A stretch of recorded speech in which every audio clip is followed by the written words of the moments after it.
Go to 101. It's now 14-18. Should be okay.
Right?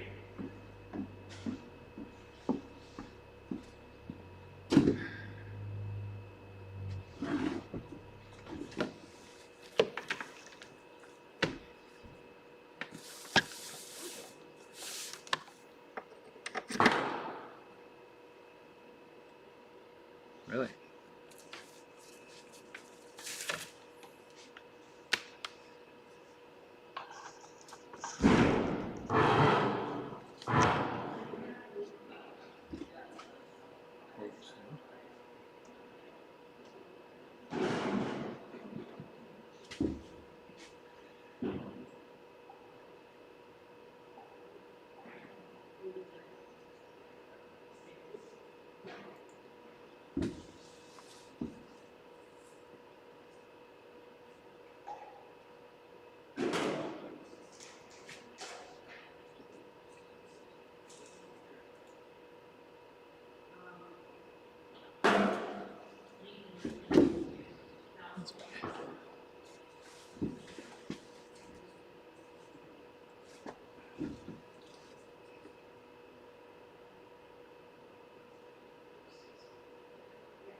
But today they're stepping up to show the world what they can do alongside one of our 2-year-old American Quarter Horse fillies.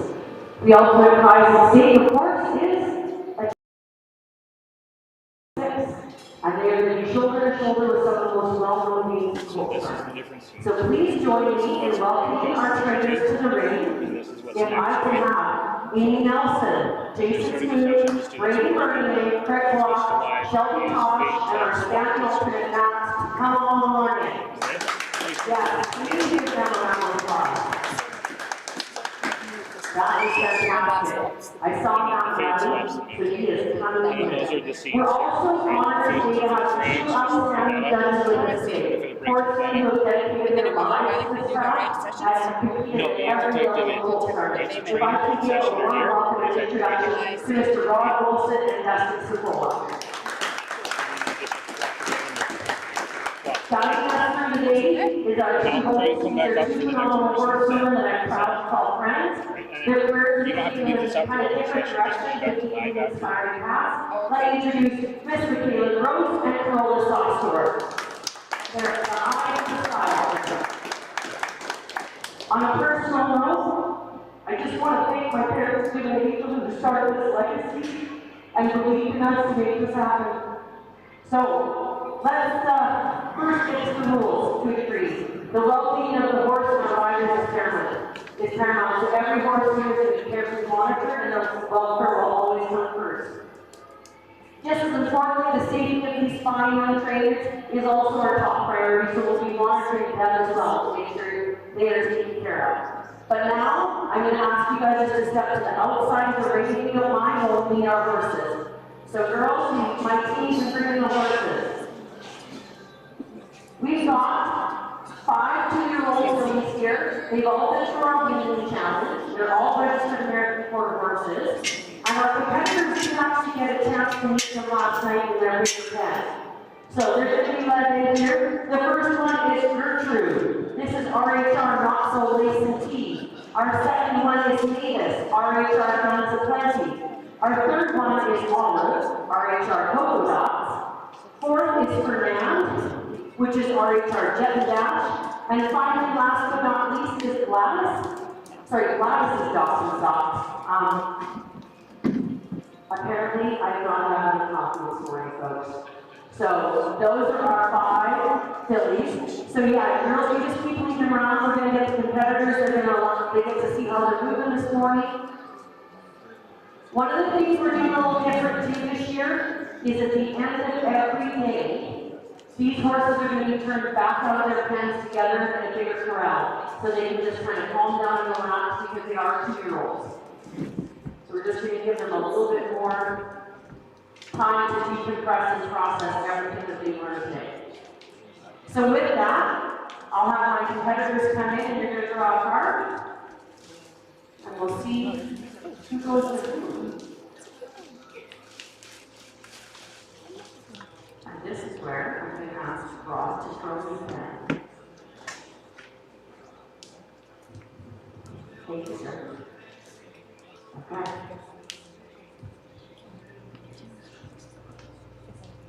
So because of our Waterton Lakes National Park, we use the heart suite for the deck. So I'm going to spread these out. We'll start with Miss Amy because she had to, when I did the random order, she got to have to go first, so you take first. You know when she says, oh crap, that's not good.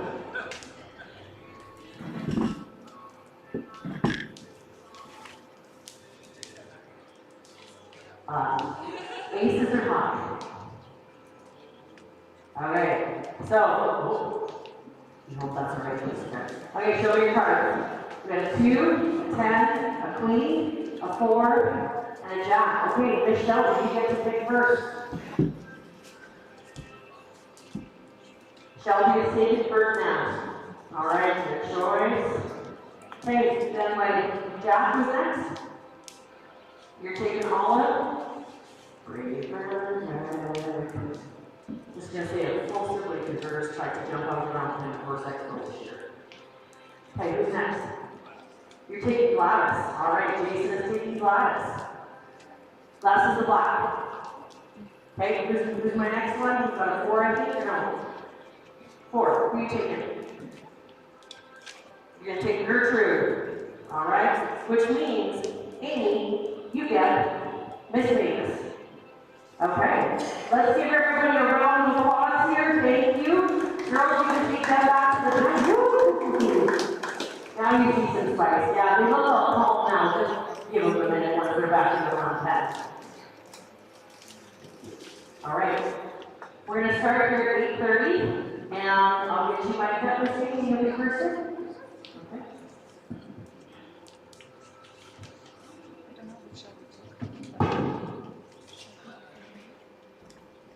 Girls, just leave Mavis's halter on.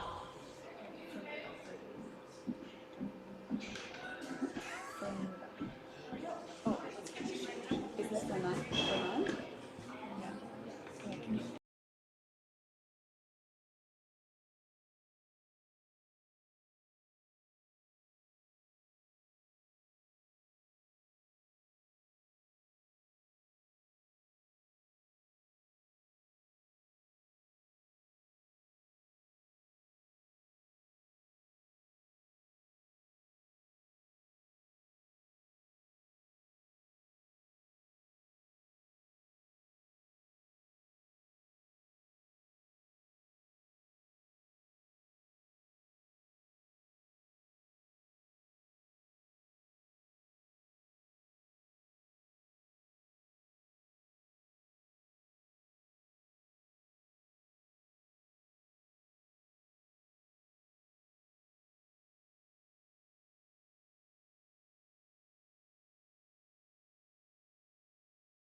this one, that's the master land quarter. She's too quiet. I have one or two things that maybe Some people isn't find this quite one. mainstream. And I'm also an old book, so if there's something that you see and you have questions about, Moderate their volume. just let me know. We'll talk in the ring or we can talk afterwards too. So I don't believe that we shouldn't sensitize too much before we desensitize. Usually desensitize is really a little bit why. All of these roles fit through the weaning channels as well. So they're pretty used to a few things being on and around them. Getting the trailer about 15 times. Things like that. To make sure that this is comfortable. That's what it is. You might step over and get our back on go. And just test out how overcooked this really is. So there's your on pass and everything else. Right here. You might just like go talk to the bench. Back around.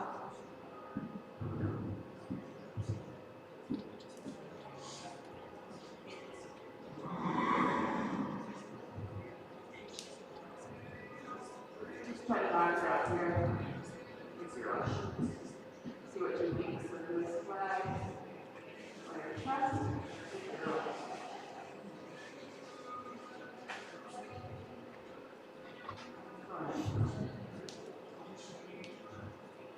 Okay, now that this really is in here by yourself, can I get the audience to do a quick round of applause?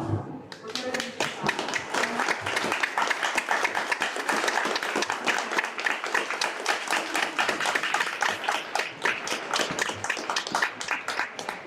I'll make after that throughout the session here.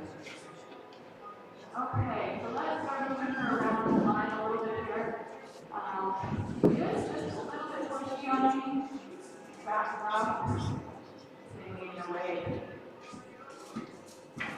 Again. I'm going to ask her to go to my left.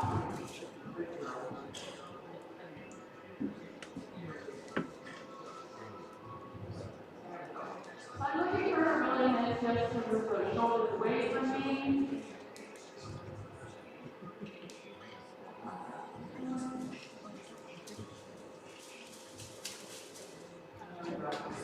See how responsive she is to the side.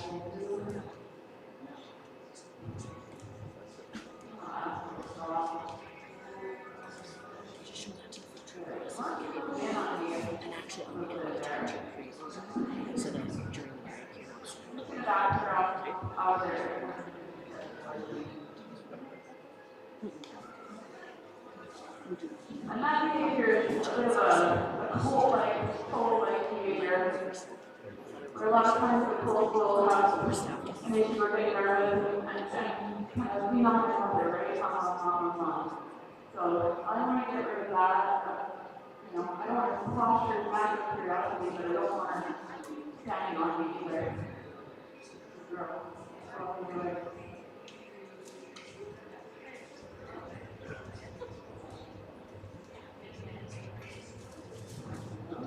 I think you guys are in for a treat today. With Jason, Shelby, and Brady going to come. I can't wait to see those sessions as well. I'm really looking forward to the judges' remarks too. Got God Olson and Dr. Nicola. Did anyone have steps in after the horse? It was last year, maybe?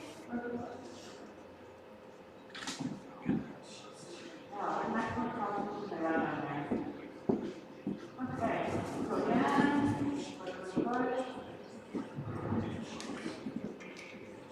Girls.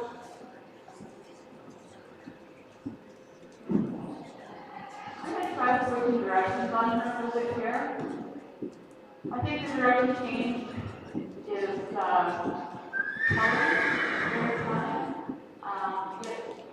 switch from one eye to the other. And the direction change, if they have a problem with it, it's something you definitely got to iron out. I do a lot of that. There you go. Kind of wants to talking a little bit, so let's keep it going here.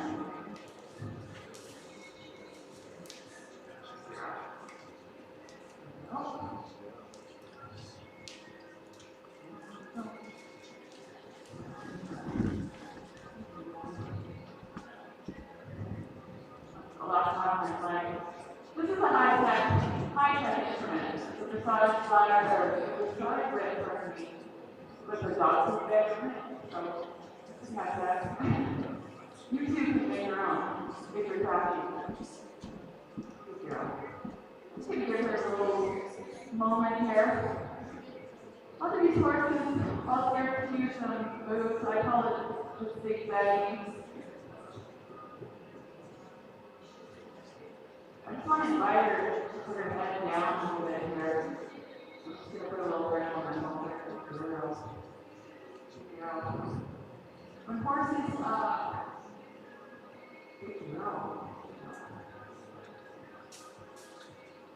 you're not that.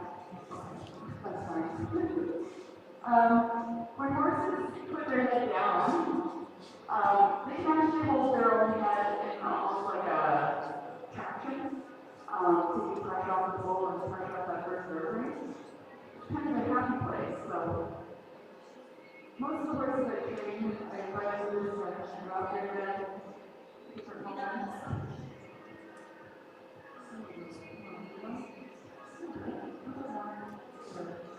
And I'm exerting maybe about 5 tons of pressure and then you turn around.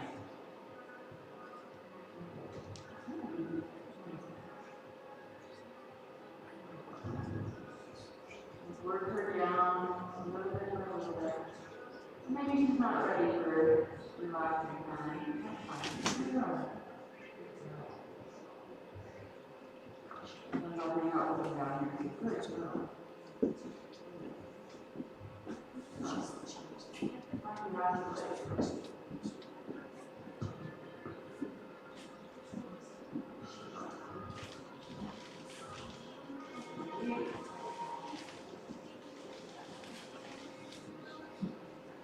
I'd really like to look at you right now, if you would, but we'll just wait there for her. Just let her know the world's not out to get her completely. You can take a breather over around.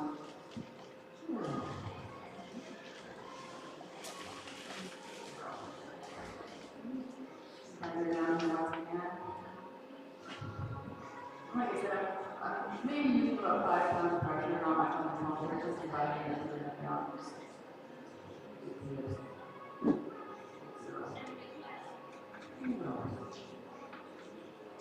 Okay, on a colt that's new to me, I'm not going to go in right away into the feet.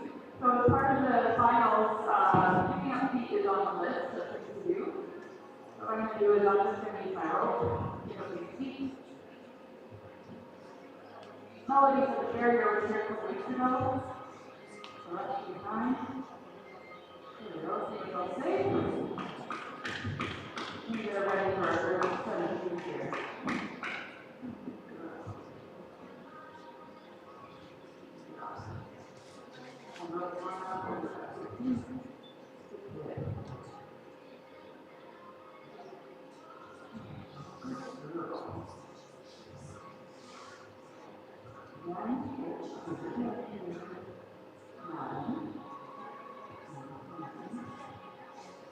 I find myself in a little bit of trouble, I can just let this rope roll.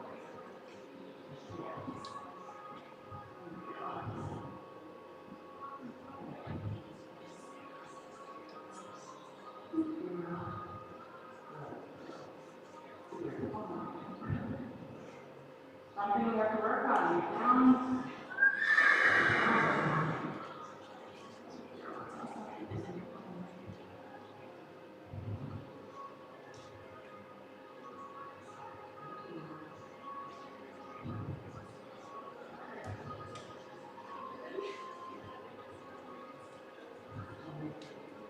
Much for her, so front.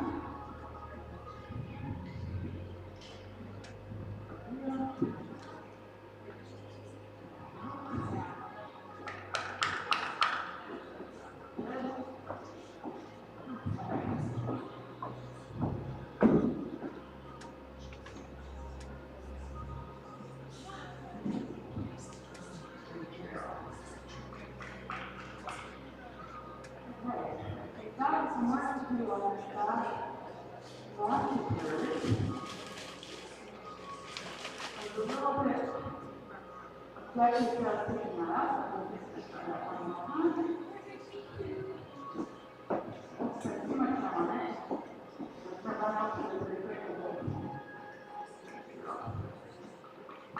Obviously, you've got a little bit lower to the ground. Just so you know how to do that. So what I'm doing most of the time is pay attention to the horse's threshold of regulating the nervous system. So there's a parasympathetic nervous system and a sympathetic nervous system. The sympathetic nervous system is really pushing over that threshold of, oh my gosh, I'm having a mental breakdown and everything. I consider most horse trainers, not actually trainers, they're probably more mental health professionals and managing the risk. So, in order for self-state to operate on a certain level, that includes pushing them into the sympathetic nervous system a little bit at a time so that we don't have a big breakdown.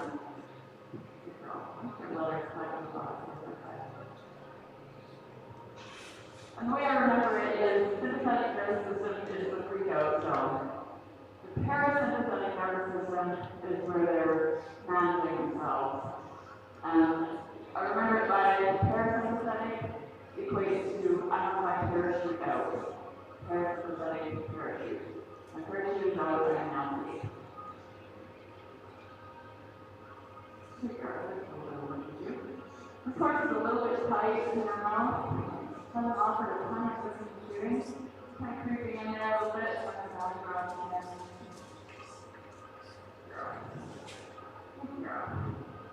Okay, I'm going to ask her to go around again. Just got a little walk. To me, my best training is to get these horses to regulate their emotions and to control their own bodies.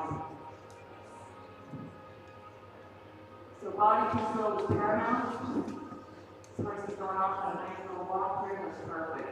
He's regulating her emotion, he's not freaking out. If we up the ante a little bit to a trot, we'll see what happens. You're back down, 2, 3.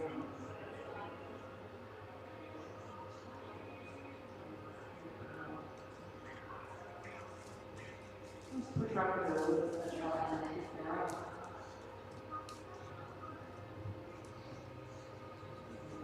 Good. There. Down. Beautiful thing.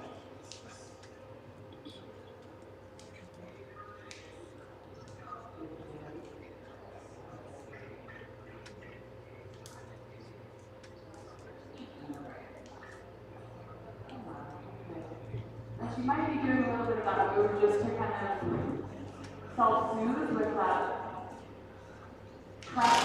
traction move there. Putting your head down, taking pressure up on the pole. I'm going to ask for an answer here, but it's going to be messy. Come on. First hand on the line. I just want to know for each person how much time. You shouldn't be in red, you should be in each of them. Pressure. And then you've got to come into the house and build the microphone. Just talk about getting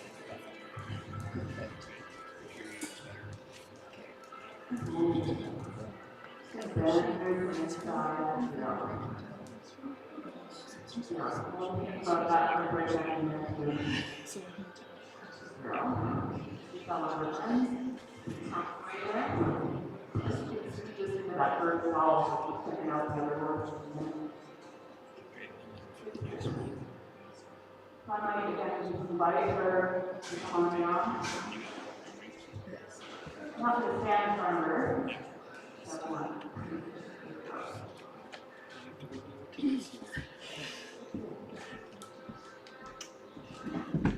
So we have about 25 minutes left. Okay. And I also would like to, because we didn't get a chance to talk about you at all. Amy's business is called Various Equine Services, and she's in beautiful Canmore, Alberta.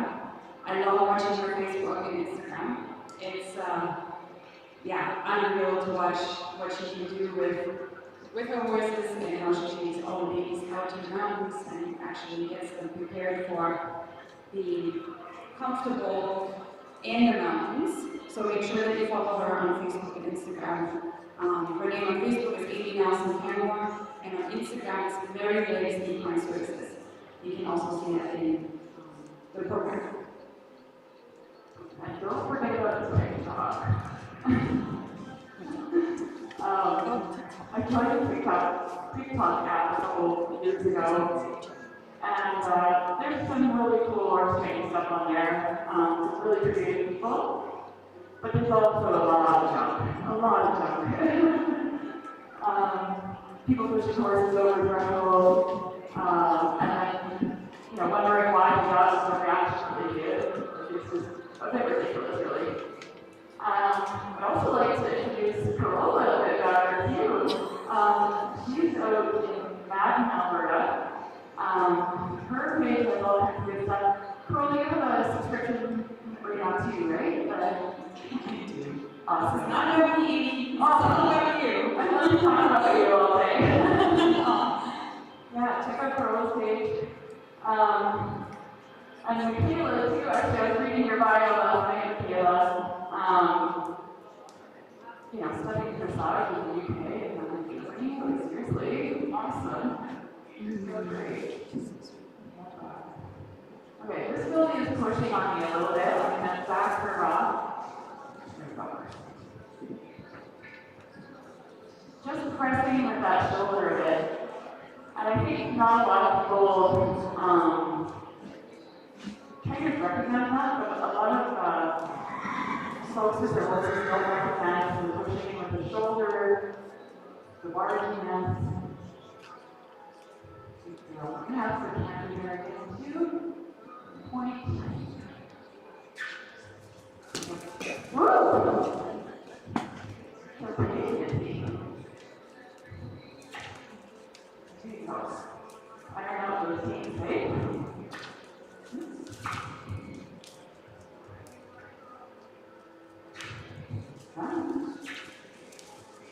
But did everybody look at the inside here? That was not where we're at the beginning of the session. And I haven't even seen that ear lever in the last at least 10 minutes. The little things that we can see the voice is paying attention or not. And it's definitely making sure to connect with the horse and communicate with it. So I really like the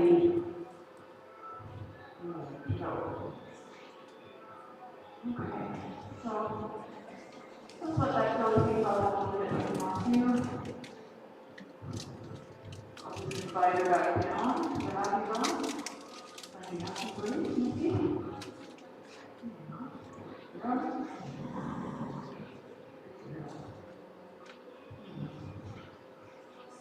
You notice my body is active when I'm asking her something. As soon as she does it, I'm back to neutral. I'm not waving my flag anymore. I see a lot of people, this is an example right here.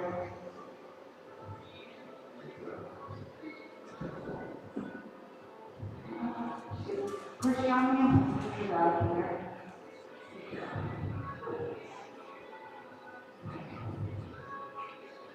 I see so many people, and they want their horse to trot around, and they're still standing there saying, trot, trot, trot, trot.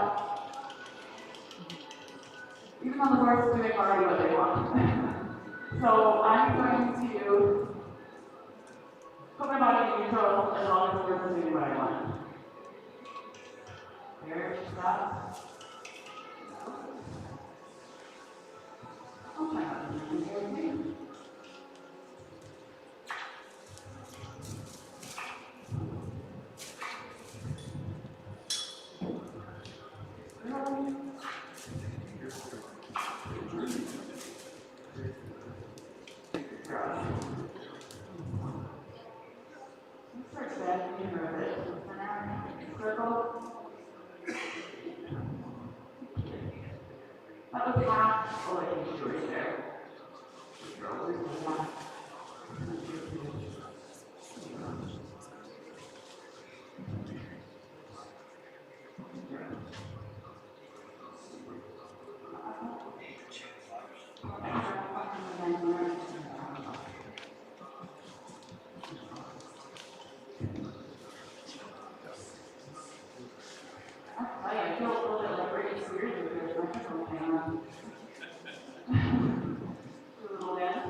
just giraffe-like.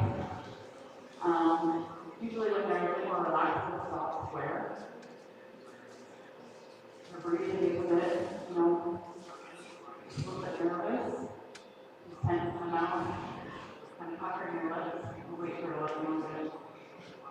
I do so much waiting at home. If I was at home, I would stand here for 40 minutes in the day.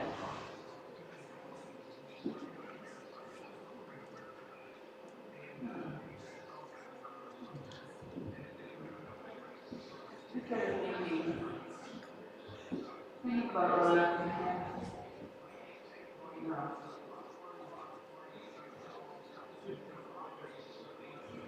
Probably I would move on until it was just let go completely. So this is going to be a tough competition for me because of that, I think. I would love to just take a whole time waiting for sort, but I don't think that time feels for me.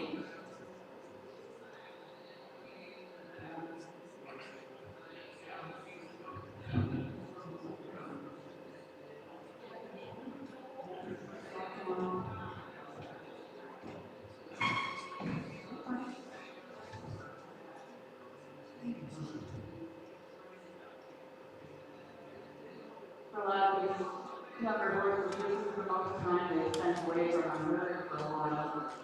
45 minutes by yourself. Kind of back up there.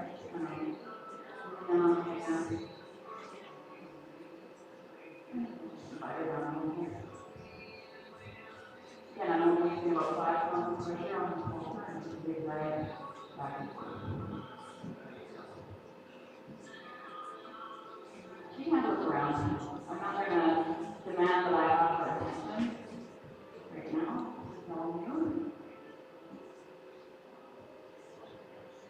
There's some people that will do all the same thing, just to keep the horse's eyes on them. But she can't look around here.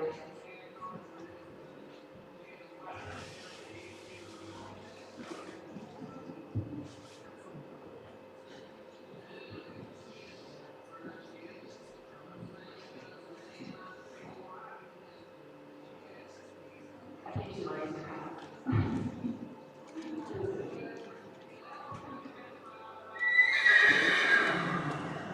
Okay, so I might just step in here and do a little bit of lateral flex.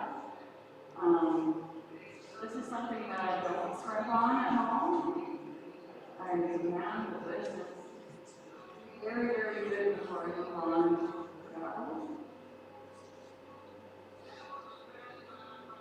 I'm just going to bend her around and wait for her to get soft.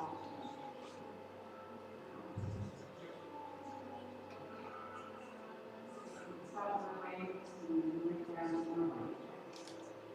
Keep going in and go in there.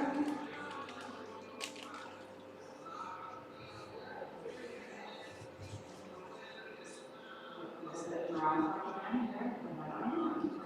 Actually. Timing is our best friend with this horse training stuff, and if you miss it sometimes, you got yourself in stress. Maybe you got opportunities to kind of rub on there too.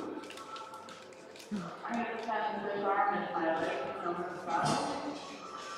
I might just hold like this while I'm doing that.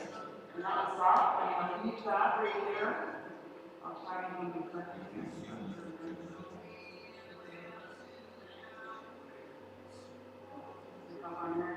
Again, very little in the rope.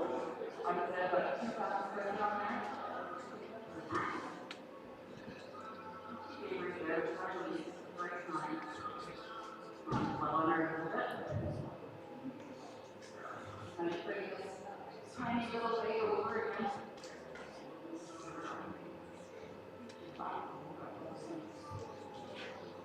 There, first.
I was just gonna say that too, that's a very nice filly.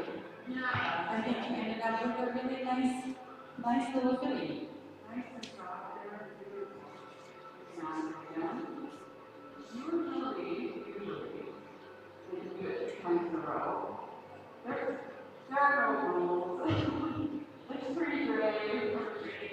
Not really great, but if they can do something 3 times in a row, the process is started. So that was number 2. One more time. And right there, you touch your shoulder almost for sure. Her eyes look up, her ears on me.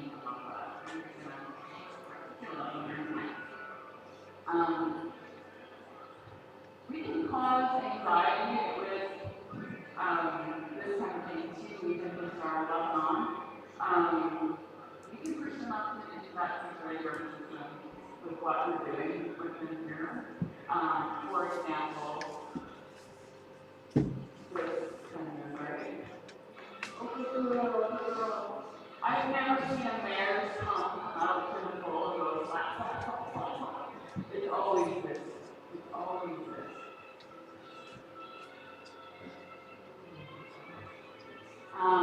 If I was also and that can cause some anxiety too. So nice and methodical, just nice and well thought out. I'm going to flex on this other side and I'll flex on the opposite side here.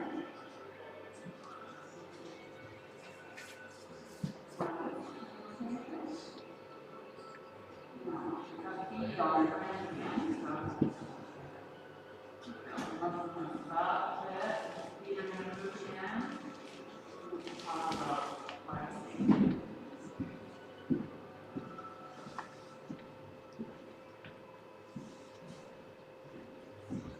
Again, I'm going to go 2 times pressure. She did something there, wait for feet.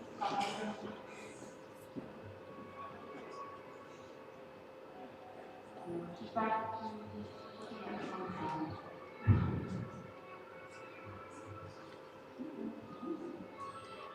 I would do that there. Really something under the right.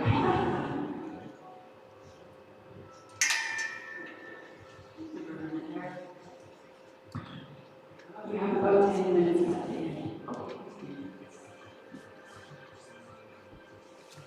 On your spot.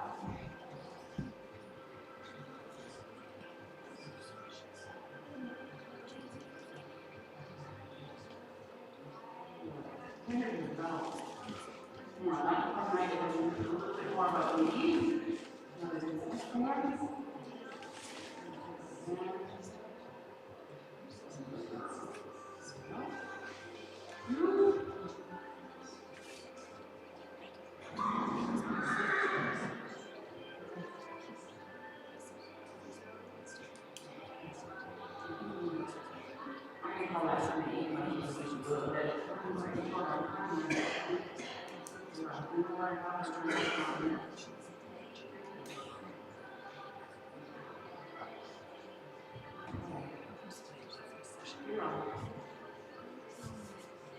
I might try doing a little bit of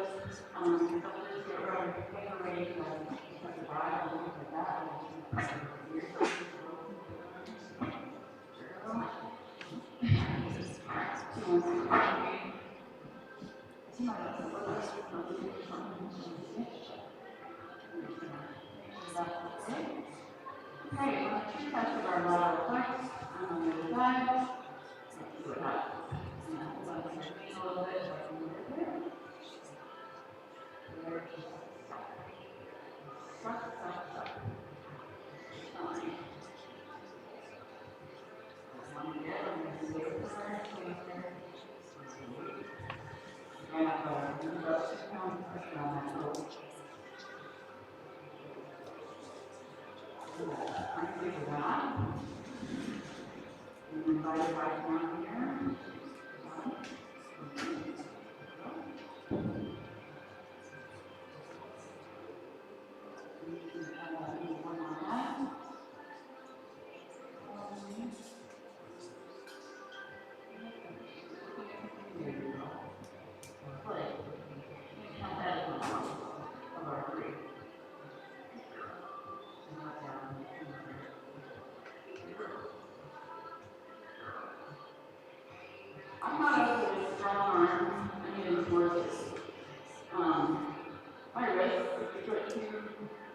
together.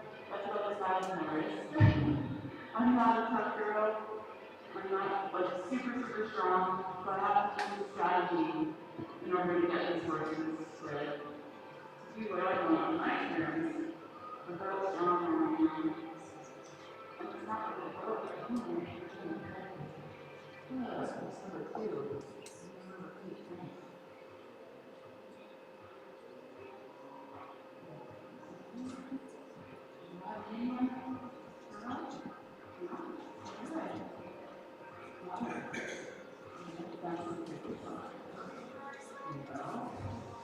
I'm starting over at the 1 now. That should have been number 3, which should do the job. Just going to quickly get this done in 10 minutes. 1, 2, tight, right there. Don't worry. Look at that calling machine. Doesn't matter yet.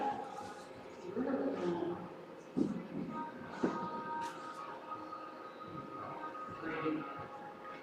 Call it good. Okay. My big run off. Back on the other side.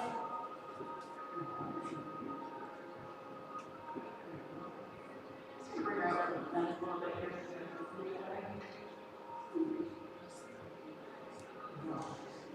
Are we watching paint dry yet?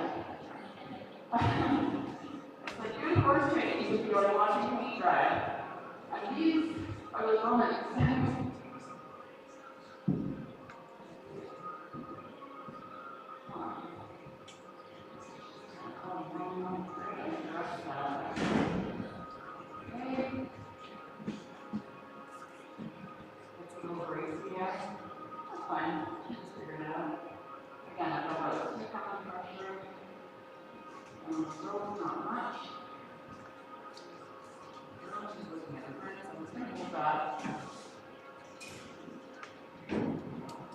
As soon as I got that ear, they're facing around.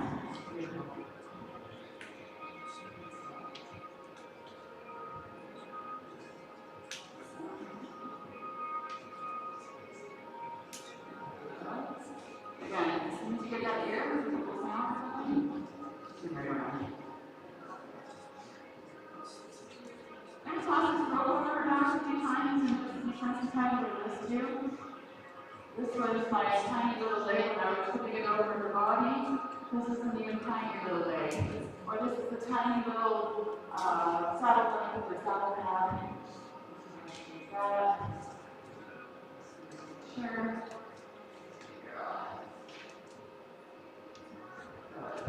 Last night, Cola and I were chatting, and Cola asked me, what's the strategy? How are you going to do it? What are you going to do? Whatever. And I just said that the horse will narrate the stories. And so I said, I can't come in here, put the saddle on here and ride around for you. And that's not my program at all. And I think this horse is taking us on a nice little journey of learning. You think you have horses figured out until you get the next one, right? And then all over again. Again, she's kind of in that zone where she's relaxed. Okay, so I can invite her down in here.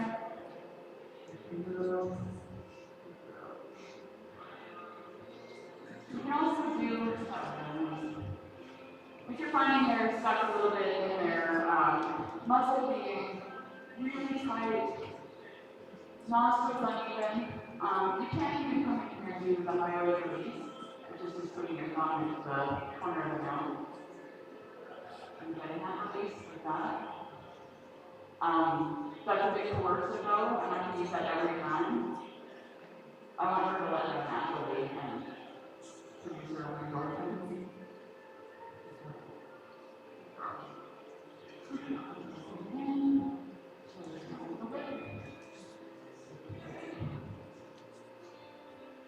Okay, what I'm going to do next is I'm just going to put this over the top.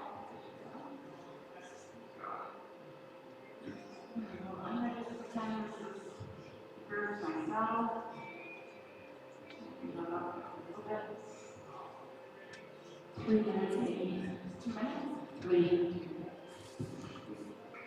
And for everyone in the audience about how this works. Every single trainer is going to have 10 minutes of extra time to use with their horse over the next six sessions.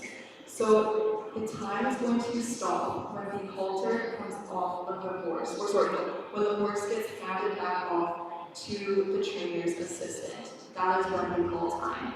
If they need a couple extra minutes to work with their horse, they do have 10 minutes to use. If they don't use those 10 minutes, they actually get additional points awarded to them on Sunday. I also use quicker training on the video program. I'll just maybe introduce the third and last consultants that we have here. I'm assuming that Melody and Doug may be really short of a little training or something like that. I'll just introduce that and see how she takes it.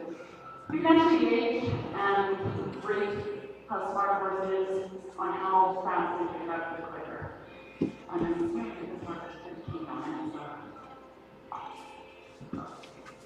Like, I'm going to get her away from my body. I know what some of you are thinking right now. Oh, maybe she's just going to go. Well, let's try that again.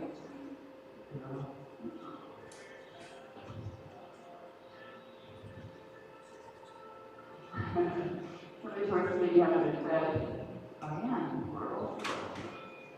Okay. All right, we'll try again next session. Here we go. Okay, I got a couple minutes remaining, so why don't I just introduce you to the saddle here.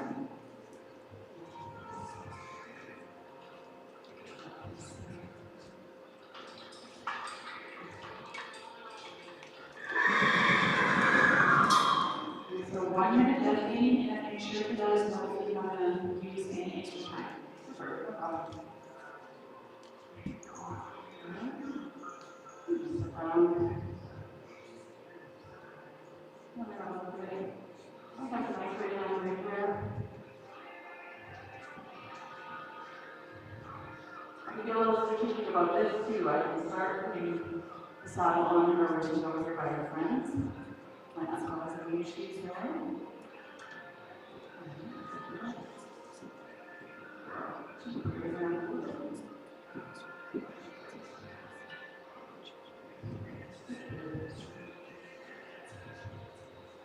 Seconds left. Do you want to use this?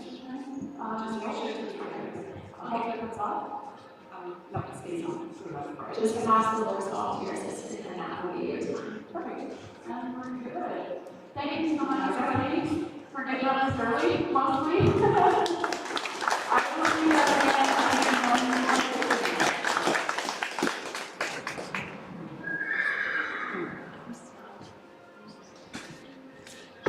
My assistant is my lovely sister.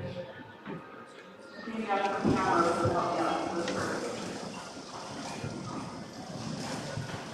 Hey, thank you, Amy. Can we get another round of applause for Amy Nelson, please?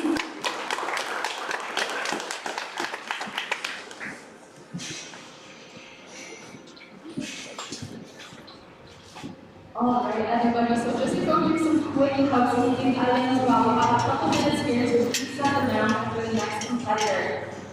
For anybody needing a restroom during this break, there are 2 porta potties on the west side of the arena, which is over towards that big overhead door. There's also a washroom in the red barn if you go past the logo that you came from. And there is another washroom in the ride and relax area where all campers and trailers are parked as well.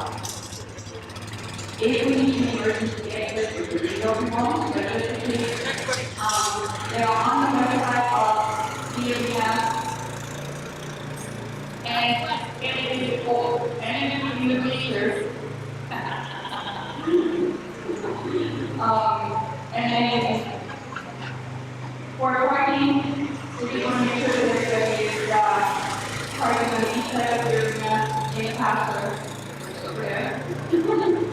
And then the other parking on the website of the arena and if you guys get hungry during the day, snacks available after especially in the bar part of the arena, so just as we come inside. And then we'll also have the ranch house food truck. They will be here all weekend long, Friday through Sunday, so make sure to go grab some food for that to get hungry. And we also have some vendors here. We have Dan Mercantile, they only come here Friday and Saturday, so make sure to check them out before then. And we have Adam from Manhattan, which I have already checked out yesterday and have some beautiful rolls and everything, so make sure to check them out. Alright, and then just to give you a quick overview of the structure of this weekend, I know you've already seen one trainer live, but what is going to happen is so the live trainers are going to get 2 sessions with their colts or with their filly today and tomorrow. Then on Sunday, they're going to have a regular morning session and then we'll move to the final in the afternoon. All of these sessions are 45 minutes long and they're going to be done in the same order every day. And as you saw, the horses were going to fill out a based-off order. And every trainer has 45-minute sessions in the front. So have those sessions to use, you can break them up over the weekend. And what we're looking for to start and stop the clock is we're starting when the trainer first steps foot in the arena and where any one trainer passes their horse back off to the champion or to their assistant. Now, we will have some chances to use the obstacles. These obstacles might be in play during the entire session, but they'll be able to select up to 2 obstacles to work with their horse this weekend as well in the training sessions. And all the work that you do this weekend, they're all day meals, they are all on sale. Make sure to keep in mind that and see which one you get the best. And if you are interested in purchasing one of them, make sure to talk to them. There's descriptions and catalog about them, their date, and you know what they're like. And finally, I think it is worth drawing a little bit of attention to this wonderful facility that we are in. For anyone who's been following along with the Rocky Park Ranch journey, you'll know just truly how much blood, sweat, and tears goes into this place. And there are so many amazing offers that the Gardner family does. So, first of all, they have a ride in their house. So you can come out, park your trailer here, have your horses covered overnight, and go out and mow the mountains and grab water, and enjoy doing your horses and have camping as well. Second up, that is just so cool, is the Rocky Park Romance. So for anybody that's getting married, you can come out here, get married at the ranch, and yes, you can include your horses if you want. And then, just to reiterate, I know Earl already said these 2-year-olds are for sale that you're seeing all weekend long. However, they also have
it was his passion ever since. He emphasizes respect, patience, and a gentle hand to build confident and willing partners. He is also an accomplished farrier, and he trains horses for many disciplines. He gives clinics and he shares his knowledge at the Red Crow College as well. And the principle that Rob lives by in his training is leave a better than a value. Ain't that the truth? So we're talking about a trainer here that values solid foundation, small successes, and lifelong learning. And just to give you a bit more of his resume, Rob has won multiple colt starting competitions, including the Canadian Colt Breaking Challenge in both 2011 and 2013, the Rocky Park Ranch competition as well back in 2014, Horse 3, the NAE-RIC Trainers Challenge in 2017, and everything equine along the border in 2024. And he's also judged many major competitions. We are very grateful to have you out today. Our second judge sitting up there beside him is Dustin Cipolla. And Dustin is originally from Nanton, where he's been riding, well, since as long as he can remember. And he also started working colts down at the age of 11. He has built his life on horseback. He's been riding for ranches from British Columbia to Saskatchewan, all while running his own colt starting business. And Dustin is also no stranger to the competition. He's competed in events like Equine Horse Expo, Heart of the Horse, and Road to the Horse. So he knows what it's like to be in this round and also what to look for from the judge's perspective. And Dustin now focuses on helping riders build connections through colt starting and horsemanship clinics. He is based at Pisco Creek, and he balances ranch work, cattle, and horses, and shares his skills while staying actively involved in riding and training.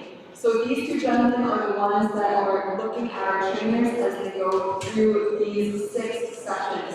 Thank you, gentlemen, for coming out. Your expertise is invaluable. Give them a round of applause, everyone.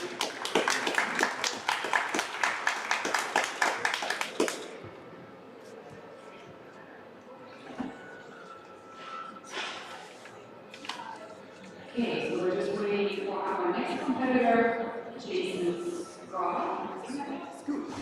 Jason Scott, sorry. His business is called Foundation Professional Time. He's a horse trainer, carrier, and a CHE certified coach. He's from Warner, Alberta. And he got interested in horses through his riding and started training in 2004. He specialized in restart, problem solving, and developing horses into trusted partners. He's also a 4-H leader. And he trains by the principle, if your dog isn't a choice, isn't a choice. So we're really excited to watch Jason here. His little filly is Gladys. And we're really excited to get to know the little filly too. She's out of RHR 122, who is whose farm's name is Youngs, and RHR 22.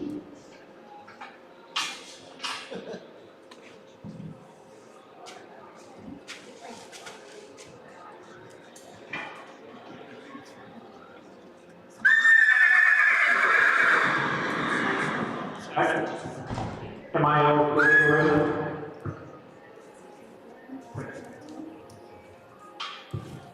We are a little bit early here. Can I get someone to AMA starting ahead of time?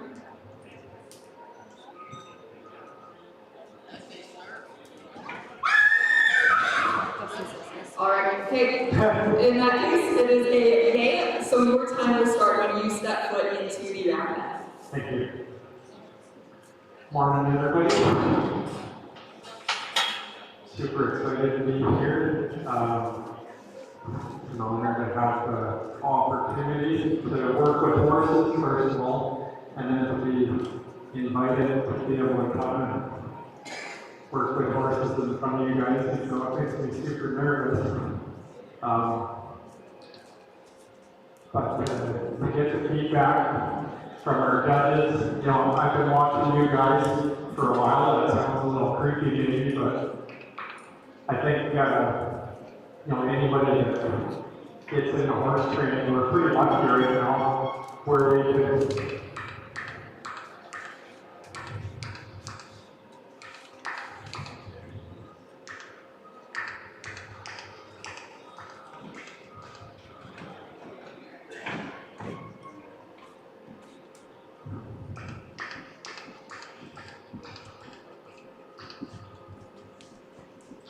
we can watch these talented trainers and stuff online.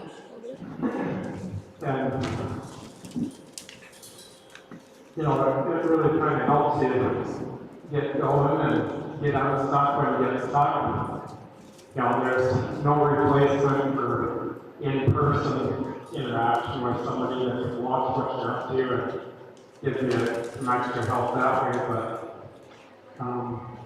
it does help. So she's a little bit stuck on the gate here, so I'm just making it just a little less appealing. We talked a lot about, there's a lot of talk about nervous systems with horses and how to help them with their emotional state, and that's all really good, positive information. There she threw a glance a little bit. But we can't ignore the fact that when it doesn't matter if it's a horse or a person, if they've got some worry going on, they also have some chemicals running through their system that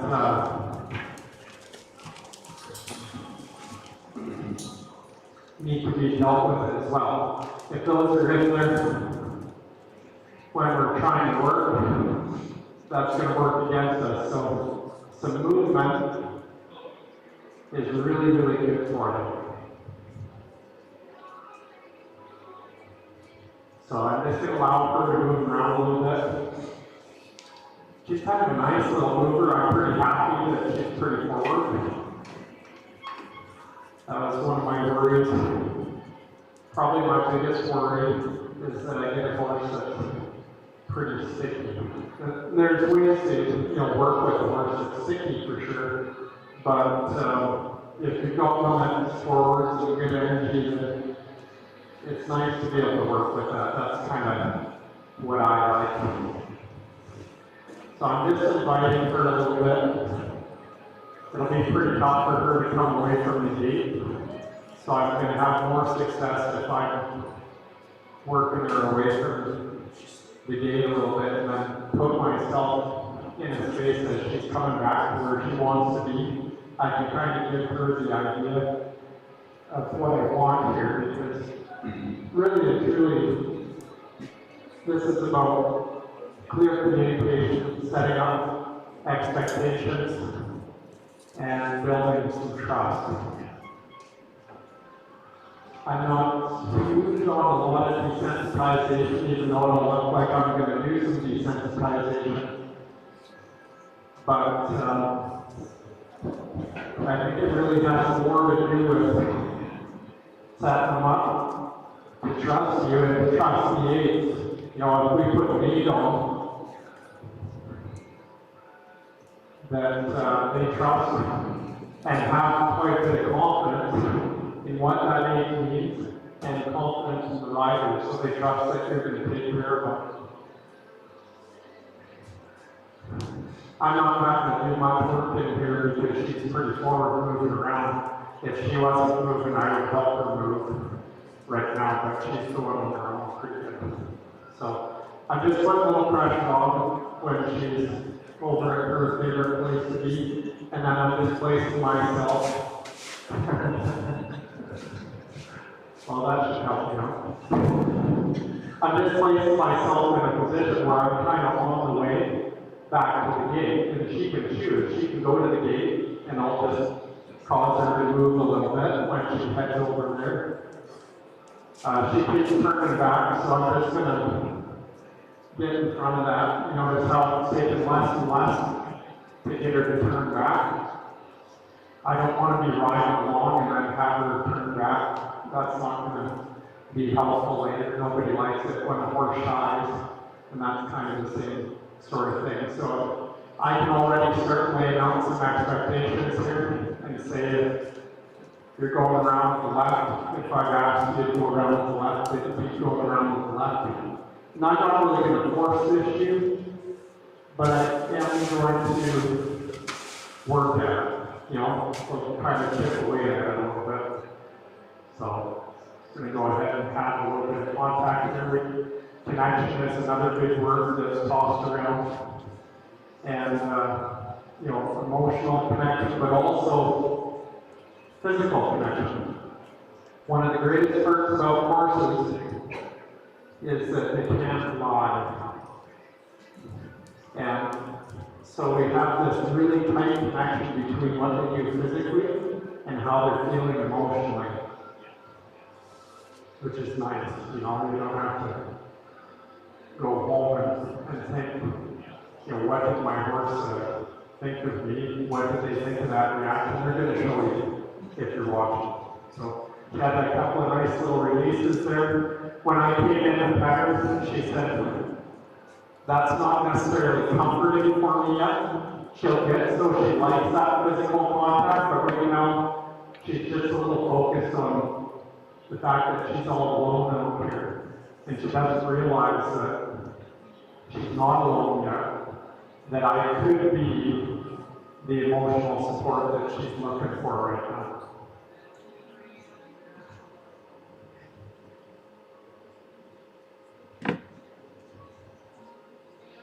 So I gave her a choice there, an opportunity, and she started to come along with me, and then she got thinking, well, that gate's still looking pretty good, okay? It's kind of fun that she keeps coming back to the park. You know, I haven't done a competition like this before, but I do know that I need to be placing things in here to be able to address some issues that could come up later. And the more opportunity that my horse has to have a positive interaction with things like the park, other obstacles.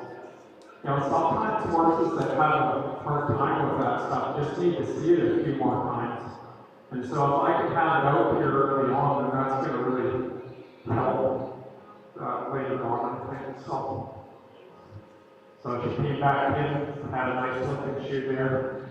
Notice she's starting to drop her head more and more. As she comes in, she'll drop her head a little bit. Watching her ears, watching her eyes. If you're close enough to see the horse's eyes, you can see some wrinkles. Up above the eyes, there's some wrinkles there. And you watch when she comes and puts her head down a little bit, those wrinkles will drop. It's kind of like she's lifting an eyebrow. There we go. And I'll just offer her to make contact there. It's pretty normal for babies, but Amy did a great job this morning. I enjoyed watching her session.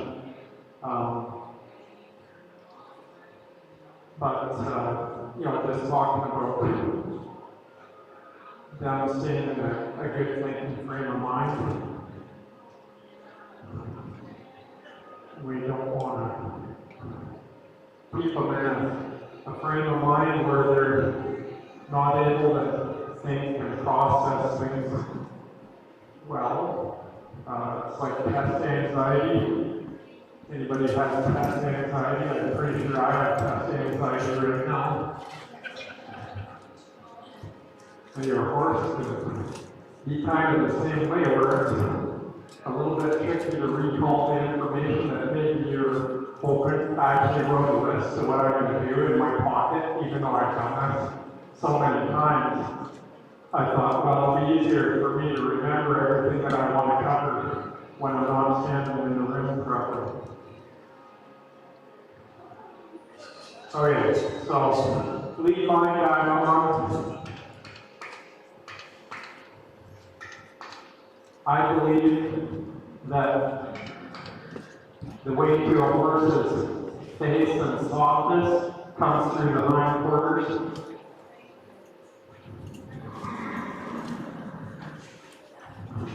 I'm going to give her opportunities to come along with me in between. So I pushed her hindquarters a little bit. She ended up facing up to me.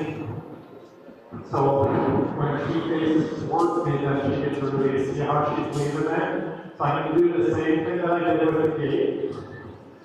And I want to watch how much pressure I put on. Watch her outside ear, see her ear rotate around, and then I can just step away. Begin to release.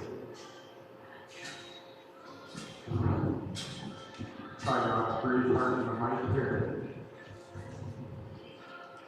Her favorite spot was the gate, so I'm going to focus as much as I can on working over by the gate.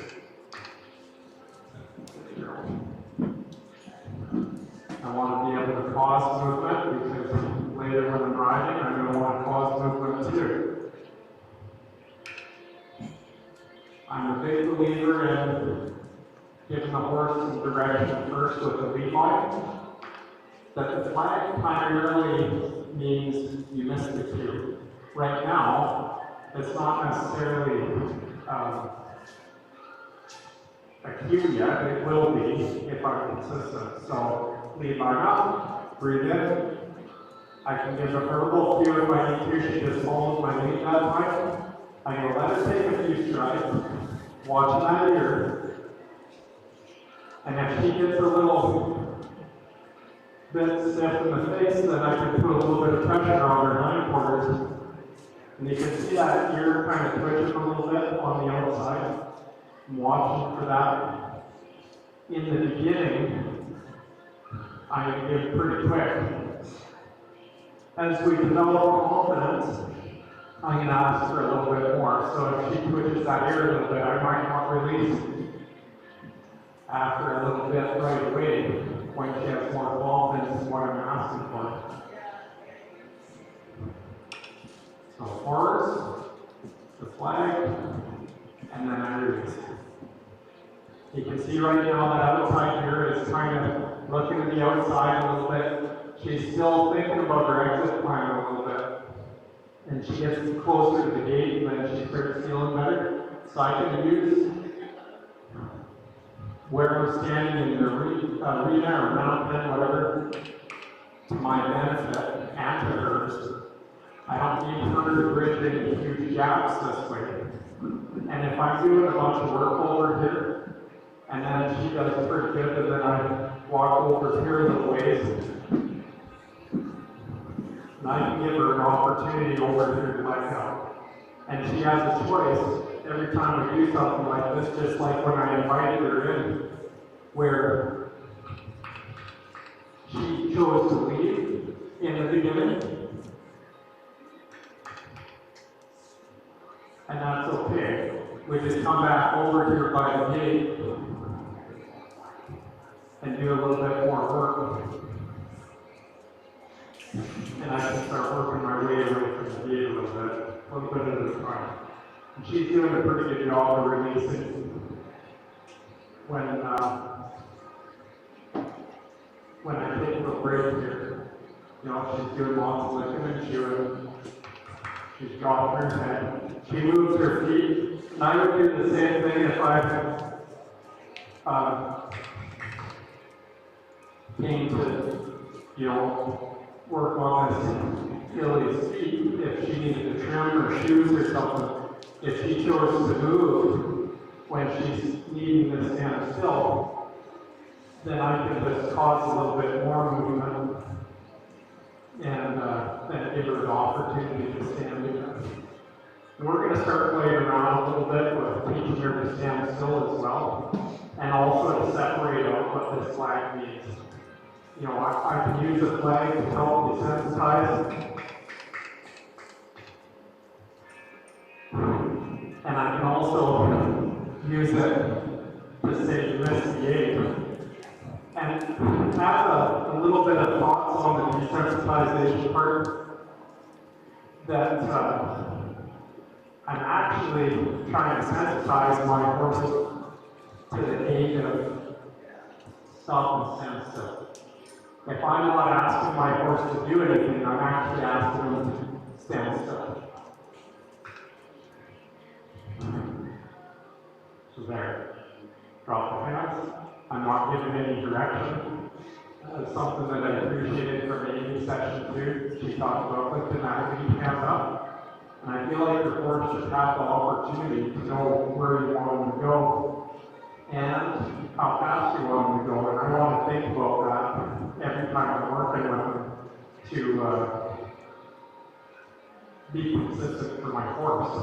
So if I think about, you know, departing in a walk, that my horse can eventually just depart in a walk.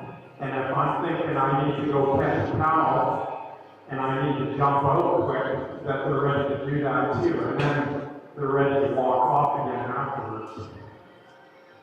So I want to be careful about what I'm doing. When I'm teaching lessons, I'm always talking about when you go, I want you to pick your hands up so your horse has direction just a little bit. I want you to look where you're going or where you want to go. Think about getting up off the couch and breathe in. You should know where you're going and how fast you want to get there before you ask your horse to go. Because how are they supposed to know if you don't? There, she's kind of settling in there, nice, so. And ask her just to tip her nose there a little bit. I'm going to use the flag again here to just handle her a little bit. And she twitched a little bit on that leg. It always amazes me when you go to shoe a horse and you get there and the horse can't handle having their legs touched. It's kind of hard to nail shoes on them if they can't stand and touching their legs.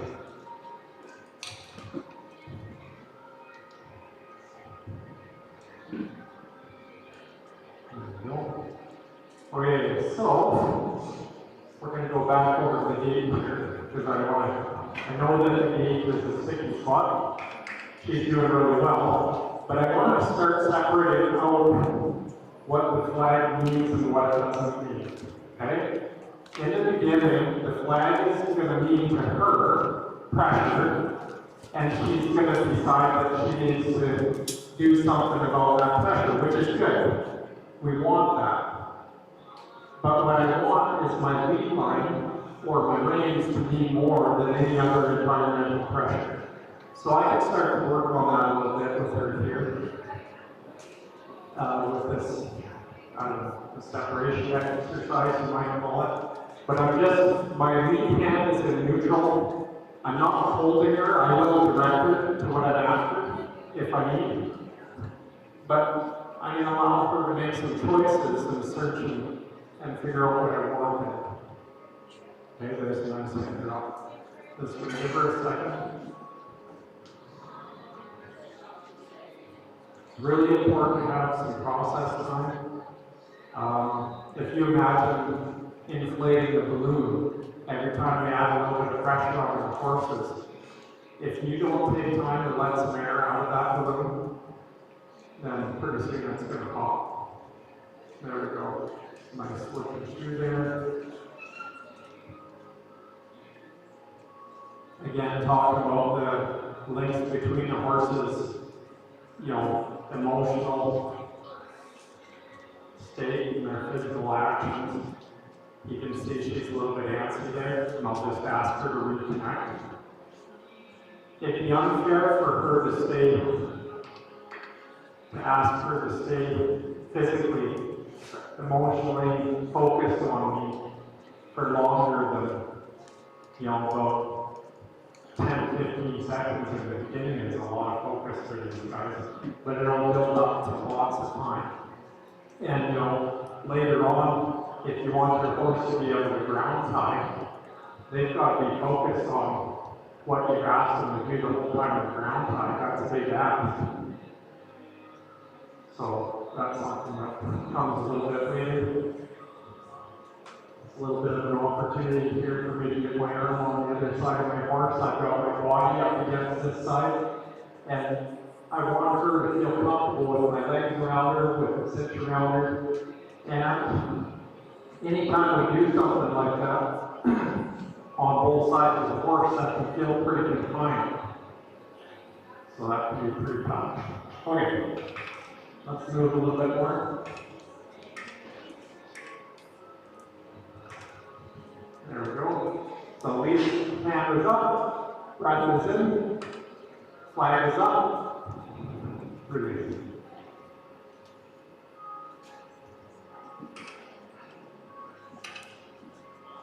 Release.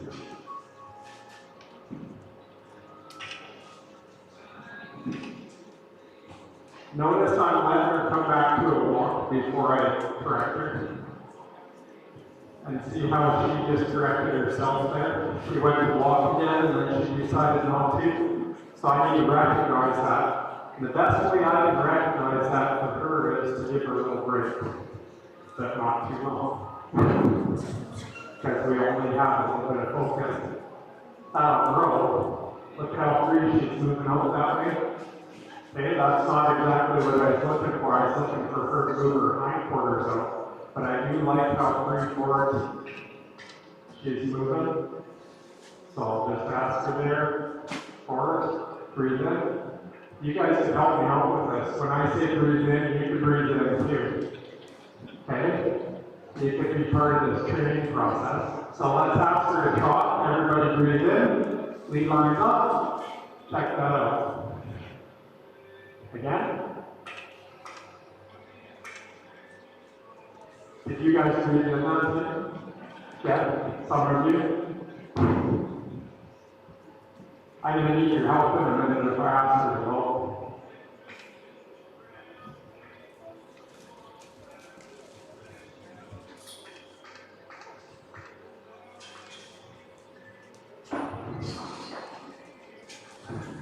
I love that she's just kind of curious about that part. So when I said I'm going to need you guys' help and I'm going to ask her, well, who thought low? Put your hand up. Who thought low? Yeah, Cheryl, it's your fault that she low. I was saying when I asked her to low. All right, so let's ask her for a low. Okay, you ready? Breathe in, look. Again, breathe in.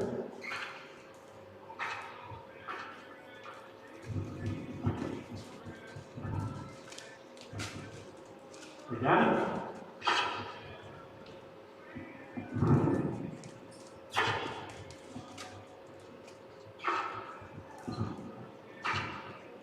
Breathe in.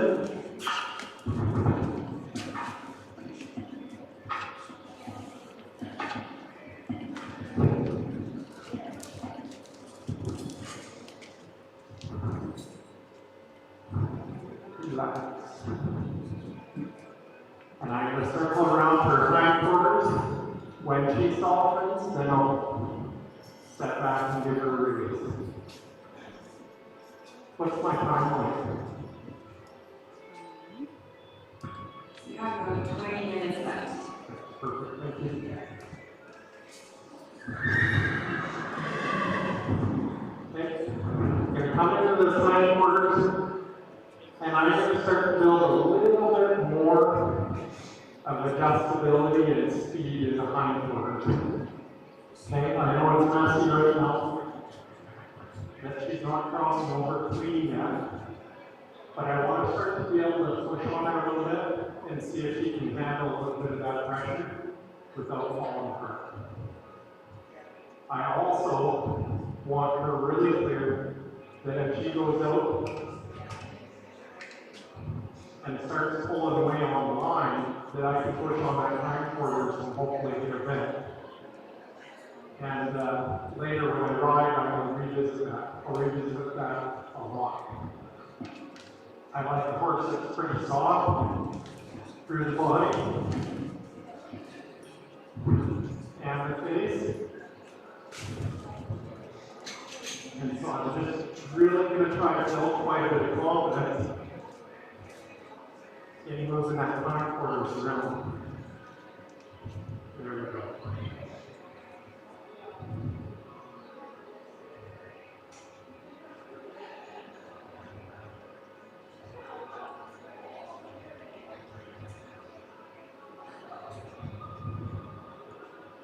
Also, Jane, I have to tell you, I was on my socials, and then, as somebody called in a so-called TikTok hole, I found an foundation professional triangle. I was on your page for the longest time. I just watched all of your tutorial videos. It's really cool to see. I'm excited that we get to see that today in the mountain too. So make sure that you check that out on Facebook, Instagram, and you have a YouTube channel too, right? Yeah. Yeah. The Foundation Pro EQ. Very, very cool to watch. And my wife, Amber, is the star of that. She's got the great voice behind the videos, all the good stuff, right? You don't have to listen to me kind of mumble away. Amber gets in there and cleans it up really nice. She's got this foot unweighted, up front here, so I'm just going to take opportunity to pick it up. Because she's in good balance to pick it up. Might as well take this line here. See this line? How she doesn't have a long weight on it. So, might as well take the opportunity to come in here, ask her to pick it up. Already brushed those legs down with the flag. You saw her twitch on the front leg a little bit once, but nothing major. So she's unweighted on this right in front, so I'll go ahead and pick it up. That one's not really ready yet. Now it is. Okay. You're trying to get your horse to pick their foot up nice, and they're trying to stand on the leg that you're picking up. You're automatically going to have trouble.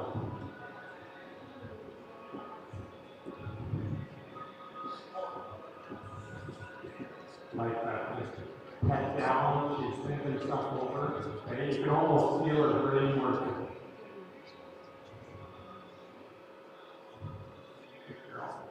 Came in checking out, all by yourself. She initiated contact. They're all really nice, positive things happening. All right. Again, still working on softness. You're going to work that softness through the hindquarters. Just going to let her search this out a little bit.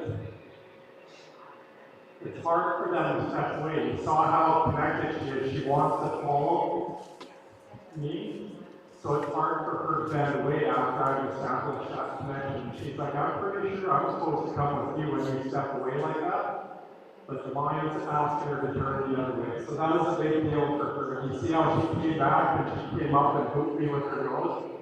She said that was a little bit tough. And then she went and chewed, which is, you know, her letting the stress go. Good girl.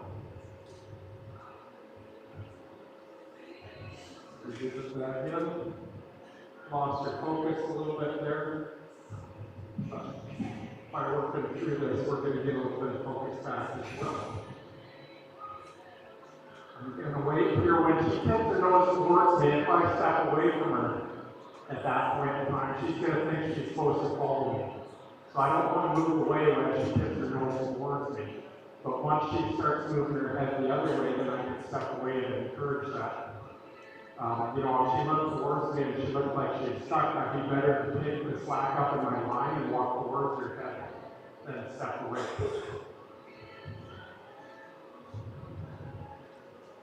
Over the ears. She says, that tickles. Okay, you guys see her twitch? So we're just paying attention to all that stuff because then I know she's in a great position right now. That kind of worked accidentally a little bit in my favor and hers. Good girl.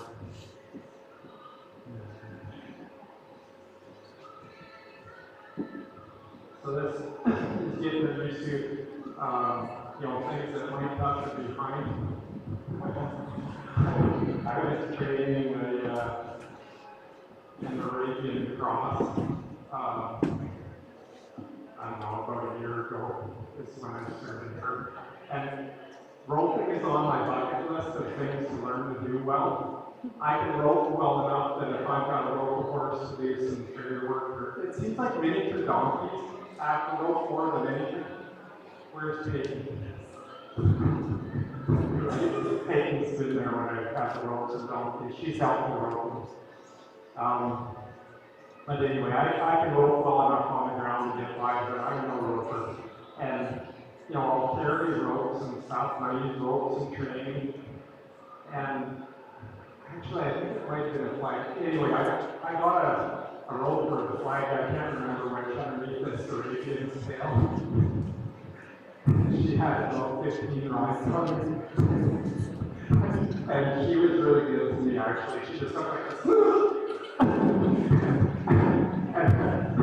I settled in and I kind of just kept in and going, because once it's under there, it's not coming out until they relax a little bit. Like they can hold. Their tails are strong. They can clamp down pretty good.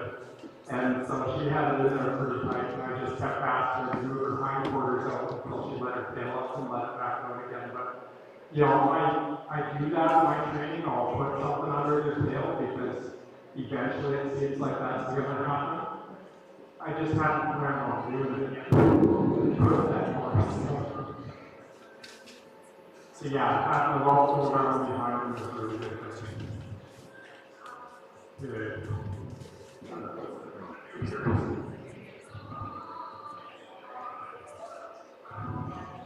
I've got some really good connection right now. I am going to head back over by the gate here because I'm going to put a little more pressure on. So we'll just keep building her confidence and, you know, going to the other side of the cut. And I want to have some more forwards here. So I'm switching back and forth between my slower and a little bit of energy.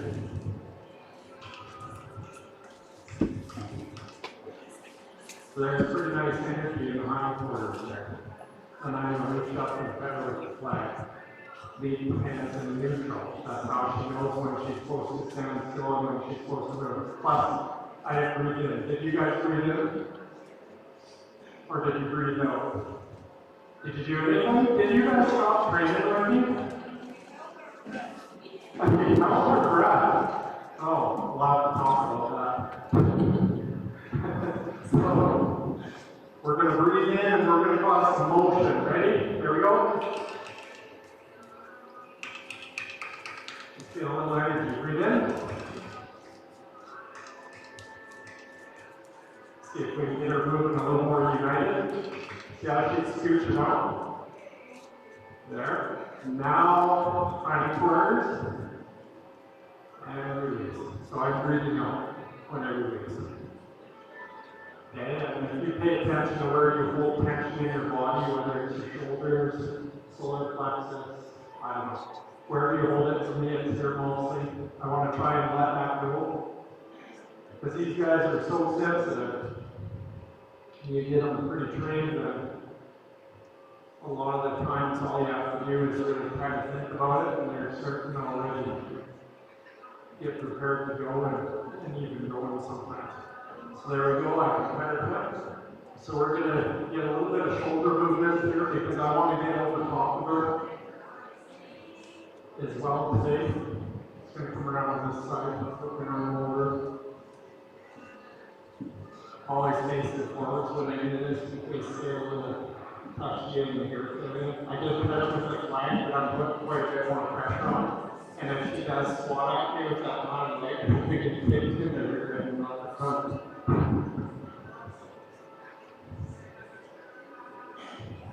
Okay, so we're going to play a little game here. I move her forwards. I'm going to cross my hands. So I'm ready because I'm not that coordinated. Forwards.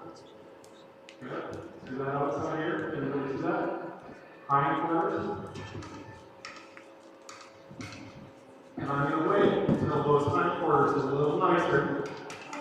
And then we'll move her across out the other way. It's a little stickier this way.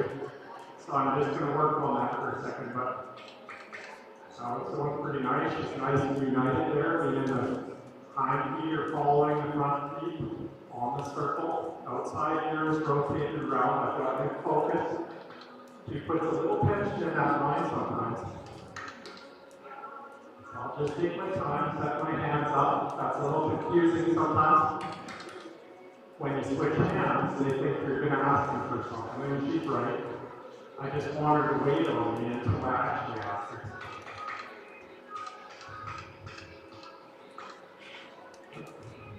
So she's asking questions here, see that? And I'm just giving her answers. She's like, This is a little less confusing, plus you're having me trot a little longer than you have this far, so I'm kind of thinking maybe I want to go to the gate here. Maybe I want to see how I can get out of it, okay? That's just a question. And I'm going to give her an answer, which is, when's the pressure come off? Right there. Okay?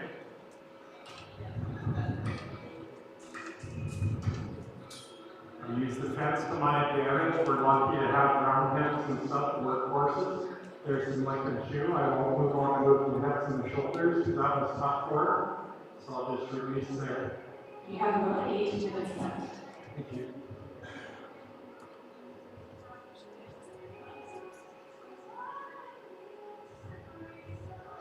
Right. So I'm going to ask the same question again and go forward surrounding. There we go. Figure out. Make it go fast.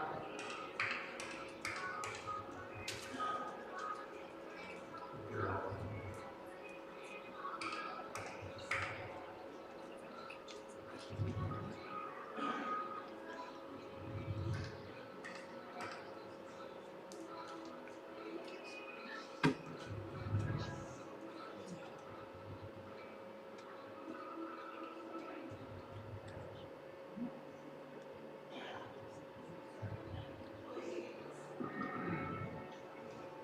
Alright, as she wanted to suck back a little bit there, I'm just going to work with her a little bit on yielding. There we go.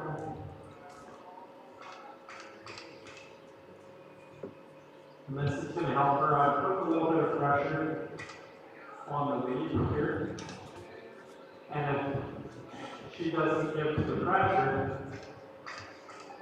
just tap a little bit with the flag on her barrel. There we go. There's the ear. I should mention about that outside ear. I use that quite a bit because it's a good indicator that you can see from quite a ways away. I can see it out of my peripheral vision. If I'm focused on what her feet are doing, I can still see that ear. But I don't want to just release for the ear. I want her to be moving more positively the way that I want when that ear comes around.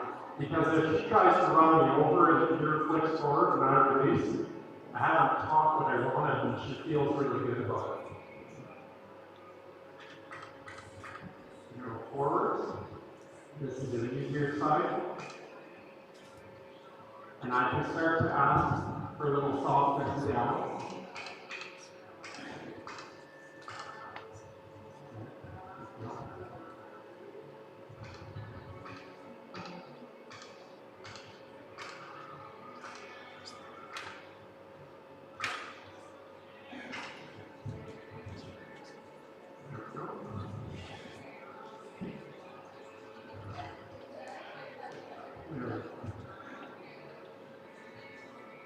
Okay. And it's important for them to have those little sticky moments sometimes. Because you think of, how much pressure do you think I've applied to this early this morning between the rope and the flag? A few pounds of pressure maybe. Even when she kind of pulled away, I went with her, tried to keep about the same amount of pressure on.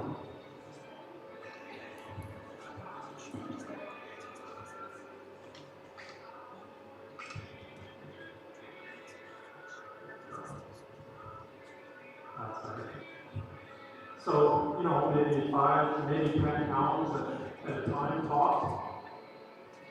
How tight do you think, when you cinch up your saddle, how tight that is that in pounds?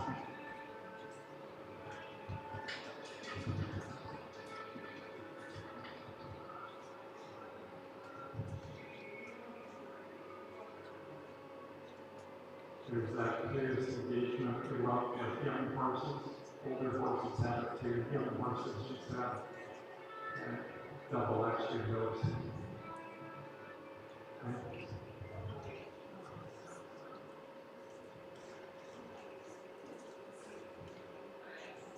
So you're going to take this slack out of that line, and I add a little bit of pressure. I got a line that I can let out and be okay. And I can just play the same game that they played over by the gate, where I apply a little bit of pressure when she's headed to the gate, and let her go on, she came on.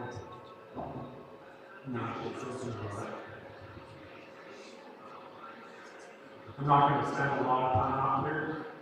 It's just kind of like the chart.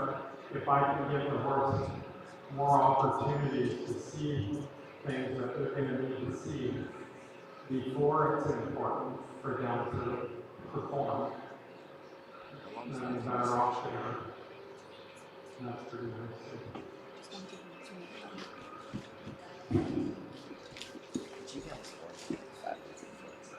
I'm back where she understands. She's pretty eager to come along with me.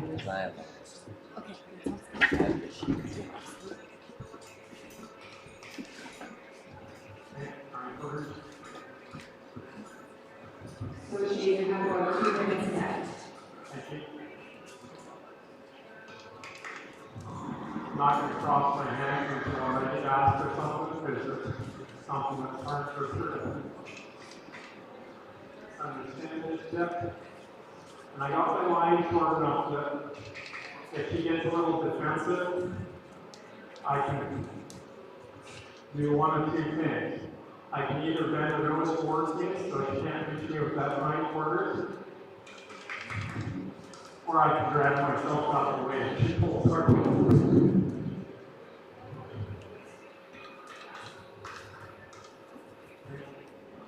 When I ask for the hind quarters to go, I want to make sure that they actually go. So if I was to rate how my horse is moving on a scale of 1 to 10, if I apply a 2 for pressure, I really want my horse to be moving away at 2.5. I want them to create some space. If they only move at 2, they're kind of leaning on me. If they move at a 1, they're definitely leaning on me. But I also don't want them to leave at a 5. Okay? If they leave too fast, just repeat, dial it down, go to.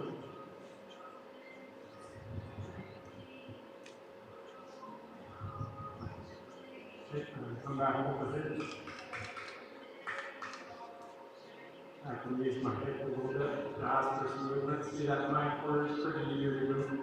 I'll get the shoulders later. I want to Allows 30 seconds. hind quarters. And I'll go over there. Thank you guys so much.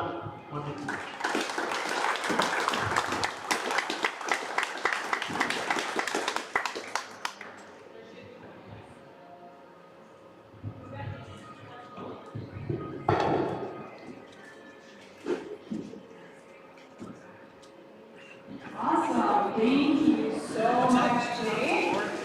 Let's give a round of applause for Jason Cooper.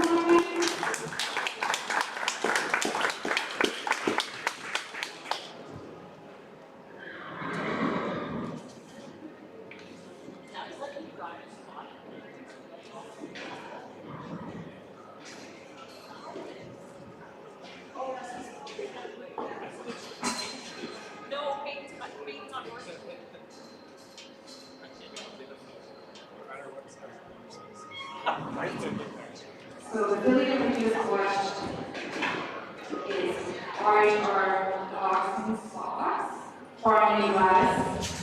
She's actually half sibling to Melanie's main horse, Libby, and Slim is an amazing partner for Mel. She's doing lots of things for him, with the mountains, and he's just been there and that kind of guy, and I think he's a guy who's going to just right there. And she's really pretty, like that's a really short one. Love it. So introduce our visitors if they want to be fillies, make sure you find out.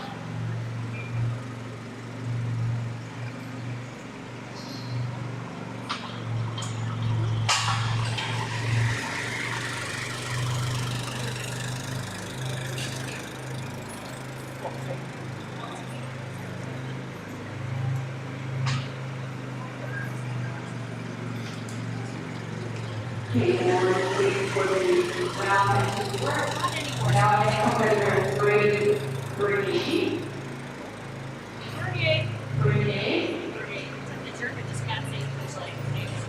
That's okay.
need to understand what the judges are actually looking for inside this round pen.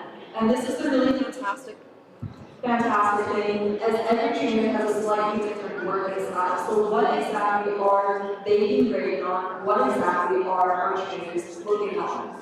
The very first thing is a change in the horse. So they want to make sure that the horse isn't leaving the session sour. We want to make sure that even if the horse started out being nervous or not paying attention, that the trainer was able to bridge that gap and actually finish the session with confidence.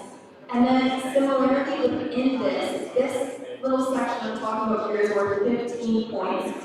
They are looking for the horse's body language as well. Are they pinning their ears, squishy? Are they grumpy? Or are they accepting, licking and chewing, thinking, and working with the trainer? And then, did the trainer successfully work through the problems presented by the horse? So what we could see with Jay's horse, for example, when it was a little scared at the play, what did Jay do in order to get the horse comfortable with the play? Did he do the right things that the horse was actually wasn't comfortable with it in the end? That's what the judges are going to look at. Absolutely, and so that section is worth 10 points out of a total of 80. So we've just covered the first 25 points. The third thing that the trainers are looking for is if they display clear communication to the horse. So within this, pressure release, this is the main point here. Did the trainer make it clear for the horse to understand what they're asking? And that is an additional 10 points. And then the fourth point, the really important one, gets 20 points for that one, is did the trainer lead the horse in a good place? So is it super stressed at the end of the session, or is it relaxed? Is it overworked, like all sweaty, even though horses sweat, and there's a lot going on, they're nervous, and different horses sweat differently too. But the judges are just looking at if the horse is in a good mindset, is it trainable, or is it scared? So that gives 20 points, and they definitely pay attention to that a lot. The next thing we're looking for after that is actually what's happening outside of the round pen, and this is crowd engagement for 10 points. So essentially, we want to judge the trainer on how they're explaining themselves to the audience. Does it make sense to you? Is it clear? Are their methods understandable? As trainers, this is a massive part, not only in building up our program, but explaining our program to other individuals so they can take that training and apply it themselves. And the next one is, was the trainer working effectively to prepare the horse for the finals?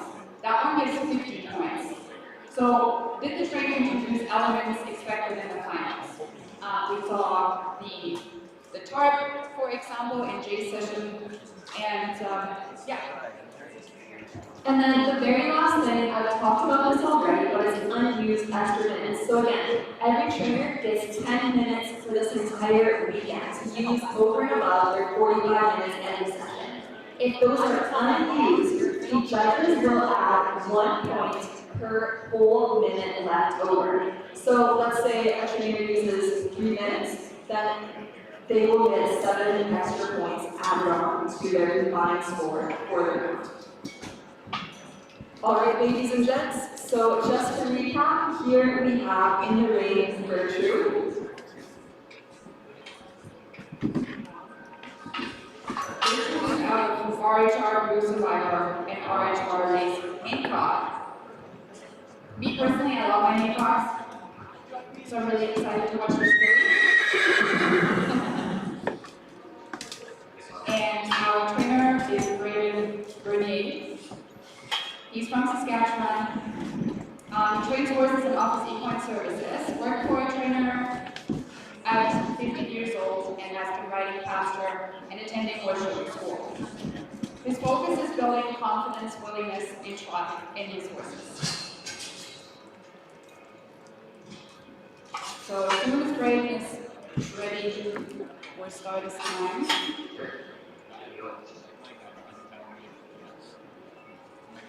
All right, 45 minutes on the clock, take it away.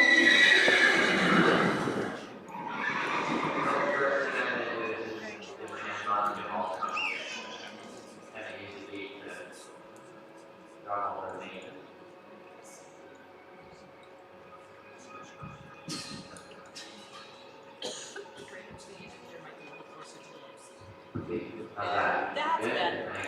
Yes. Okay, I'm going to use a saddle horse today.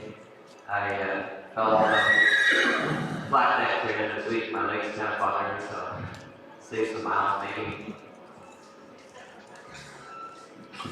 And folks, we did not talk about this yet, but this is something that is allowed for every one of the trainers. They have the option to use a saddle horse in their sessions to come forward with their filly.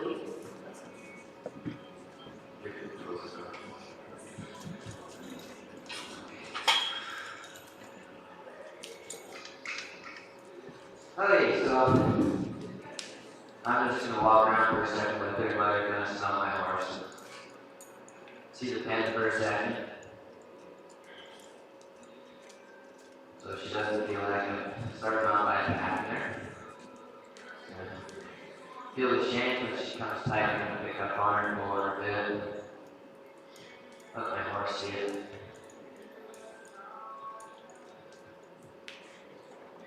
And first thing I'm going to do is just come over here beside her. Let her see me from above. Head on her.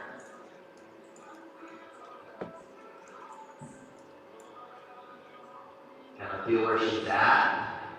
I don't know the horse, I don't really know what's done. I know they did a challenge with them, but I don't know super much about what that entails. See, they brushed their mane out really nice. Nice and slippery. I'm just gonna ride into her, use my foot, just tap her off, get her to move her hind head, like that. I'm gonna use my leg, kind of bounce it a bit like a flag. There we go.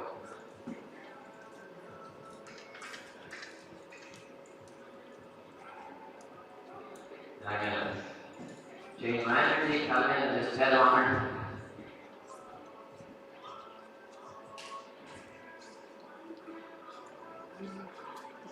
Here, take my hand, tap it. Want her to see if she's ready for a saddle. Reach over. I'm gonna change sides.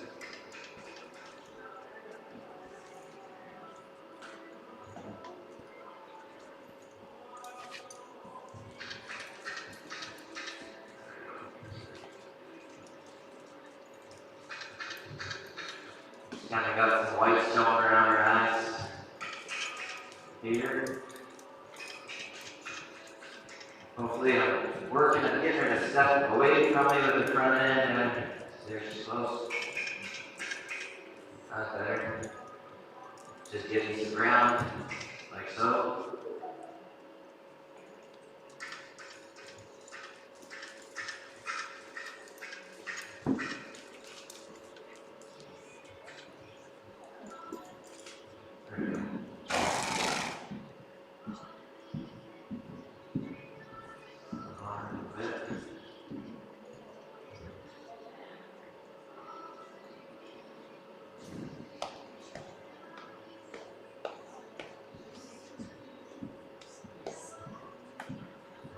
Okay.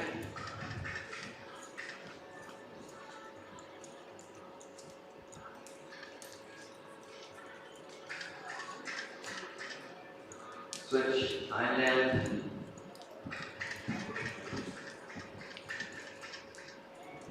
As soon as she comes through the hind end, we're going to let the front end come through. There we go. Looking for a spot. Try.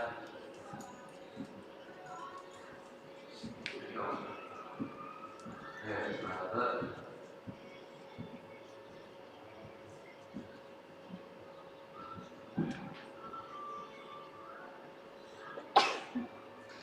Again.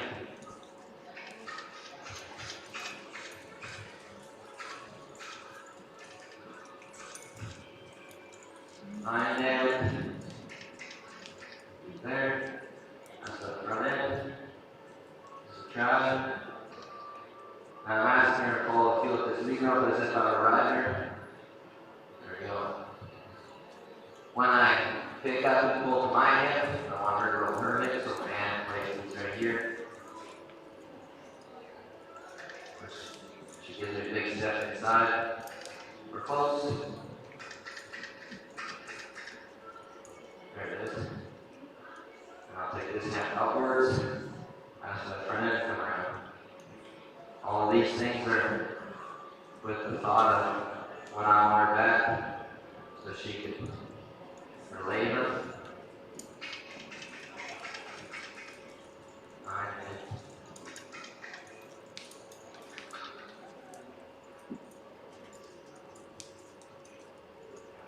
There it is. Front end. There it is. I'm just allowing for a second. There it is now.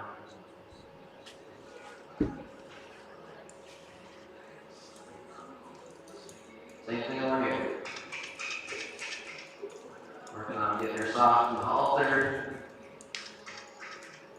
This way she's really nice. Now front end. Like so.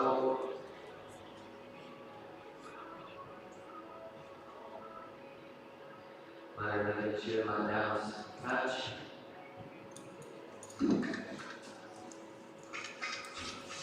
And I pick up the energy a little bit.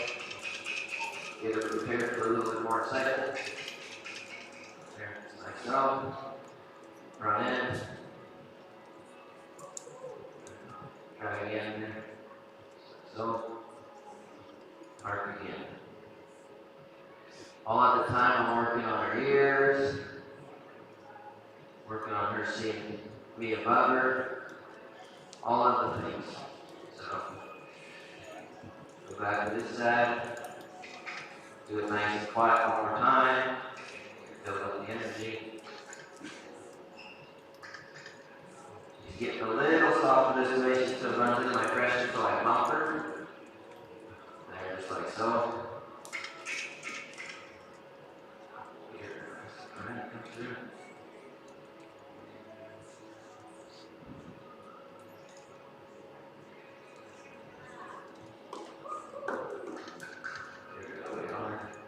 Feet.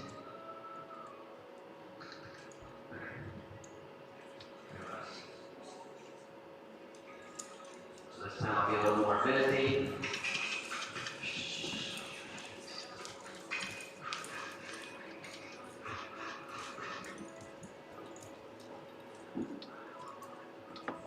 And then again.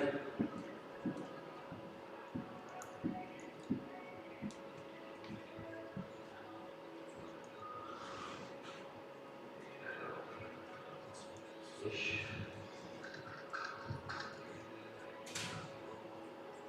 That'll work.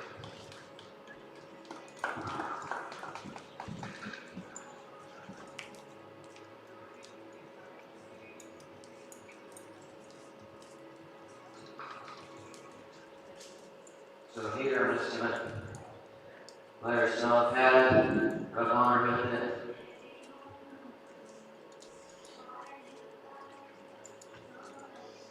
Let her park, come low, rub her all over. Let her feel it. She knows what parking is now. She knows what moving her hind end is. She knows what moving her front end is. Here we'll move the front end of the pad. Like so.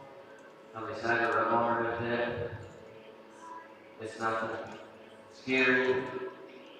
We're just using the saddle horse to get it all done. Take an opportunity, throw it on her back, let it bounce off her. Over to you again. Take it here, set it on, rub low.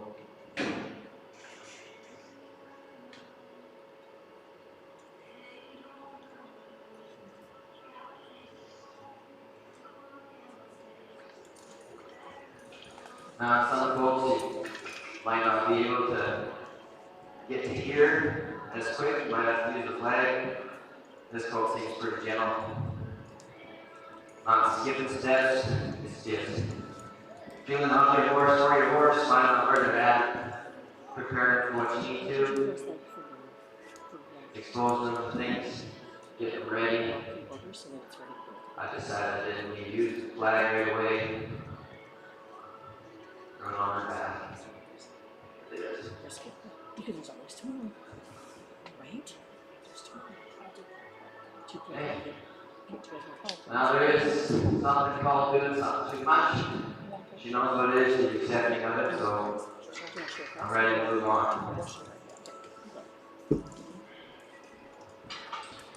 I'm just going to put some pressure on her back so she feels like she can wear me. We're going to do the same thing out to the hind end. Come back, check it out. Everything with that.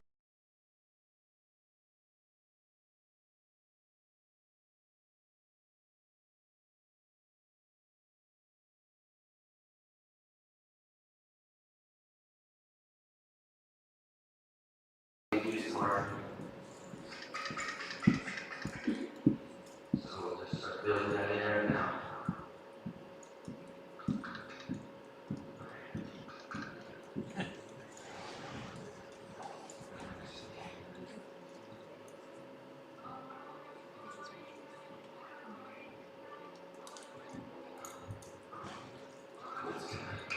Read it in like a t-shirt. Good big horse. Just sit my foot over that. Love on her. Lots of this type of stuff. Touch your leg, touch your ear. On the hips. Put my leg over.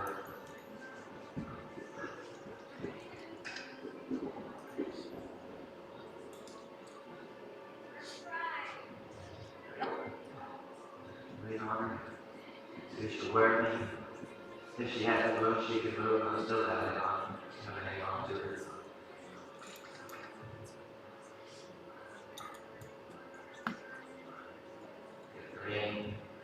First time I do this, I don't set it over her hips. I just come up real wide. Or change legs.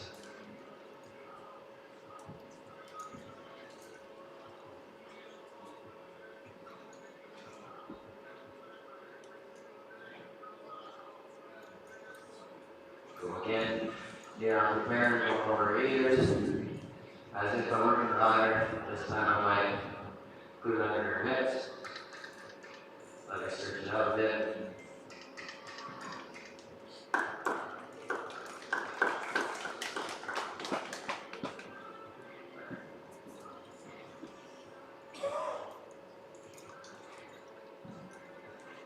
Same here. Let it go out wide. There we go. There she can walk through a little nice. Don't want her to block the other side though. Walk on this side, step. Again. This time I'll let it down her hips so she can have that feel.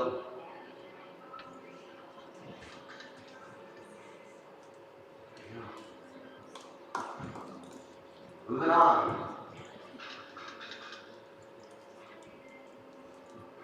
Alright, let's do this horse, please.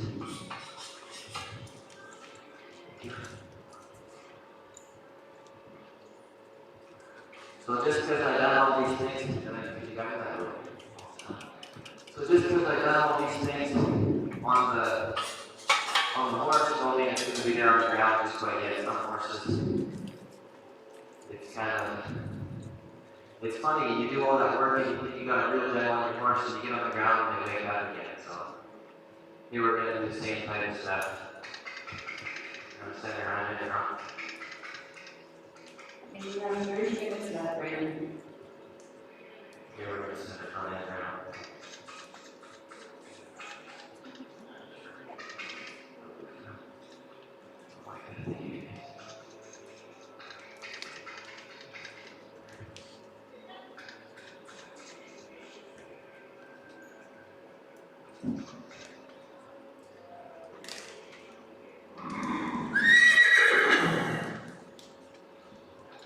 Right in.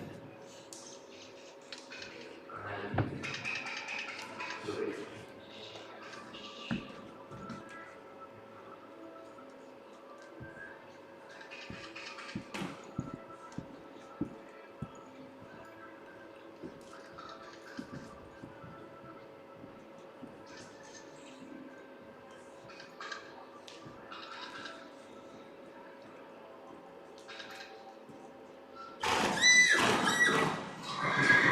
Right in.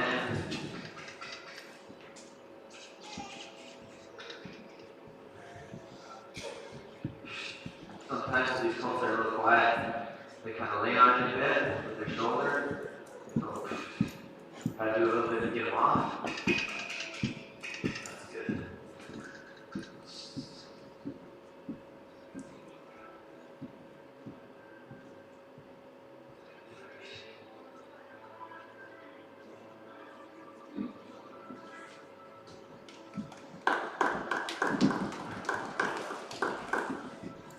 Just gonna get her off the halter a bit. Just a little bit more length to her.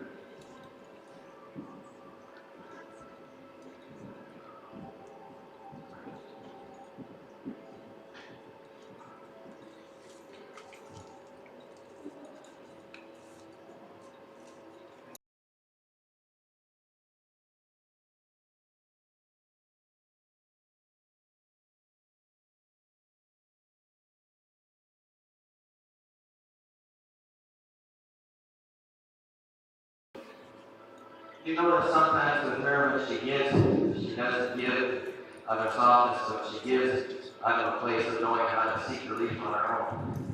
I want her to give to my pressure instead of trying to outsmart me.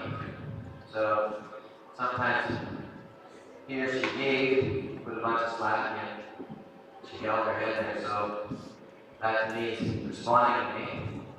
But when she throws her head in, takes it back right away, like so, that's when I'm wearing my pressure. There you go. So, we'll just play it out a bit.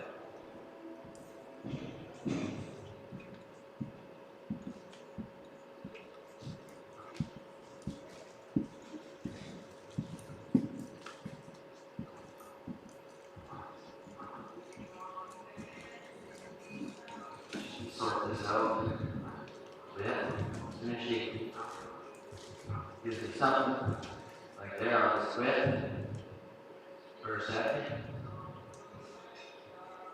go back to it, twice as fast that time.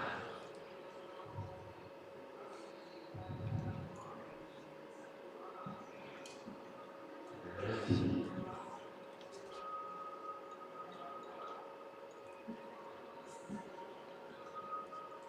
Take it back again. There. That's nice.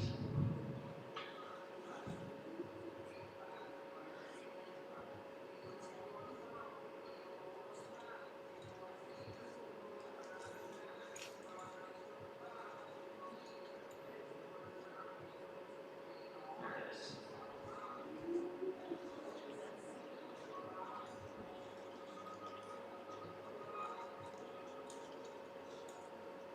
Come in here, have a little bit deep.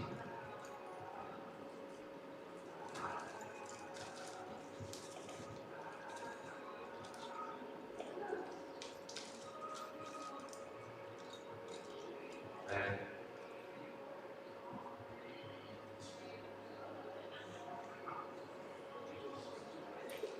Great.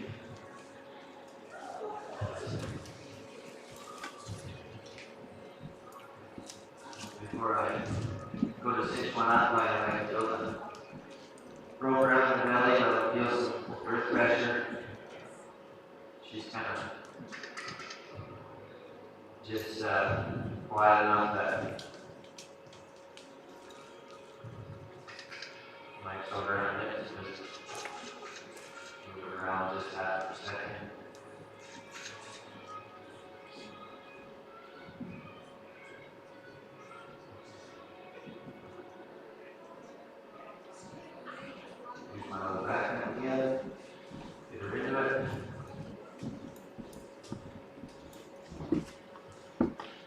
Versus if I wanted to catch two legs, I'd catch one. If I wanted to catch two, I'd catch. Oh, there it is. Weird. You know, this, the little branch in her belly. Use this to look out.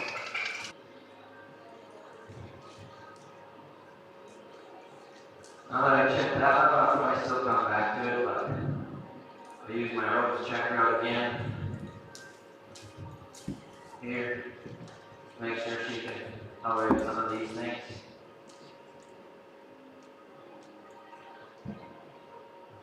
She just has to move her feet because she's a little excited in here.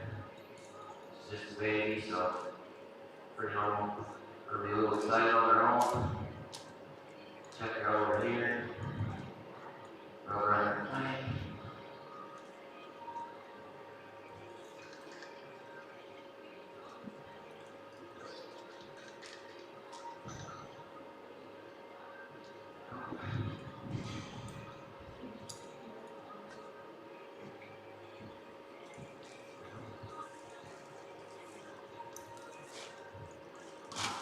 Back to this here, I might just let her move around the bed for a minute so she can feel the bed. What's our time looking like? I was just gonna tell you, about 21 minutes. Oh, thank you, appreciate it. I'm gonna let her go here. I'm gonna send her around the pen just so she can explore it low.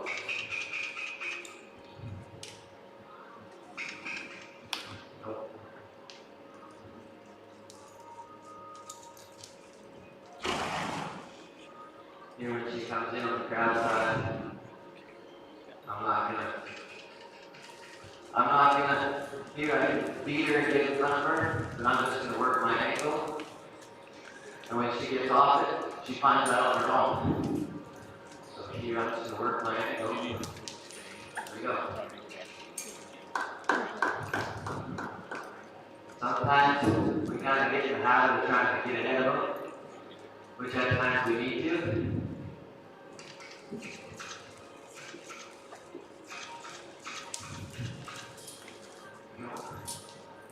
That's pretty low. We'll work on that transition again. And we quit. We quit chasing them. Lots of times, as working with horses, we can kind of hung out on running after on a low, running after that drop. And we need to remember to release the pressure.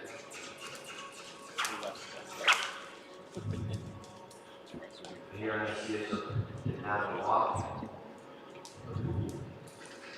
Here on the ears.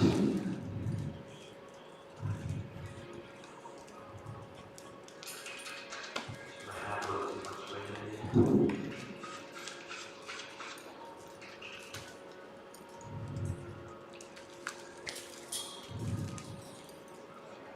Here now, kind of just down the trot.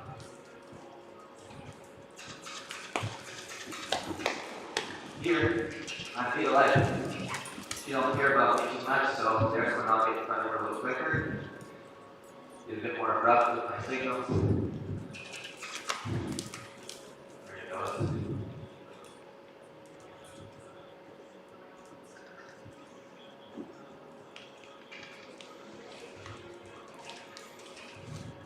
There her ears on me for a second. Work it over again. If she wants to give me a little bit of something. See, I wouldn't send her just yet. I'm gonna just wait to see if I can get a little bit of it. I'll take that. That's a start.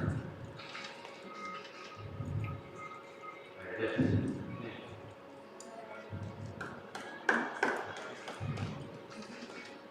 Start. Now I'm going to build on catching her anyhow, so every opportunity I can get on the mid on her. Here, might take her head away, lift her shoulders.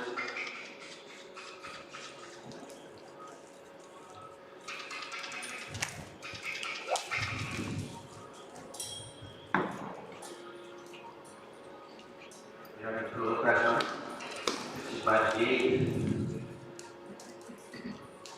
Slow energy.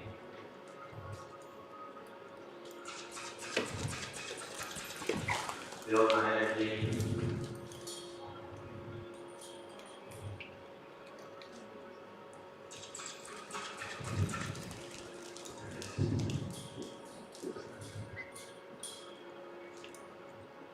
Here's the same thing on the second club. She really don't care about me too much yet. It'll come.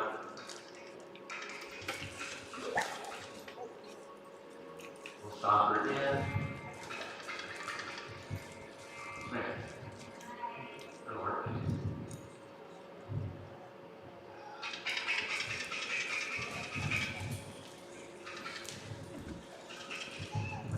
When we went to go see these horses last night, pretty near every horse come up, got the loving on.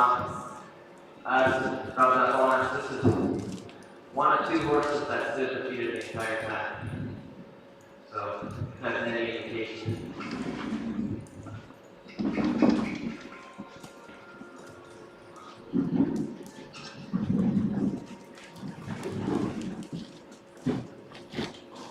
Here I might have a chance.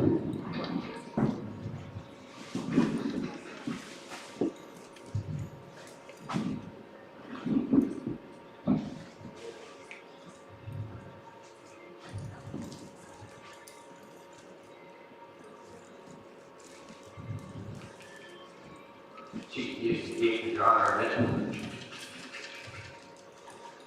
ready to get hold of her right now.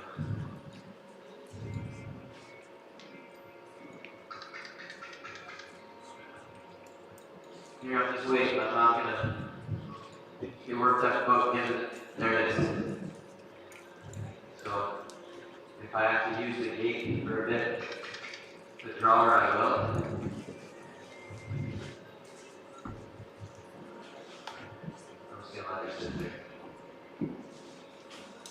See if I can go when I catch, walk up to her. She feels like she has the leash again.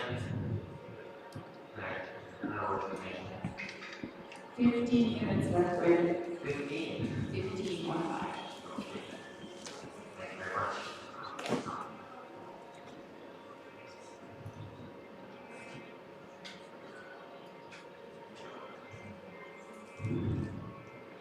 Somebody turn on the heater in here. Got off in a hurry. Asked for backup. Come with this pad.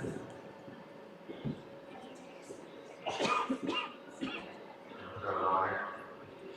Here. Let me see what this side. Check her out both ways.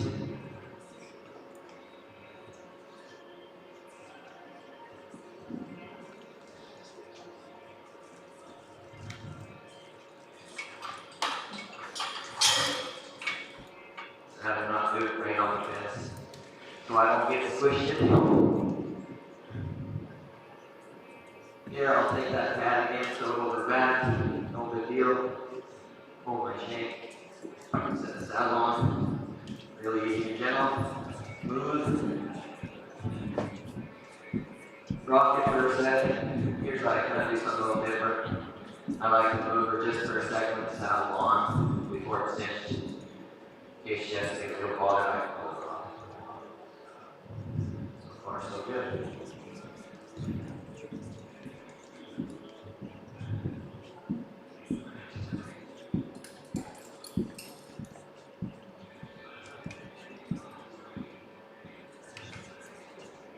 Adjust my cinches. Just a little lady, so she won't be too much of a cinch. I like to check my breast collar too. Set it over there next to it to go convenient.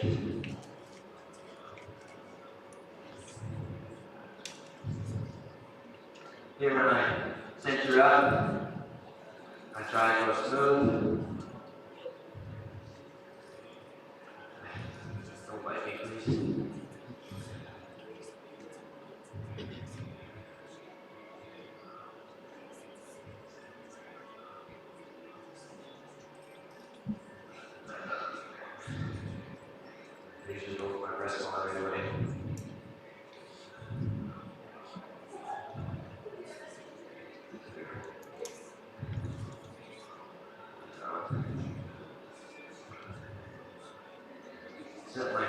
Start down easy. Like that up. Enough that she can wear it. Ain't going anywhere. Behind cinch. Put it on there so she can feel it. Okay. Now I'm just gonna park for just a sec. Kind of in a bad spot right with this. Here she might have to walk a little. Oops, sorry, dude. Sure, it's kind of caught up. I can fix that first. And I'm gonna walk forward.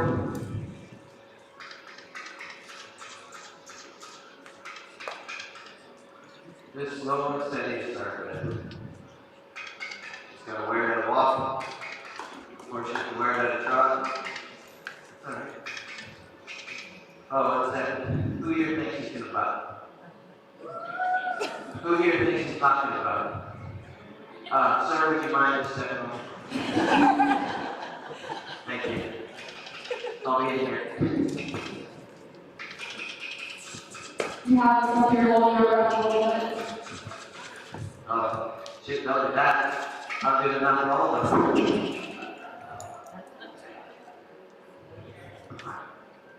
That's a good place. She kind of stopped. We're not going to get too excited about sending her out in the park.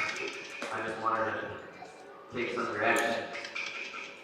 We'll work on her not stepping in and over the weekend. I don't want to teach her to buck, so if I can help it, I just want to.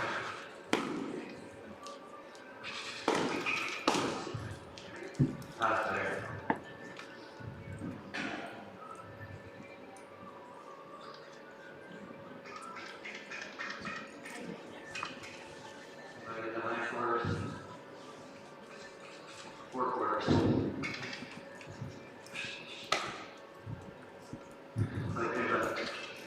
Water now, I can check.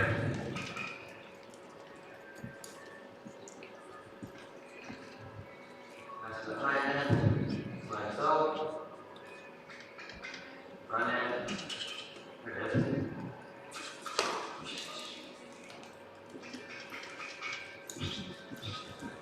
Okay. Yeah, 4 minutes. Let her find a spot to stop in here somewhere again.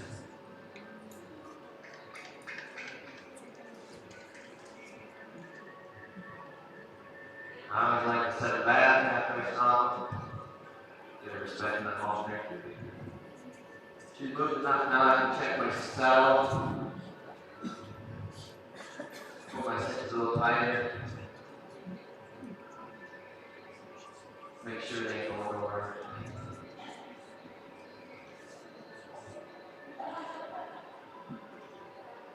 I kind of trust now she's not going to bounce off the walls around bend. How many minutes is it? Just under 10 now. Shoot. Whatever will we do? I'm going to let her go. I feel like she's not going to go about to the fence.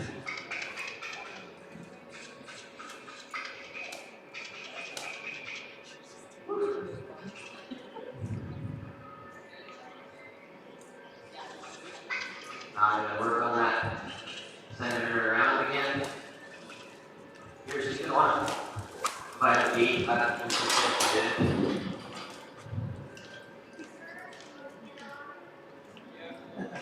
Recovery.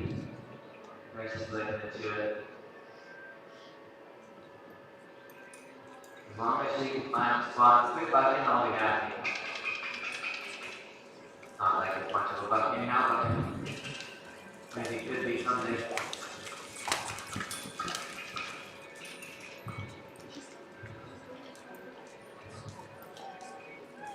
And it's not, and it's down.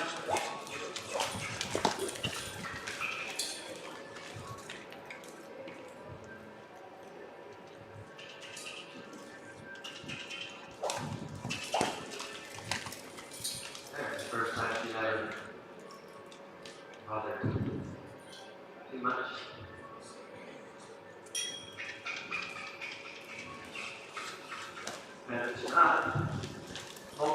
elevation.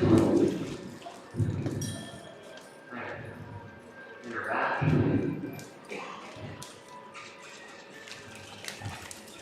There you go. That's just getting bigger.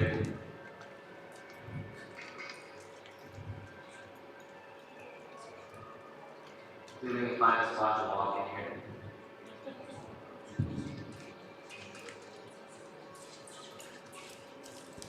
Right. She's going to walk again.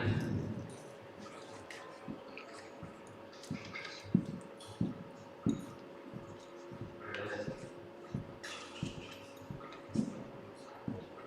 Try it again. We're building on these transitions before we ride it.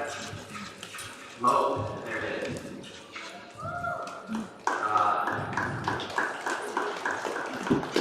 Low again.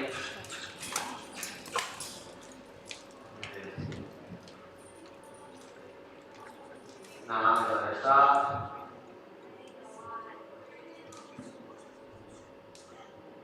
It's okay, she has to look around. We got 6 steps to build on a connection here. Almost built at the beginning. You're going to work on catching her again. So every opportunity I get, I'm just going to walk out. Retreat a little bit.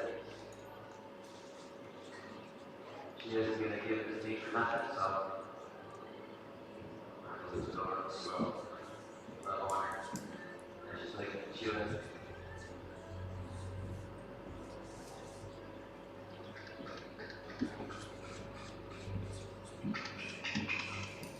Right.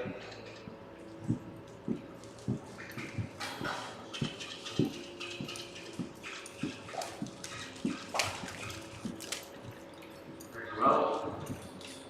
Draw. Roll again. Gonna build on these transitions from the beginning. Follow to this. Ask her to run around here and roll. Be mindless. Lack of purpose. We're building on her accepting pressure. We're responding to it, coming down from it. And 5 more minutes. Here's the same thing. If she's going to park on the fence and not hook up to me, that's okay too. I just want to be able to control her feet. And that's the light in her feet. Get the light coming out of her feet. Here, I'll walk up to her with some purpose. There she's kind of looking at me a little bit, so I'll retreat. Walk up again with some purpose. If she feels like she has to leave, she can leave. I'm not holding her here. That's how I build on catching my controls. Alright, 5 minutes to sit.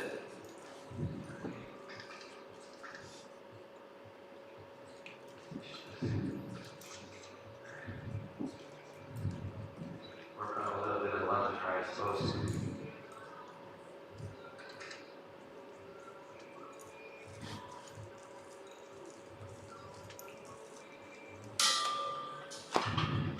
So pardon me. Oh yeah, the routine. So here. Okay. I kind of use my flag up high to start with.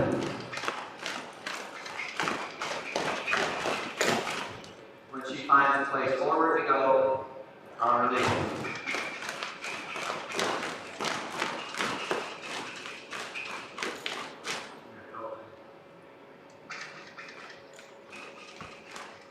If I have to tap her, I might do that. There you go. Working on teaching her to stand. There it is.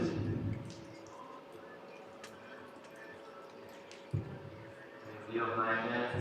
You're down to 3 minutes here, and just remember that the saddle needs to be off and horse on your back, or you can go over into your 10 minutes.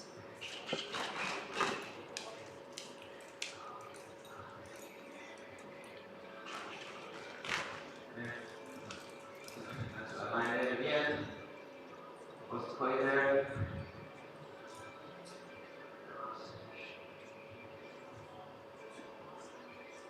So I feel like we're leaving her in a good place.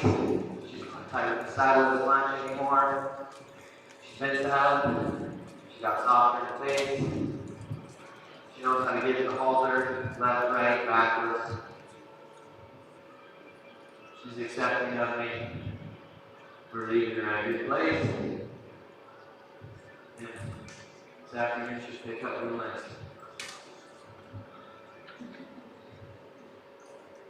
Should be able to step right in and improve on what we built. How many minutes? 1 minute? What about 2? About 2. 1 minute. So the worst part is just ripping the saddle off one quick, real quick. So I'll kind of trust her to hang on with me, pull the saddle off, head on her, finish at a spot where she's not super hot and bothered.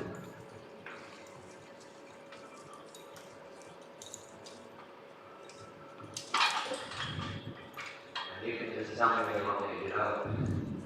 I'm ready anytime. You have 1 minute, 10 seconds left. Use this time to learn her own sister's bad dad, love on her a little bit. Rub her sink, make sure she doesn't have any hair balled up in there. Just take an opportunity to slow herself down. If we kind of work with an attack the whole time, her energy stays up.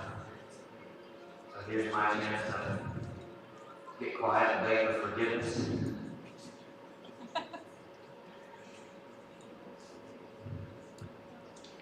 Okay, 30 seconds. Boy.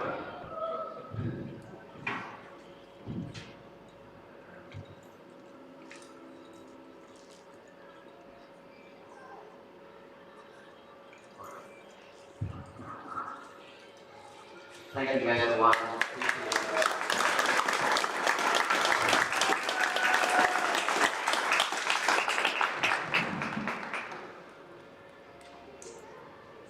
Thank you, Brayden.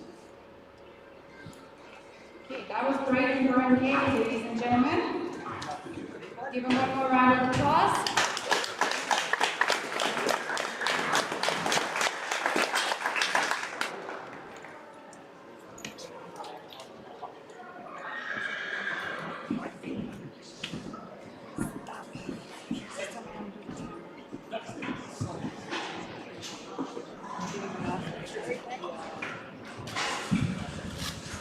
Alright, folks, we're going to take a 15-minute break. We're going to get the hair, we're going to drag out, and then we will be coming back with Shelby, Bosch, and Bernadette.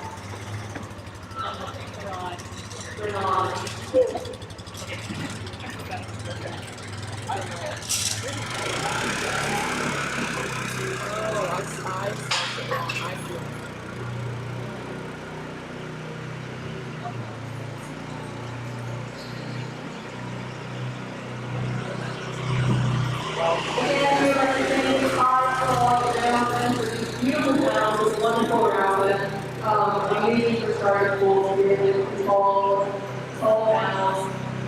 We'd like to thank, of course, our school Canada. This is our thank for them, and we know we're going to go on after this expo, 2026. And we'd also like to thank Ridgely Pond Captain for their sponsorship as well. We cannot do it without you guys.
Okay,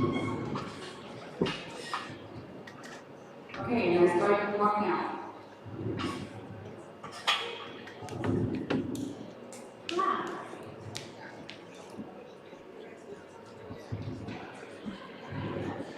So when we had the opportunity to meet these horses last night, what really drew me to this mare was kind of her curious nature. She was one of the ones that kind of came up to say hello. Even just watching it here the last kind of few minutes, while we heard about her and all that other stuff. I just love kind of the curiosity that she showed. You know, she kind of checked out my saddle pad. She's kind of very patiently checking things out in the pen. So my only thing when I get my hands on the horse that I have that is just kind of getting acquainted, just checking her out. I'm not too bothered that she's still kind of looking over to her friends. That's pretty normal, right? Horses are herd animals, they feel way more comfortable on a herd. So my real goal today in this first session is to kind of show her that I can be like her mate. I can provide her that same kind of comfort that she's going to get from her own kind. So every time she gets kind of searching outwards, I'm just going to kind of draw her back in, rub on her a little bit. Go, you know, being with me is not a bad place to be right now. I'm going to try to not breathe heavy into this mic for you guys.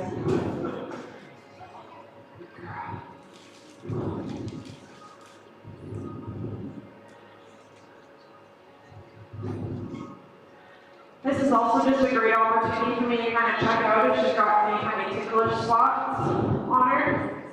You know how good she is if I'm kind of touching here. Those all tend to be kind of ticklish spots.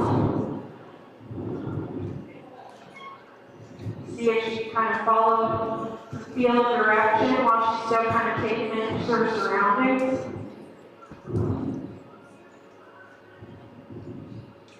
Nice, I like that a lot. With the young horses, I really focus a lot on their expression. In the more aged horses and performance horses, I really look a lot to how their body's moving and performing. But you can tell a lot about a young horse based on their expression. So now that I kind of take a few minutes to kind of show her that I'm not gonna. Yeah, good girl. You gotta kind of find a balance of when you're getting introduced. I'm going to offer you comfort, but I'm also going to ask you to follow my lead a little bit. And that a lot of times these young horses, when they start to feel comfortable with you, like you've seen with a few of the other ones, they get just a little bit pushy about that space. And that's just natural, that they're going to kind of come into you to seek that comfort. Good. So right now what I'm looking for is that she can walk, relax, and unite on the circle. If she were to do that, we'll step into a trot. I'll let her find that slow. Good.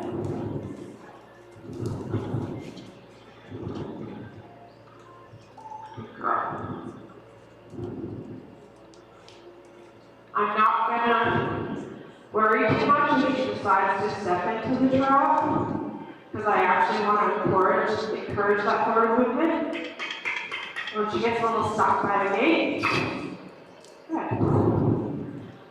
I'm just going to go with her a little bit here, let her kind of move out.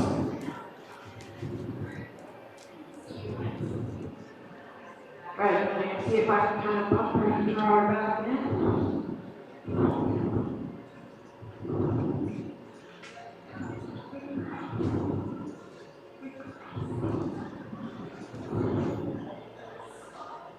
And I'm going to send her out this way.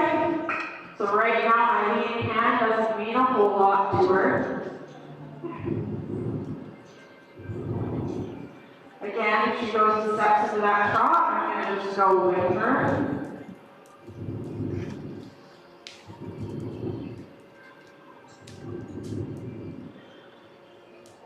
you know, you can kind of watch her ears, she's kind of taking in the crowd, taking in the environment. But I like that inside ear is still kind of looking back to me.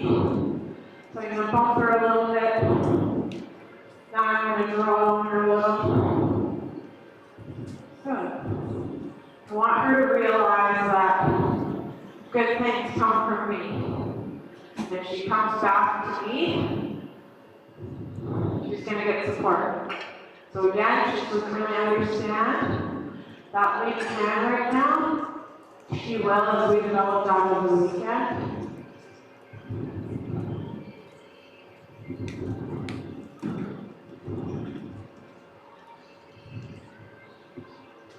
Good girl. Good girl.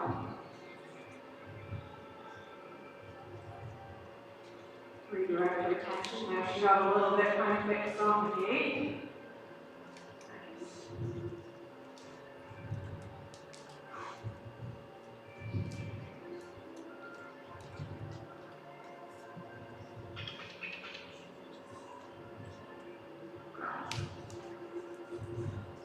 I'd like to see her leave a little softer, but let her just find where she feels like she can slow down. Good girl. There, she had a little lick. And there, like, she had a little release. So it's really important to me that through training sessions, my horses feel like they can release that tension. I really like to look and see that they can go like that. So I'm just going to see.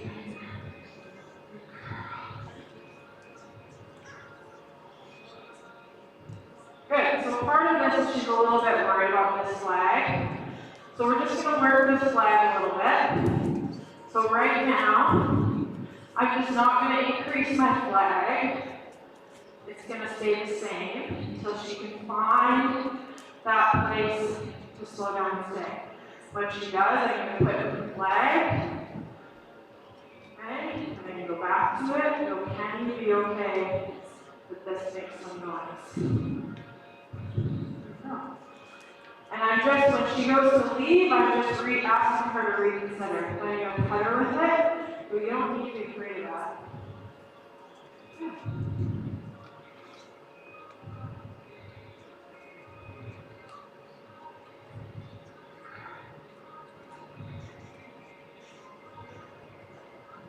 Good. Get back in on that one side. Get it back off a little bit. Then we're going to switch sides. So, there's about 3 or 4 stages for horses in learning. Okay? There's tolerance, then acceptance, then enjoyment. And the 4th one, depending, is even intolerance. So right now, she's a little intolerant to that flag. And that intolerance is how she's showing how she feels the need to leave when I get a little bit active with this leg. There, she started to change her expression. Actually wanted to kind of turn and look instead of turn and leave. Good girl. My goal for the weekend is to go from the tolerance and acceptance and maybe even find some little moments of enjoyment for her where she starts to feel confident with those things. Good. So now I'm going to work both sides of the flag. Good. So we got to find a balance with that flag between not being afraid of it, but knowing to move off of it.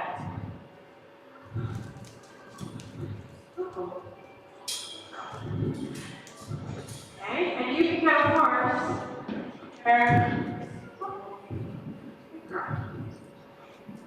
where they're okay with something when their feet aren't moving.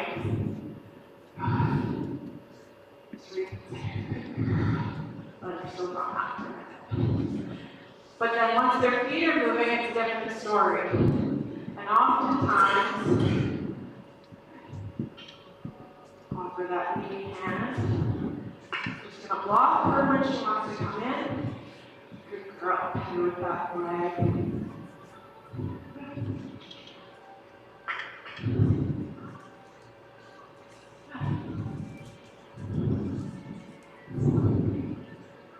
Want her to understand this leg is like an extension of my hand. Good girl.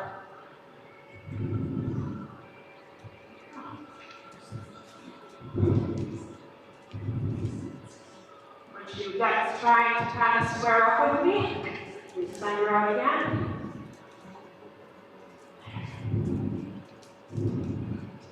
Good girl. Want to find that balance where she can just walk forward a little bit more relaxed. Good. And just those little bumps on the lead rope, we're just kind of asking her to reconsider when she feels like she's going to leave. Good.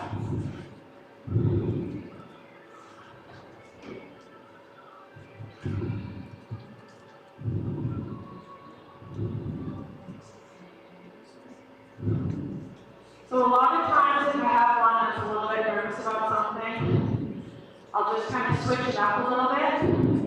So because she's kind of nervous about the slide touching her, I'm just switching to where I'm active with the slide, but I'm drawing her towards it. So drawing the horse towards something, you're encouraging that natural curiosity, and I cut her with it.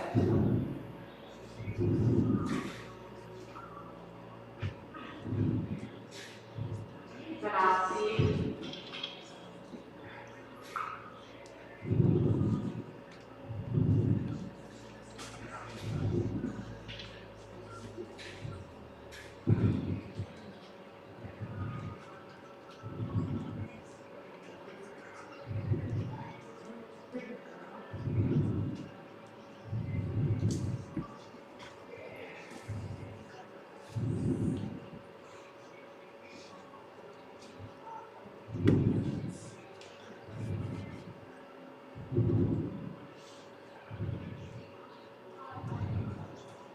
Good, and then just go back to that sensitizing leg.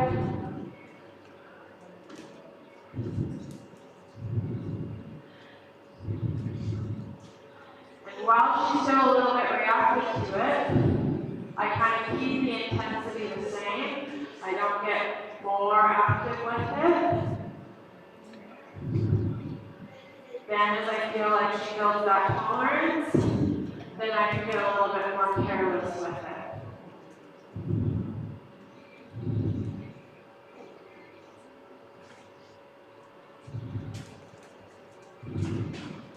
So here, again, she gets a little bit worried about it.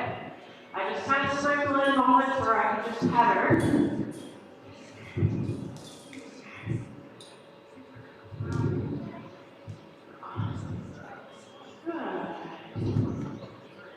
There, so then I take it away.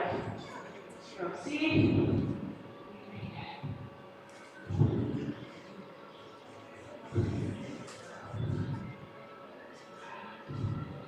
See if I can just work some, ask her to step away. I'm just going to push my fingers. Looking for her. I might even help her out a little bit. So I really believe that success is in your preparation. So if she gets a little stuck, not stepping away, I'm going to set her back. There. So I'm looking for that outside front foot to step away. And so if she's kind of planted on that front foot, what I can do is I can help bump her back, halter. There, set her back, open that. There. Good girl.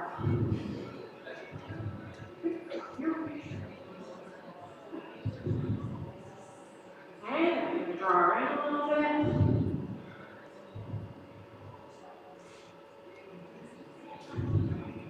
I might work a little bit more on that other eye. She's a little bit more not confident with me on the other eye. Set it back. And then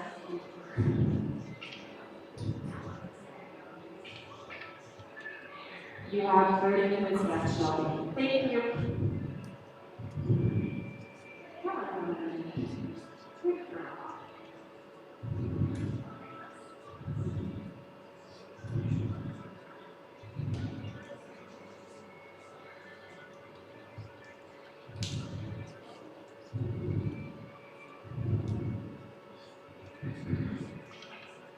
That is already a huge change to the flyer. Yeah. And sometimes it just takes if you can see that they're kind of on the brink of trouble with it, to just kind of change things up for a moment and then come back to it.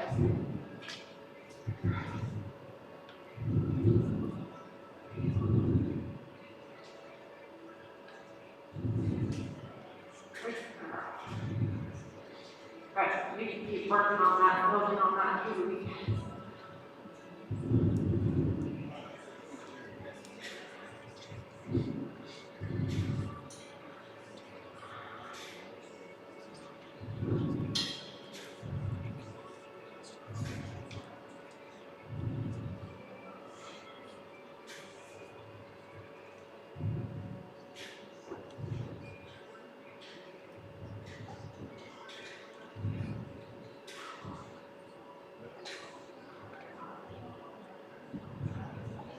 So I'm going to work her on a bit of a longer line now. I'm going to let her open up here. And just because we're still kind of getting acquainted, not that I think she's going to try to find out everything, I oftentimes like to just have them on one line. I don't operate it like a true traditional lending style. It's just like a longer lead. So that if I need to,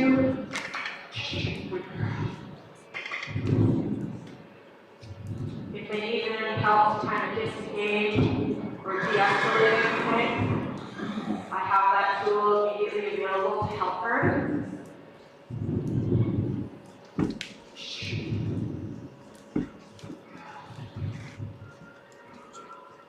So I really like this dog. You know, she's pretty relaxed in her body, you know, all things considered. I'm gonna get a look at her lope. So I always like to be really intentional in everything I do with my horses, right? That's how they read each other. They're constantly reading body language. So I try really hard to make sure that the things that I ask have purpose and intention. So when I ask her to lope off, I'm going to time up my cue with that outside hind leg, because that's the leg that they start their lope off in. So I'm going to be pretty patient about it.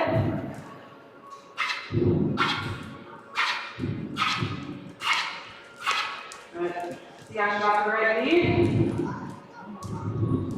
Great girl. I'm just going to let her find the flow what she wants. I'm going to draw her in. Just be patient, see. Good girl. And what a cute little lope that was too. And I have her attention for a little bit, and then if she goes off, that's fine. We're going to send her out again.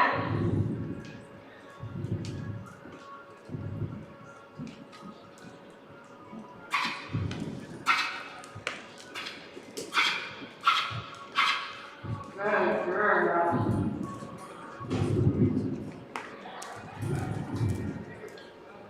Good girl.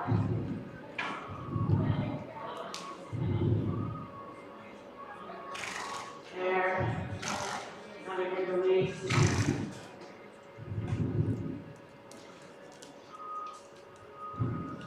See if I can get her to come on me a little bit here. Send her up the other way.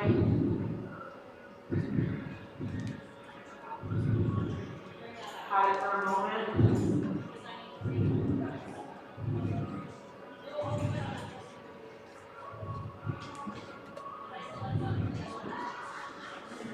She kind of wants to come in and then she kind of thinks about the friend. That's okay. Good girl. her off the other way.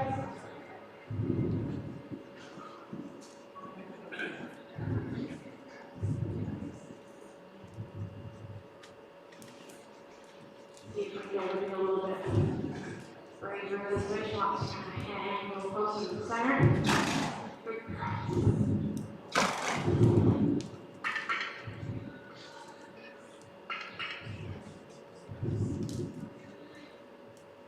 So I really like to wait until I see they're kind of in a good jog. I don't want to ask when she's quick in her tempo. There, I want to ask when she's slower. There it is. Good girl.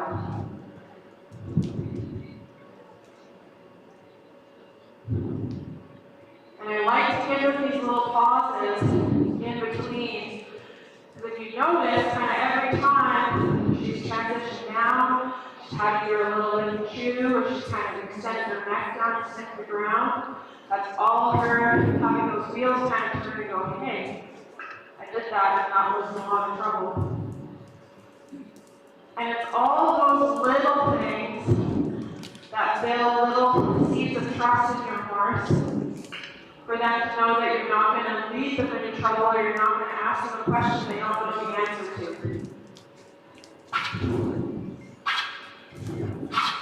Good girl.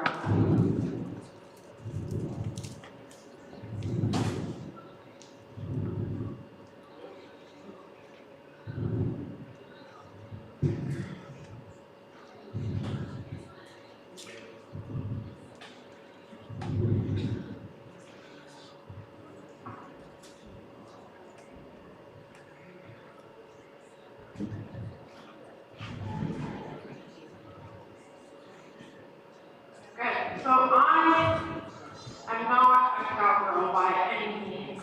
So I'm not a super skilled roper. You know, I have a background in hunter jumper, and I kind of actually have quite a varied experience. I'm kind of fortunate that way. You know, I've worked with trainers, thoroughbreds for the track, terrain trainers. So kind of like to use the metaphor of horsemanship, kind of like a buffet, where you can take all these different techniques and styles and go, how can I apply that to what I do? So this is just kind of the same thing, it's just getting her used to kind of feeling this stuff, touch your body.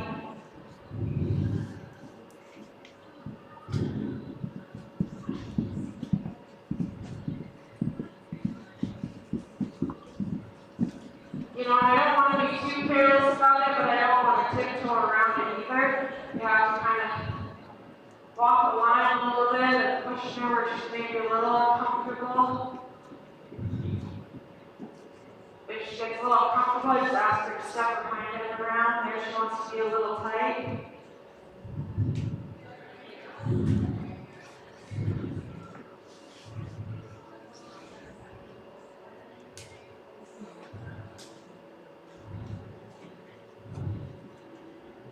No, but just going through kind of all the things on your checklist that you want to kind of just check out. But the biggest thing is I don't want her to, you know, feel like we're going through a checklist.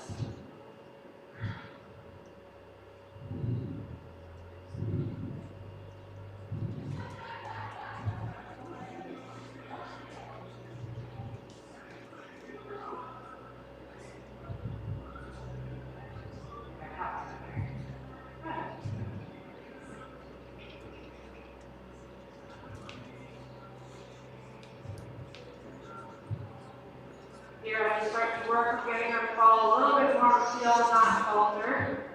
She just wants to get a little bit tight, she gets a little bit worried. Okay. So I just stop on that halter, kind of towards her hip, looking her to get her hind and break over there. And then I just sprinkle more of this in. Then she get a little lick and chew. 20 minutes left, Shelby. Thank you. And I'll ask her to soften up a little bit in that halter. There.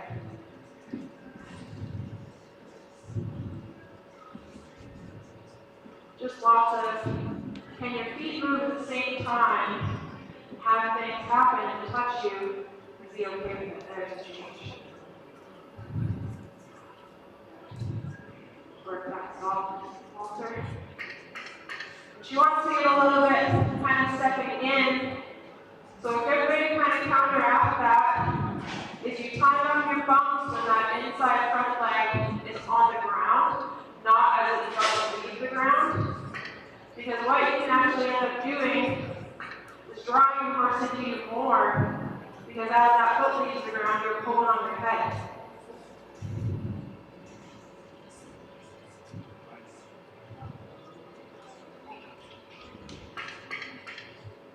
If she wants to be a little stuck in your shoulder, that's okay. You can just work that out. Good girl. There. Right. Let's see if you can bring that through, change direction. Good girl.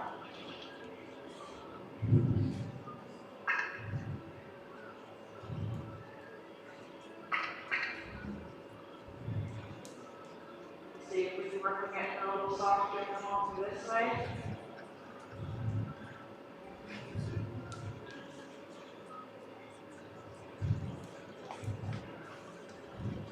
So folks, really pay attention to that filly's mouth. She is looking into it quite a bit. It's really neat to watch how Shelby is asking the same question over and over again without changing the question until she gets the right answer. And then she takes that pressure off, and that filly has listened to for the right answer so many times now. It's so neat to watch. So I would like you to pay attention to that.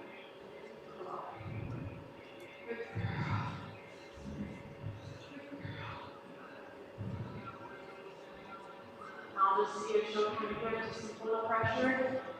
This is a really good kind of regulator, and Amy and Drake has touched on this in their sessions too, about the parasympathetic and sympathetic nervous system.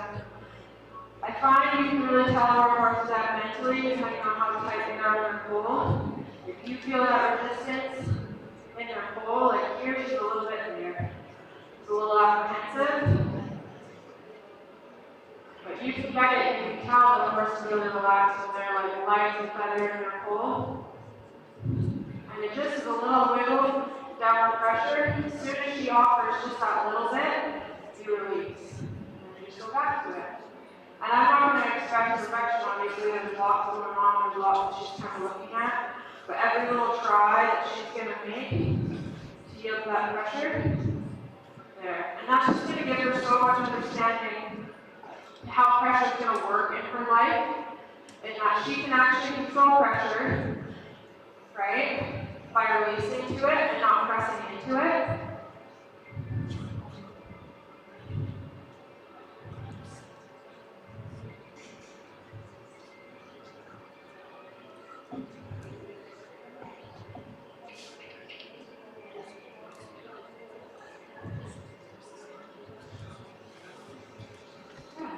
Back to working. A little softer there. Time words.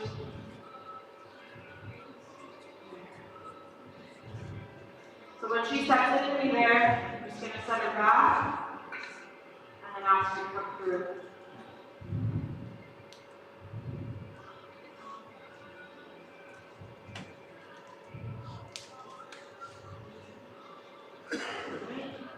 Draw back towards your hip. There. Have it for a moment. Side soft. So again, so every time she wants to kind of come in, I'm just going to set her back. Show her where the open door is.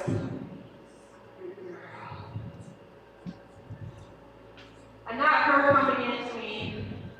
It's not her really being pushy. She's just young and a little insecure.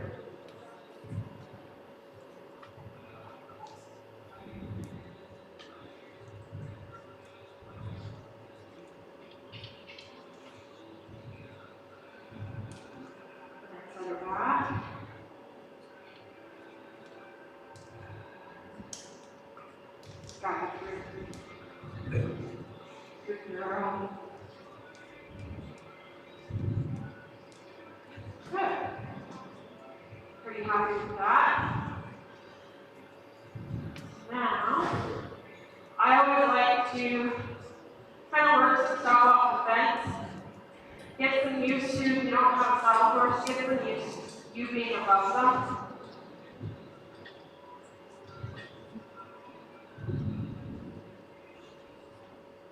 So we kind of worked on getting her to follow the field with her feet. So right now she's just kind of checking out and be like, what on earth are you doing up there? I'm just going to kind of work my way, encourage her to feel like she can come stand underneath me a little bit. Right now all I expect is for her to kind of offer her head a little. But right now I'm just going to kind of go with her when she feels like she needs to move her feet, and she offers to kind of stand and be curious.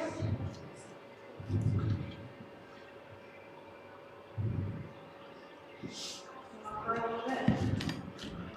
What I'm looking for is that she brings her hind feet closer and she starts there. Good. So anytime that those feet move, even if it's not exactly where I want, I release. And it's a little bit of meter inches. The further just follow that feels.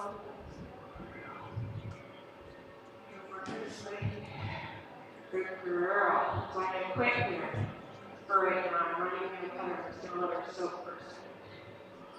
Then I work on petting her, loving over a little bit. So see, you can put yourself in vulnerable places and be above you.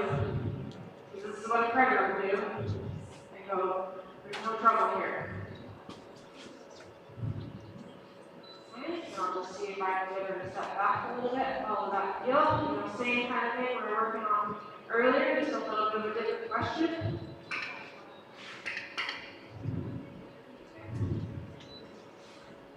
When she gets to move her feet, I leave her alone. When she gets a little stuck, I just bump on her so that she puts this together, that when I get on this, I want her to move her feet.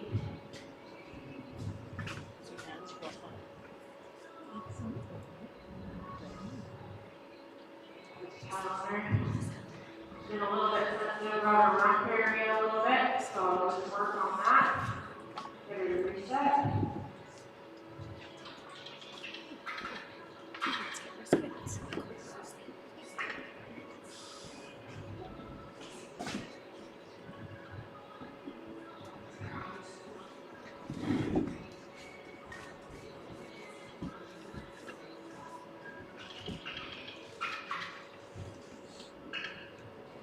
Gets a little stuck over there with the feet. So I don't increase, I just kind of keep going. There. Good girl. And she worked her lips a little bit. And there was nothing to do again.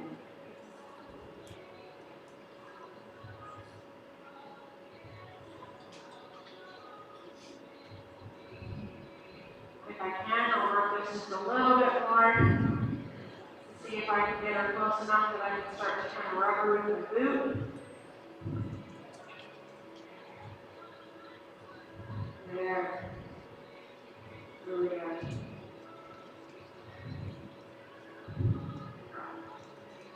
And it's okay that she walks off. It's just an opportunity to kind of reset her. But the fact that she kind of offered to come up here and get close for a minute is really cool. And you have 10 more minutes to show.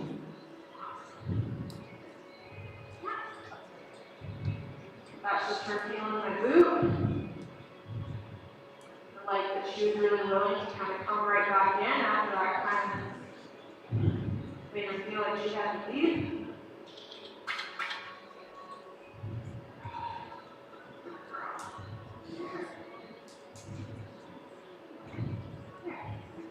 So there, I kind of introduced my boot as I was petting her. Because sometimes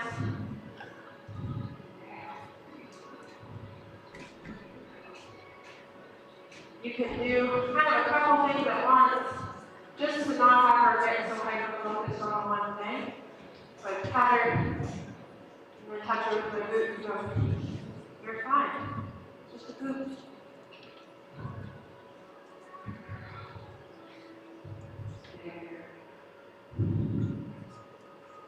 I want her to really start to put it together, that lining up on the fence here is a good deal.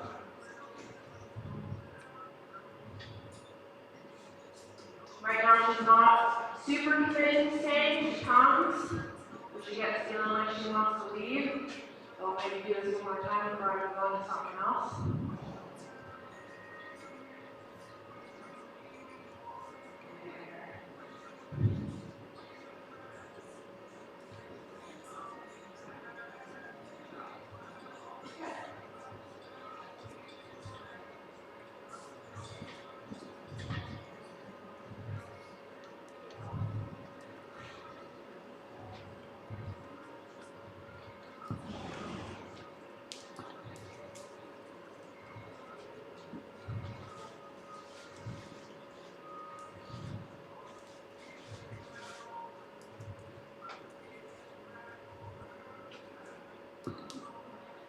Like I said, I'm no roper, but I try to do what I can with the tools that I have.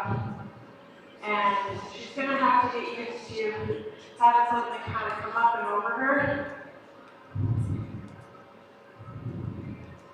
But let's move this around. She's just got to wear it.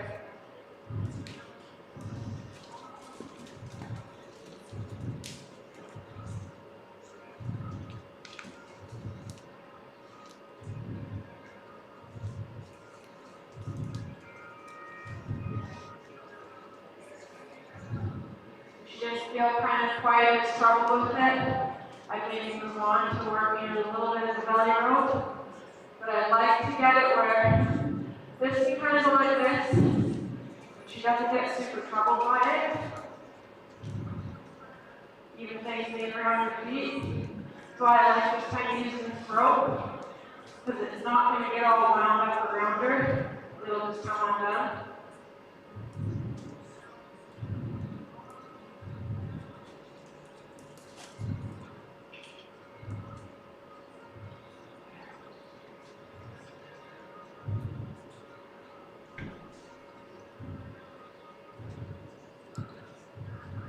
And folks, looking at what Shelby is doing here, right, when we work our horses with the leader, when we desensitize them to these different tools, to these different obstacles, whatever you want to call them, this is essentially the lightest, the smallest saddle pad that this horse will ever wear in its life. It is the stepping stones to getting them prepped for that bigger, the better, the next stages that are about to come. Your hand touching them is the smallest, lightest rider that they'll ever have on their back.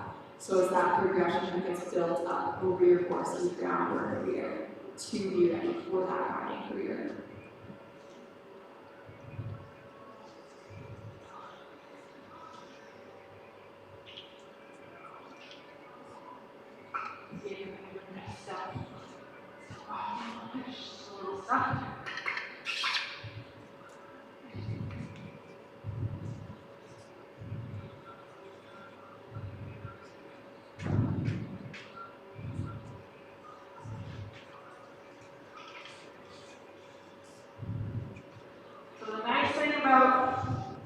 Belly ropes like this is she got really trouble, I can just let go. Okay?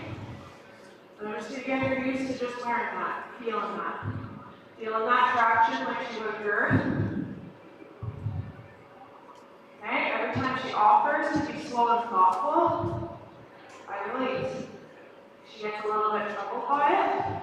I just kind of keep going as I do.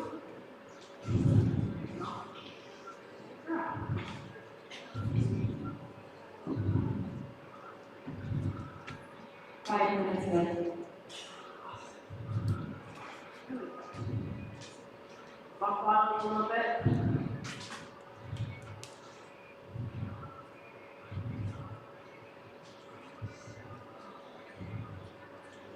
Bring her back.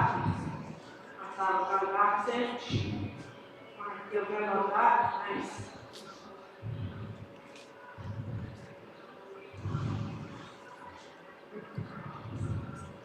Shift a little bit and chew. Just work this the other way a little bit. Again, I'm not too particular. She feels like she's got to kind of move her feet around me a little bit right now.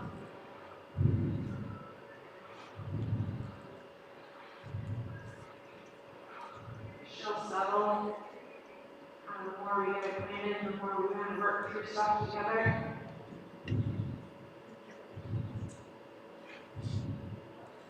Just like the other side, I want her okay. Like, swing that over.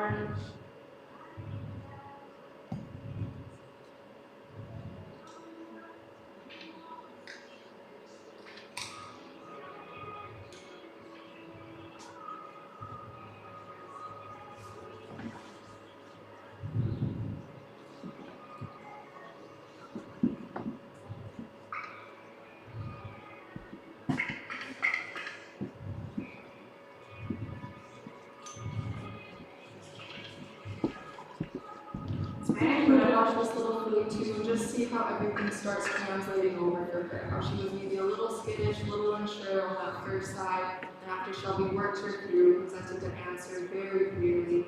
Now switching over to this other side, you see a lot more confidence, a lot more thoughtfulness. She's understanding the task at hand, she can respond to that.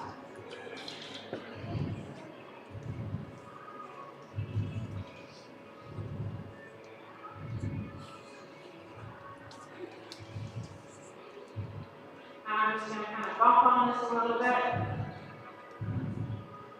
See if you can kind of find a stop there. Nice. Okay. What are we at for time now? We have 2.5 minutes left. Okay.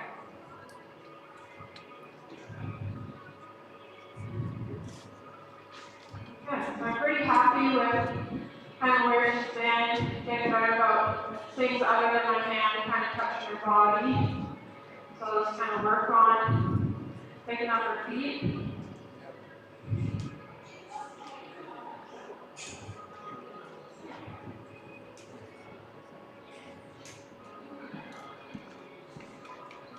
And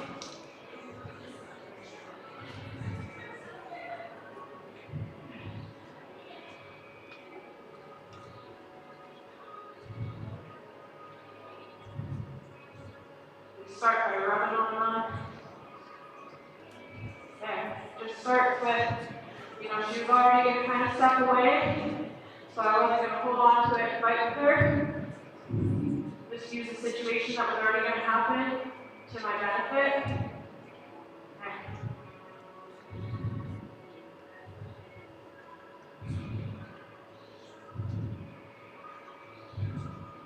Again, set her up. You want her to stand kind of relatively square. I don't want her to stand super uneven in her weight.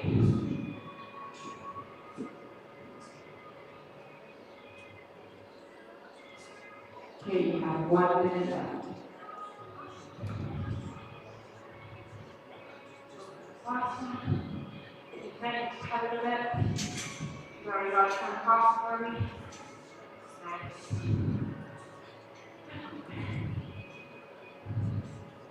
Cool.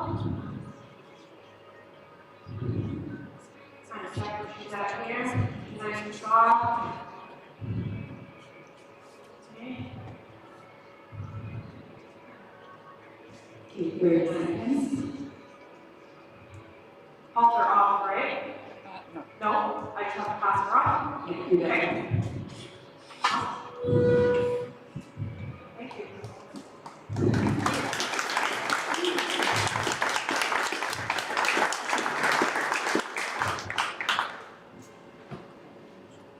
Okay, guys, Shelby taught the Sewing Workshop. You can also find her on Facebook, on Sewing and Training, or on Instagram, Sewing and Horsemanship. Thanks so much, Shelby.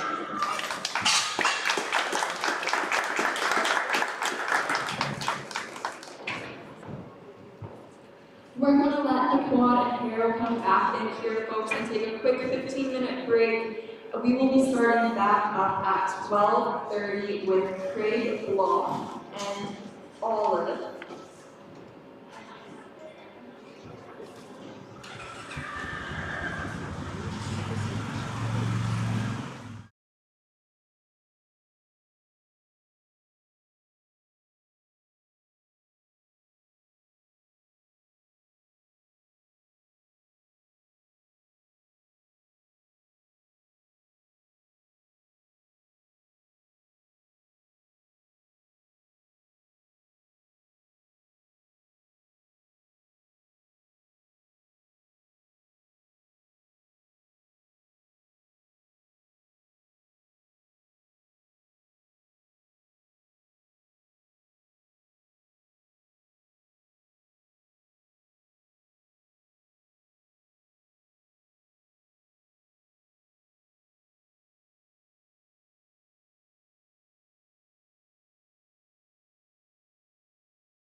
The riders are going to be going through a pattern, and they're going to have a series of different obstacles that they have to cover. So some of these are going to include a washboard, some different ground obstacles, and some of the tarps, pool noodles also that you're seeing in here. And all of our trainers have the options to work on 2 obstacles ahead of time. Once they've chosen their 2 obstacles, they are locked into those obstacles for the weekend. They can't swap out over the next few days. So I see we have here some pool noodles and some tarps coming in, which is awesome. And you'll also be seeing those in the final, but again, remember that trainers can't just pull in all the obstacles and work on them ahead of time. So you want to see how these horses can handle those new situations in the moment.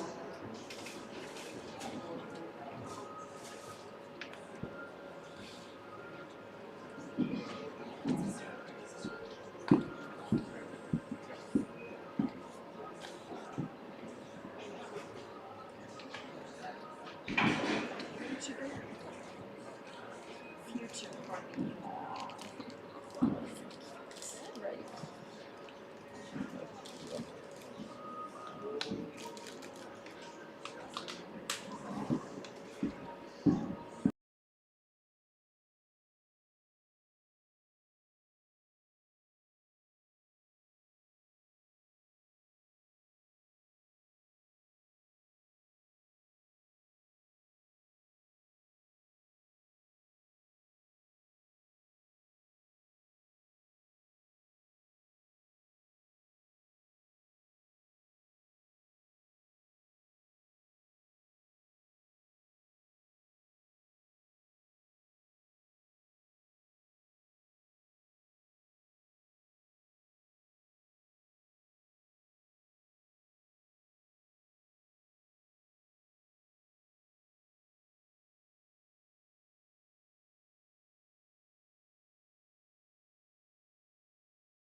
Welcome our next trainer into the ring. This is going to be our last training session, and then we are going to take a break for lunch. I can smell some burgers up here already, so definitely go on outside, check out the food truck if you need. I see brisket and pulled pork on the menu, so you can eat till your heart's content.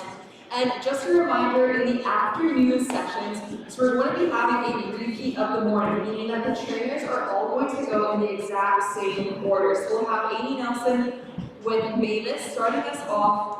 Then with session 2 at 1:45. So we get to watch Craig here with all of our last morning session today, and everybody gets to go again after a 30-minute lunch break. So just a reminder, folks, if you leave, take off in town, when you do come back for parking, we just ask that you park on the east side of the arena in the pasture, or if you need accessible parking, just come on down to this west side by the round pen, and you can get in a lot simpler.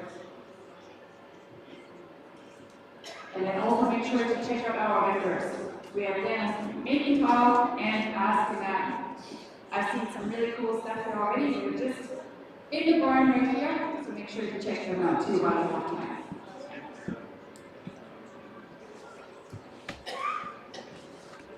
Awesome, and we got 5 minutes until we are going to welcome Craig into the pen. So just so you have a little bit of an idea about the horse that he is going to be working with, this is going to be Olive, or RHR Poconos. So she is by King Dogs Hill and out of Jazz Frost Girl. And this is a beautiful, beautiful Gruylo filly. I know you can't see her yet, but folks, when you can, oh my goodness, she's a stunner. And I know color is one thing, but mind really and build is what we are after in the horse world as well. And she lumps all of those 3 things that you want in a nice, well put together filly into one. She has that sharp mind, she is alert, and she is undeniably filled with presence. Here we go, she's coming in now, so you can take a look at her moving around, stretching her legs off in the round pen. And the breeding on her is really neat too. She's already shown that ability too. She's bred beautifully on both sides, but again, right, it's what can we see those bloodlines do in action. And she's proven herself. So she was the runner-up at the 2023 Weanling Challenge. And a sibling of hers really impressed in the 2024 Trainers Challenge. So not only has she been started off really correctly, proved herself as a weanling, but her sibling has also just shown that skill as well under saddle. So another sibling of her is also crushing it as a ranch horse right now. Backed with stamina, sense, these guys are the guys that can go all day. And what the family really likes about Olive here is that she's been showing that she's very quick, she's very athletic, and she's very nimble-minded. She's going to be that very dependable, high-catching horse. And with that pedigree, with her personality, the thinking, the moving, the build for the ranch work, she is going to be checking every box for future success. So if you like the versatile ones, take a look at her. She's got that really, really cool mix that is going to serve someone in whatever direction you want to go. Okay, and Olive's trainer is going to be Craig Floss with Silver Ridge horses. Okay, we're just going to do time break. He's starting with sword. The target? You're good to go, yes. Perfect. Yes, I'm Craig Block, Silver Ridge Horses. My wife over there, my pandering coach, she's part of the reason I do things like this. She pushes me to kind of get out there and do things I'm uncomfortable with, like talking in public. So here we go. So I'm going to start out by moving her out, establish a little bit of leadership.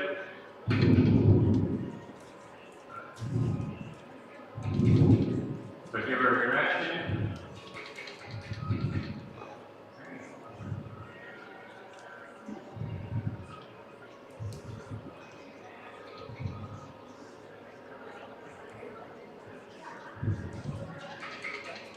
So just kind of get a little stuck in the gate. So right there, I'm going to let her check out that cart because I'm supposed to get off the foot down. So if she wants to be curious, let her be curious.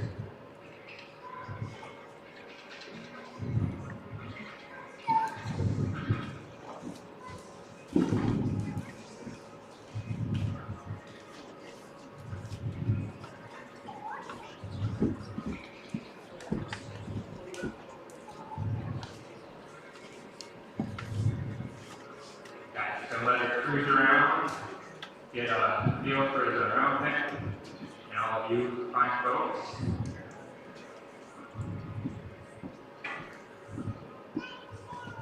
going to try to draw her in it. There we go.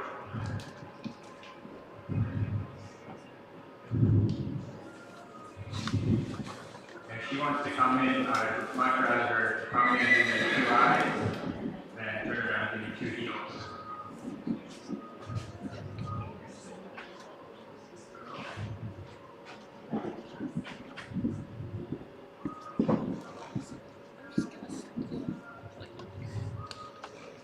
Dog leaves, but coming back, that's good.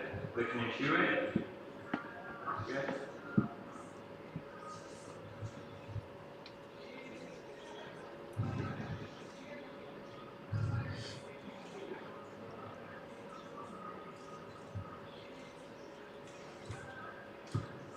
Really cool when you see that natural curiosity and wanting to invest and engage with obstacles and the target.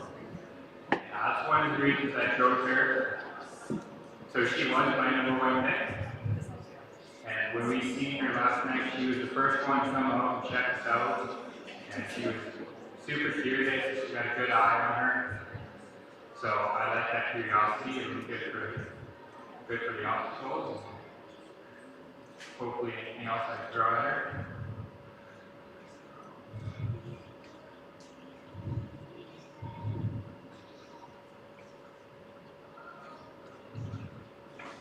And when I catch a horse, she's always been haltered a few times, but at home if I have a horse that hasn't been haltered, when I catch them, I never go to pull on them right away, so I'm going to try to draw them to me, so it's not a negative reaction.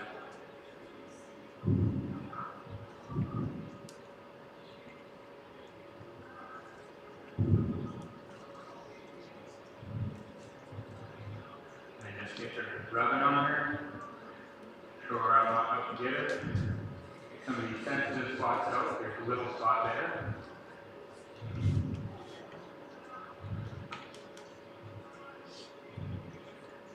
Touching on that leg right away.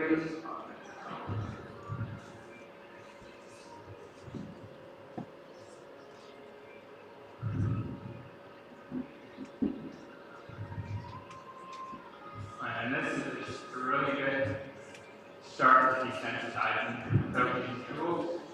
It's touching everywhere. Everything's going to touch her all over anyway, so let's start nice and slow. Get under her belly where the stitch is going to go. Back here where the back stitch is going to go.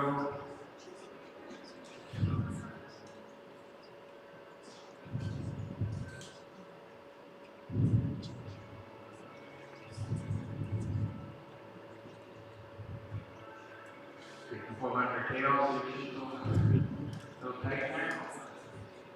Not much at all, eh?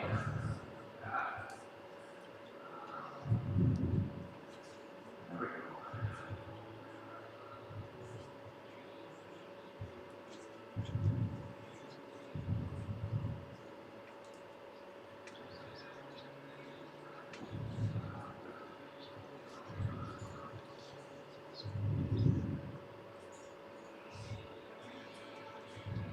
And then now go to the rope, go something a little more abrupt. There we go. Get some of that out.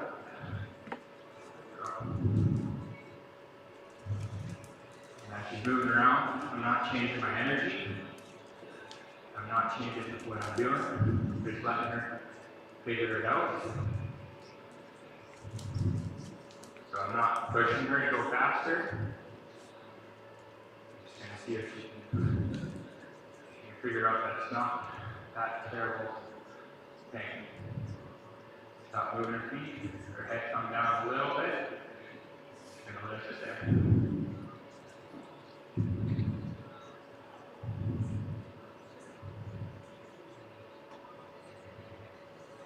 And go do it again. So this is the start of that saddle, right? It's very small. That saddle's going to have to go up there. A very similar motion.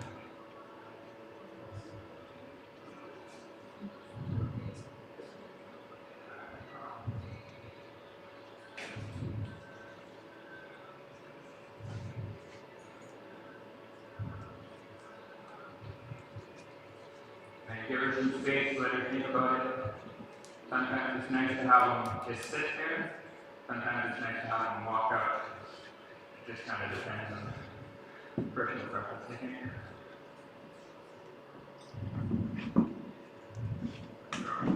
Get this lead rope to come flat down there where the stitch is going to go. And it flips way above her head. Where I'm going to be sitting up there. Eventually be sitting down there. That and everything. Knock up 2 feet at once. You're doing pretty good.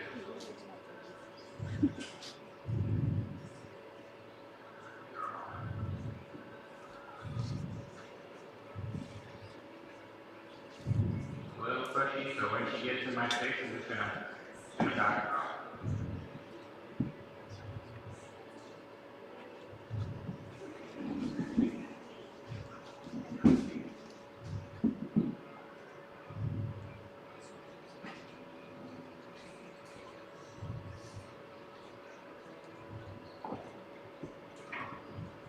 So this pretty small brother was at the Trainers Challenge at the Horse Expo this year, with Brandy Lines for everyone who was at the Horse Expo this year.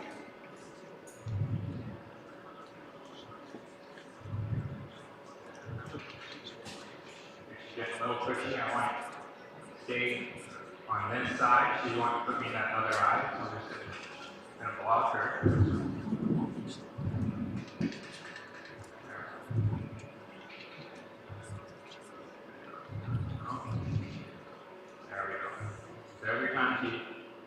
looking at that other eye. I'm going to send her off, see if I can keep her in her right eye. So,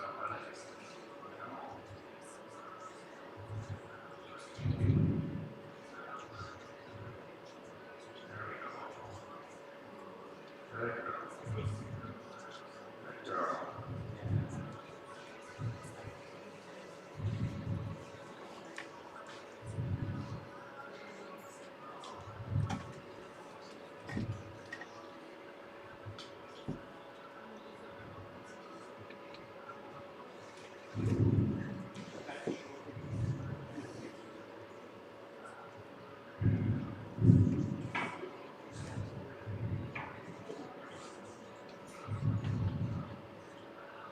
Start getting some body movement out of her. So I'm going to come up to her hind end. I'm going to look at it and put all my energy on that. She moved over really easily there. So that's all I'm looking for. She gets to sit. So I'm going to put me in your other eye. I should get my hand. I'm going to put my energy on her hip and use my stick. If she's not moving, I'm just going to tap on it. Tap on her a little harder. A little harder, there we go. And I'm going to rub her down with the stick so she knows it's not the stick that's trying to move her, it's me.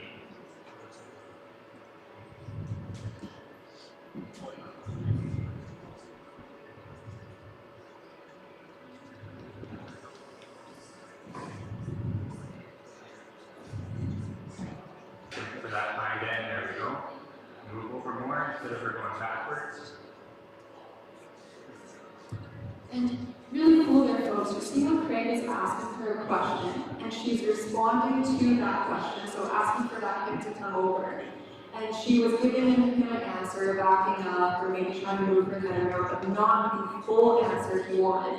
What he did was he maintained that pressure, not getting more upset, applying more pressure. She's looking for that answer. So she's maintaining that ask until she finds it.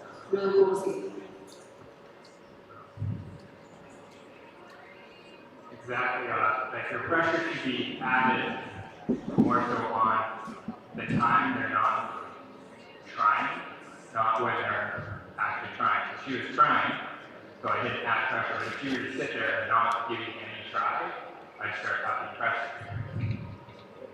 So she's not there. So you do on one side, as you do on the other.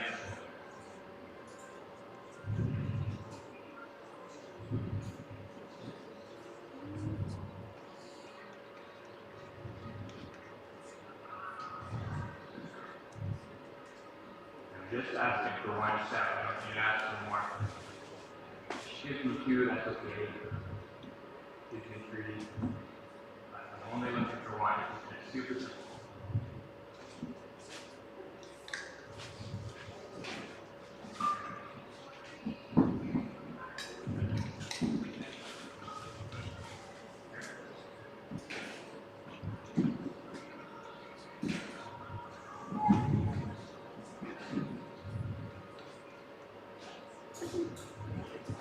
One of the things too, if you guys are watching this, watch the difference in Craig's body language between an ask versus a reward. Notice how his body language shifts, how that energy gets directed into his hip, into her hip, versus when she presents the answer, he comes back upright, that body language relaxes, he goes on to the record. There's a clear distinction between what he's asking versus when she completed the ask.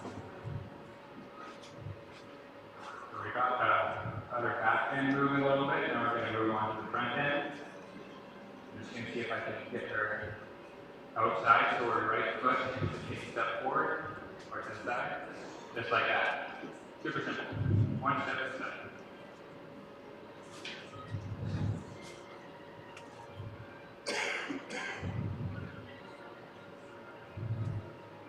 There we go.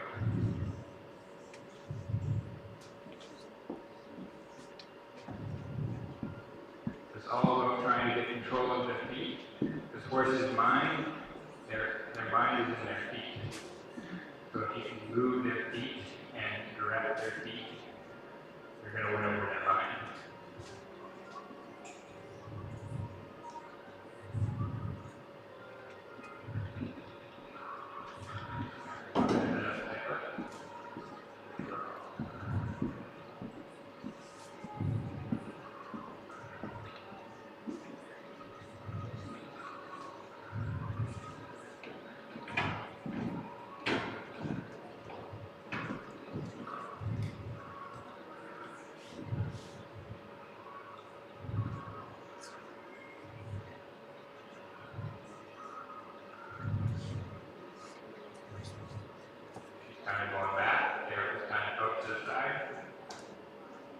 more back, but I'll accept whatever I can get in the right direction.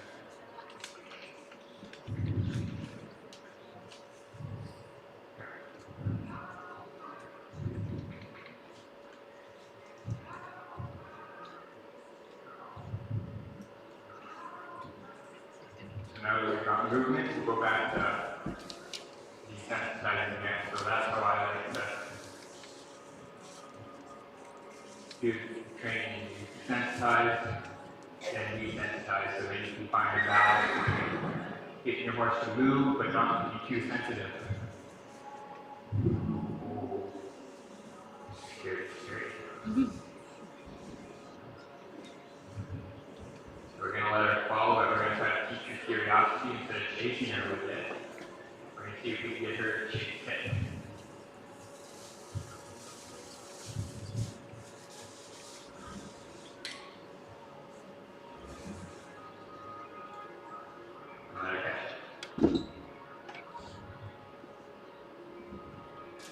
That's why I really like her, is that she's got some good curiosity to her.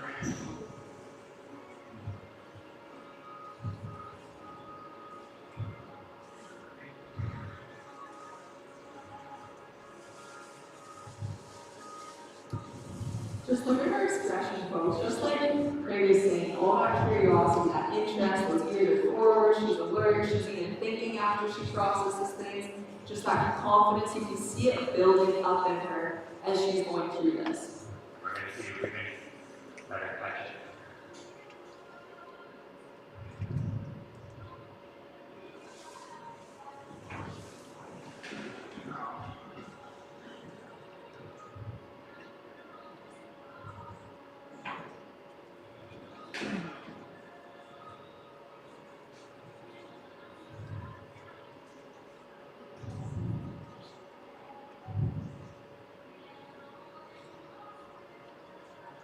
We want to rub on her with it and make it kind of feel nice, like another horse is scratching on her.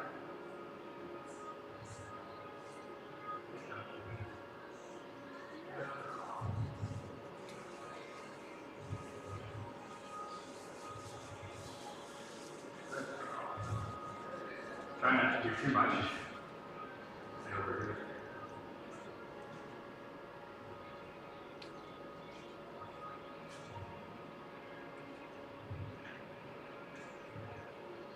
Got it kind of on her side there, and her curiosity is peaked, so we can take it away.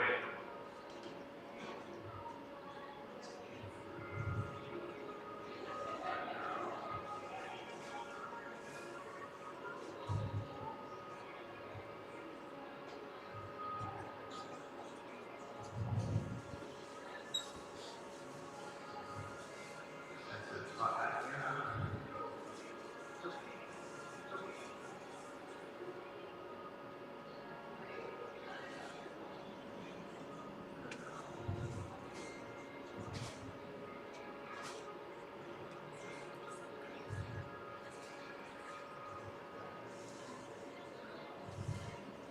Seems like most horses, I think their flanks are a little extra sensitive. That's okay.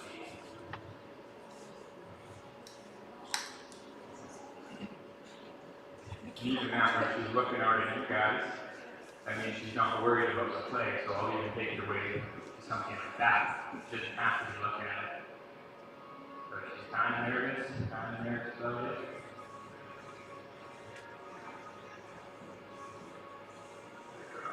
Right here, but you kind of tell them that she's nervous about it a little bit. There we go. Here's kind of pause forward. Not to that. Looking at you and just relaxing. There we go.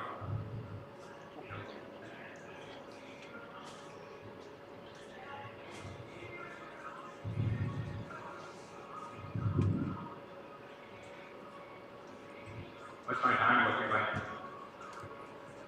You have 26 minutes left.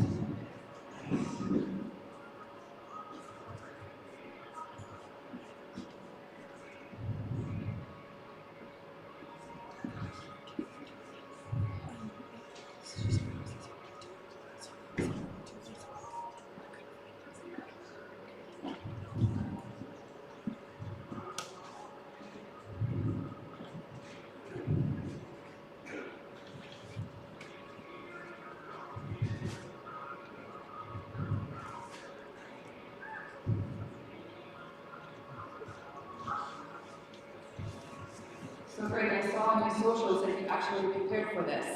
I did try to anyways. I was lucky enough to get a horse in my program that had very little handling, like super well minded horse, but very little handling, so I just decided to do the time and see what I could get done with it. And I was actually very impressed with what I was able to get done. But I'm not going to say it was all me. That horse is incredible. So hopefully these ones are here. But then correct me if I'm wrong, but I think you started at the beginning of August, and then you just took it on a rabbit at the end of the day? That's right, yeah. Like I was able to go to the Cypress Hills. There's 10 ranches out there that they run. There's probably 2,000 cows out in the hills, and they do a full roundup. And all our horses with no machines. The only truck and trailer there is for the food. Well, that's pretty impressive, to say the least. And he did great. We were hauling after cows and going through the swamps. For having a month and a half on it, I was very, very impressed.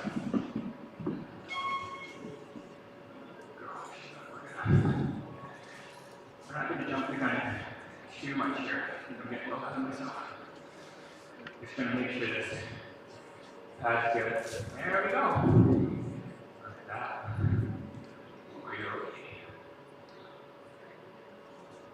So when it comes to saddling a horse, I think repetition is the best thing you can do. The more times I can get the saddle tab on and off, the better. The more times I can get a saddle on and off, the better. That's why I brought that saddle super light. That's not, I won't be riding in that one, but it's super light for a first time saddling. I can just launch her on and off and on and off. Because it's a heavy saddle, they fall off. Just a lot of work putting it on sometimes.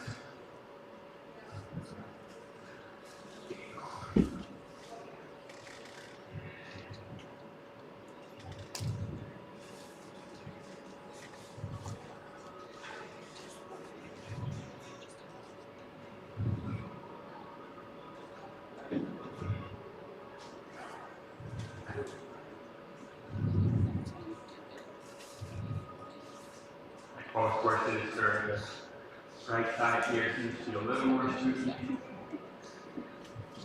And try to get that out of there because I like saddling colts for the first time on their right side. So I'm trying to get that out of there.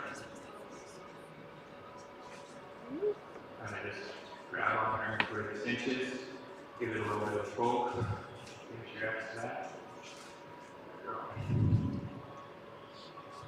Gonna let her sit with that and see if she can think it through and come down from all that.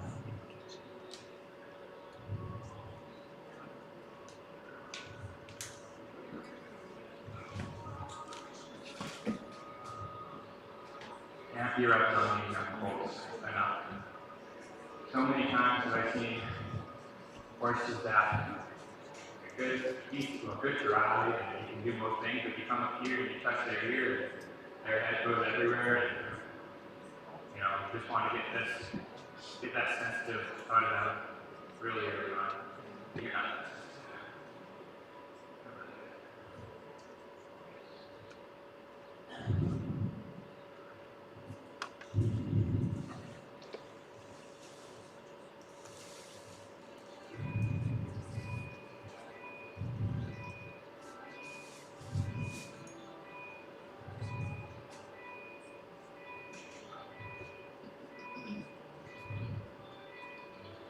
Scary or not scary?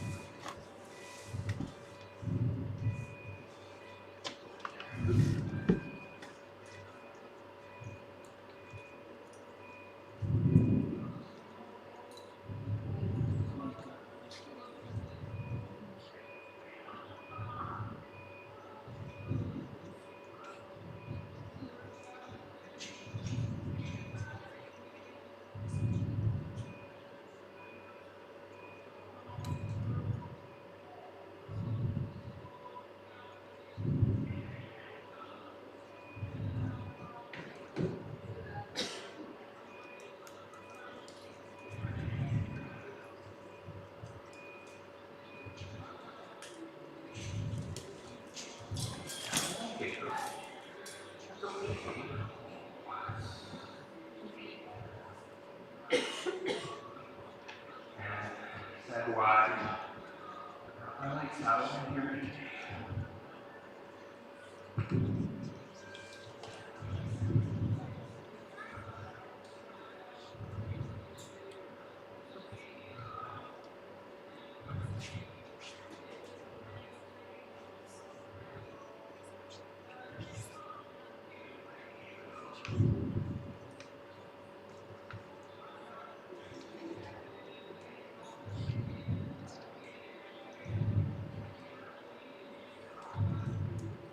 You have 20 minutes left. Thank you. Check it out.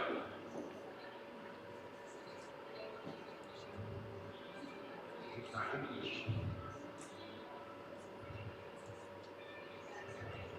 No, like it's not good looking stuff.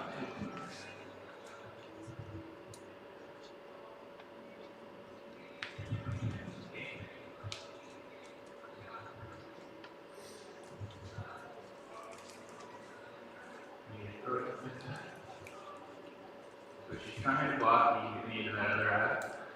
So I'm just gonna stay with her. Good girl, just like that. Good girl. Okay.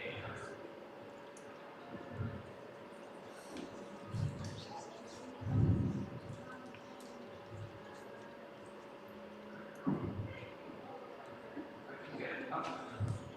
And up.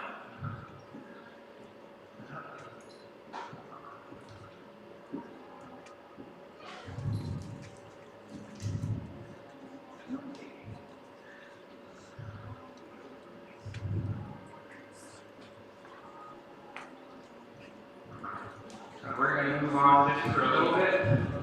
Let's see if we can come back to it in a couple minutes. Don't want her to get too riled up.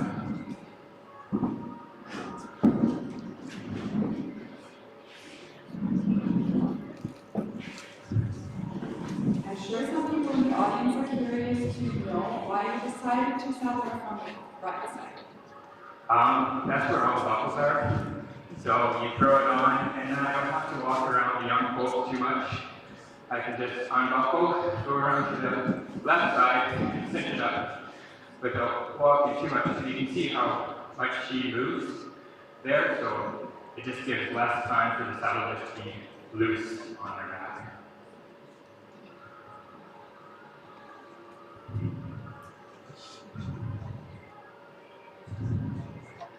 This is gonna be a challenge.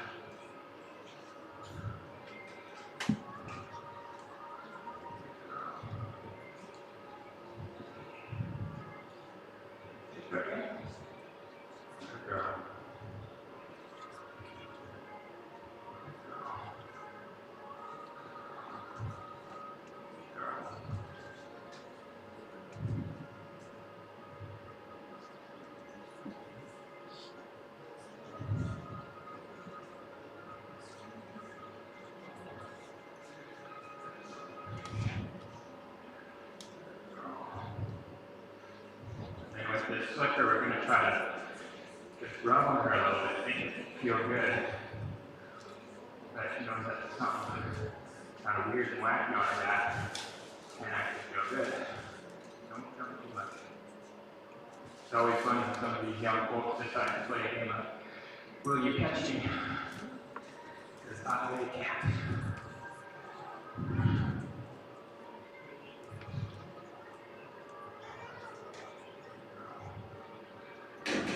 Her right side is definitely a little more spooky. That's okay. Every horse has that. Move away from the fence. There we go. Look at that. The saddle's not much exterior than that. Doesn't do way much more.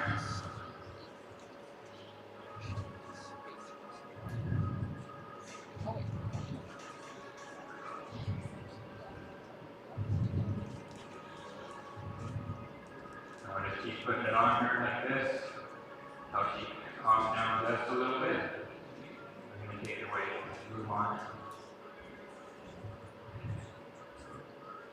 starting to come down. She's curious about it. I'd like to keep touching her while it comes down. And there we go. We're going to move on.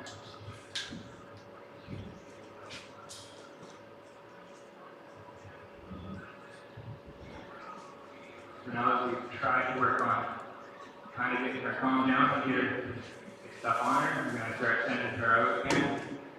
So same process, desensitize and sensitize. So I'm going to try to give her a lunge. Touch on her shoulder. Good girl. Touch the time to move forward. There we go. Moving forward. Good. Not going to hurt you. Desensitize and you can move her up.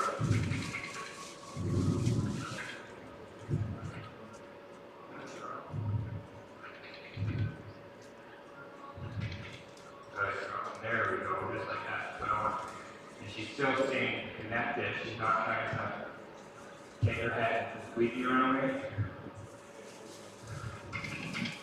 There we go. That was a quick turn.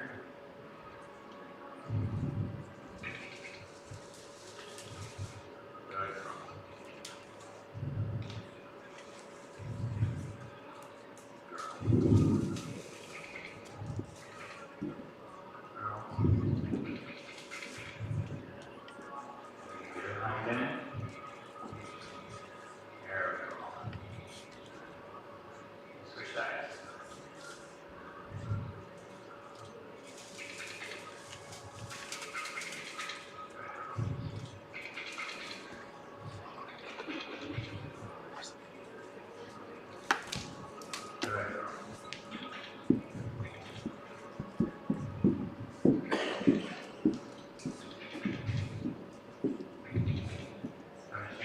Pressure on her. There we go.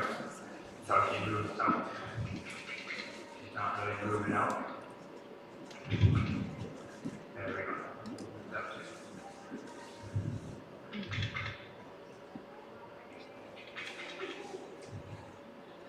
Good girl. Good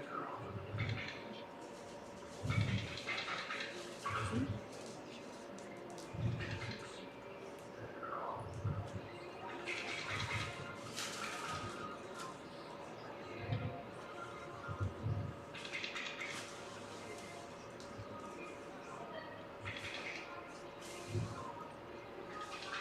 This right here, she's looking for the right answer. There we go. Again, this is her right side. It's a little more difficult to work with. There we go. So you see she moved out. She started licking and chewing. So that was the right answer. So now we're going to stop her there. Now we're going to desensitize her with this bag so she knows that it's not necessarily the bag getting her to move. The bag is just an extension of me.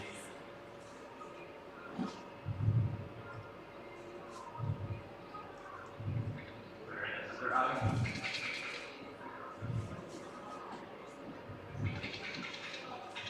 I guess the front foot. There we go. Right there. Perfect. Good girl.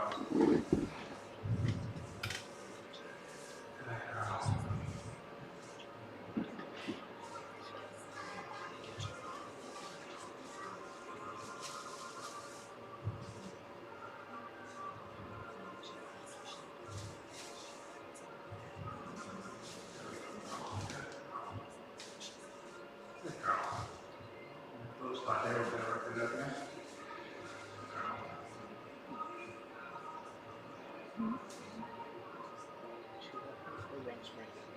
Now we're just going to let her sit and think. Her lips are starting to move. There we go. Licking and chewing, her head comes down, just start to relax. So we're going to let her sit here. We don't want to push her while she's licking and chewing.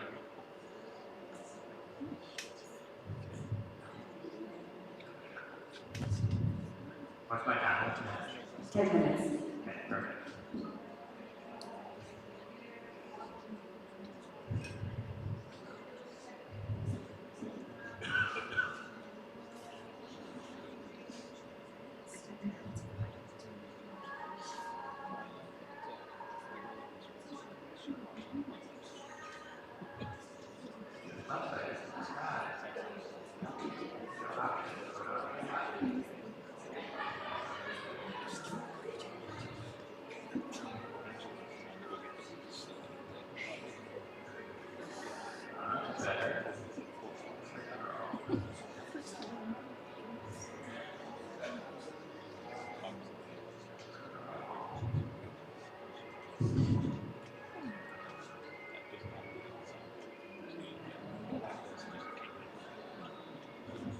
Starting to be a little curious.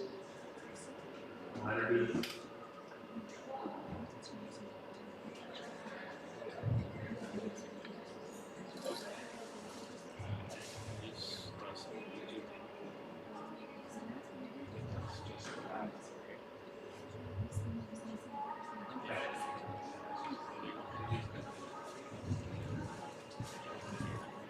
Gonna have it up here by your shoulder.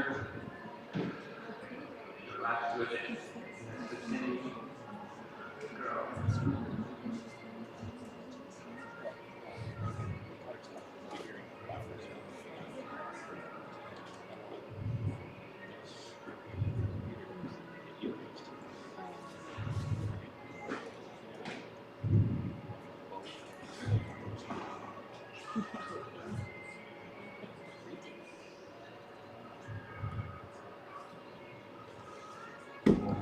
Really cool, folks. What a change in that horse's behavior.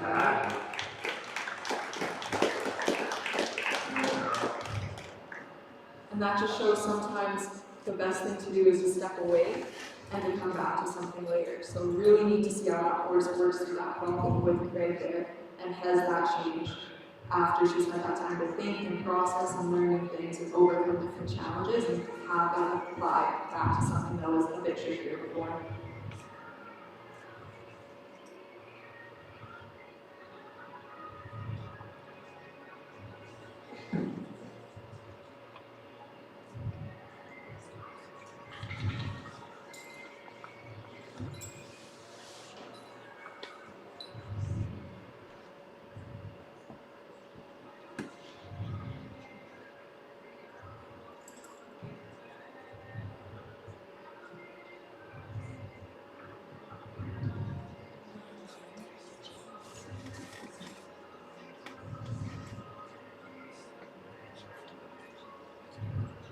Saddles are going to try to be as smooth as possible. Just make her nice and easy.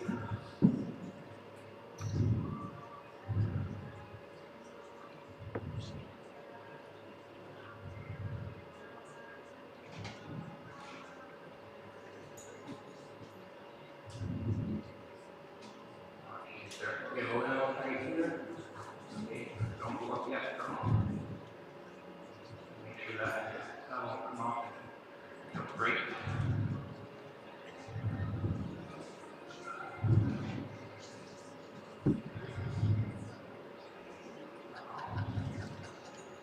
Okay, we're all excited to see how this is going to go. Well, I've heard that talking to Trevor Murdy, he says this bloodline is pretty good, but first time saddling probably back.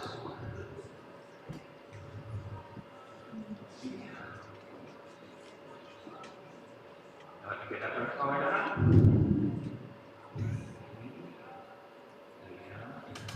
And just before you send her out, I'll let you know that you're just down to 6 minutes now, just so you know what you have to work with when you get her moving. Sounds good. Real close. See what I can walk. I may have to use my 2 extra minutes, but probably not. But I have to, for the horse's sake. We shall. Good girl. Okay, here we go. Firecracker. So usually when I have a saddle for the first time, I send them out because they need to be able to have their head and just figure it out. I don't like kind of pulling them. They get kind of their first day. If they want to buck, they can go right ahead. So I don't want to be pulling them. I want them to be able to figure it out.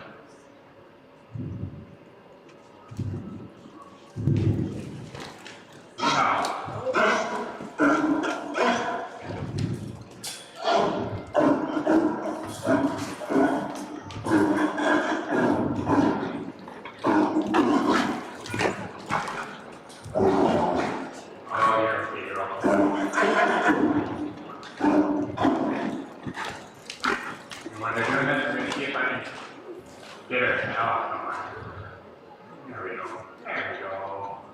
get her attention and bring her feet. Oh, you pull that thing really far forward, girl, didn't you?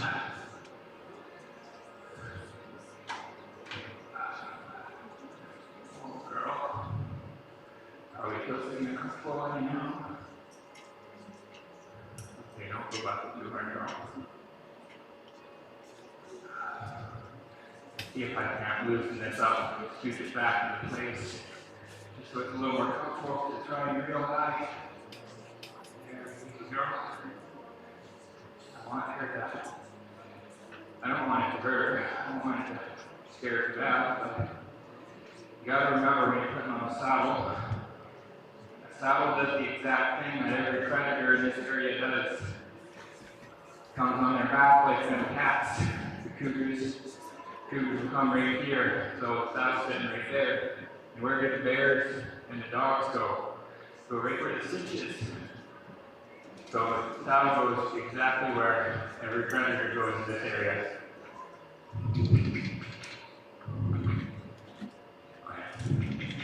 3 more minutes, quick. Okay. I'm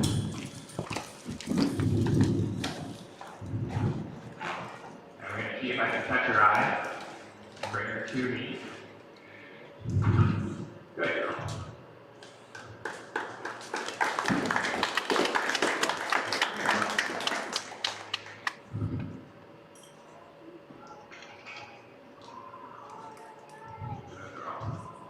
There we go. See if I can use some of that connection we established earlier. The one scary part about this, though, she decides to buck, she's going to buck right on top of me.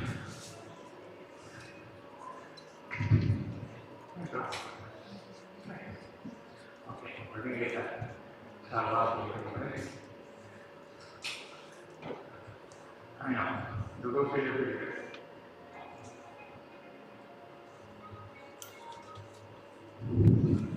So I like how she was able to come down from her bucking fist, and now she's just walking around. She's a little tight, you know, but she's not blowing up, so that's okay. Good girl. So now I'm going to reward all that for coming down and relaxing. You're okay. I see if I can pull this saddle off.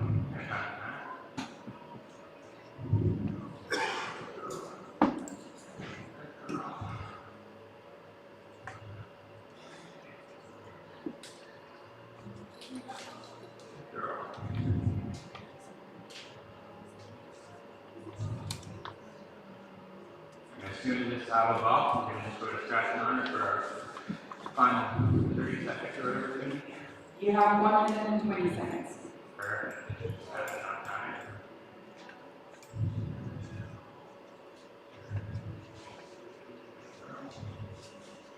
And since she's bad on her right, I'm going to take it off on her right just so that there's another thing happening on this side. There's a good thing happening. She gets kind of relief from this big steering out there. Nice and slow, not going to rip it off. Good girl. Good girl. And just rub her. That was okay. Did good. I'm just going to have her finish up here. Look at the start. The start's a good thing. Scratch on her touch. Good girl. 30 seconds. There we go. Nice and relaxed. Sorry, Doug, we were so close. You almost didn't have to do that. Just as we come up on your 15 seconds here, horse is to be handed back off to your assistant to mark your time. Sounds good. Oh yeah, you know that where you're supposed to go.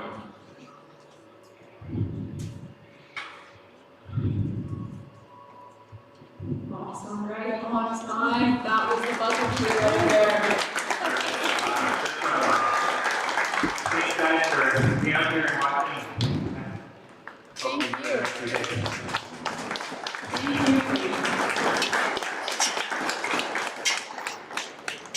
All right, everybody, that marks our first round of sessions for the Young Guns Challenge. So So we are going to be taking a 30-minute lunch break. We'll be resuming back here at 1:45, starting off again with Amy Nelson and session number 2, folks. So go on, grab yourself some food from the food trucks outside. Just a reminder, if you do leave and come back for parking, please park on the east side of the arena in the pasture.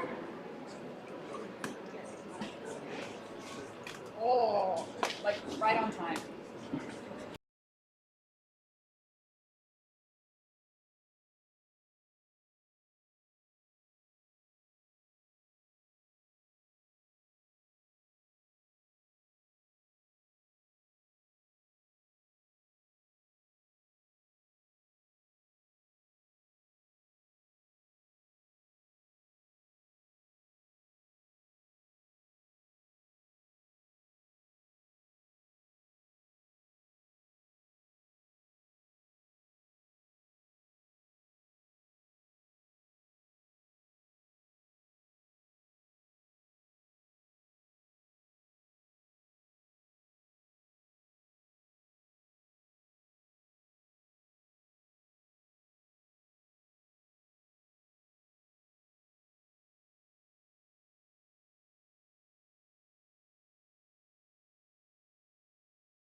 pasture, and then if you need any accessible parking, then you can come on over here to the west side where the little van doors are and park there if you need.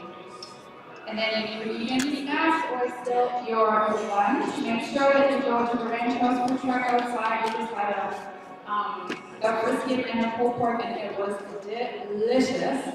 So highly recommend. Okay, I'm going to go find the other headset. Snacks available. And get back. Craig. And we also have vendors just inside our barn here that's famous mercantile. They're only here Friday and Saturday, so make sure to check them out. And then we have Ask and Adam. They're also down there and they are selling ropes and lots of other things. So make sure to check them out. Yes, and Ask Madden is also sponsoring a beautiful set of reins for our second prize winner. So go ahead and take a look at some of their tabs as well. It is gorgeous. For the event itself, so if you're here for the morning sessions, you have an idea of how it works right now. So our trainers drew straws and then we're picking their horses based off of that order. So there are 5 fillies that are all bred by the Rocky Heart Ranch.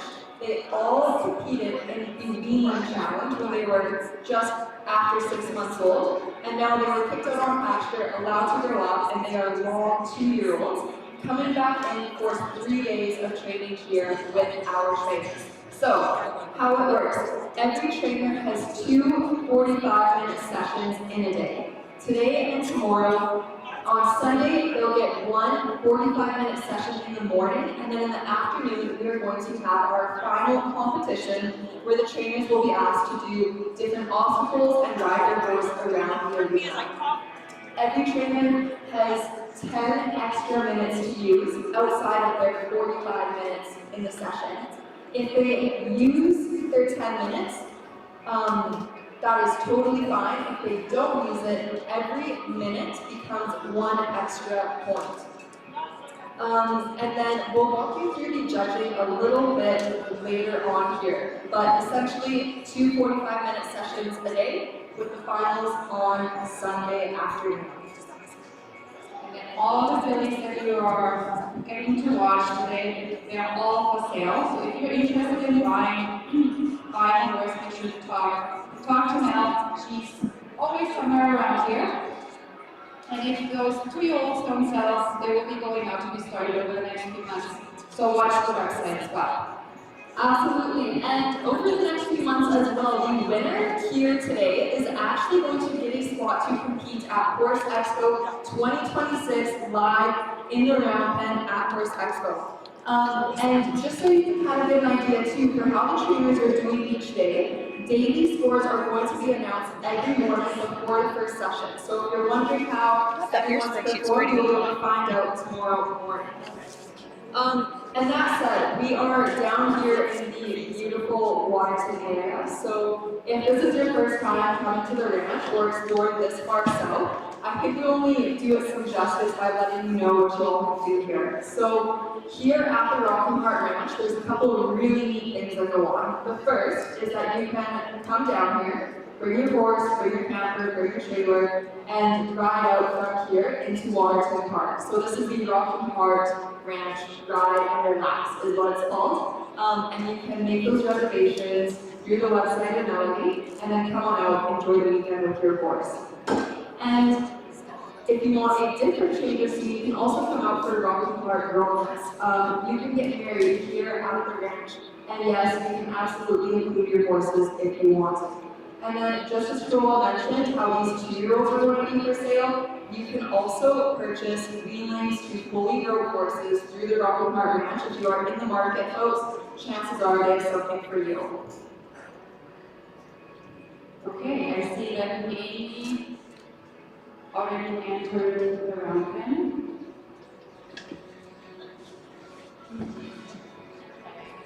Just make sure, Amy, that you are outside the round pen, because as soon as you go into the round pen, your time will start.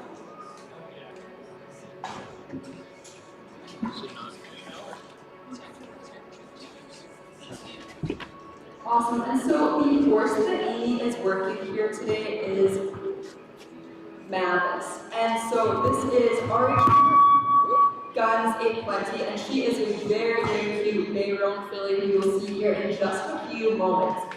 So she is by RHR Plenty Blue and out of RHR Jackie's Grey Gun. So 2 homebred horses.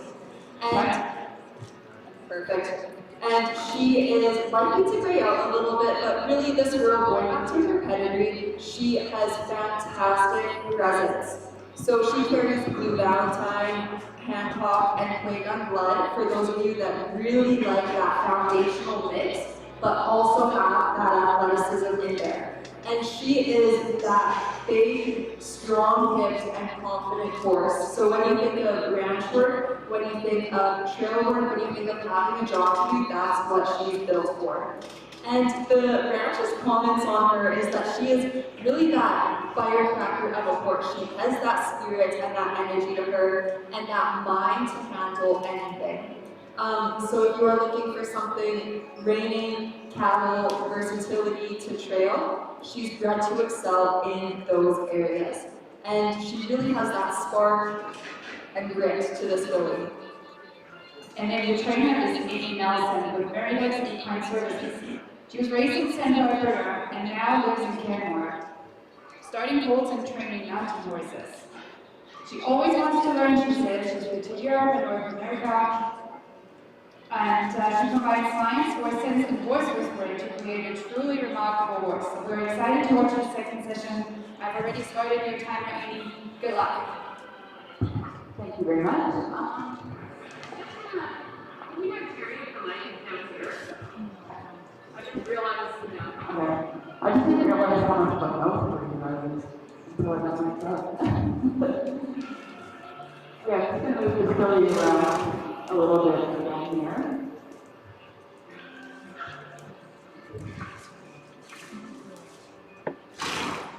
Maybe this is the most spicy now after lunch.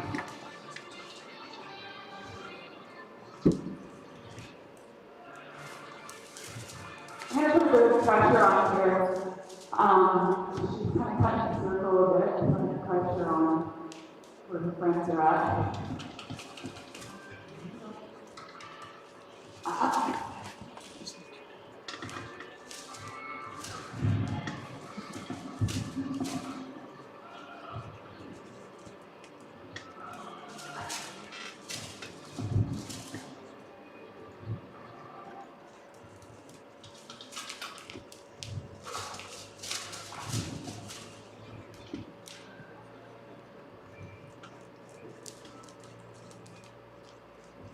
See if I can draw her in here.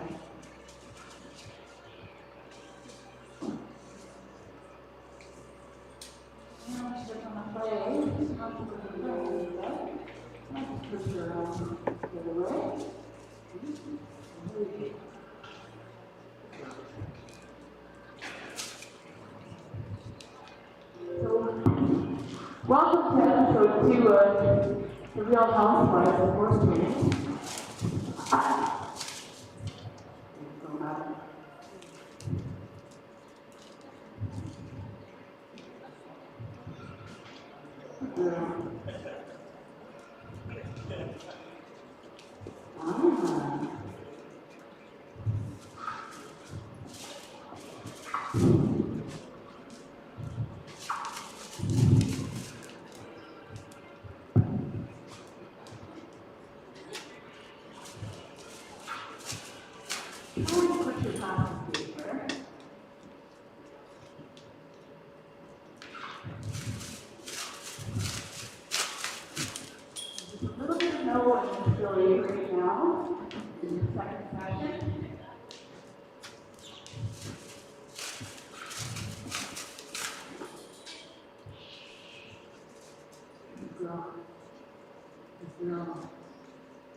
I don't mind that she came off the bench and walked towards me. She wasn't going to roll me over. It was quite respectful. So I'll take that.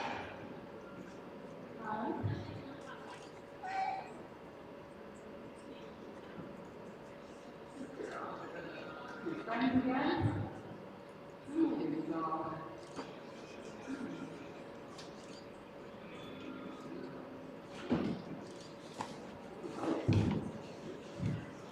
Just going to quickly review everything that we did this morning with her.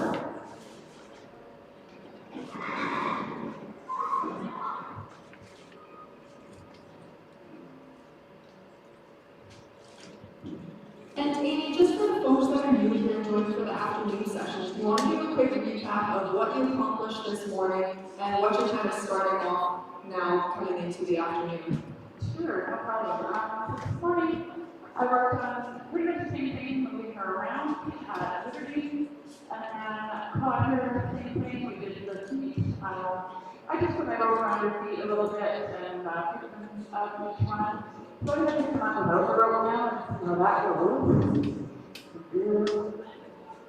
There we go. Thank you. This one here was the problem. And then we moved on to moving just on the line and having her kind of control Oh, yeah, yours is her way more. emotions, regulatory emotions, her emotional state. And we were kind of involved too, so. Well, we ended the session, I just have a lot of not figures in there, so that's where we're at.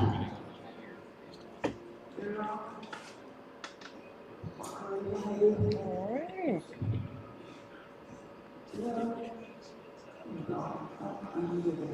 Oh, that one would have. Did she? I thought maybe she did that. Oh no, I use Excel.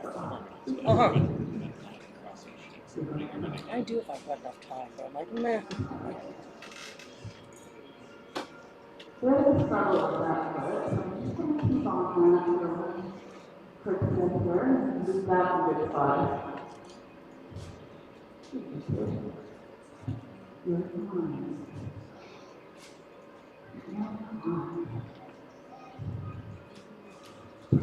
That was rude. That was rude.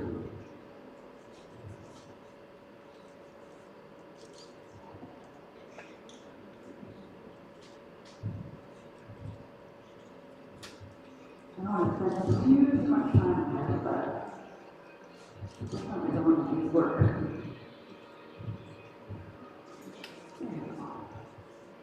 Might just put the whole back.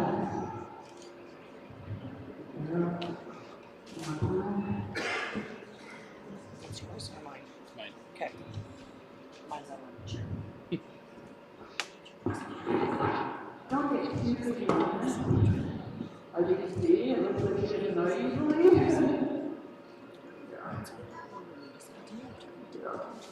But I do want to leave it in a good spot.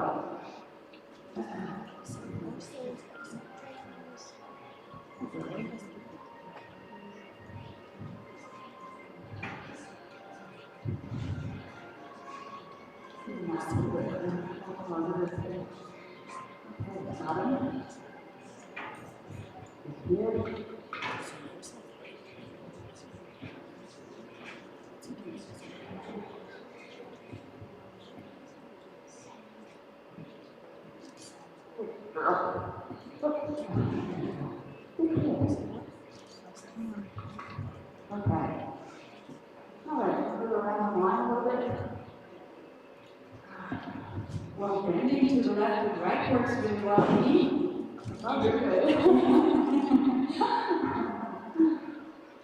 Pretty interested in what's going on around them. And look at that soft, doesn't have a hole. There you go. Now, this is the second episode of the Real Housewives of Horse Training. My type of horse training has been described before as horse training for the average housewife. But I would dare to say that housewives are anything but average. They are pretty incredible people, not average. But I do have a focus on keeping myself safe and bringing out the best in these horses, each one, learning their personality. Now, I'm going to pull just a little bit into her gate. Sometimes when she heads to the gate, she just has both eyes on that gate only.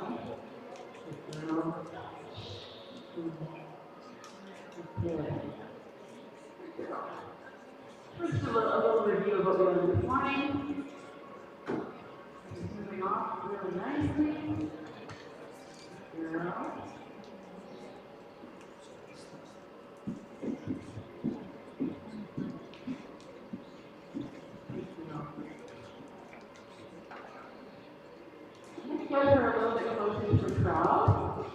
She's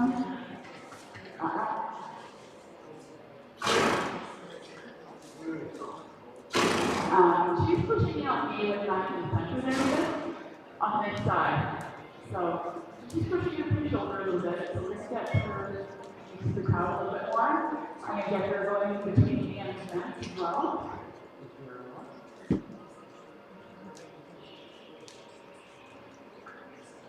We're going to keep the direction.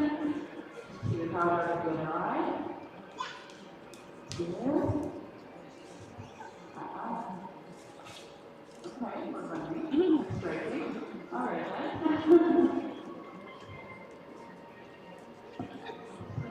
Over there. You don't need to be too spicy.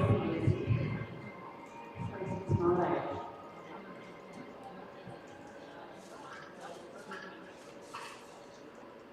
These are spicy tamales. Does anybody recommend the restaurant at Tribute? Are you guys a fan of that place? Yeah? Good? Okay, perfect. Nice.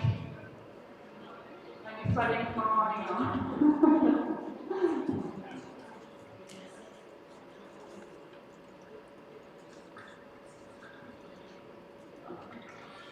Consider changing the eyes in front of this crowd here.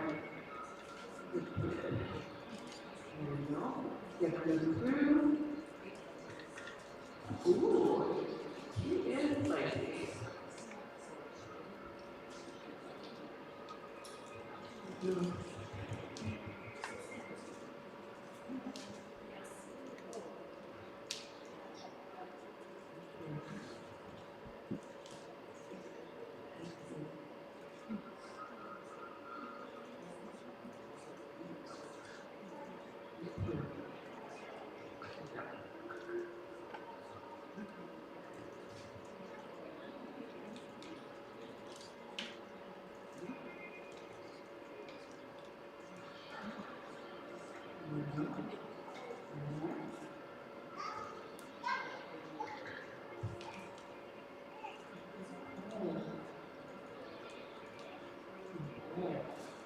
You start disengaging her a little bit. Picking up a little bit on my rope. Soft, girl. She's going to get a little bit of noise here, I think, right? She doesn't like sometimes to be asked what to do, or told what to do, what to do.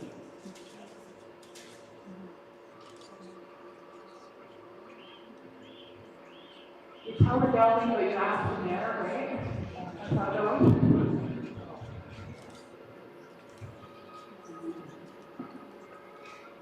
Okay, let's get into that again.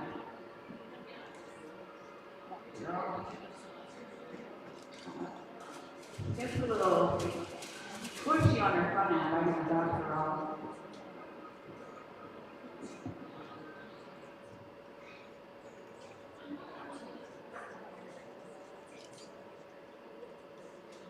And there you go.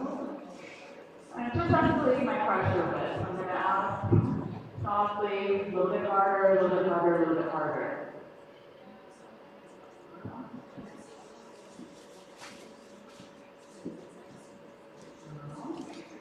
Got a little bit of that tail ringing going on too. Back her up.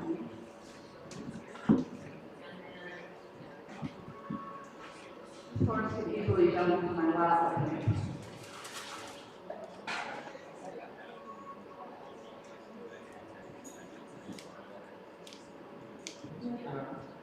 Engage that line. If you want to jump on me, it's that hell no. Turn her belly around a little bit. See there? Just over.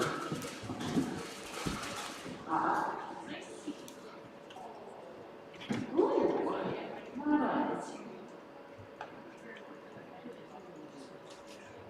I'll use as much energy as I need to get her out of my lap.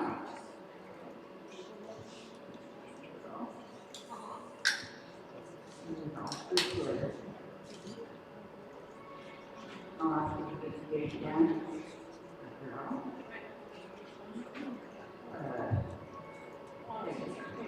Very please.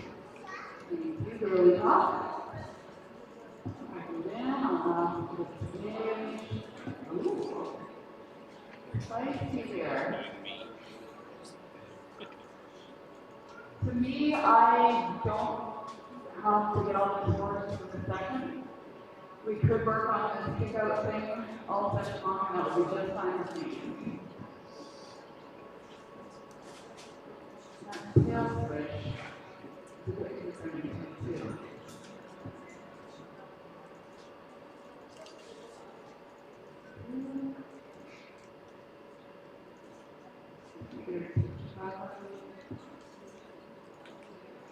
And kicking doesn't necessarily have to do anything, right? It's really just a way of communicating for them.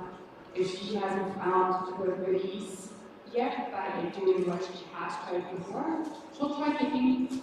That's what horses do, that's how they communicate with each other. You see it in the pasture every day. And then it's just up to Amy to handle it right and let her know that kicking is not the right answer here. So try again. That's exactly right. A little bit of tweaking it. These guys have been out to pasture all summer long.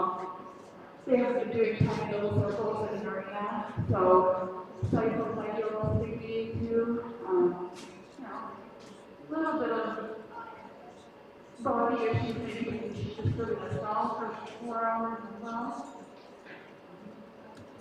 Yeah, I really appreciate that you're not going after her for that and saying that is really here.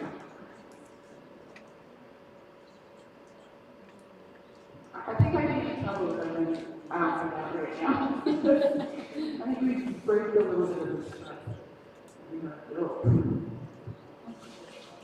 And also these competitions are always interesting too, in the sense that, like you mentioned, Amy, if this was at home, you might spend the whole session working on this one issue, but knowing that we're working within a time constraint with an end goal in mind, how much time do we need to spend on each issue until we say, okay, that's good enough for us to move on to the next thing in this event?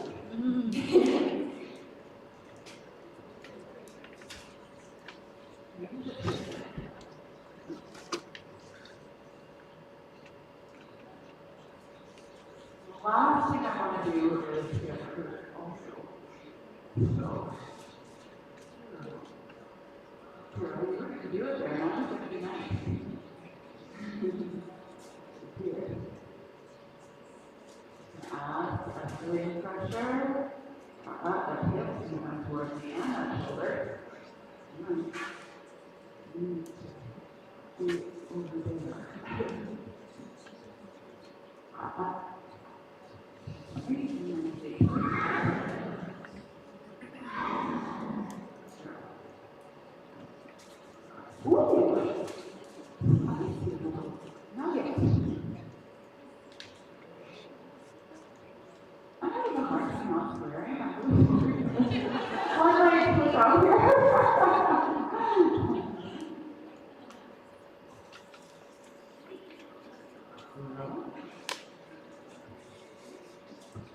I kind of have to giggle a little bit too, because earlier when I was giving a rundown of her pedigree, the handprop name does come up, and sometimes they get a little bit of a bad rap for maybe some of the bucking behaviors when we first get started under saddle, or maybe trying something like this.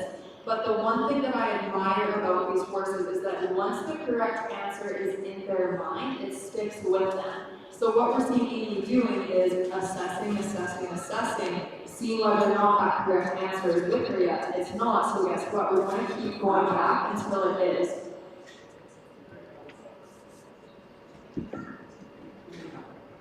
You have to understand that she can't walk all over me.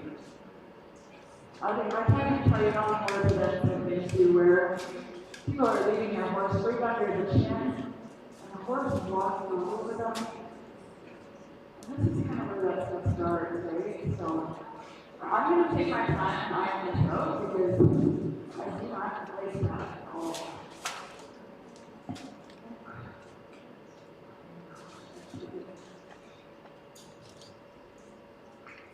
Oh, okay, let's do it. Let's dance. Until there's a little bit more than me, so I'm gonna back like I said, I find myself in trouble pretty much with that issue. So, it's funny you mentioned hand cock too. I noticed that I think the Brew is the only one that doesn't go back to the hand cock. Is that right? Yeah. But yeah, New York is definitely a very strong part of the Rocky Mountain Range breeding. The Horse Expo people there. Okay. Well, if we partner with Grant, who has like a race tour next time, or like that or something. Oh, okay. Great. Oh yeah, okay, fine. So I'm hand talk.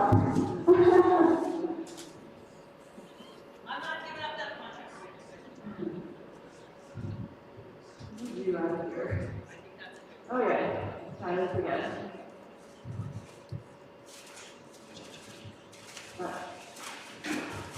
There, just a little bit more pain. I'm back off here a little bit. What's now ready? Still happening. And you know, We kind of crashed those stuff in hand cock, but how many people in this room have ever ridden one? Okay, I see a couple hands. How many people enjoyed that ride? I see those hands again. Cool. And what? Can you just take Amy's mic down, please?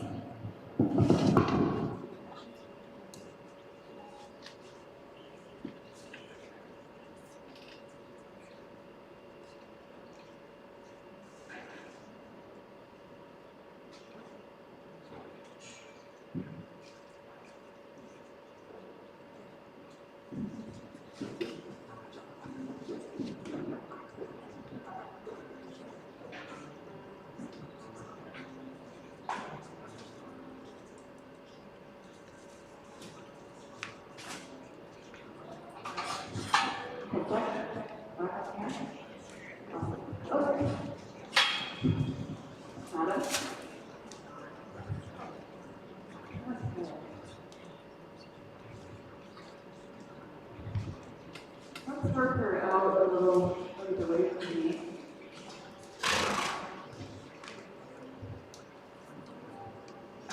So you came right at me about it. Yeah, I just want to do myself safe, okay? I'll admit it, I was pussyfooting around here a little bit, okay? For the crowd, it's a little bit intimidating for sure. No worries about getting a little bit stronger with her.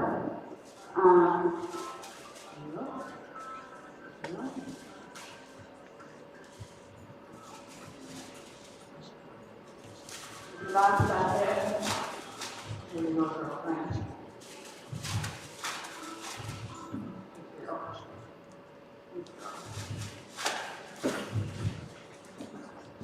Notice he was a little bit more than me, okay? I appreciate that.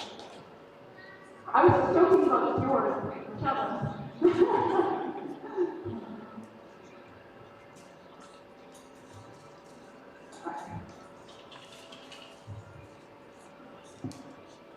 Girl.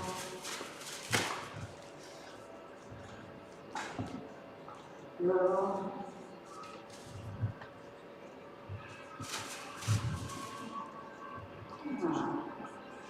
Brother?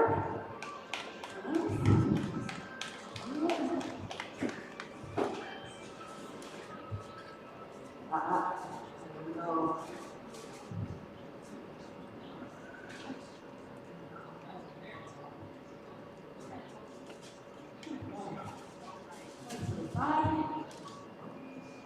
I feel like this side is a little bit worse. Let's get in there.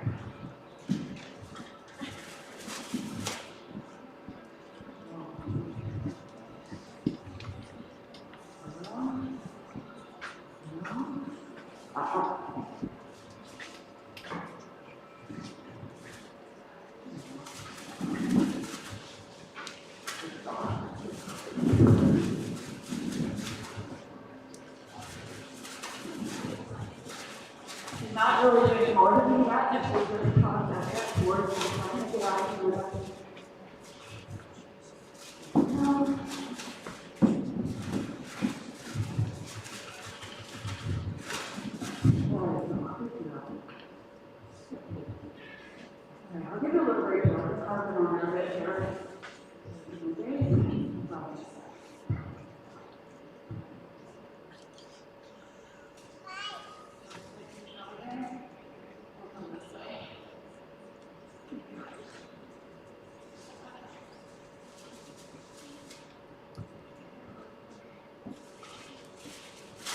So sometimes it's good to understand these little instances of self-love as well. Right, when we're working with child and child animals, animals have their own mind, their own ability to make their own decisions. There are boundaries that need to come into play with training. And what is happening there is an establishment of boundaries. Same way that a horse would push another horse around in the pasture, saying, you're not allowed to take out of me, you're not allowed to get into my space that way. So a little bit of tough love goes a long way in shaping the respect, and then also being able to build up trust because you have a foundation of respect, where a horse knows exactly your boundary and can see you as a good, confident leader. That's true. Look at the rear of mine. Right. She's plotting her revenge perhaps. We are pretty lucky that horses just want respect and quality rather than revenge.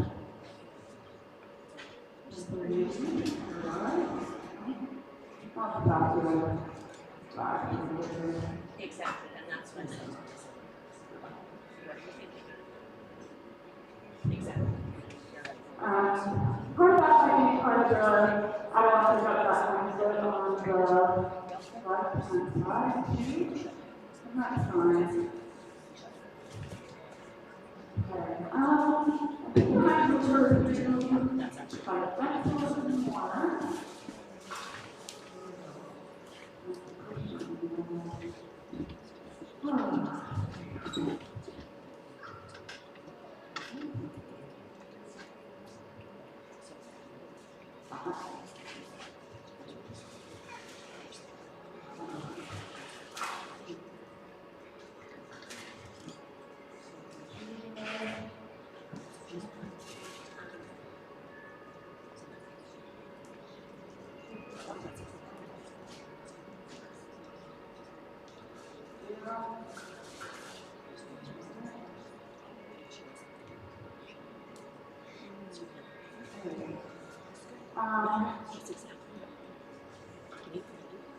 I have a raftman at home that has angled sides on it. It's all made of wood. And I have the perfect spot where the weather has bowed out a board there for my feet, which is nice. But I don't have that here. So once we get to something like this, we really realize how much we miss the stuff at home. So I would miss that. I did bring this little contraption here, but I don't know if it works. Or both ways, so we'll just maybe charge them. So Amy, you have 20 minutes left. We added 2 minutes to your time. Oh, she guys, that's fun. Appreciate that. I asked Doug if I could use this, and he said, yeah, sure. The melody that goes down to brand new.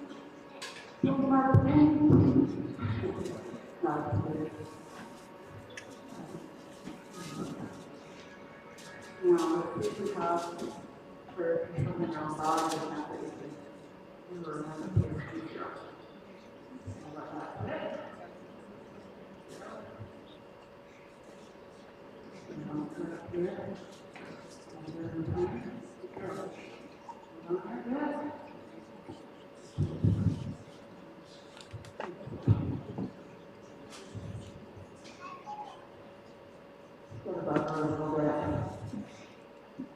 She said she's a little bit busier this afternoon than she was this morning. She knows the score now. Just gonna put my leg on her. Put my arm up here. Good. Just take attention.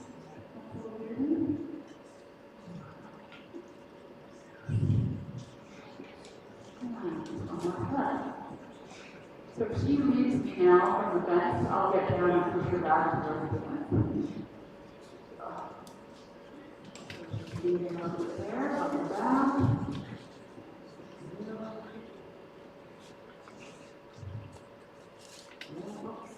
Okay.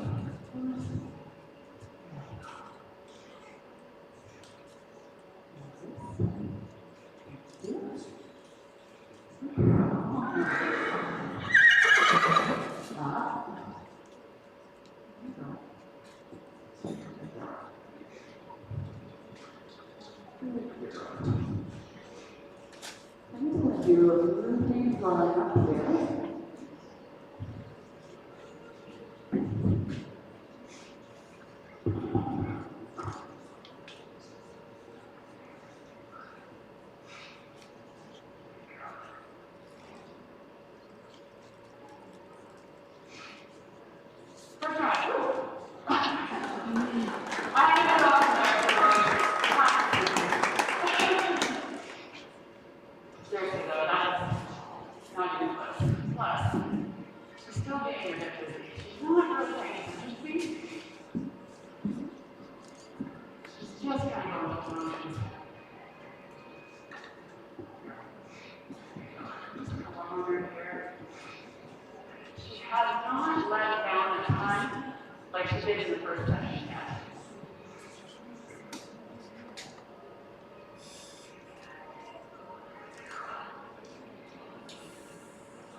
So this is an untested high-tech piece of equipment here.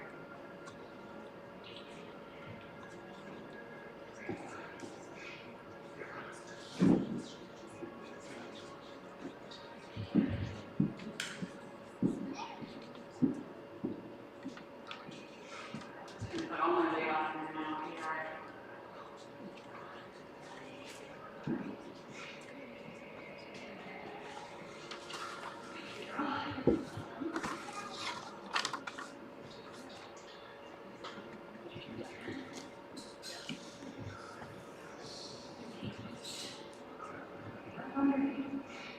Again, I want to keep myself safe.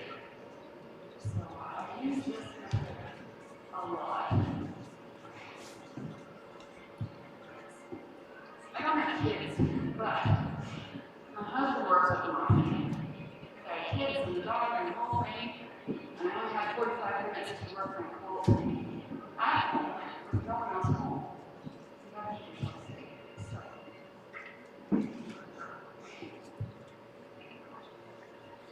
And so, folks, this is the second time I believe you've seen this mountain from the fence exercise pop up in the ring. And just to give a little bit more background on what's happening here and what this does, the whole purpose of this is to give the horse confidence with somebody being above it without the pressure of a ride or saddle. So this is a preliminary step to that prep work that's going on. And this teaches the horse how to find comfort in the area, how to find rest and relaxation with you being above them, and how to keep still feet and also get ready for being confident when somebody starts to throw a leg over. It gives you a good spot to start prepping, touching them from above, rubbing on their around, you know, having all those things that are going to happen when you're about to throw a leg over from a very safe space that you can get back to the fence if you need to.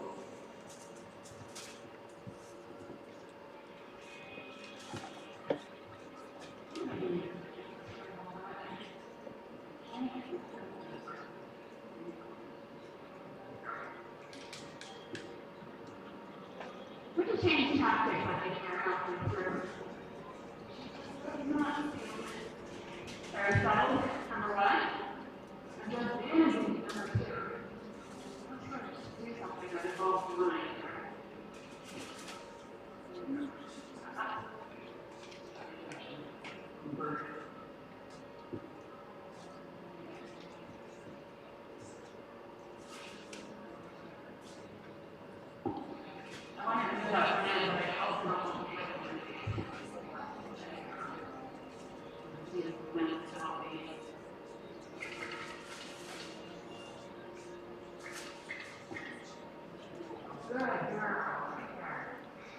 Flowers are more interesting to me.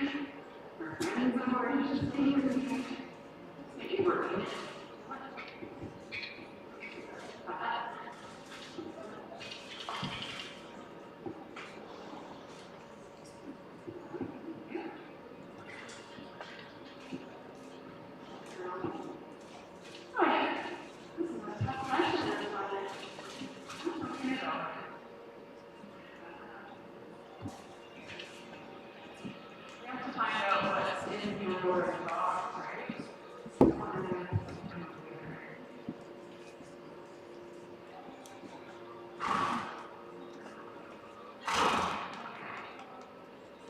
Take a minute. Maybe part of this is that I didn't do very much at the time. After I started around.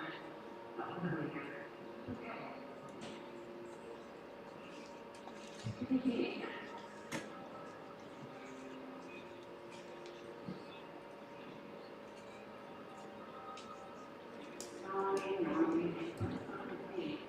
And yeah, for those of you that are looking at her butt instead of her face right now, she's just having some really cool letdown. So we're seeing the yawning come out, that natural power release that Amy was talking about in session 1, where they're able to come down off of that adrenaline rush, converting back to the parasympathetic nervous system versus being in the fight or flight mode through the alert.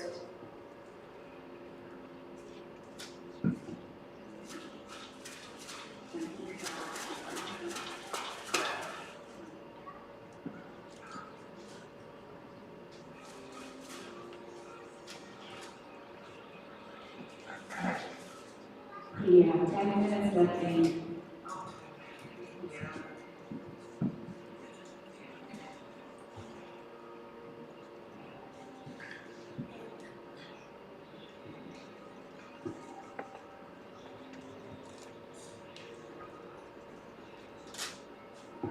I'm playing devil's advocate here, I think. I want to start on, just to start on in the second session. Maybe work for a little bit more like this, where it's really down. Turn it over.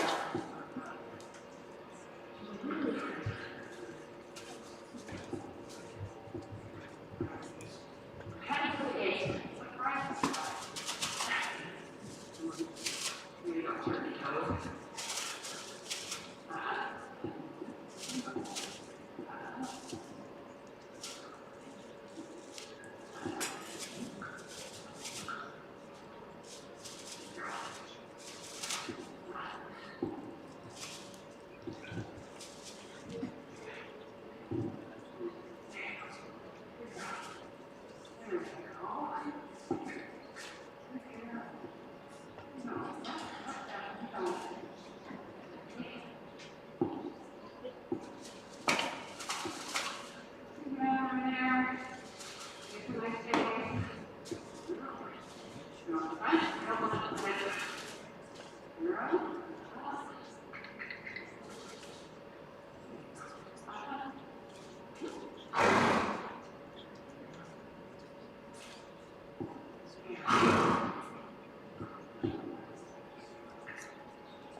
I would call that a tiny little baby question.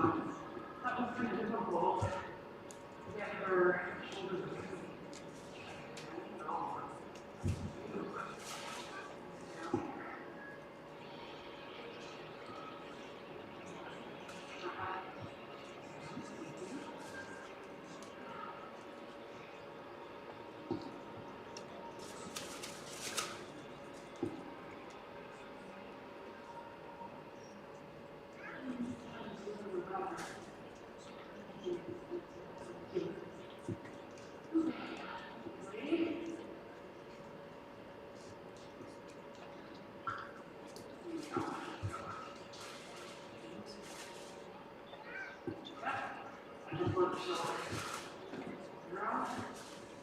So Amy is trying to get her horse to understand to move away from pressure. So far, she's really trying to move into the pressure, even kicking at it, right? So now with a little bit of clearance and firmness, she responds better to Amy's cues and starts to understand what is after.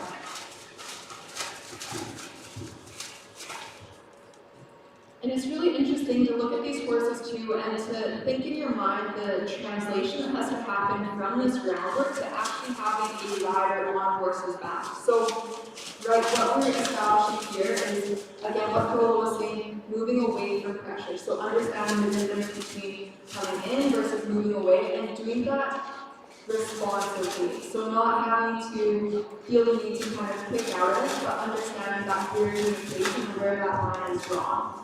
So you can see here, she wants to push into that pressure instead of go away with it. So that's why Amy's spending so much time to make sure that that is very clear, that when that pressure goes on, she can move off of it rather than putting the rider at risk, rather than trying to push through somebody instead. So, same thing, when we talk about how this is going to translate under saddle, think about your leg being on the horse's shoulder. What do you want that horse to do? Move their shoulders away from the pressure. That's how you're going to get their nice turn on punches. That's how you're going to create a spin one day down the road. So it all starts here on the ground. Does that horse understand that pressure? If they don't, what are they trying instead? And when they do try different things, that's okay, but sometimes you need to establish that line and say, that's not the right answer, we're going to work you through it until you do find that answer. And you have 5 minutes left, Amy. Thank you.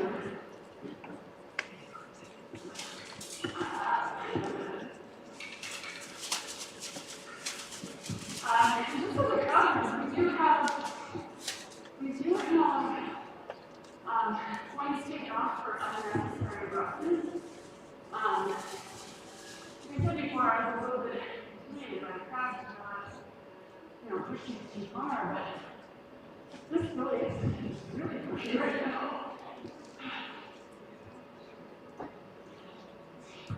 Like I said in the first section too, the horse will narrate the story. So here we are.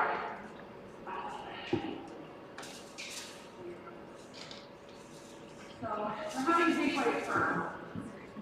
Okay.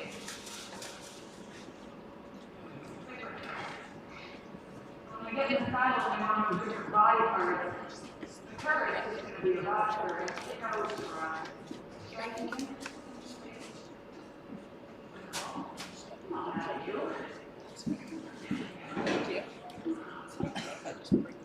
Thank you for bearing with me.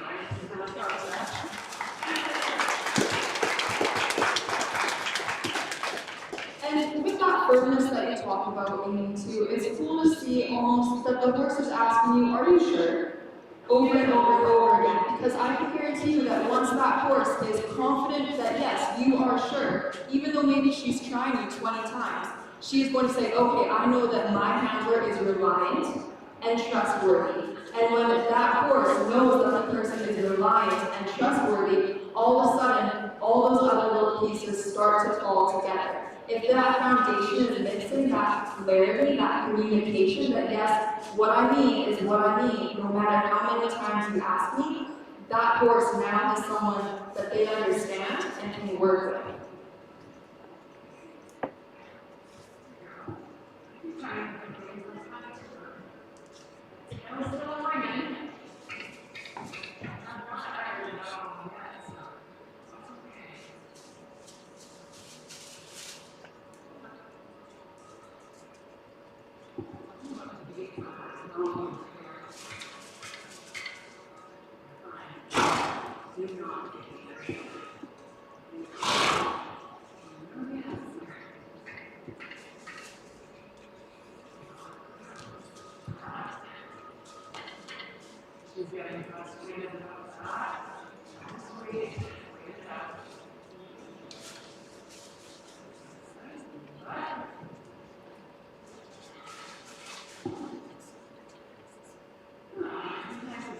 This 2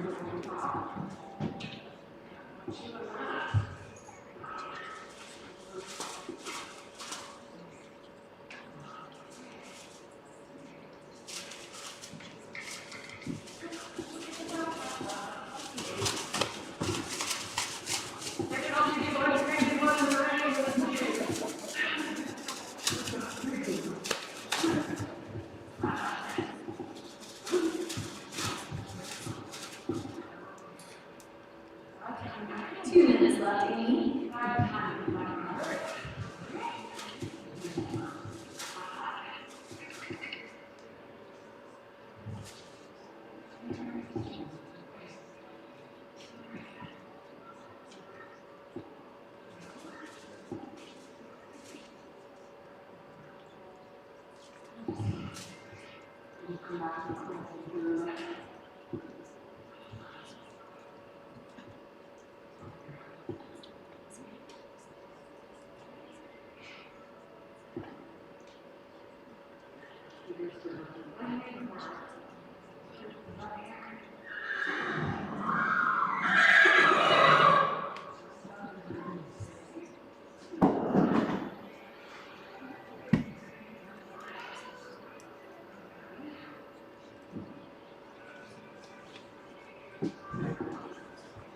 I'm actually quite surprised it's not stop training because the amount we did, we could really just go second round and my noses.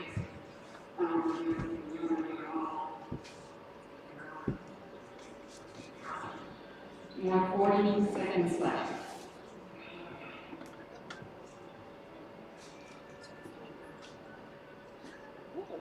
See what it's like tomorrow. Thank you everybody for being here.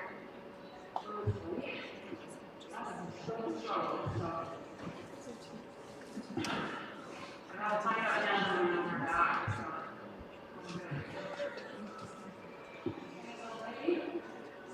So 10 seconds left, Amy.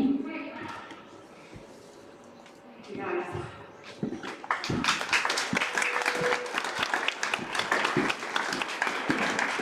Thank you so much, Amy Nelson. That was a little bit of a tougher session, but tomorrow will be awesome. Thank you so much. A round of applause for Amy Nelson.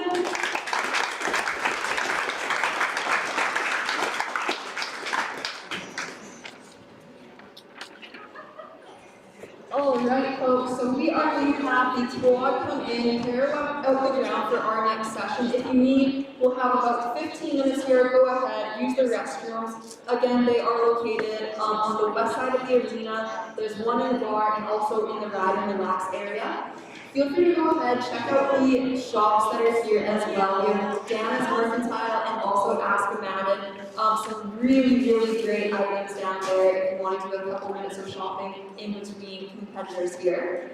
But coming up next, we are going to be welcoming Jason, Scoo, and Gladys back into the ring for their second session.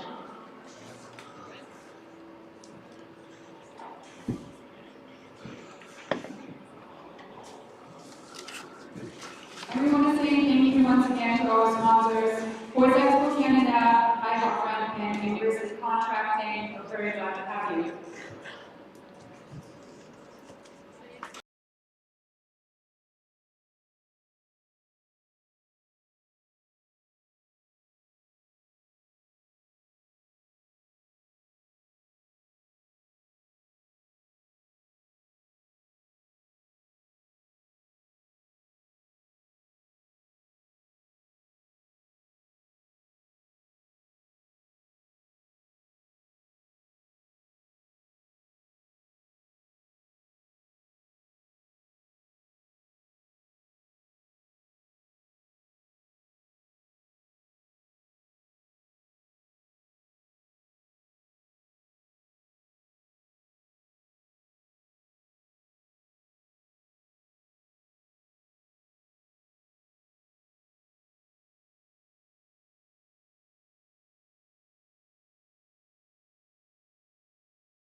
session in 5 more minutes here. And again, this is going to be Jason's booth coming in with Lattice. And just so you have a little bit of background about the horse that's going to be in the pen with him today, this is RHR Dogs and Socks, and she's a very cute black filly. And again, all these horses that you saw here today were in the 2023 Weanling Challenge. That was where their foundation came from. Then they were allowed to go off on pasture, and they just recently come back in, had their feet done, and they've been on pasture for the summer. So you're seeing some horses pretty fresh off the start. And this little filly that's about to come into the round, and she is sharp looking, my goodness. And if you want something with pedigree, presence, and a whole lot of promise, folks, you better pay attention to when she's moving around in here. She is actually the first foal out of her dam, and she carries Blue Valentine top and bottom. So really nice horse that combines that refinement, but also that grit to go out and get a job done. And she's actually already proved herself. So back in 2023, in that Weanling Challenge I just told you about, she was the grand champion. She's friendly, she's distinctive, and she's got heart, brains, and style. And she is going to be that versatile and reliable horse when she is all grown up and under saddle. So we are excited to see what she has for us today here in the pen with Jason. And I have Jason's crew coming into the ring with Foundation's Professional Equine. He's a horse trainer, farrier, and CHA certified coach. He's out of Warner, Amsterdam, specializes in restarts, problem solving, and developing horses into successful partners. He's also a 4-H leader. He trains by the principle, if no isn't a choice, isn't a choice. So whenever you are ready, Jay, I can start your time. Sorry.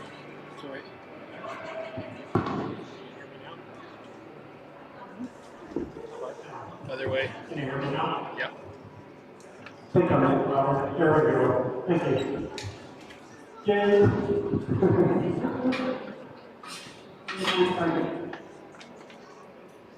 All right. How's everybody doing this afternoon?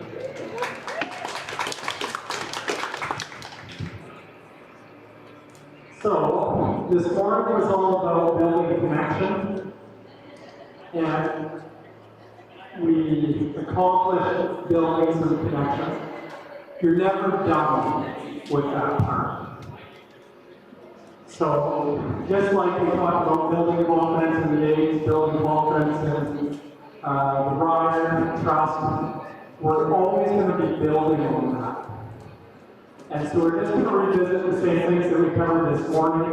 I've got a little cheat sheet for myself here to keep my myself focused, better time management, and hopefully I do all the things I plan on doing in this session.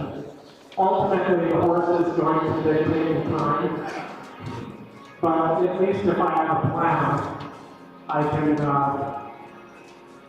make good judgment calls on how to adjust that as she needs. So we're just covering connection again.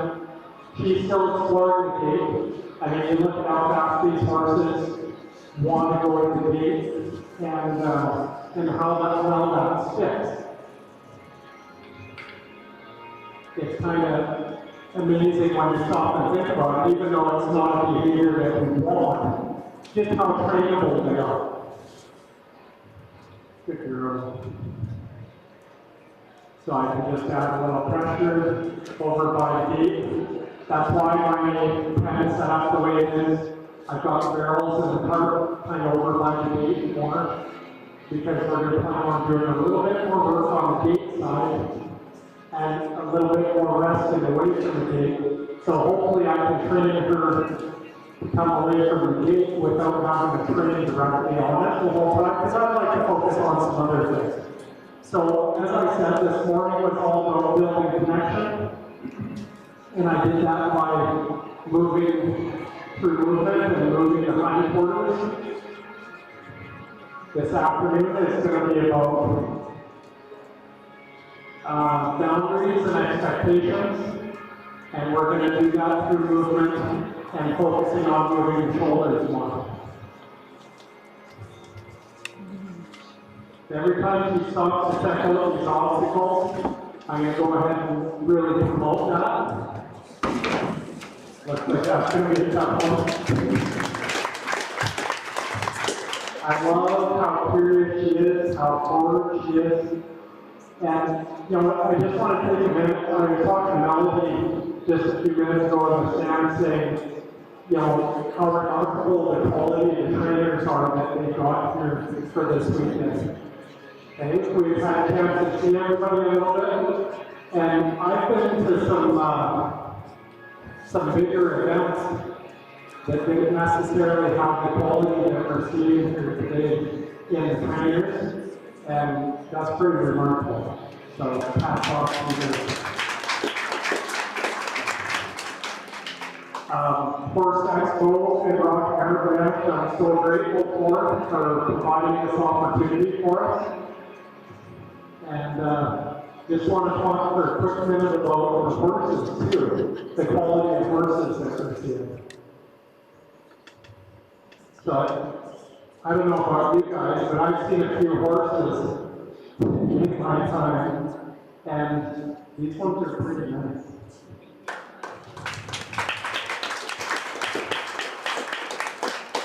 I think anybody that's ridden the Rock and Hard brand would agree with that. So it's really cool to see these young ones in action here.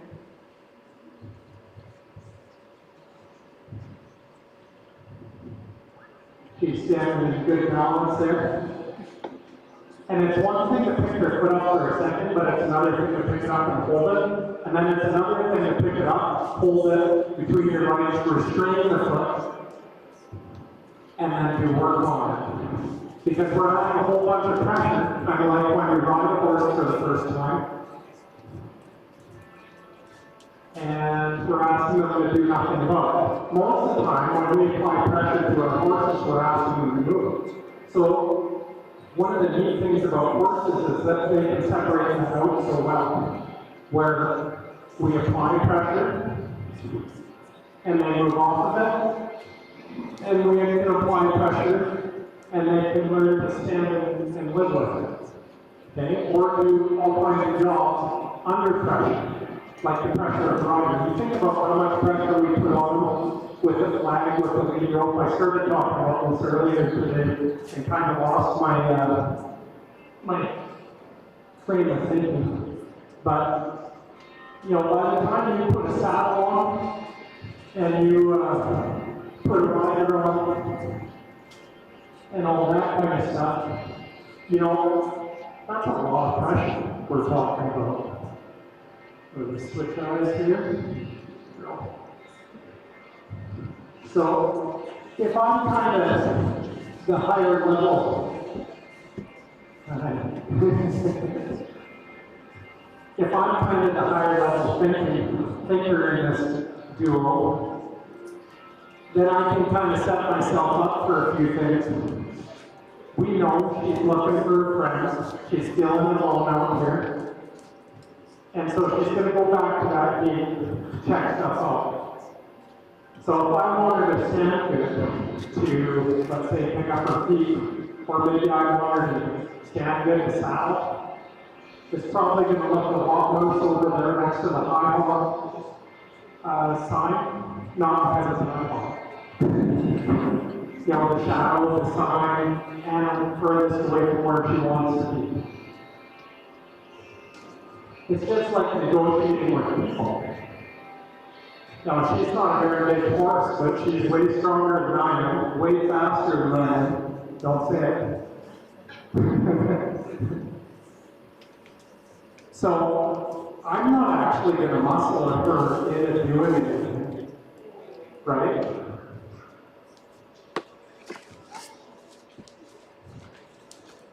There we go. Okay, I gotta check my limit.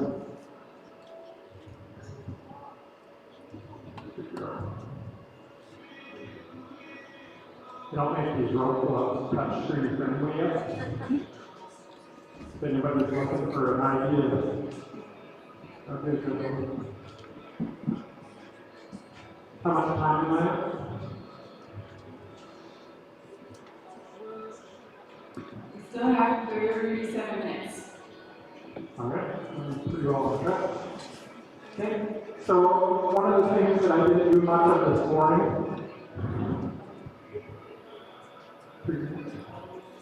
My pen ranger is going to help keep me on track time-wise. Is I didn't really move around a lot at the low yet, because once you start pushing on these horses a little bit, sometimes they're like, you're not invited to my birthday party anymore. And so I like to establish that connection first. Now we're going to put on some drive. And I'm always watching to see if I'm in balance. Draw versus drive. If I got really good draw, it's way nicer to be able to draw a horse through an obstacle than it is to be able to drive him through. So, you know, you think about if I can get my horse to go through an obstacle just by opening the rein up, or by just picking my reins up and breathing in and bucking, it's going to be pretty easy.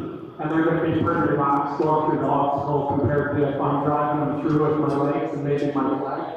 So sometimes you need to drive, but if you can build enough draw on it, then when you do drive, you can balance it out. See how she keeps coming back to me? And that's going to work for me because when I put her on a lead line, she's going to be a lot softer in the face when I ask her to come to me, because when I send her out, she's going to be looking at me.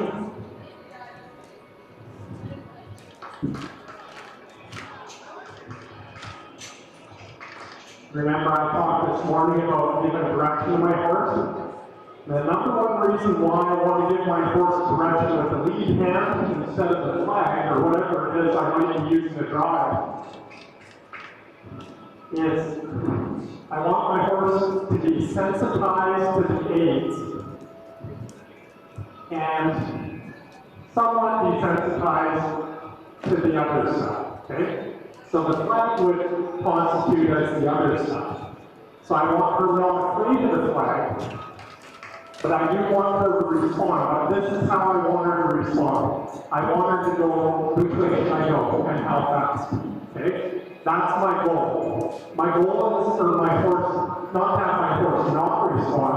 I'm never going to pull my horse into not being afraid of anything, no matter how hard I try.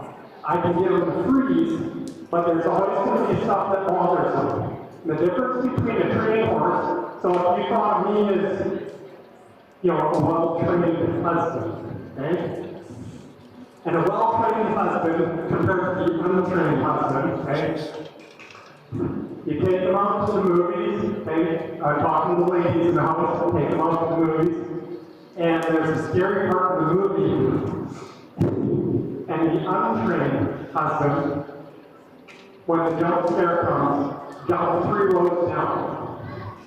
And the trained husband jumps and stays in his seat.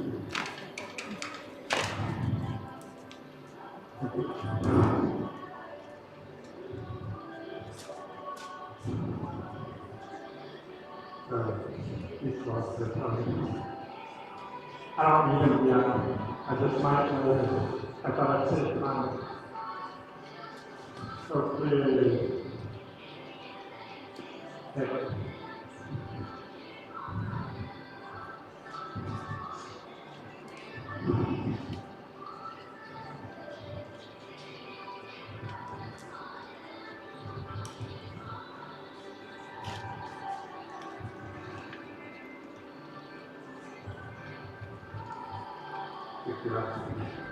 Yeah, that draw is working for me through picking the feet up, introducing something that she hasn't seen today.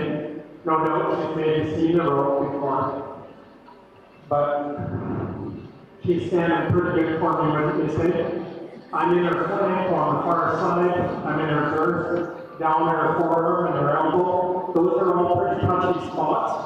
When it comes time to saddle, I am to make sure that I don't have a lot of tension in my horse in these areas, because I'm getting in trouble, okay? And my goal, when I send her out, would be to have her prepared enough that she feels okay to just move out with the saddle. All right, here we go. You guys remember what we're going to do next? We're going to breathe in. I'm going to send her out. And you can take it to this time, Cheryl, you can take a rope, okay? There we go. Good, turn around here. Good girl, lead hand relaxes. Here we go. Oh yeah, there we go. Good girl. And I'll reward that. Let's see if she can make it. Okay, I'm coming away from the gate. She says no. Remember, we give these guys choices. Here we go. Up around the far side. Everybody breathe in. There we go. See her flapping out there. And I'm using the gate to draw her around. Okay? There we go. Breathe in.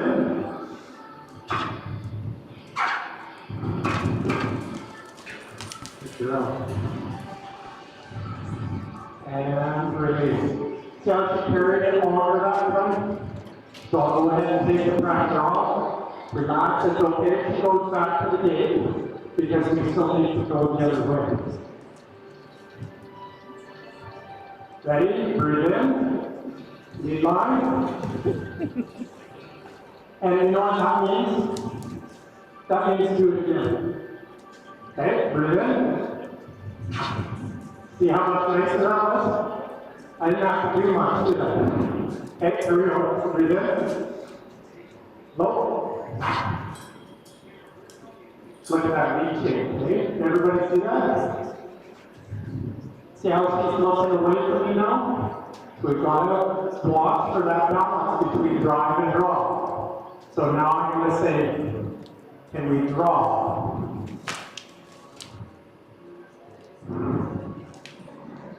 There we go. Okay? We'll see. Is it near the gate? Near the gate, that's what she's saying. Is it him or the gate? You have 30 minutes left, Jamie. Thank you.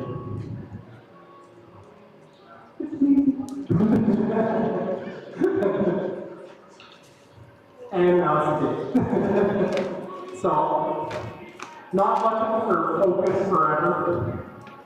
And I want you guys to know, I should mention this, my plan since Horse Expo is to not ride this horse under saddle today.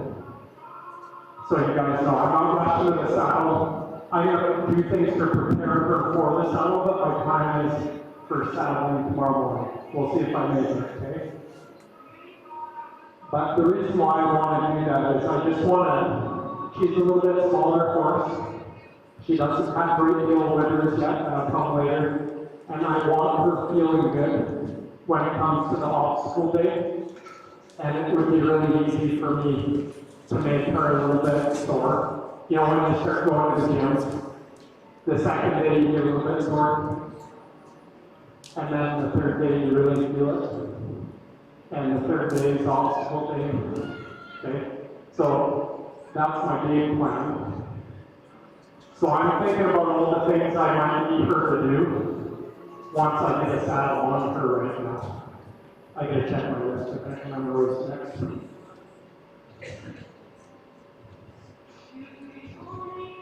Alright, let's get her halter.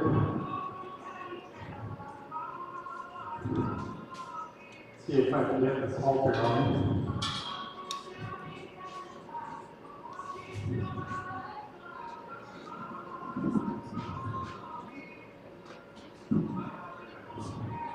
There's a little trick. I should have done this in front of you guys because that's a nice little trick to get them to draw their head. Horses have guard hairs on their muzzle. And if you touch those guard hairs gently and they're not afraid, they'll go investigate. So if you tickle the guard hairs with the halter and don't go to the draw, they'll pretty well drop their head into it.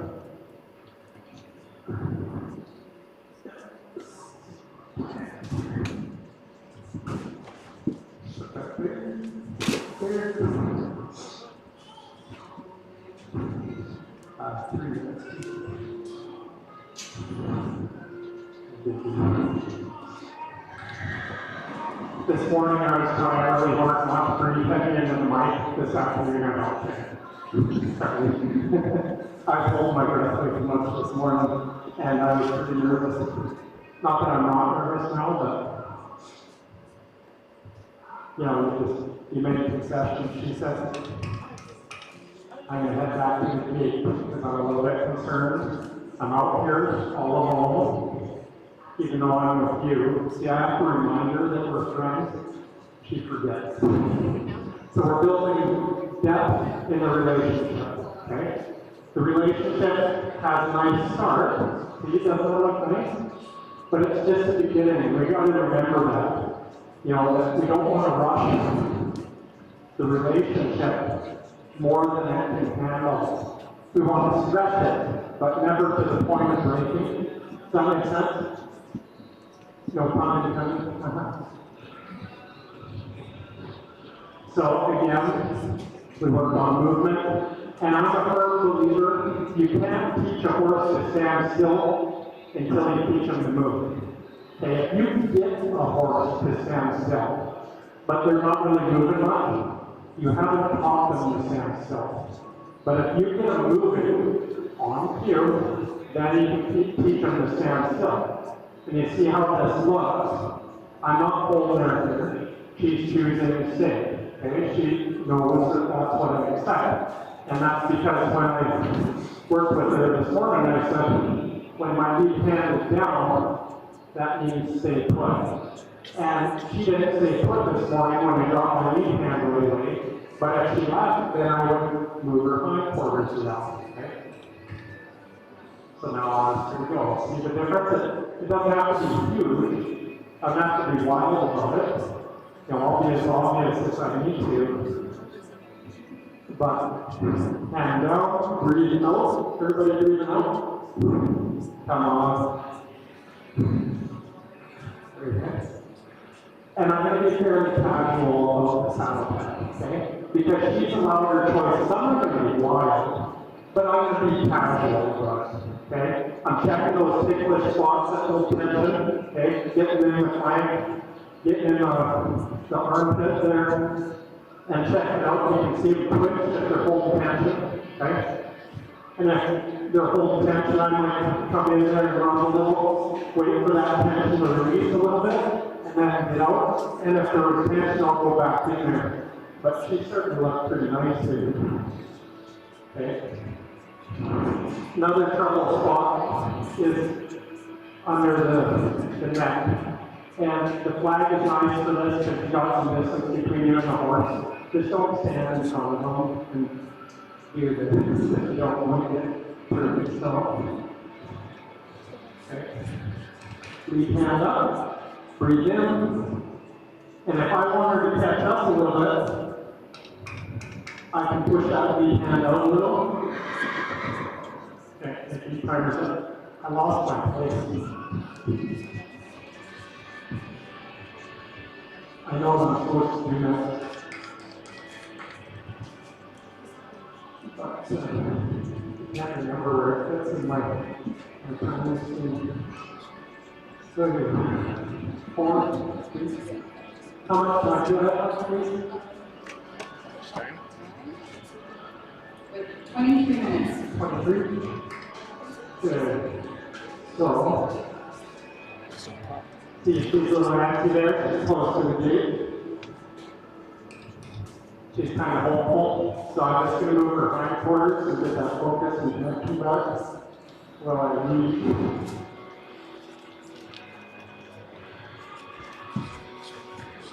Okay, so I'm a little bit behind, but that's okay. I have an optional item on the table.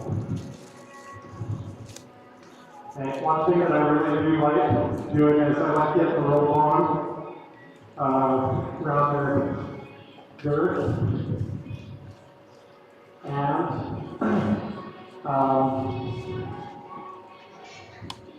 you know, working it back a little bit. But it's not a very useful tool if they're afraid of it. So I'll just move out to the side. Watch their front feet. Okay? The hind feet, I'm using the hind feet to yield because I tolerated it. Okay? So if I move over here, she should yield behind me. But what I'm watching is those front feet, and when they start loosening up towards me, that's when I'm going to release pressure. Okay? Because I'm trying to build her confidence with the rope. and then I'll come in here. See how she gets a little tight as I reach in? I'm going to approach casually, but I'm not going to stop my approach if she gets a little tense. Because what will happen is if I come in closer with rope and she tenses and I stop approaching, what I'm going to build is anticipation. Okay?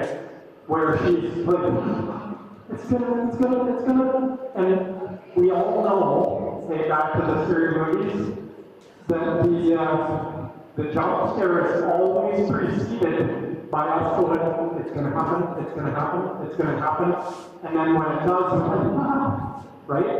Whereas if I just come in smooth like this, she might tighten up a little bit, but as soon as that rope touches her, she's gonna go, I lift. Right?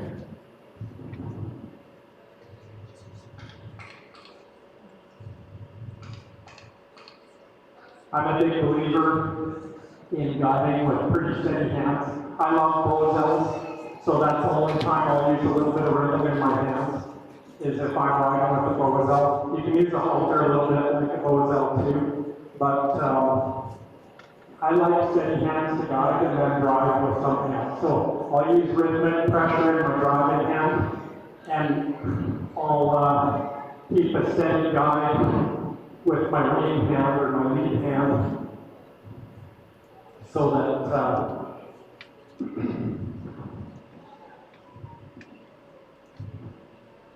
it just makes things a little clearer.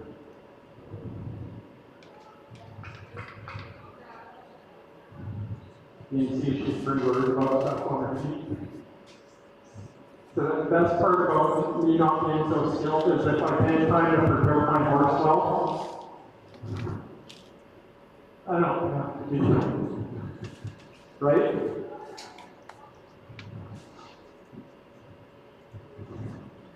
Maybe that's not the best thing to say at a challenge. Scratch that. The not skilled part. I take it back. Okay, so when I first put this rope on, you know, she's going to feel that, and it might trouble her a little bit. I like to keep the speed going on a little bit. The way this rope is coiled matters in my hand. I don't want to get dragged around here in front of you nice people. And I don't think you, well, maybe some of you don't want me up, but just make sure the coils will slide off your hand, okay? And I'm just putting a little bit of feel on there, moving her feet. Now, those front feet are what I'm going to be mindful of, okay? If the front feet gets up, that's the beginning of a buck, okay? Because most horses that buck kind of freeze up a little bit. We get them pretty free in their feet. Bucking is far less likely to happen. Okay? So I'm just going to check her a little bit here. I also want her to be able to move a lot. See this shape of horse, it's kind of tough to keep that off the flanks or too long. But the other thing you don't want to do when you're doing this is you really don't want to pull that rope and keep tension on it. It'll chafe them pretty hard. And even if you use a really soft rope, it'll still chafe them. So if you do this little skip rope maneuver, okay, we just watch it for some relaxation. I don't necessarily want her to stop moving her feet when she does that, because the last thing I want to do is strap a saddle on her and have her feel like she can't move forward. Okay. And I know she's coming in. See how I'm back up with my feet? If I want her to stay away, I need to move my feet forwards. She's pretty good at it. She's not happy about it, right? You see the paw, okay? Not happy, but she's making good choices, okay? So when she moves forward, nice and united, now I can release the pressure a little bit there through the church step. Okay, that's all we're going to do with that for today. I'll revisit that tomorrow morning before I saddle her up, because I always like to do that more than once. Pretty sure there's a drag component. I think they use the rest teachers will do what they're doing next. You get all the I don't know what's the drag. Would you like the list, Kate? We can read it off for you. It's okay, I can lose. Thank you. I didn't need that yet. That's very nice. All right, so moving the shoulders. All right, here we go. This is what I was most excited about. So if we've got boundary issues, moving the shoulders really helps with that. I kind of wish this horse was just a little bit less, not curious, but I wish he was more afraid of the pool. Because my whole plan with the pool, where's my plan? Thank you. Okay, let's see what I'm going 4 minutes, please, Laura. Did you get that? 4 minutes. All right. Okay, so my plan was I love obstacles. When you want to set boundaries to move the shoulders, and generally they don't want to go through it. Well, I got a little bit of a problem with that because she doesn't really care. But we'll just see how it goes because it's going to be less comfortable for her to go through it than for her to go around it. Okay, so this morning, hips, and then shoulders. So what this tool will do for me is set a little bit of a physical boundary that I can use to my advantage. See how she comes out of it? So I'll just balance that drive with some draw, okay? And if I want more face for my horse, I yield the hindquarters, because that's really important. That's the first thing that we did was we moved her out, and then we started moving the hindquarters to get connection. All over, good morning. 15 minutes left. Thank you. She says, I'm less confident on the right. Remember this morning session, she was a little sticky on the side. And we're seeing that there's still a little bit more stickiness in it. I'm going to step out of the pool. Get the hindquarters, there we go. That's pretty nice, okay? I call that the buck forever. Okay, buck forever, let's sit on that move. There's 3 different ways that I practice moving the shoulders when I'm unmounted. This one I call the Kate Mills. Anybody familiar with Kate Mills around here? Any Kate Mills fans? Come on, she's got to get used to clapping. Any Kate Mills fans? There we go. So you see Kate Mills do this one. Patrick King does it, and a number of other, as I talk, mentors out there that we have some digital access to. It's kind of awesome because we have physical access to him at times in this area. There we go. So I'm moving the hindquarters more than the shoulders right now with that maneuver, but I can switch it so I can do a turn on lunges as well and move the shoulders.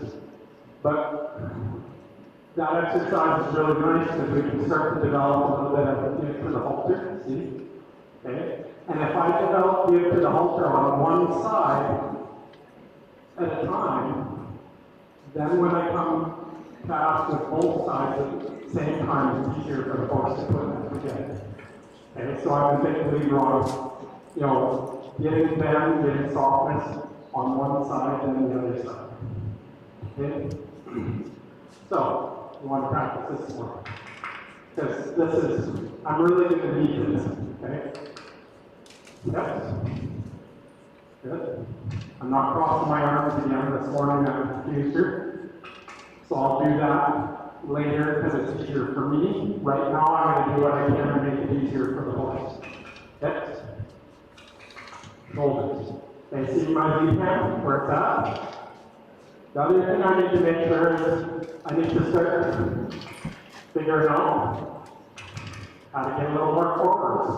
Not that she's not forwards, she just needs to be forwards when I ask her to be, okay? And back to that scale of 1 to 10, if I'm asking for a 2 or a 3, so let's say I'm asking, go forward at a 3. I want her to go at a 3.5. If she goes at a 4 or a 5, I need to work at it some more. Just like when she kicked out, when I was asking her to low, I want to repeat it until she's leaving with the speed that I'm after.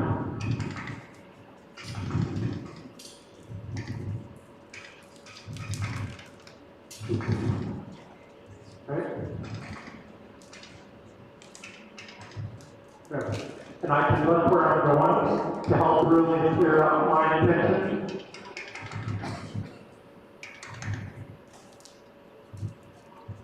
Yep. Okay. My pen right where it says it's time to check my list. Okay, I'm pretty happy with the way she's moving her shoulders across. I remember, you know, what we're trying to cover in this amount of time. And I'm not going to get her shoulders moving across like we could saddle horse in 45 minutes. Okay, that's unrealistic.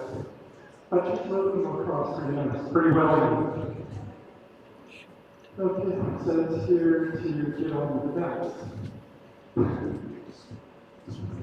4 minutes, please. What time are we at, please? 10.5 minutes. 10.5, oh, perfect. There's something wrong. If she struggles with this, I'll go get on the fence by the gate. Why will I do that? Okay. Nice and loud. She wants to be at the gate, so if I'm doing something and it makes her uncomfortable, I'll go do it by the gate to make the gate less comfortable, right? So I don't have to train about being away from the gate directly. I can indirectly do that. She's a pretty good sport. I wouldn't do that normally that quickly. See her moving her hind quarters around and watch when the front feet free up and then I release. Okay? See her release too. So you guys can help her release. Did you know that? You can help all the trainers. When the horse gets released from the trainer, you can breathe out. Remember we talked about wherever it is that you hold tension in your body. You can think about that spot and maybe do some exercises to help you release. Watch the front feet. There. Okay. So the hind quarters went around the fence first. Hind quarters yield, and then move the feet. And I'll say, see if she's having a little bit of trouble. She says it's time to switch gears. So I'm going to bring her over here. On this side. I got some room to work with. She says I'm pretty comfortable on this side. Hind quarters. Watch the front. There. There.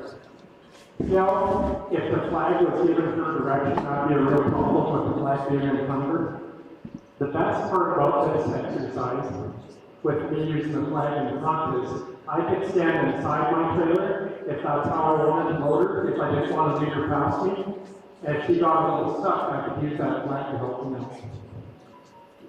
Because she knows that the flag means sensitized to the aid, which is the lead line. It's not move away from the flag. Because the last thing I want to happen with the flag is if I was to go riding out somewhere and I had a flock of birds fly up.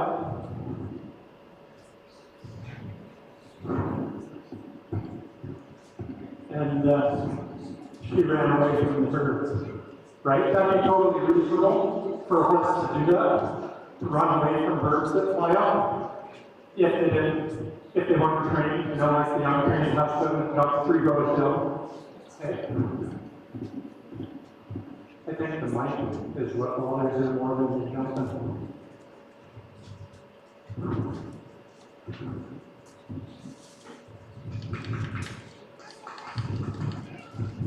If she can make it, she struggles with this, I'll put her between me and the neck. And I'm just asking her to lead up. When I'm running, that's something that she's not used to seeing. It's not really natural for horses to speed up without getting emotional. Okay? And I reach out and touch her to see her slow down. When I touch her, imagine me trying to ride her.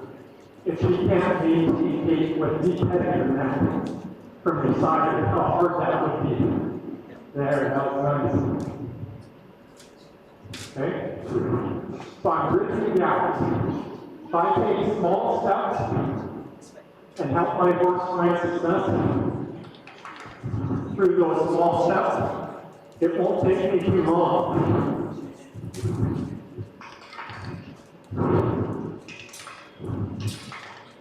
See how I'm moving the shoulders is coming in place for me? Right? You got a little worried, a little emotional when you're on the beside her. Look at me, look at the plan. And she ran past me. So all I'm doing is setting her boundary there.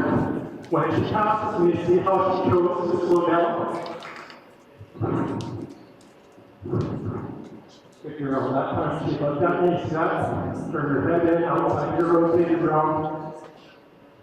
Some connection again. Sorry, it's about to get loud in here. I can't hold my breath anymore. There's the shoulders moving over again with the hindquarters. And all I'm saying to her by doing that is that I'm asking you to stand still. Okay? Little defensiveness there. See when I'm dumping it, there was contact, she tightened up a little bit. I'm going to check those sensitive spots. What's my turn?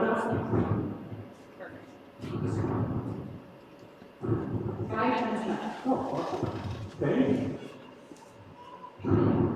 So over here, same thing. Get up there. Now, imagine I want to get on this horse and ride. My leg's going to be over there. See her freezing up. How she doesn't want to move her foot, even though it's on something squishy right now. Oh, Rob saw it. So hard. So if I got pressure on her side and she doesn't want to move forward, that means I could be in trouble if I strap a saddle to her and drive around. Yeah? So, most problems with horses come from a horse that's got a little bit of a freeze response. Not a horse that's freed up in their feet. Okay? You guys can clap with me. It's way better to clap now than when I was first riding. We might as well do that kind of off. So I'm going to move her a bit. Again, we want that steady movement. There we go, connection and release. Okay? And the reason why I want to do that is because I just put a whole whack of pressure on her, didn't I? And she stood good. But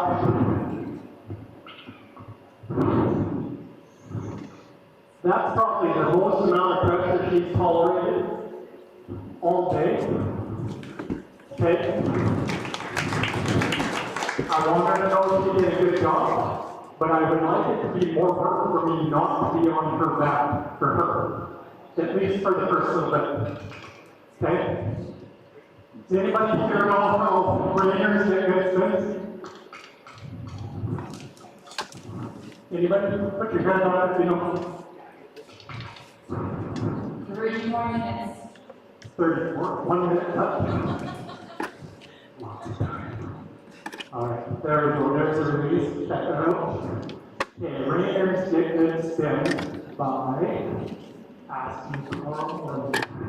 Thank you very much.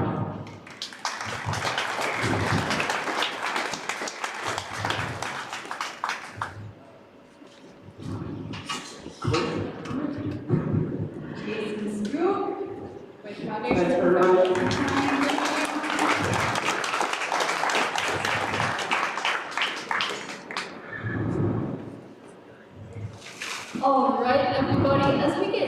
our third session for the day. Again, we're going to have a quad in, come in here on the arena for us, but I know we have some new people here that have joined for the afternoon, so I just want to quickly touch on what the judges are looking for as these trainers are coming in and out of the ring. So they are graded 80 points every day, looking for changes in the horse, working through problems, displaying clear communication, leaving the horse in a good place, crowd engagement, preparing the horse for finals, and unused extra minutes. And this minutes one, folks, is what I kind of alluded to a little bit before. So every trainer has 10 extra minutes that they can use. If they don't use those minutes, they actually get 1 point for every full minute. So a little bit of a bonus here is they're able to stay within that 45 minutes per session, and they can use that to their advantage as they work towards the finals as well. And of course, with our quad, they get into our arena sponsor or our ground sponsor, High for this beautiful setup of panels, folks. If you need a special links for a couple minutes here, check out our vendors and grab yourself some great food truck. And then we'll continue to bring in Bernier.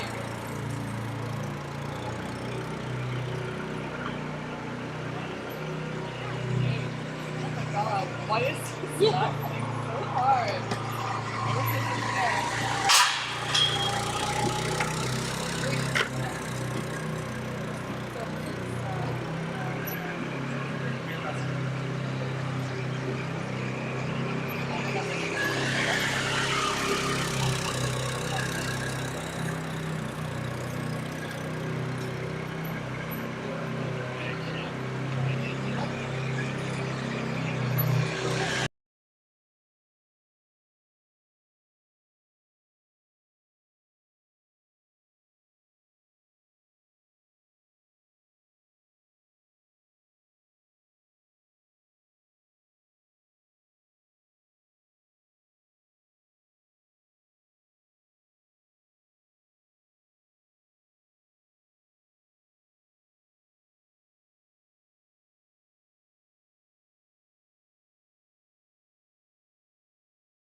I see that Brayden is in the ring, We got one.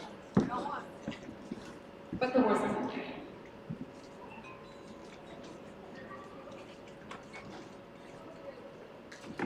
Okay, so let me tell you a little bit about Brayden.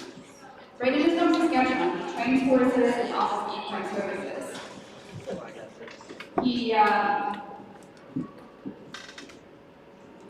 His focus is building confidence, willingness, and try. His Facebook and Instagram is Brigade Equine Services, so make sure to follow them on Facebook and Instagram.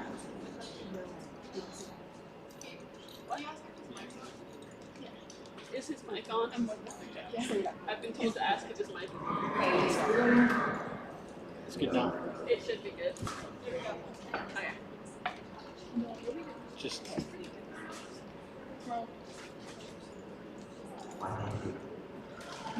Okay, folks, and just to give you special updates from our lovely truck house outside. They are going to be open until 4:30 today, so if you need your food, last call, 4:30. We just found some pulled pork and brisket over lunch, and my goodness, was it great. So if you need to fill up your bellies before we get on with these next 3 sessions, make sure to go out, grab a sandwich or 2 people. Am I good to go? you bet. I'm starting your time now. Right on. Thank you very much. Appreciate it.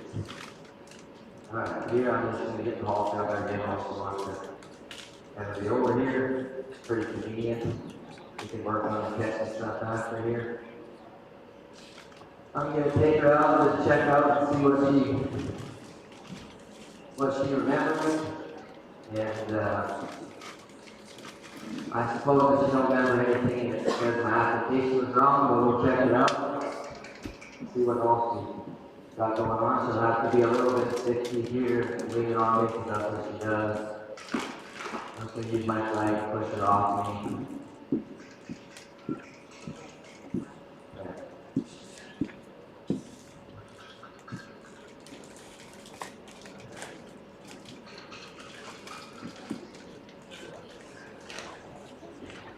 I like to use my flag up high, kind of where I'm going to ride her. She's just a little fresh and looking to go outside the gate here. If she doesn't move out super free just yet, that's okay. We got the whole session to work on it. I'm just checking out, see where she's at right now. Rub her back, wave it up high where I'm going to be. Rub on her a little bit. Rub some of that crusty sweats off the belly.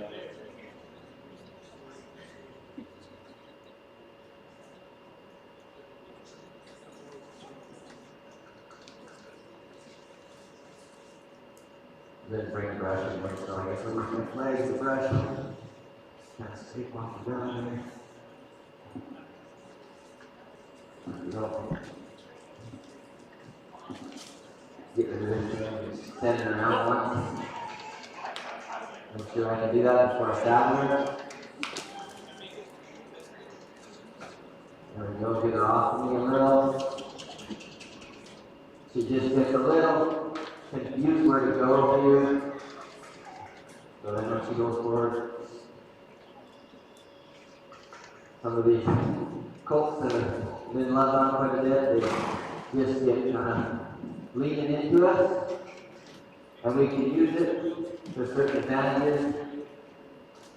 But if we try to work at it too much, I can get myself in the spot here, working right down over, right in stuff. Throw that over, see how she takes it.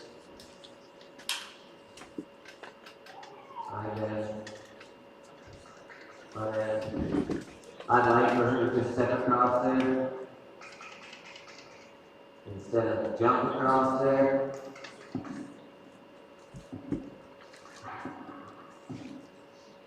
Like that or so. There we go, get her away from me. Let her get away out.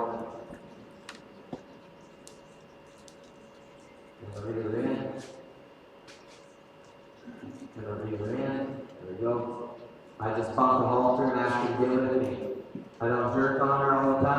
If I do mount the halter and say get with me, then when she gets with me, I leave her alone again.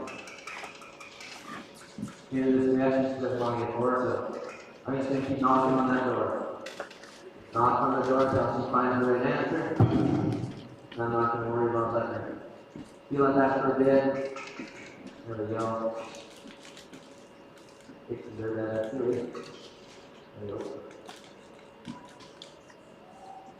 Ask her to sit here.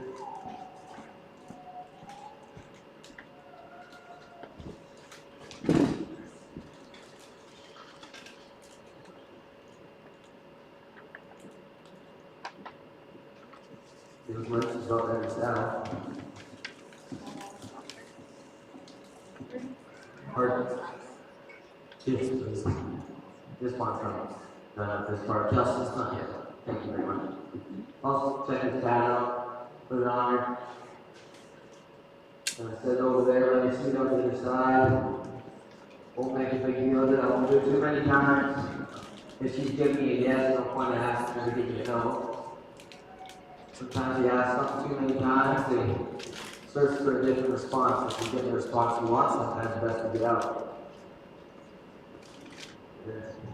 Kind of got the answer I wanted.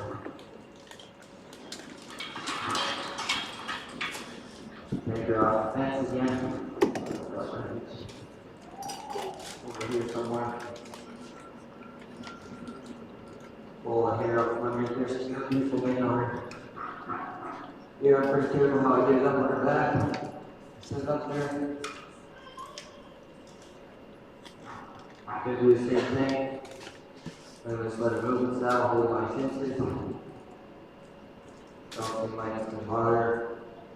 Set it back instead.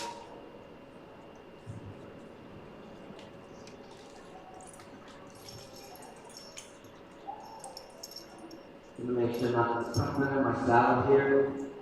Just so it's more comfortable for her. Might as well learn to wear it the right way it's supposed to be on her.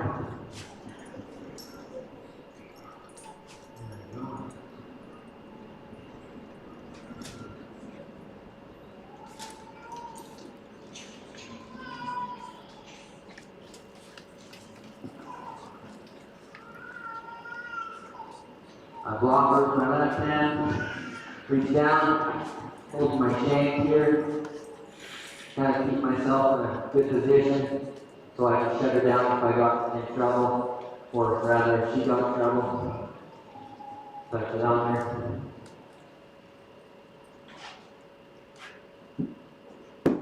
Press that.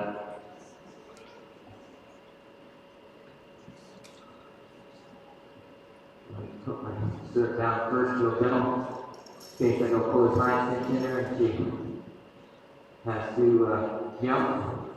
I'm just doing that cinch doesn't, or that stirrup don't come down and whap her on the side.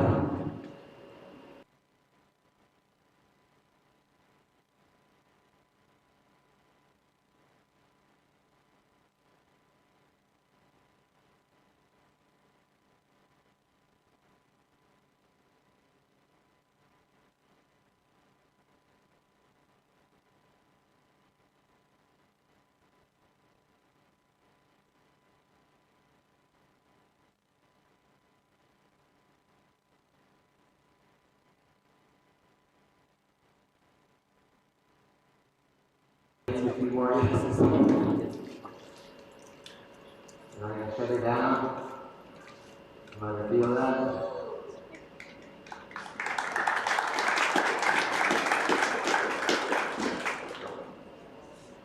Not just bump straight in the air, but then hips to roll around this part. Because when I get one rein on her, when I ride her, that's how I'll be doing it.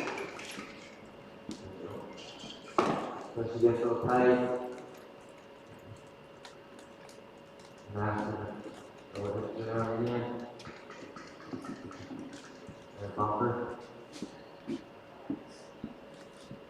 And there again. And we're just going to build up some speed, build up some ammunition. There you go.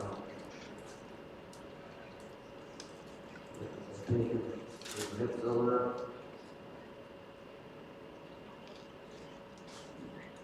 See, I'm not gonna get upset at her for looking off like that. You know, like I gotta look at it and see what it is.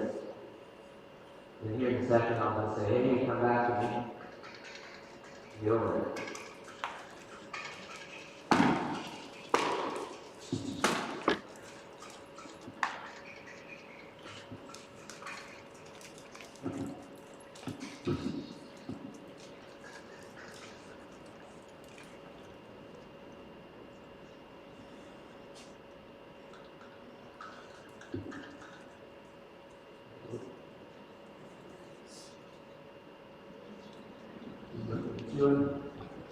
Drop the saddle, pull my cinches into a bit tighter, let her wear it the way she's been wearing the rest of the way. I like my guy 60 meters up to him, hold my saddle down. I like her to be used to wearing that fairly snug.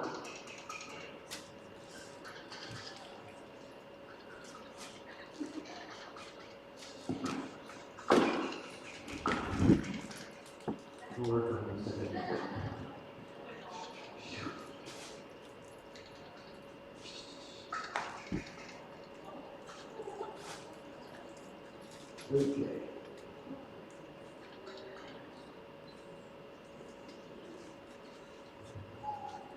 Thanks for doing that.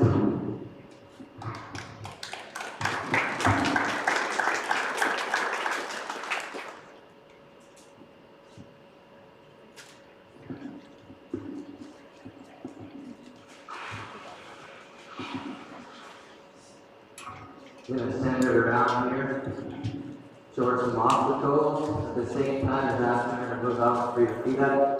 She's a little sticky. Push on that left side, get her down. Don't want to curl into that too much just yet. We'll work on it every time.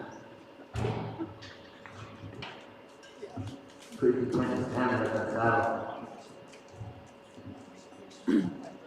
Pardon? Okay. Chelsea figures her target ground pattern. A good idea.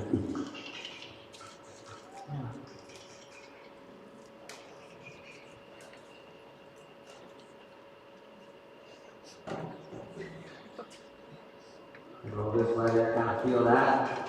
Little bump with the saddle. You're going to feel something like that before, so. Then here's. Take some pressure off, let her get through there again. If she wants to park, just take it out, even better. Even better. Pretty curious. We use that for our advantage later.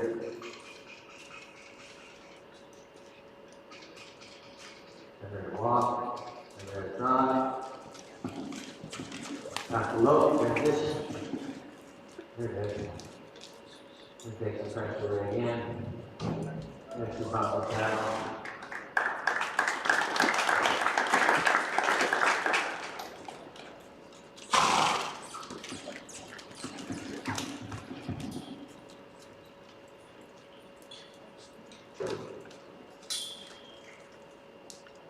See what she thinks of me. There we go. Maybe work on catching her here. A little bit of draw if we can get it. Here, if I keep kind of teasing her at it, I might be able to get her draw to me, but I'm going to choose to just walk up and pet her and see if she follows me. Sometimes if she was getting hooked up, I lost her, that's okay. We'll just get busy again. Now send it through here.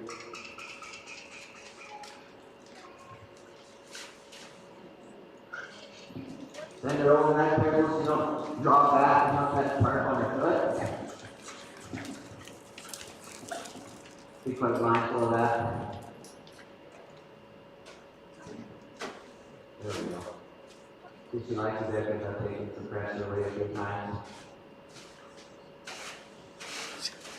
Now, some horses, I wouldn't let them fall out because they could overexpose themselves and get afraid.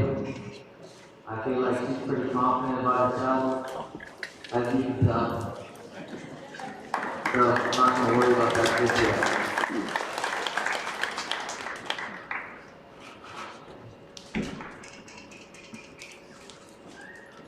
Yes, so do it again. Thank you. Not seriously. Go do that.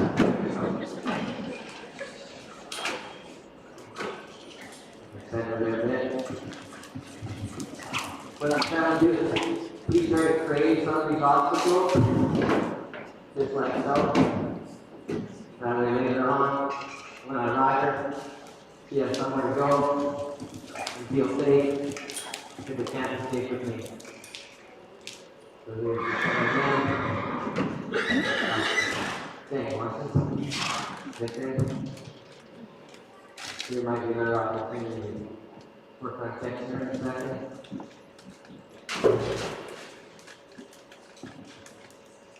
See, she just changed there. Her expression changed a little bit. So I might take advantage of that here. And just kind of come in and practice catching her again. Stand on her. Step out here. See if she's kind of with me. Not yet. 30 minutes left for you. Oh, pardon me. 30 minutes. Oh, thank you. Appreciate it.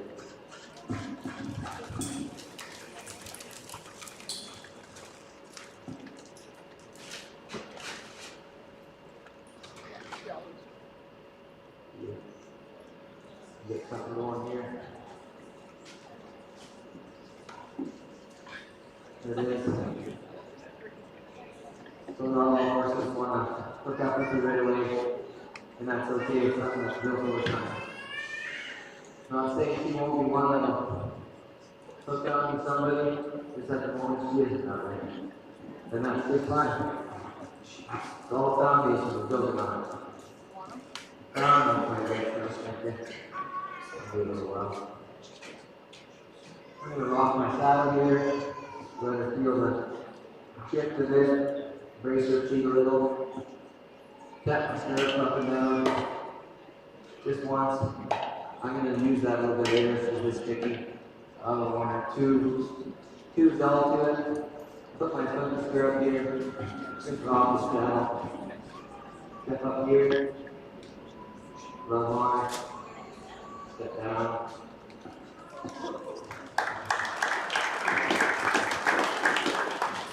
Sometimes after you step down, I kind of want to get a little upset when the saddle is squishing around in the belly. So it's always best to step down and kind of uncap it. Here I'll do the same thing, start from the beginning. Kind of rock my saddle, get it prepared. Rub my hip. Tap my saddle once. Tap my stirrup. I'm not overdoing it. Just enough to know that I'd be safe if my foot by accidentally bounced on my stirrup flap. Rub on a little bit. Step down. Untrap her.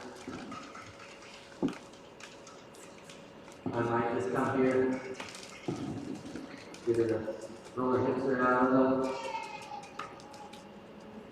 So you see, sometimes I'll get a hold of her, and then the next time I'll grab hold of her soft. And if she's laying on the halter, I might get a hold of her a little bit more abrupt. But I don't have to later. Right here, I'm going to have to start sending her pretty soon. Through this. But we're not quite there yet in the program.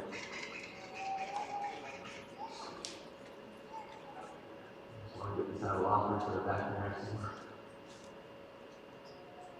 Take this opportunity. Tap the saddle. Rock it. Step up. Pet on her. Love on her. She sees me on his other eye. Never waste an opportunity to get on.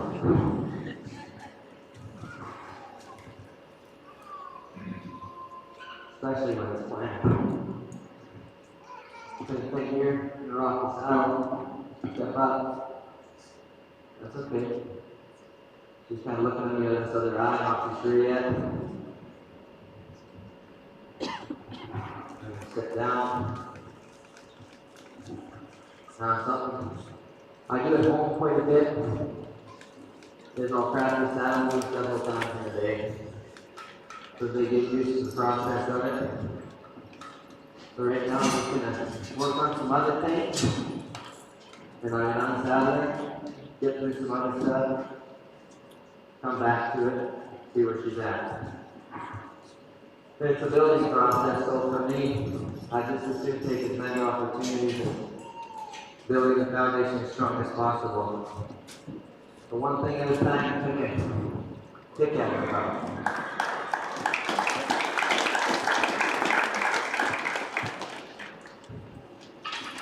See a tall horse coming up there.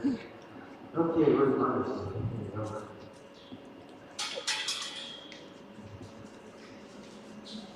Now I gotta send her off to the left. So she moves off to the left a little bit more free without sucking back and sending anything. So here I'm gonna have to get into her a little bit just to fix this so it's not a problem. There we go. So see when she's moving, I'm gonna just stop her here. So thank you. Stop her. So thank you. Just sit for a moment. Let her just wear that for a second. You might have down here and listen to.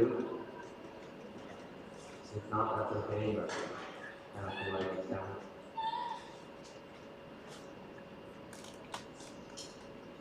Not to mind, very not to wait.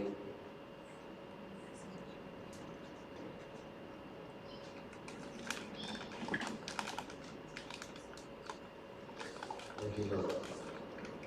That's the way.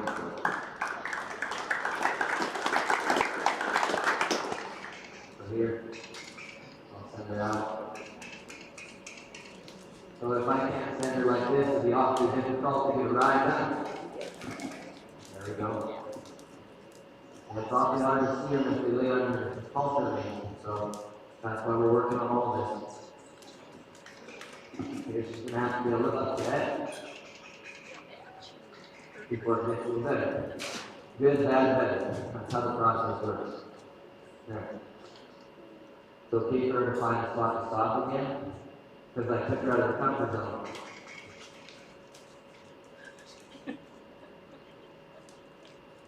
Here, there's some ass to the market. There we go.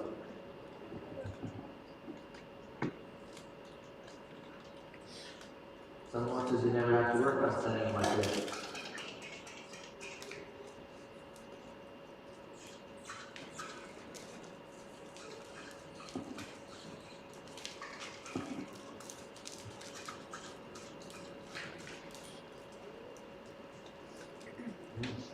Transition down, transition up.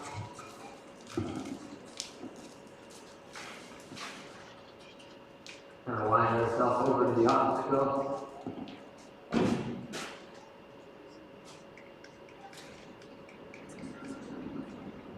Do it again. That was better. Get that better. We're already getting better.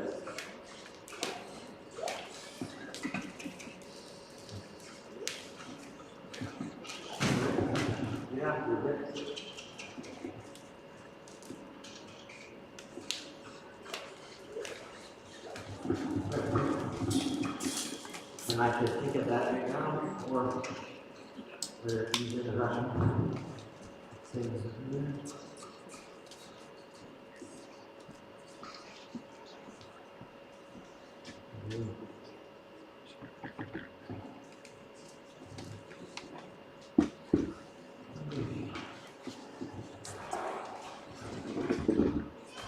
I'll send you, find some help to push me in that bridge, please.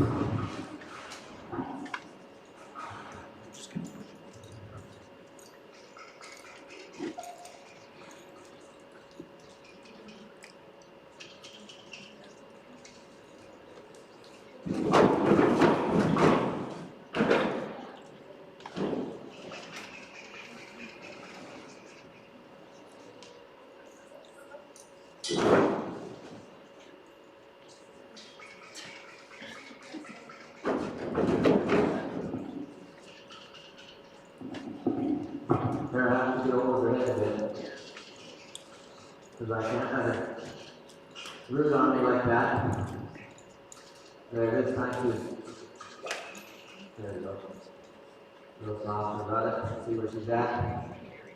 There we go. 20 minutes.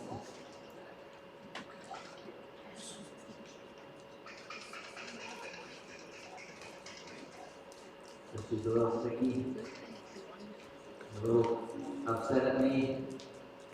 There, moving forward. Kind of how she is. A little disconnected. There we go. I'm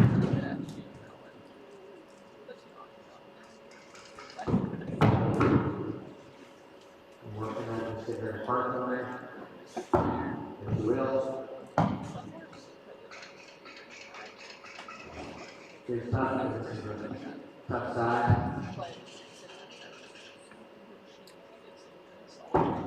Move on to doing my work. 20 minutes left, Reagan. Thank you. Hind end. Front end.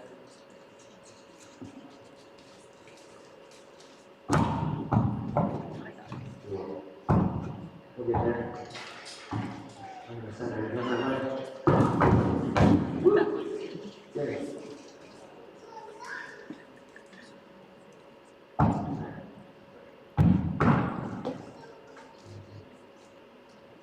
Well, now we have a problem. Once you get through the water.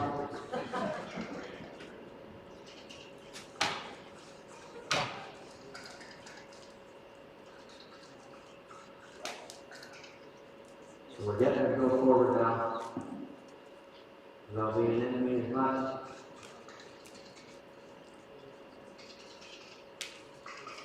Like I said, it's a building progress here. Let's do some quiet folks.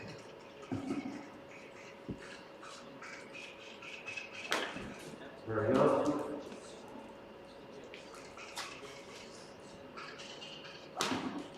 And forward. Disengage her before it's her idea.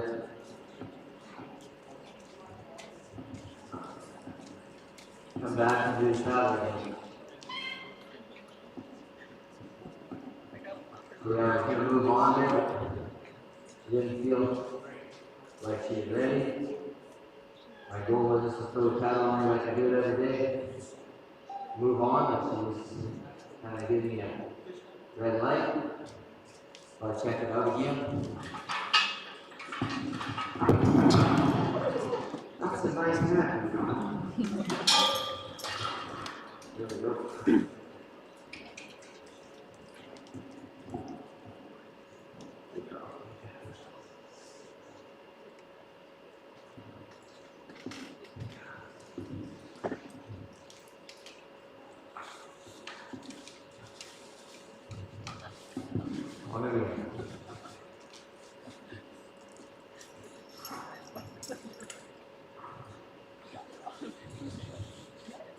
Same process.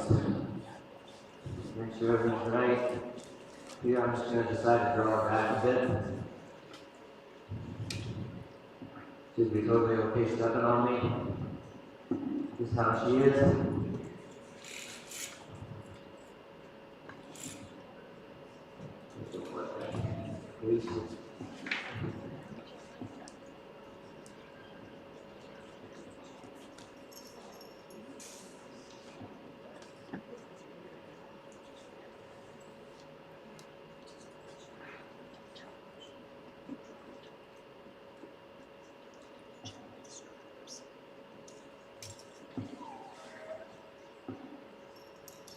There you go. I can tell you saddle a lot of horses today. Now, quickly, we could have it hat in this deal. Yeah, it's going to start the same way again. Just kind of untrack her.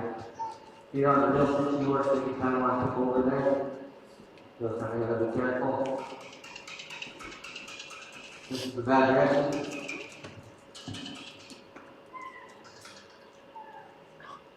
We're gonna find our way out of it.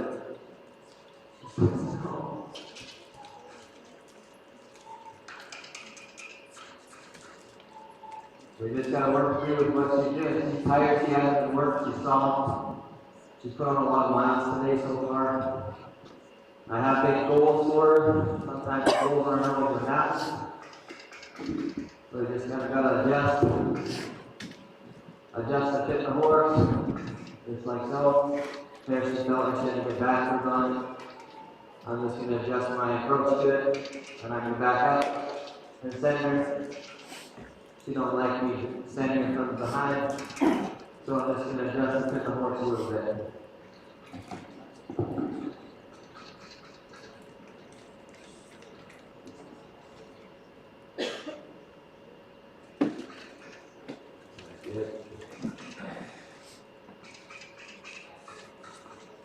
Anything else? Can I have a please? How many minutes remain? 15. 15, okay. You know, I see. There's a little kid riding a horse in the back there. Getting them warmed up for me.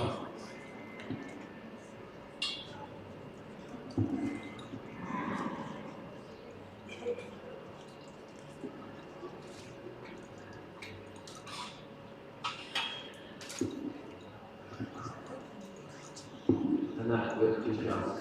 Breathe. Don't grab it, just stand. Please. Good job.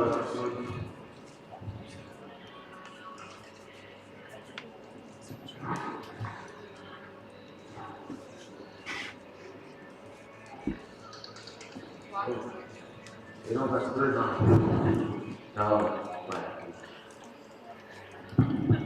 And for those that joined for the afternoon session, so all trainers are allowed the option to use the saddle horse. So I'm going to just go about this a different way. If I'm having trouble center, I hate home that tricky. Go about this a different way here. My horse is using shakes, I'm not running with them. There we go. It is going to be. Yeah, I'm sure it's just later we're going to have a few center, so build on a few accounts. I'm just going to tap my leg around there. So I'm going to start by tapping my saddle to move it forward. Now we're going to build on like the first ride for something on her back. She's going. We leave her alone.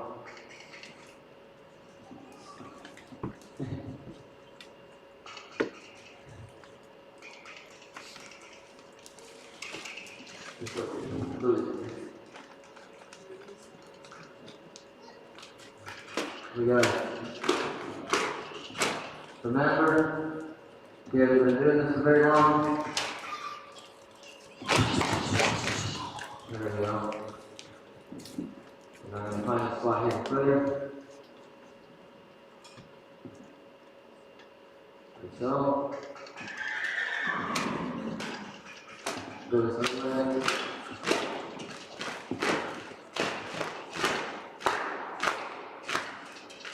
Next, on the forward. Might have to use my horse the same way this way.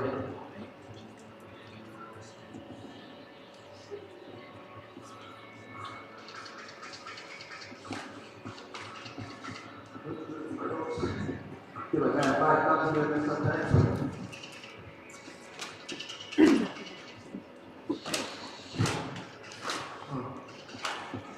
There.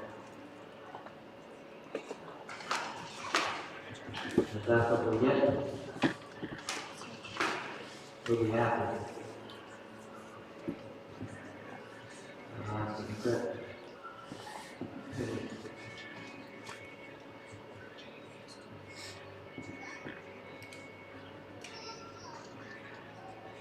Same thing over here. Let's see if it's any better this time.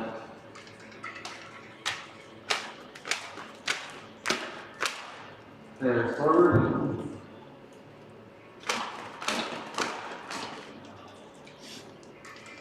Ooh, that was cool. You see the change there? She didn't put it deep that time. So, as much as it is unideal, it is a good change. And I'll thank her for it. By just sitting here, slowing down, drop the saddle, move my stirrups, let her feel that. You know, maybe I'll put some pressure in the stirrup, lean on it. Stand in that stirrup.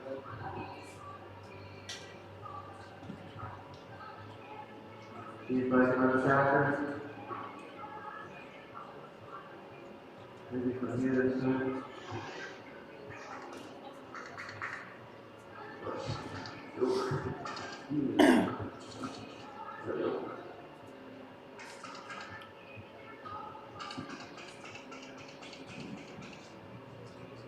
And you can see me up here when I have a bed like so. There we go. Pretty difficult stuff. And she finds the spot underneath me where she's happy, so that's good. And you have 10 minutes left.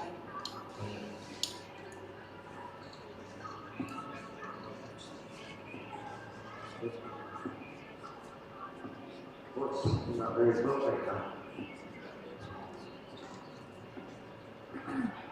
Same thing on this side. Shake my saddle. Bounce my stirrups. Never know, tomorrow she might come in a lot more fresh.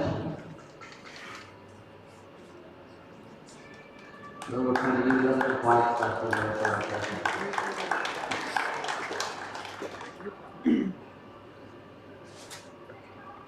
That's the best here. Here's the resentment to the halter again. And she found her way out of it. Fantastic.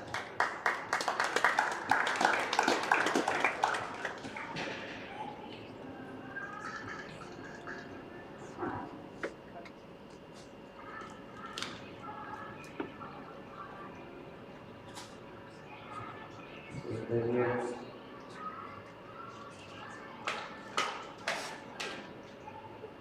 There. That'll work.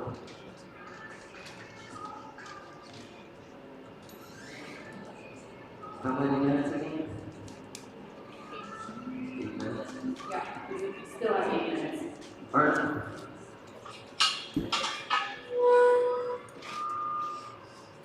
Probably not what this really needs is to see somebody going out the gate just now. That's okay. So I'm just going to work on getting on and off her a little bit. She's pretty out of gas. I'd really like to ride her. I'm not sure if she has the mental capacity for it at the present moment. The cup might be all the way full. But we can build on little things that she already knows. So sometimes in this process, you build on things they already know. We can finish with some yes answers instead of some no's. That could change our whole day tomorrow.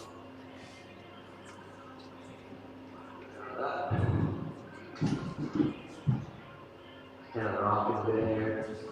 When it feels loose, I'll release it.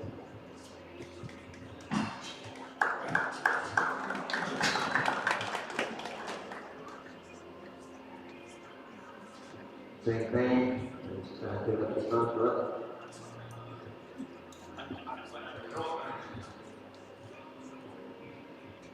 Line up. Almost there. I'm going to try it again. You still have to pick it up this time. Okay. I'm just going to mess up. A little tough.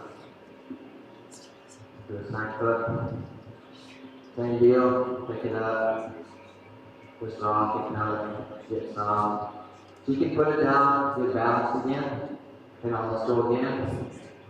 See how that time she got right with it. Work on some stuff here now. She knows about me stepping up like so. Sitting here.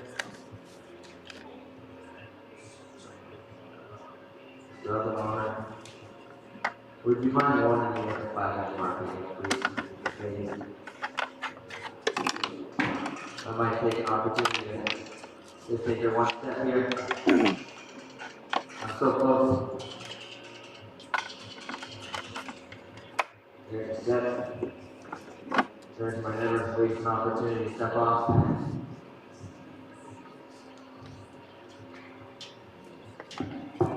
Here again. Love all my lots.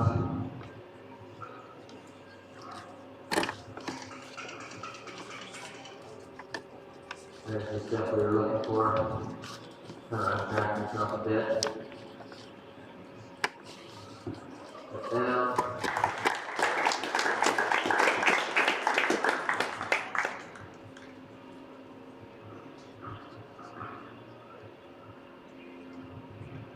No bump right there. There we go.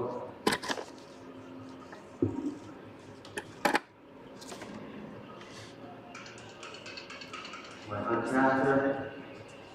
Just gentle. Let her find a place to quit.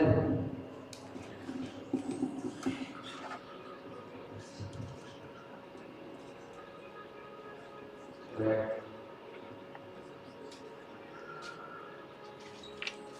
There's a good place.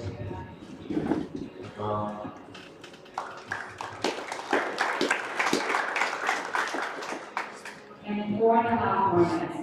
4.5. Yeah, I do want to interrupt you there. Oh, yeah. Right on. So, anyhow, now we're on. Everything's pretty good. Can't keep bothered by it just yet.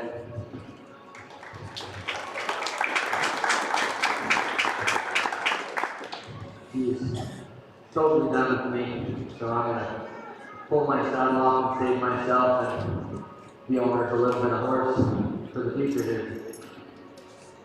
So we'll see what she's like when I have to put this sticker with. Just for her sake. Hope she comes in a little bit more fresh tomorrow, gives me a little bit more to get through.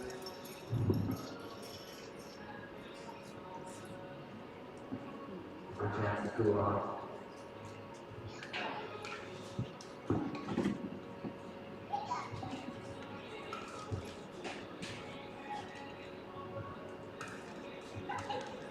One more time, won't hurt it 3 times. We'll cause a problem. Now we're done.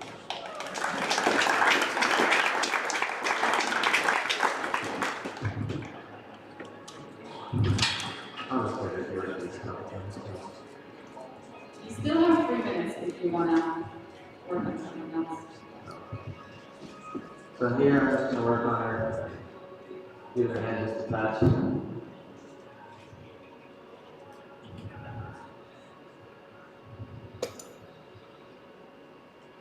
I'm just going real soft, my halter chain. Rocking side to side.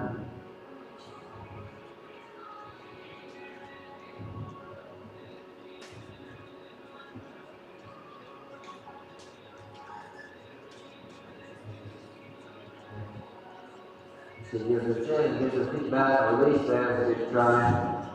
And here's where you gotta release on the effort, not necessarily the execution, you gotta release in the thought. She's thinking about getting her anchor, so I get back to her. There she got right.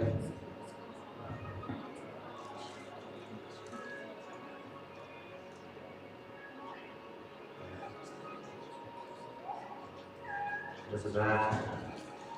Release on the effort.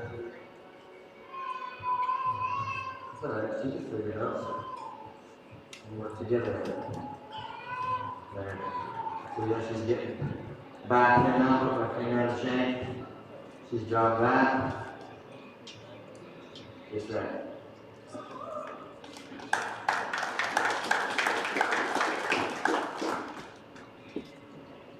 Suppose I'll pick up this foot. Just to tell her it's okay. Thank you guys again for watching. Appreciate it.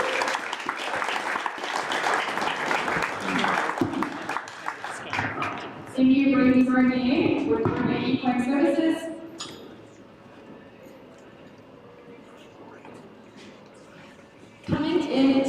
be penned next is going to be Shelby Tosh. And Shelby is paired with Bernard. And we are just going to quickly get all the obstacles out, pair up your unit again. And folks, the last call for the food truck happens here in 3 minutes. So again, if you need one of those full course sandwiches, you better get that order in ASAP. Now is the perfect time to do that.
I just want to advise you of an update that we're making to the program for the remainder of the weekend. So, we decided that as we find in every Colt Starting challenge, sometimes a horse trainer and a combination of techniques isn't always necessarily a great match, and sometimes a different approach might be needed. The judges, Horse Expo, Amy, and us here at Waterton Lakes have come to the determination that the match that's currently happening between Mavis and Amy is not the best for the horse at this point. So we are actually, Amy's been phenomenal about this. We are actually, Amy is going to take a step back from the competition. And the horse Mavis is actually going to proceed now. We're going to give one session to our alternate trainer, Matt Kitchen, to see if his approach is different. And I think we really, the reason we're making this decision, folks, it has nothing to do with Amy's talent and training. It's just a match. And we want to set Mavis up for the best success possible. So that's why we come to this. It's not about fault or criticism. I adore Amy. She's one of our go-to trainers. Will continue to be one of our go-to trainers. But we always put the commitment to the well-being of the horse first. And that's what Amy is doing in this situation. And we really, really appreciate it. So if everybody could give a big round of applause for Amy's time.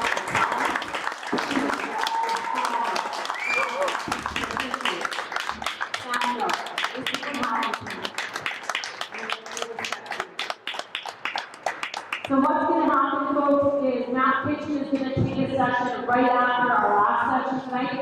We're going to give him a session to see if we can get Vegas to a point where the judges feel that there's some clicking and some movement happening forward, and then we'll move on from there. So for those of you that maybe were leaving at 6:30, you can still leave if you will miss Matt's session.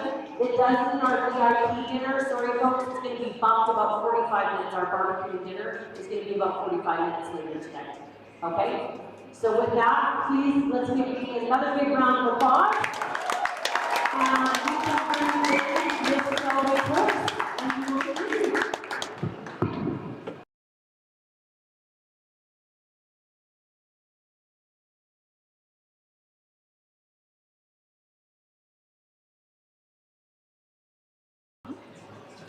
All right, everybody, coming up into the ring next, again, we are having Shelby Tosh with Fernand. And so, just to fill you in on the horse that you are going to be seeing, this is RHR Jet in Dash, a very cute red dun filly here. She is by RHR Blue Survivor and out of Coffee Miss Patty Cake. And I've seen both of these horses in action. Miss Patty Cake was actually one in the Colt Starting competition with Carola and I. We got to ride with quite often during our summers with those horses.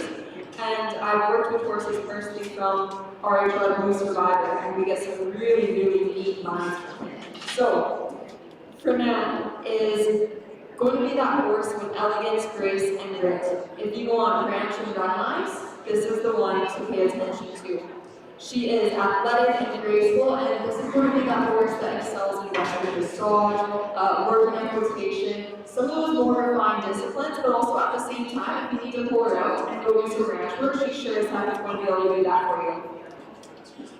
She is quick on her feet. She's proven to be very, very sharp-minded and full of life as well. So for someone looking for refinement, talent, and drive, pay attention to these sessions coming up with Fernand and Shelby.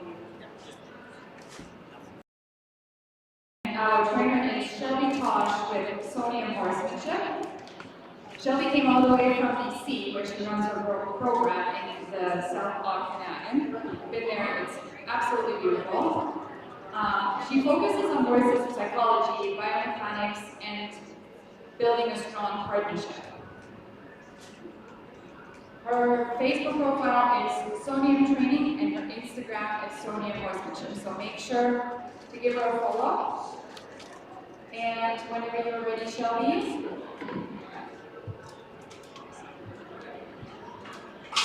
can come in and I will start the time. Okay, your time started.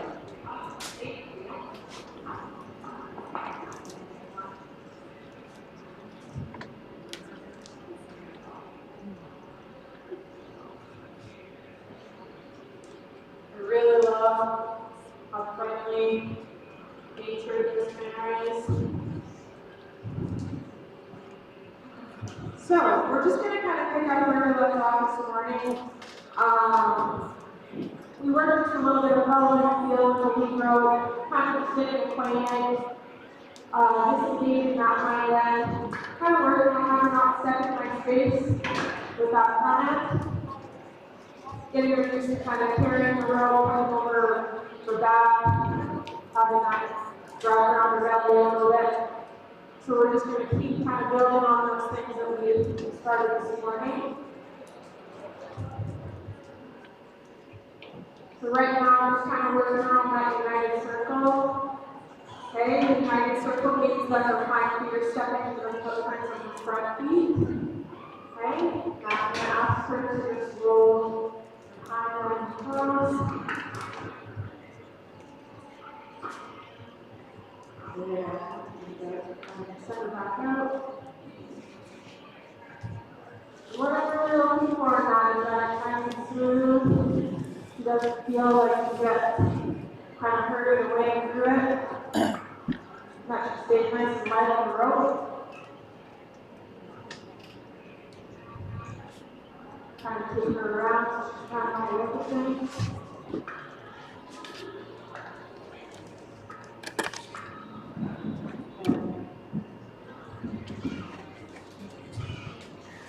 I want to encourage her to go forward as much as I can. Just keep the pressure on it to get it going back.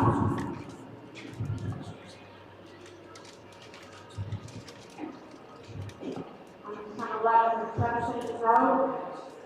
Just kind of saying, first you go with the horse, then the horse goes with you, then you go together. So this is me kind of just going with her, letting her step things out.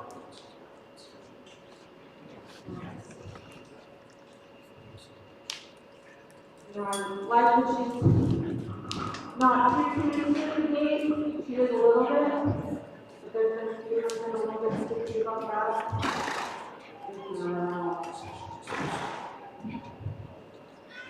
What gives me that hind end again? I'm throwing us on this. I follow towards her hip.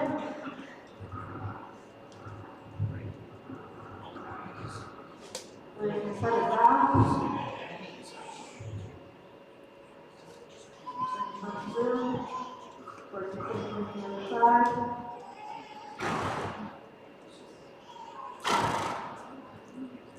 Good girl.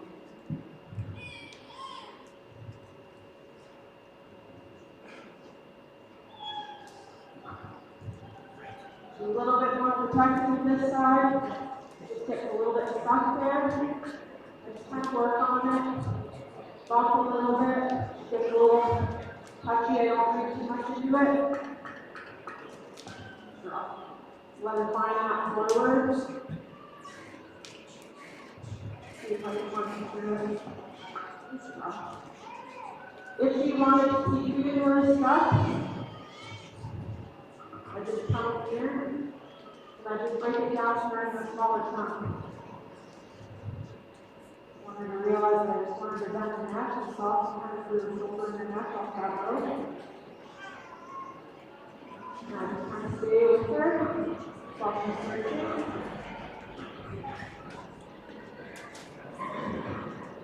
There. Every little time that she tries to kind of soften on that rope, I'll give, and I'll go again.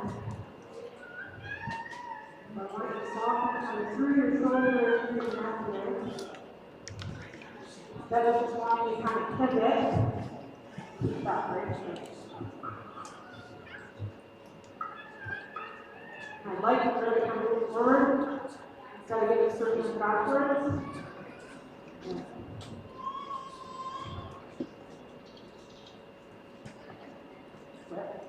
Just kind of bump on her with my hand a little.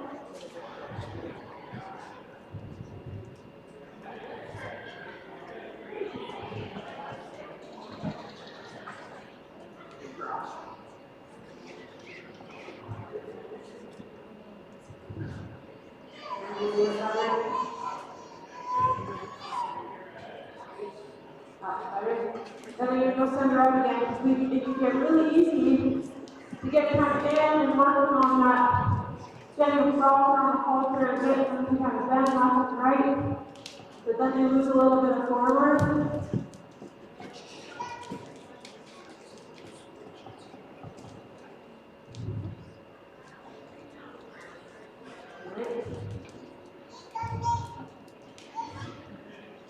So bump up, just want to follow that. Good. Again, here I'll kind of go with her a little. Feel like she's done a great job. You're not really working everything.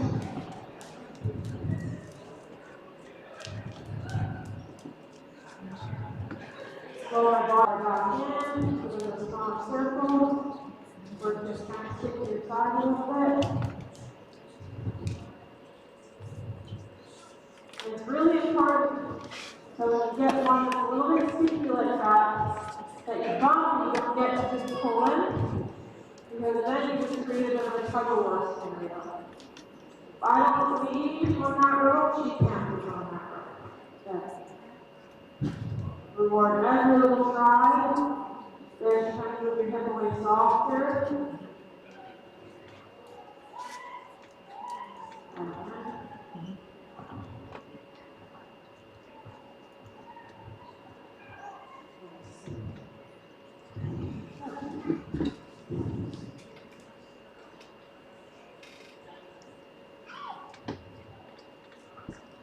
Right, finish back to you, see if I do everything. Look up here a little bit. Both sides good.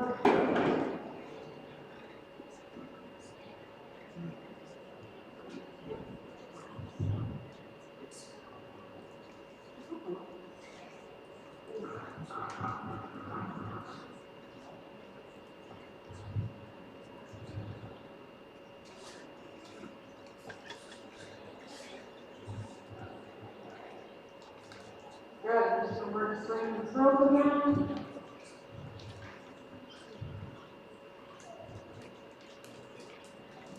Two kind of legs, just walk around and back a little bit.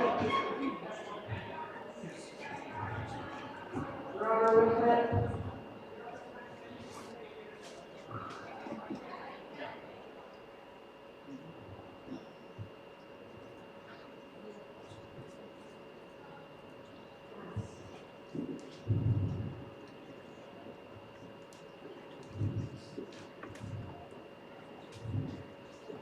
There, just kind of walks past me, and set it back. We're walking around. We want to test how much she's with me. When my feet stop, her feet should stop. A little bit late. I talked this morning about how they read our body language and how I try to be very intentional. My body language, so I really like to sit back with my horse. You know, my feet move, her feet move. My feet back up, her feet back up.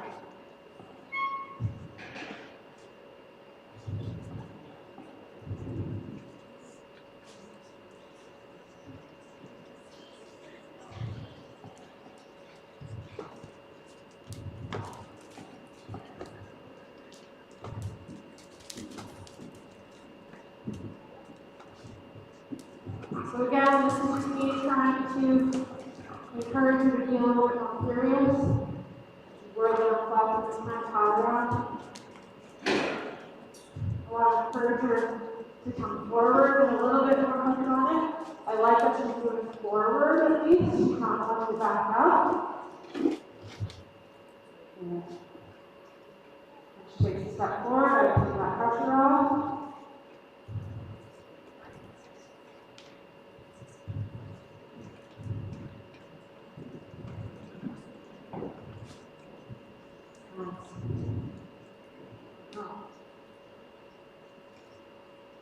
Just rubber with it.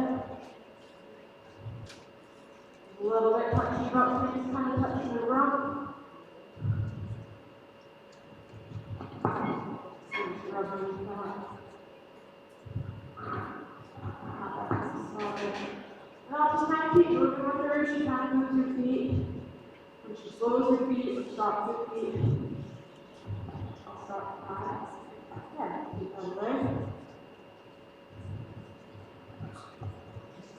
So work the other arm. Kind of slide around a little bit here on this side too.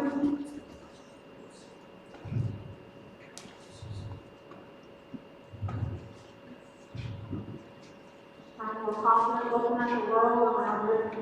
On the left side, not confident looking at the right side. Okay. That's fine.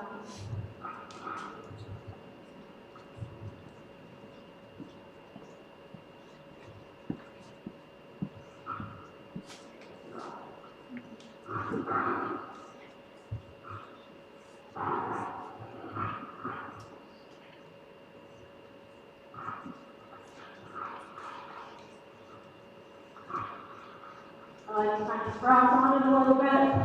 Just all these different noises that they're not used to hearing while they're wearing plates.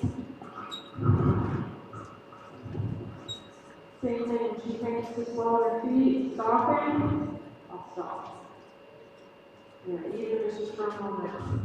Sometimes just that fraction of a second, when their thought thinks to slowing down or stopping, and you can reward that fraction of a second, it'll make all the difference the next time. And the next time after that.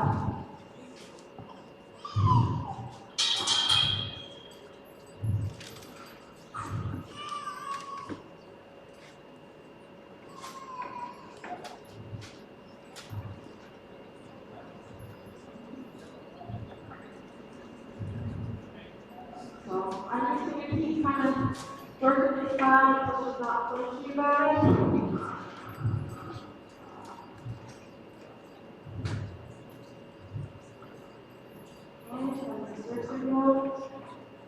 I'll just need to hold it, see if you're just pressing your feet.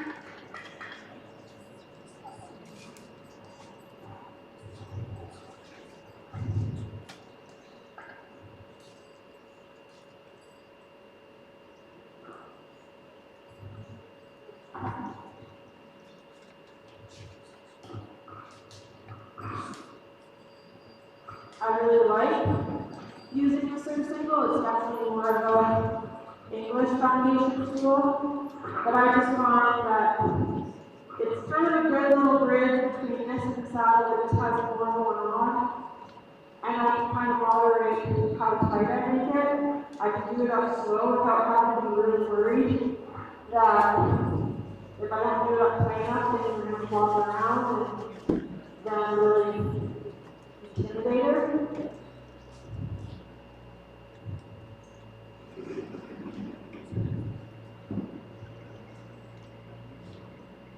Just getting used to the feeling of breathing with something kind of cinched up around the barrel. Be a little bit concerning for some of them, they get a little trouble by that. And this is left me going to be a little careless, kind of pulling on this. Let her kind of check that out. And be really gradual. I've had to undo a lot of cinching horses in where I work at. Because people get a little too quick about cinching them up, and they get quite sour. So I really like to take my time, cinch them up nice and slow, let them walk out of it nice and slow, just let them feel that pressure on the barrel, on the back. I really try to do everything that I can to not have to feel like it's rough. Whether that's wearing a surgeon or a saddle for the first time. That's just my personal preference. But I really like the first little jog. It's pretty relaxed through the body, the eyes pretty soft. You have 30 minutes left, Shelby. How many? 30 minutes. Okay, thank you. Draw in.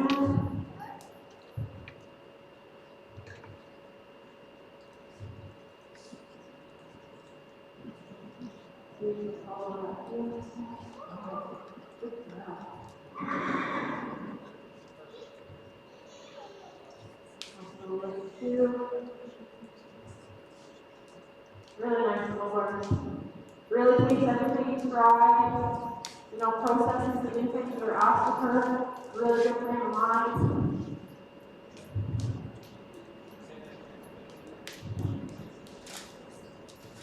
For the little here.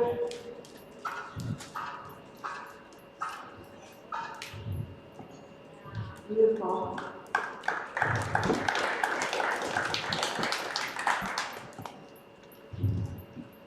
Good, you can draw her in. You can have a little soak on that.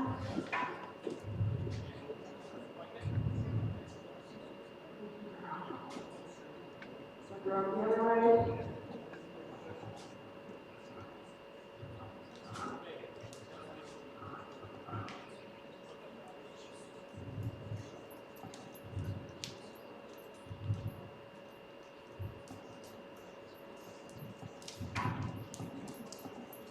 A little look this way.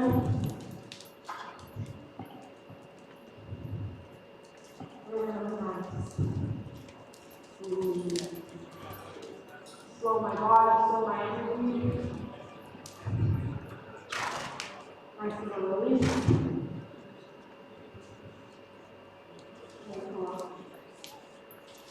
So just let her keep wearing this. And now it's time to introduce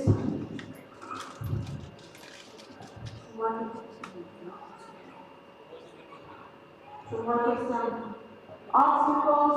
If you guys don't mind, just pull that bridge in. That's awesome.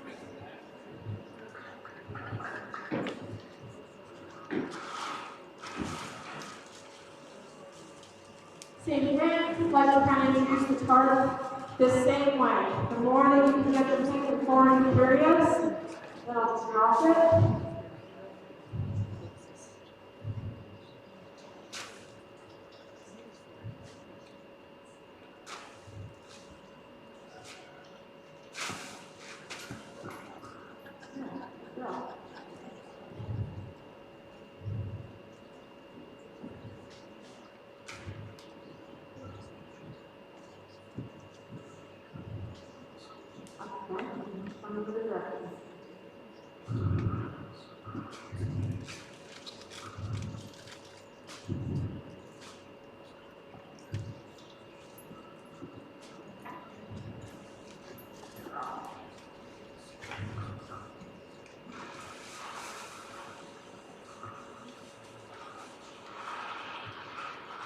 Hold it on one.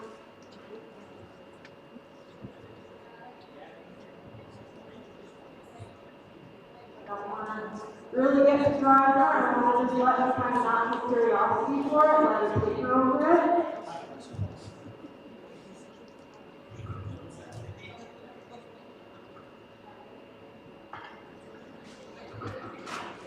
There you go.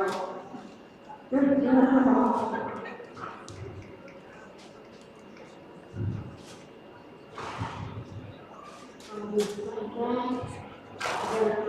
Here towards the bridge. And I'm just going to suggest it. So go, hey, what if we try this out? She goes, cool. Good girl.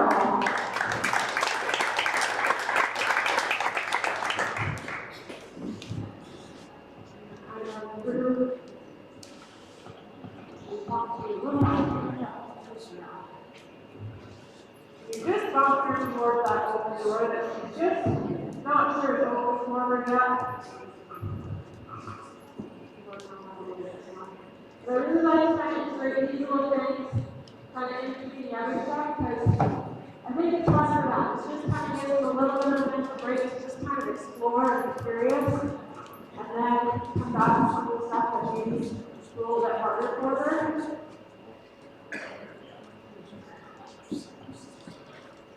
Go back to that flag.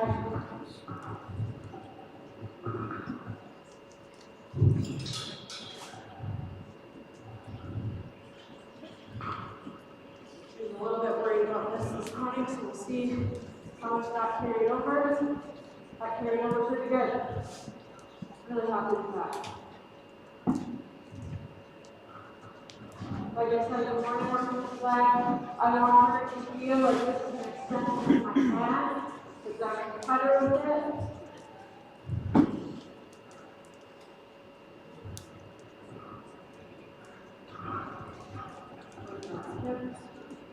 And we can slide her over. Again, quite sticky side, a little bit unsure on the side. And very flat.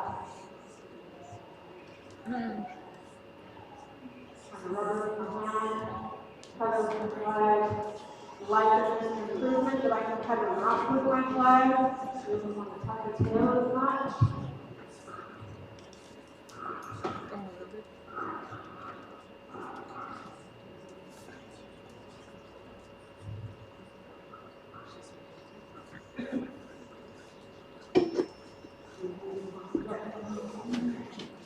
Here.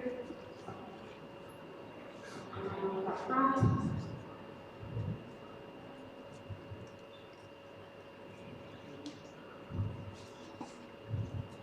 Like you've heard lots already today of that hind end, front end, forward.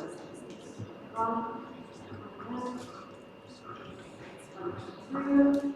I'd like to see if we get a little less coming through that side.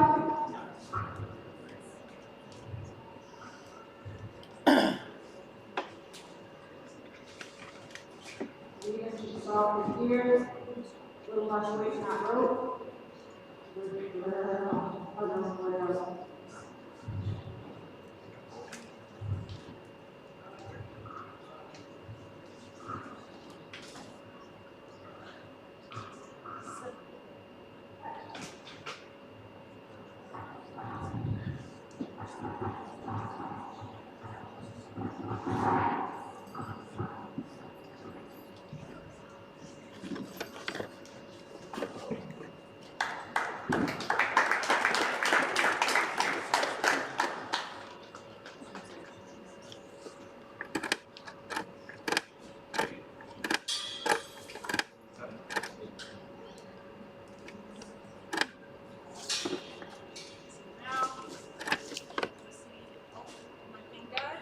Ryan? Your mic. What happened? I think my thing died. Yeah, I think it did. It's back now.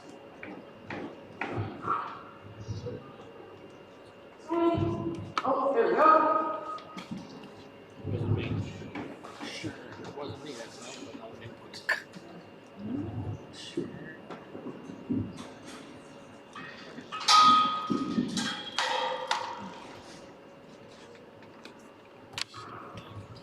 What do we have for time? You are at 21 minutes. Awesome.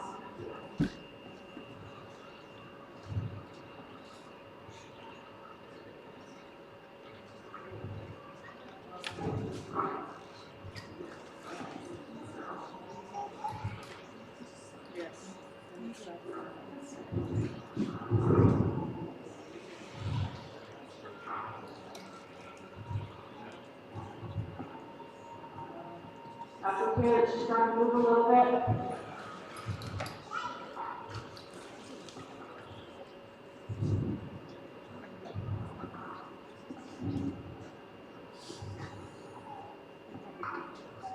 Longer.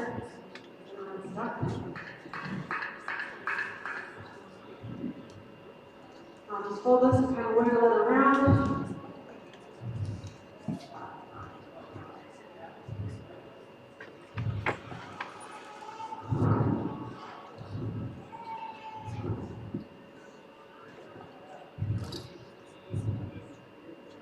Work that arm a little bit.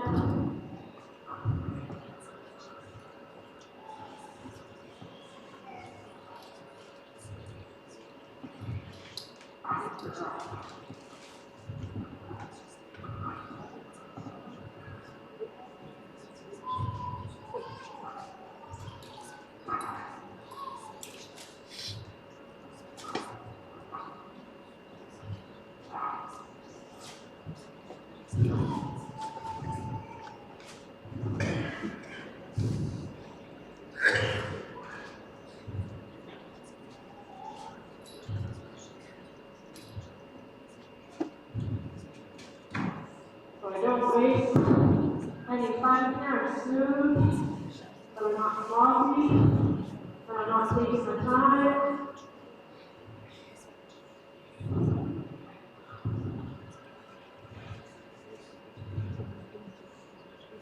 I want to get it snug enough.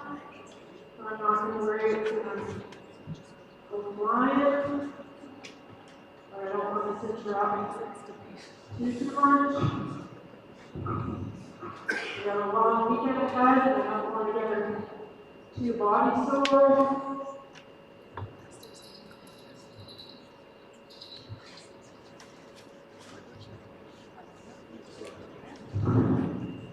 Smaller than what I was.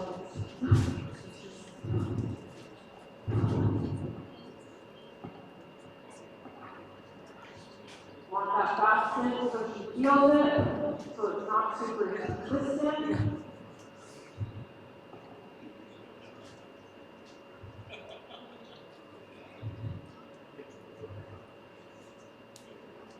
And very similar to with the surf signal, I want her to start off slow. If she finds that forward, great. There, she's just, right now, she's just mulling over how this all feels.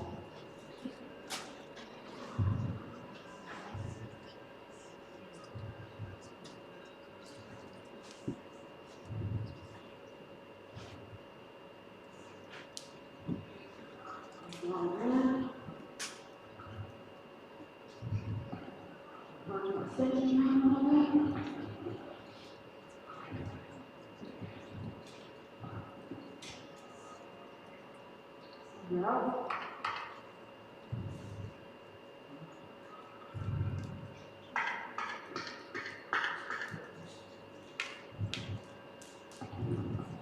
I don't know what to do. She left. I'm kind of looking at her tail, like she's got a big kick in her tail. She's moving out pretty free. Again, she's kind of like taking everything in, kind of processing. Yeah, she's trying to stop. I just go with her. She wants to be curious of this, and I'm sure. Let's check this out again. Good girl.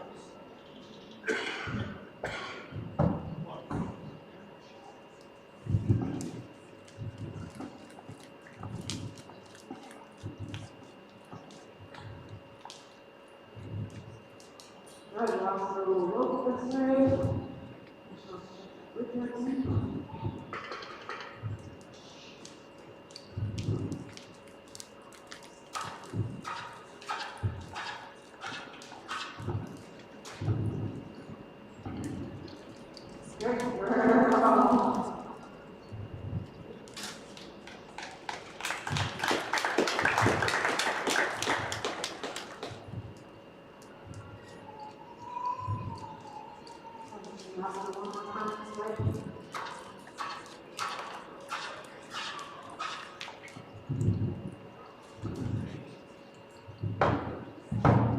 Good girl. Draw back in. See if we can follow feel. There you go. There's the change. We'll go a little drop this side.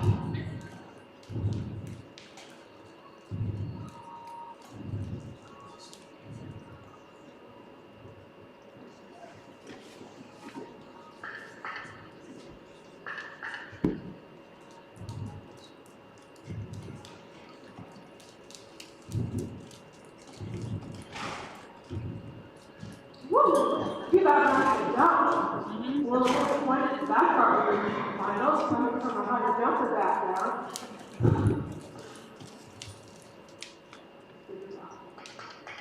Get a little rope this way.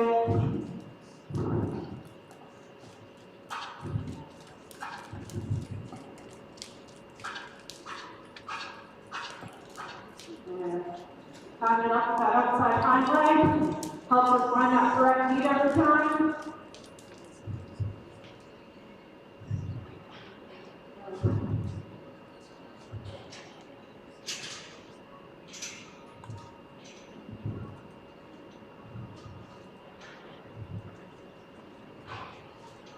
Pull on the side a little bit.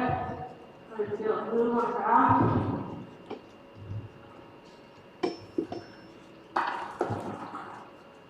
Okay, hard back side a little.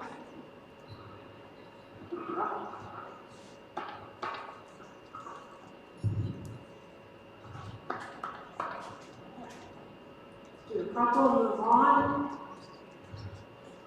For the other side.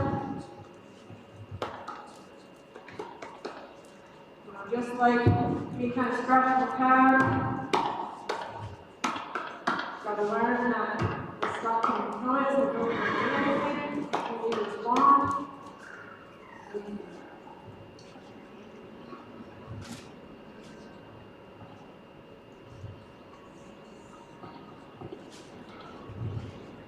Kind of quick, force felt easy. Through the gusset later and add curving a little bit in this way now, but right?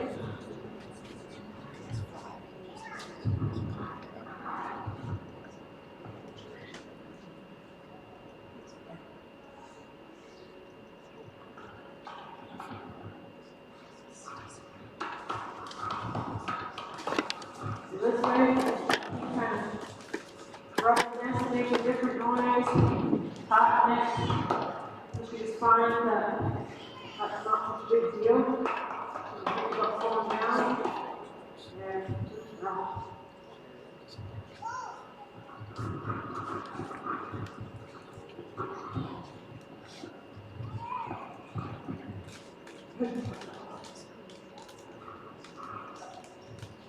Checking kind of the pose, a little tight. So I'm just going to kind of wiggle this. Push this there. And just release. And rest this again. This is just kind of a good little check-in.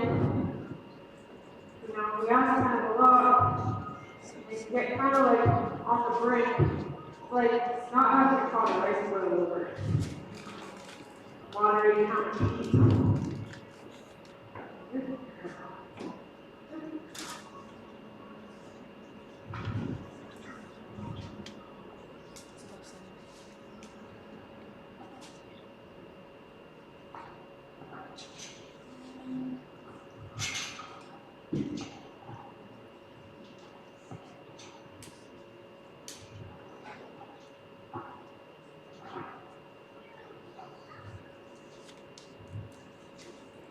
Here, got a little stuff, so I kind of help her, but.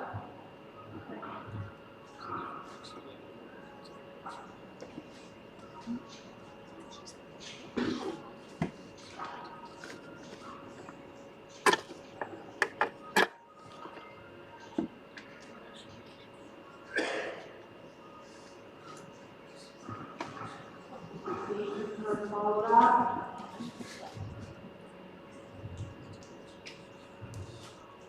Really nice. I really like to see horses come out of that one smooth, not come out really tight.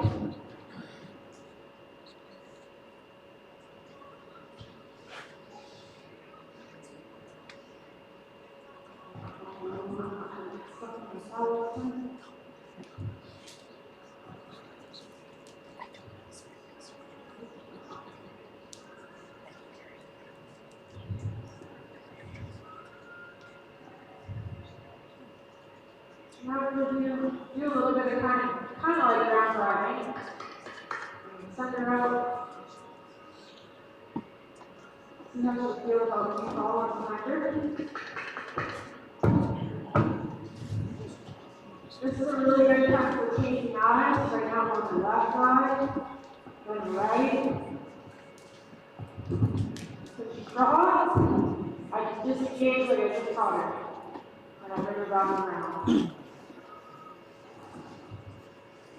Then move her out this way. So you might just moving off pressure. Okay? I stay farther away in the beginning, because they get a little trouble when you go to that blind spot. So I just change eyes. Next, you move the trouble, disengage. Bring her back around.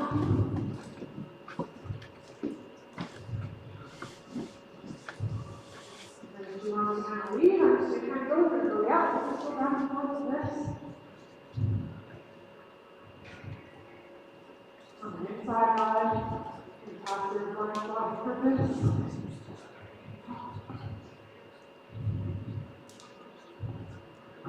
And around.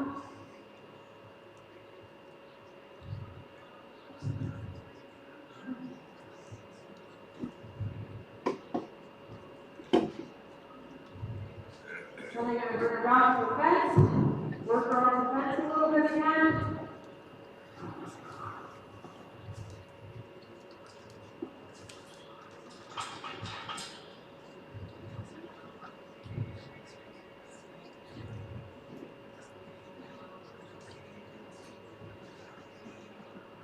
Start her up a little bit. Just bump, try to bump on her, just use your feet around her release. And then bump on her, just use your feet.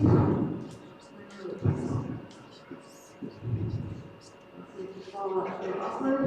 There you go. Move solid a little bit. Solid up a little. Come above.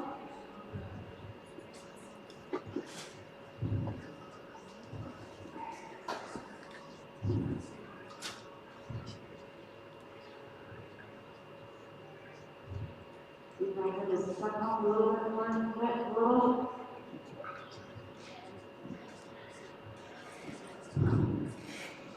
I'm looking for her to just be a little bit more comfortable to land a little closer to me. You can take this time. Show her that this is a really good place to be on everything.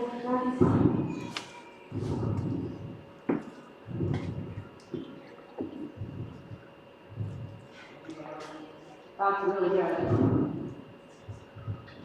Keisha, we have 7 minutes left. Awesome, thank you. Move this a little bit.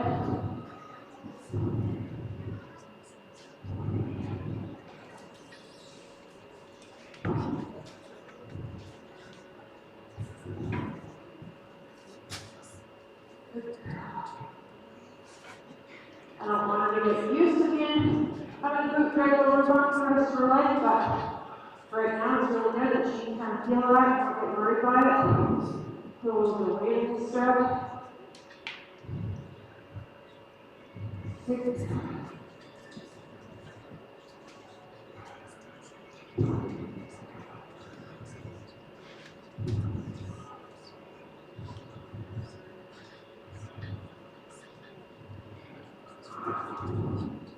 Okay, where I think you just kind of adjust your weight, but take your heel like leaving. Step back up on the fence.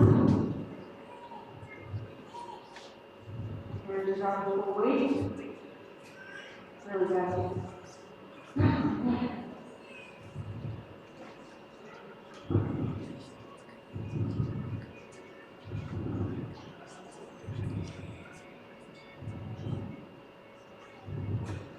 Feel my legs want to move. You really need to go about taking that to the stride.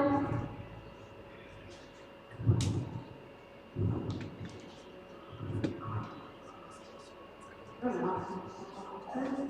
Follow that through with the rope.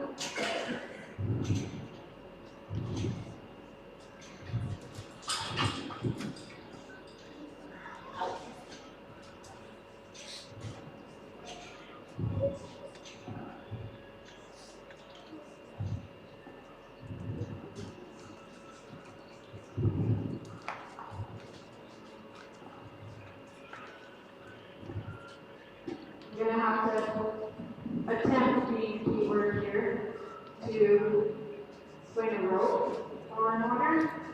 So I'll just use this opportunity from the ground.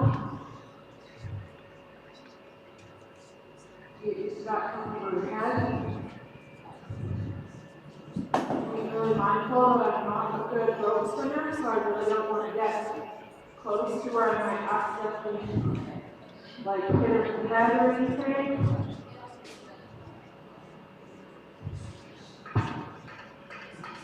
And then we do this while your feet move. So again, it's really important to get them looking good. About something standing still and moving your feet. What are we at for time now?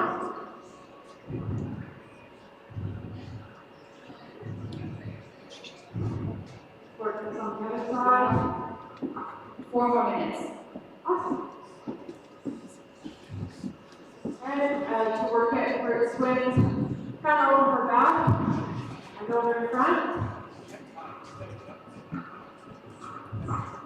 That movement kind of coming up from her behind to her front gets a little worried. So I'm going to just keep kind of swinging this road. See if she can kind of get that here.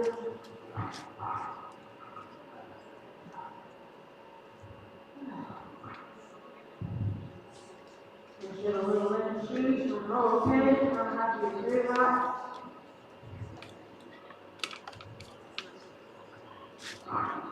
We're just maintain. Stop.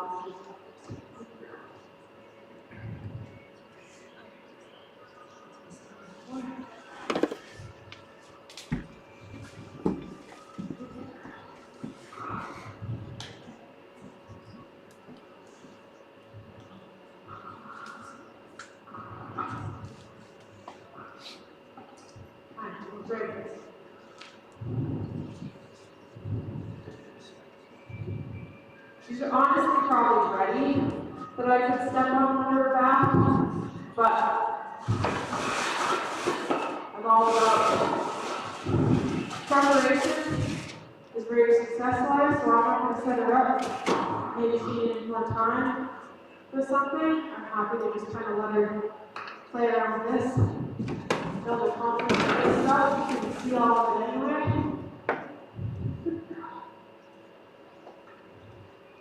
And then just keep building those positive experiences for next time she comes in the ring.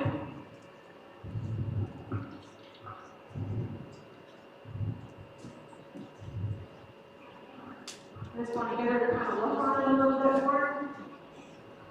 2 more minutes, Shelby. Got a little shy of it now because kind of scooped herself coming out.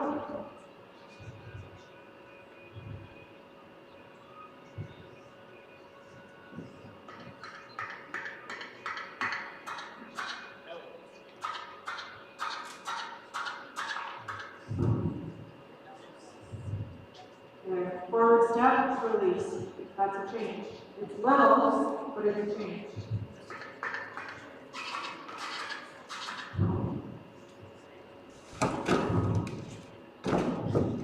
Good girl. Good. Love how she walked out of that. That's super.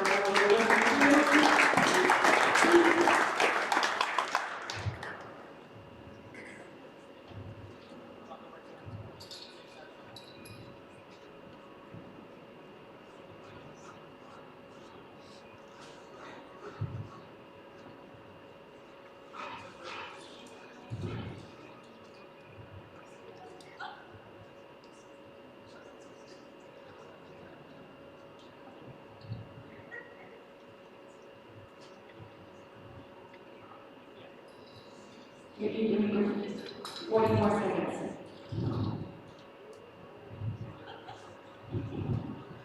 Drop the rosters a little bit. Hold up.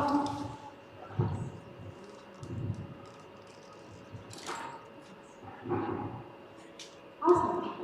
Give a little rub. Touch her out. Nice. What a good little man. Give her a round of applause, everybody. What a great little man. Make sure you turn it off. 3, 2. Awesome. Thank you, guys. Thank you, Shelby. Shelby's going to so many more things there. Again, we're going to give the grounds crew here a little bit of time just to reset the round and get a hair mark for our next round code. So if you need a couple minutes to stretch your legs, take it now. We are going to be returning again at 5:45 for our session with Craig Law, and he is going to be coming into the pen with Ola. We will give you guys a little bit more information about both Craig and Ola a little bit closer to. But just as we start moving into the end of our first day here, folks, remember the VIP barbecue will be starting after our final session. And we are all excited to see you out again in the morning. We'll be starting off at 8:30, nice and fresh tomorrow morning, with all our horses in the same order as today.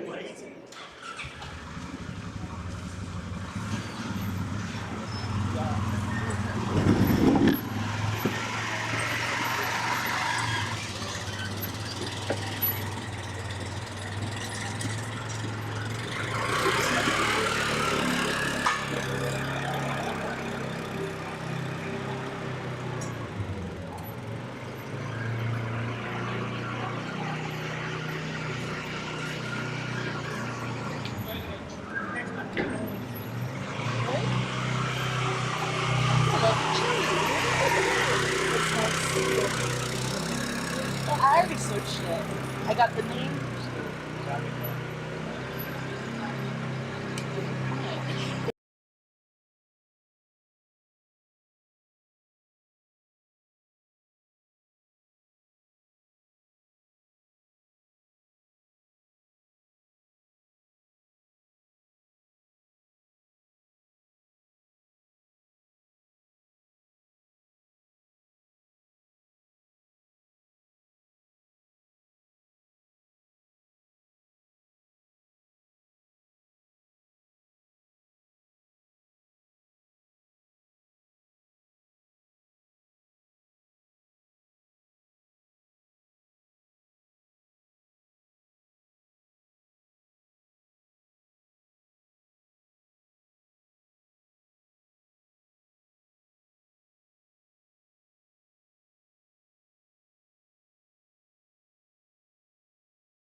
this is a new session, we're going to start.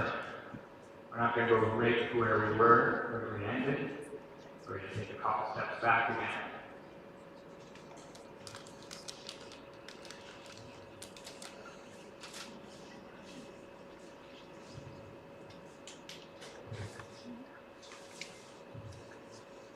I can keep your curiosity once more. There we go.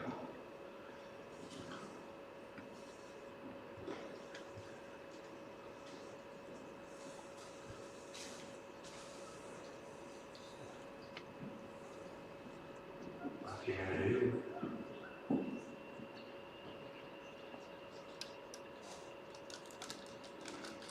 There we go. Now let her curious and relax. When I look into it, it's a good sign of relaxation. So she can relax by the cart. She doesn't need to on it, but she can relax by it. A good thing. Oh, there we go. I want to put on it, so that's success. Nice stretching.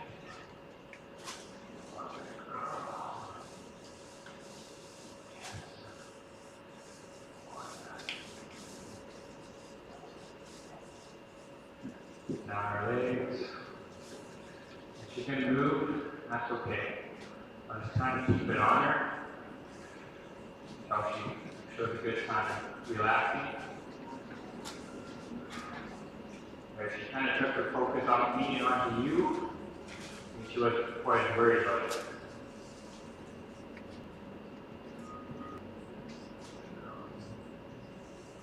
Good girl. Now onto the scary side.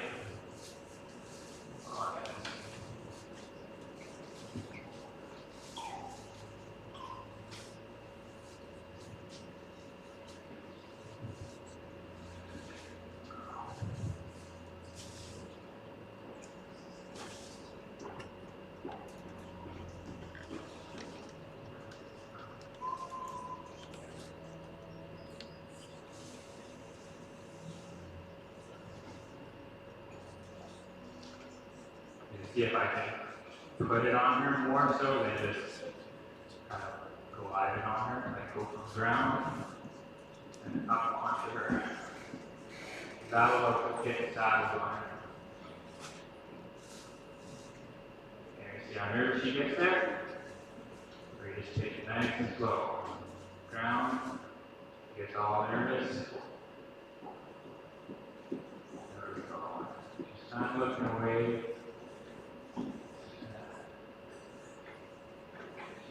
Back to it a little bit. There we go. Oh, there we go.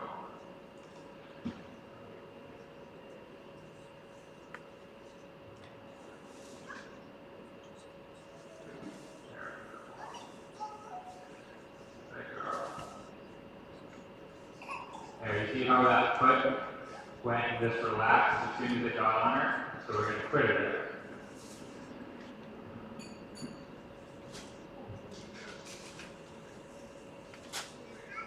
But you still have to do the other side.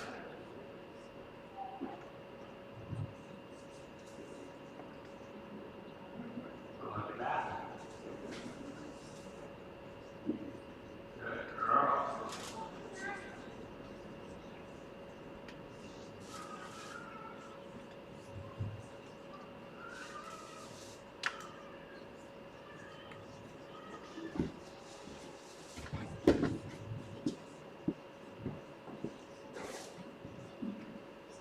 She's been really good here. She hasn't really done too much.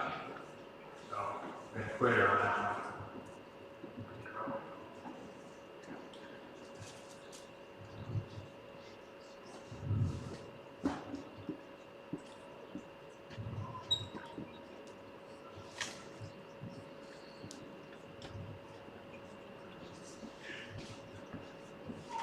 I'm going to see if she'll let me put that saddle on a little earlier.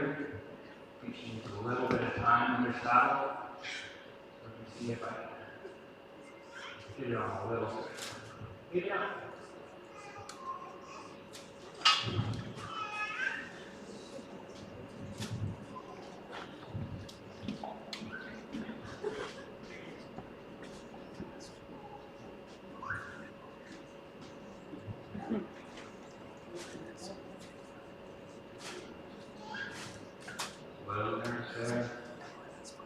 Okay, we're gonna take it back a notch.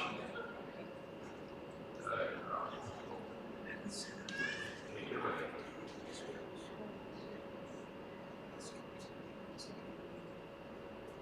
See your head start coming down, lifting your shoe in. It's a good thing, so we're not going to put pressure on her now. There, she's trying to quit that. She's over there.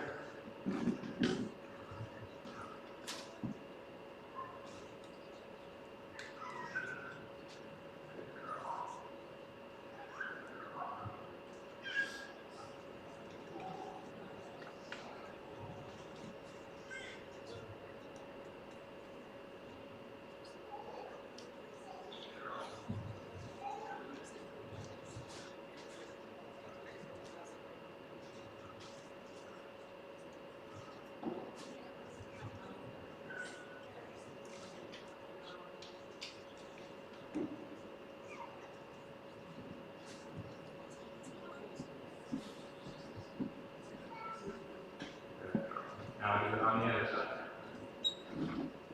She's trying to push it off to this side a little bit. I'm stealing this person's I'm camera. just going to force my way in and let her know that I'm just going to be here.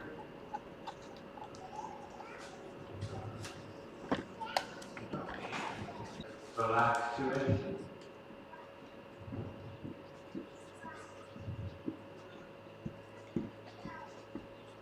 She starts to come down there a little bit, like a little bit more. Very quick move on her feet. There we go.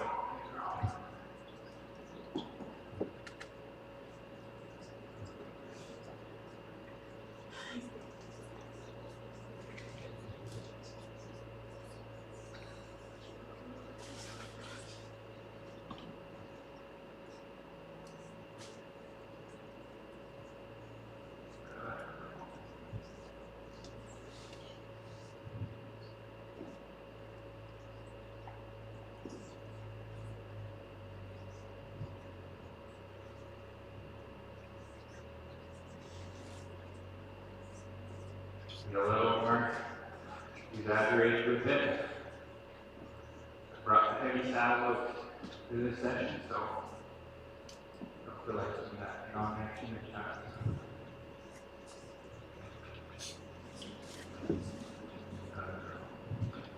Just time pushing, so I'm going to push her face off. Give it over 4/4 now. Start pushing on this side. Wait till she gets, push it back. There we go, the little gap. And she starts pushing on me like that.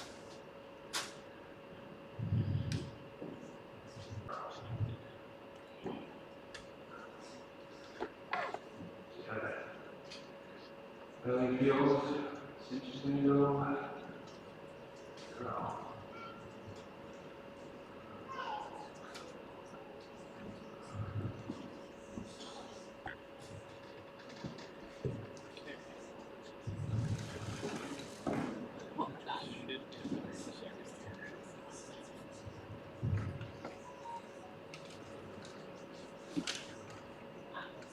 A lot more saddles than the last one.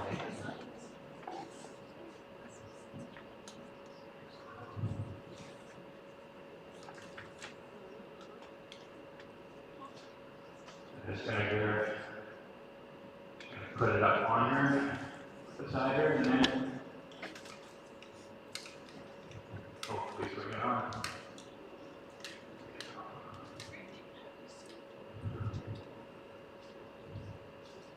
Just gonna get it, touch her, get it here, get it there, there,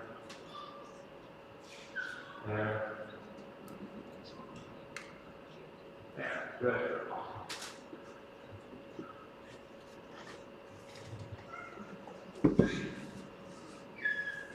Lift it off.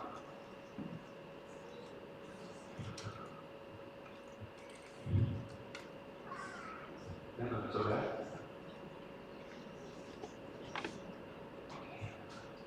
Good girl. Look at that piece of work.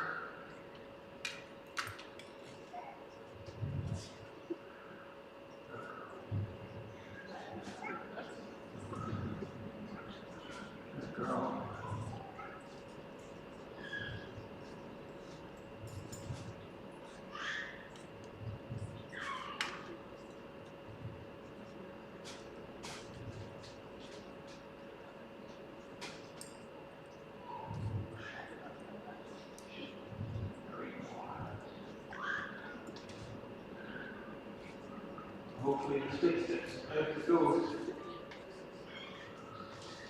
So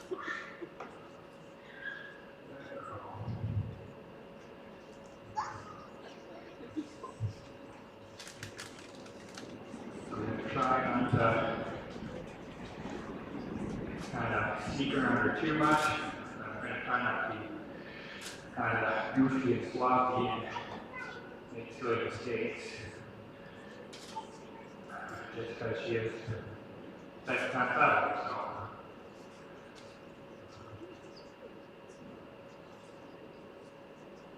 Goofy's pretty well.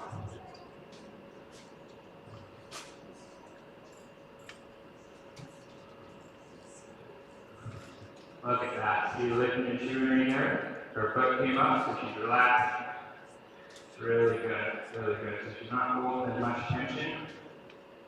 Hopefully it means she's not bloating as much. Good girl. Okay, here you go, girl. No, it's not. Not enough enough, but hopefully she's gonna come over her neck. Let her know that I'm coming down there.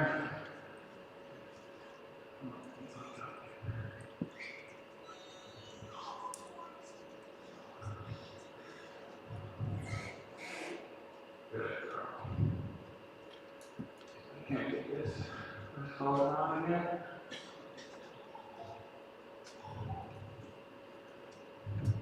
How much time do I have left?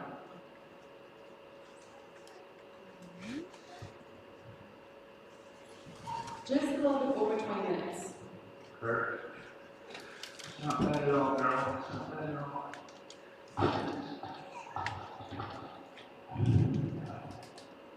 Oh shit.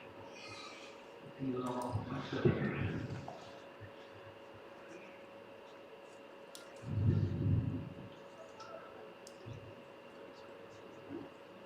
There.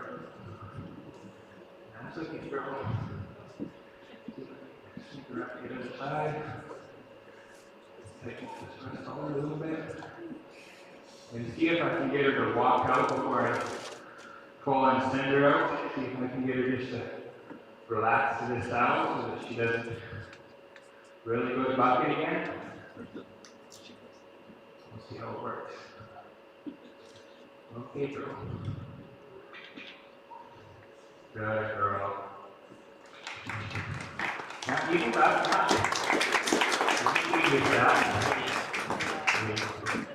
Now that she's going, let me see if I can just bend her around. See, she's tight, she's stuck, she's stuck. Good, straight. Good girl. There we go. There, let her lick and chew, let her relax. Good girl. It's not so bad. It ain't so bad. Okay, I feel like you can't breathe. That's probably the main thing. Finding that more and more horses may not be scared of the saddle as much, but this cinch really tightens up there and they blow it out, and then they'll take one more breath, right, when they get going, and they feel like something's wrapped around them, it tightens up and they don't know what it is, and that's usually a big cause of a bucking, is just because they don't quite understand what is tightening around the belly. They don't know where to go. Right, there we go. There we go.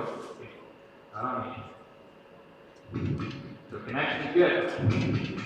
Some of these folks will try to play a little game of catch with you. So she's tight, she's tight.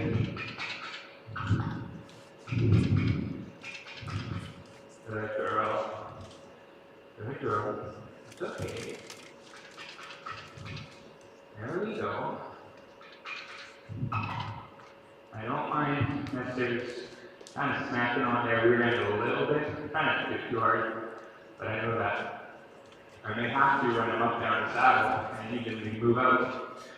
I don't want that to be the first time I ever smack on them, is when I'm up there. I need to know what they're going to do. You should ask me about my shoulder.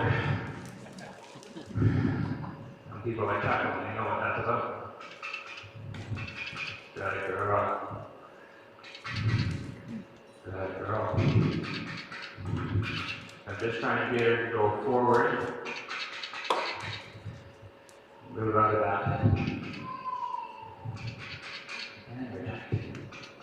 There we go. Just relax them a little bit.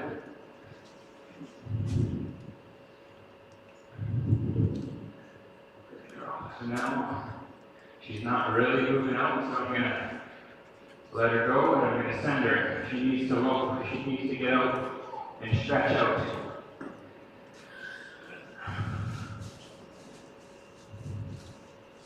Good girl. Good girl. I'm going to point and use my body language. I'm going to drive from behind. Good girl. I'm not going to try to push on her too much, because I don't want her to buck. She had her chance. Okay, come here. She had her chance the first session. But I really don't want her to buck. I just want her to go forward. So I'm going to push her just enough for her to go. Good girl. Just like that. So if she just walks out, that's okay. I'll get her open in a second here.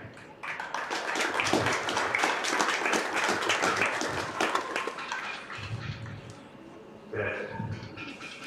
Probably going to need a little stuck at the gate, but that's okay.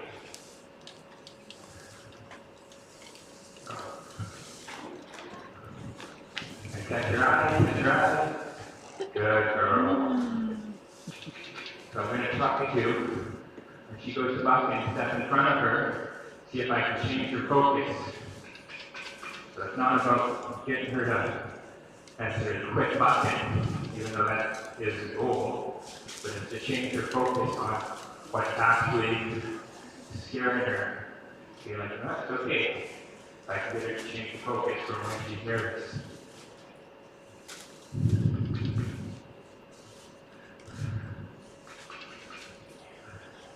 Send her out the other way.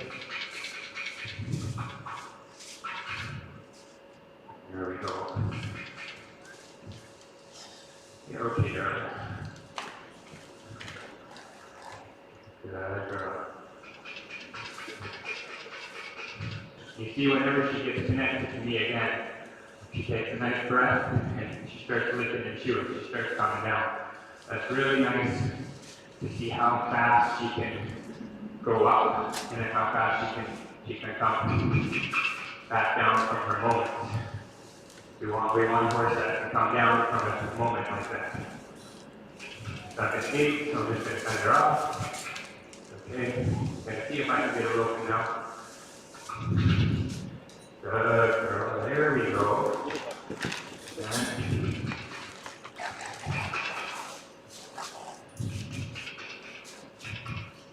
See if I can get her connected.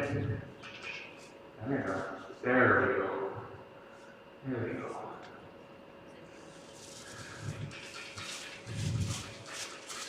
Okay, send her off. Just gotta get her open again.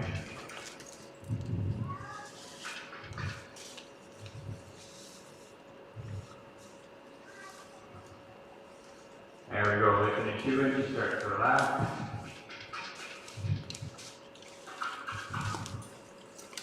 Good girl.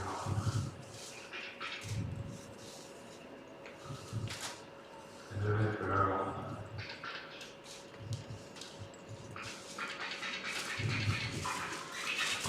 Get her open again, there we go.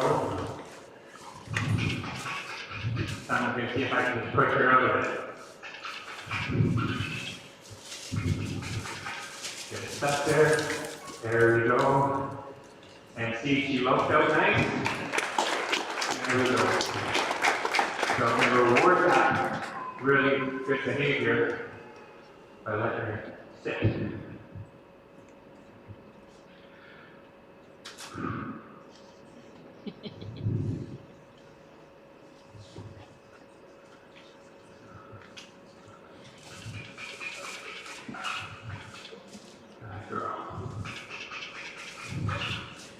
Alright, see if we can do that again. There we go, nice low. Bring it back down. You see her licking and chewing, she's coming out right away. That's really, really good. It's really, want to come up? Say hi.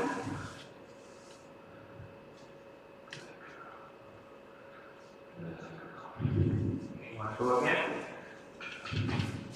So I'm not going to push her too much more. If I can get some just good, get her a little bit, just a few times really well, I'll quit it.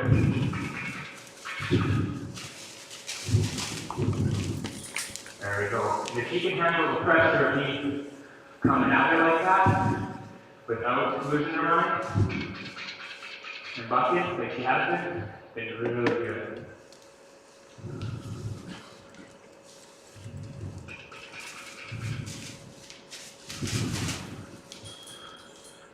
Just like that. Look at that. Good girl.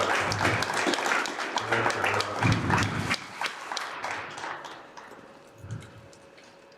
Here I was getting worried.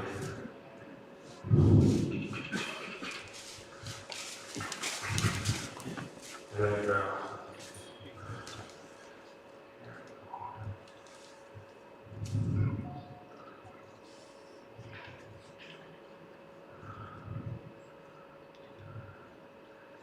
Now we gotta start getting a little bit of handle on you.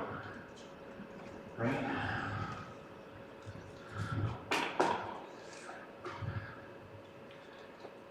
I'm just gonna let her sit here before we start getting a handle on her. Let her sit here, relax. So we were sensitizing by moving her out. So now we're gonna give her an air brake and desensitize. What's my time, Sam? You are just at 10.5 minutes left. Perfect. Perfect time. Good girl. There we go. I'm going to sit here for a little bit. I'm going to bang on these stirrups. Nothing really. You're going to need. Move the saddle. That's what I'm going to be doing up there. I'm going to give her an air brake while I do this. So she's going to start figuring out that all this stuff usually means she can relax.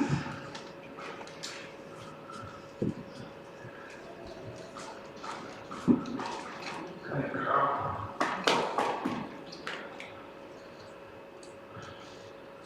Good girl.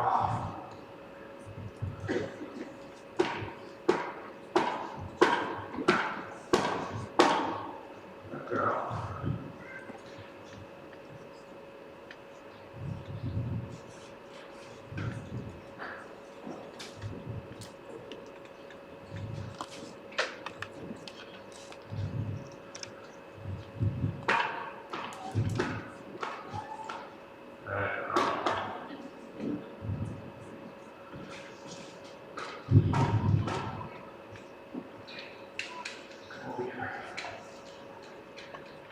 Okay, so now we're going to start getting her to follow the lead rope. Throw it up. And this is kind of, does two things. It gets them used to ropes on their butt, on their back, and it gets them to follow their nose. So we're going to stick the rope here. That was easy. That makes it look like I'm easy. So she's following that lead real nicely. So she felt it come around. See her head coming around? Make it a little step there. That's okay. We're going to try to open it up wide for her. Up really wide. Really wide. Like get her just to bend her head in just a little bit.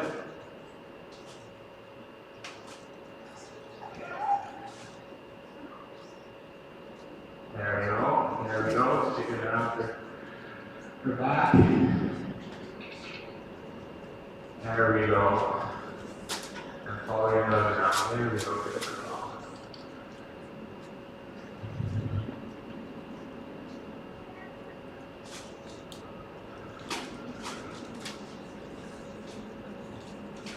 I'm gonna hold it. Might come out of it. I have to go help her out. That's okay. It's okay.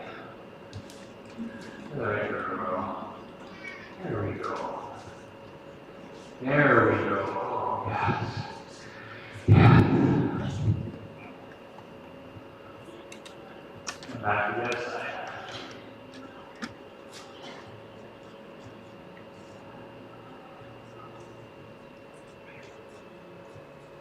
Follow me. That's okay. Good girl. I think I'm going to get my line on this. It's a little short.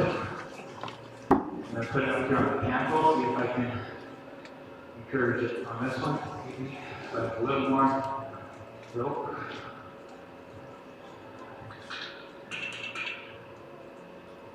Going to create a better angle for her. So she's wanting to come to me, which is a good thing. There we go. There we go. Oh, good girl. I'm going to put it up on the cantle. Have a little more rope, and it'll be a better angle for when I'm riding. More realistic angle for her. That's okay. Follow that rope.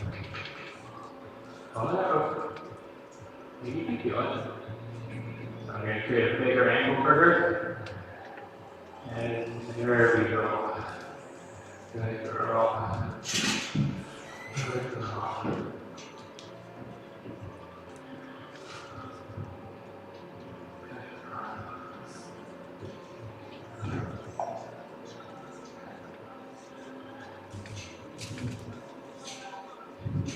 See what she does about it. She gets curious about the chart.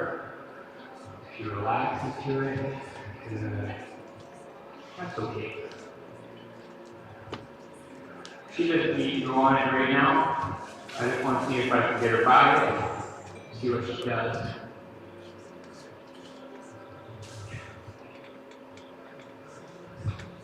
See if I can just ask her to go towards it.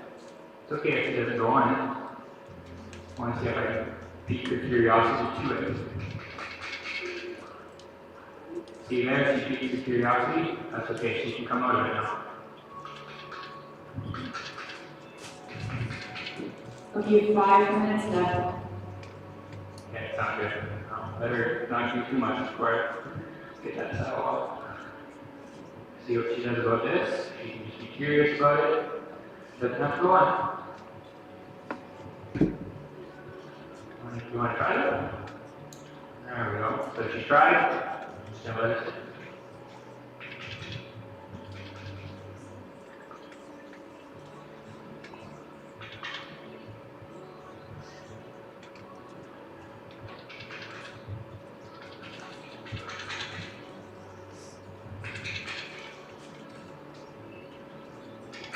So she's trying to get to my face, so I'm going to back her off.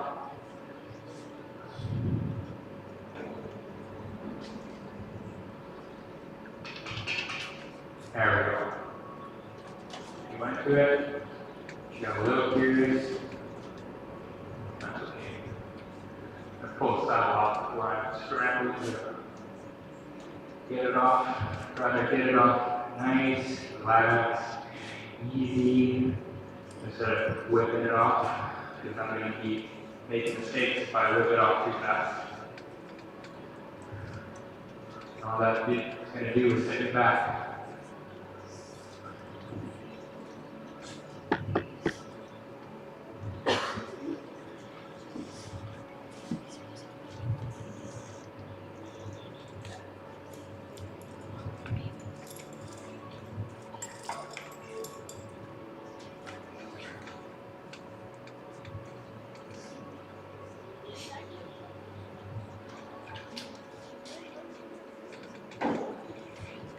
Nice and easy. Don't let all the buckles just kind of slide off her back so she can feel it. It's not new, it's nothing to go weird.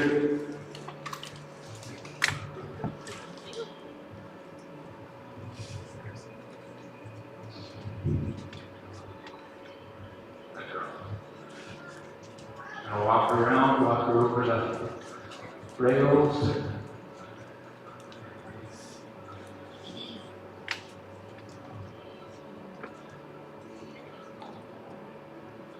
There we go. Good girl. Good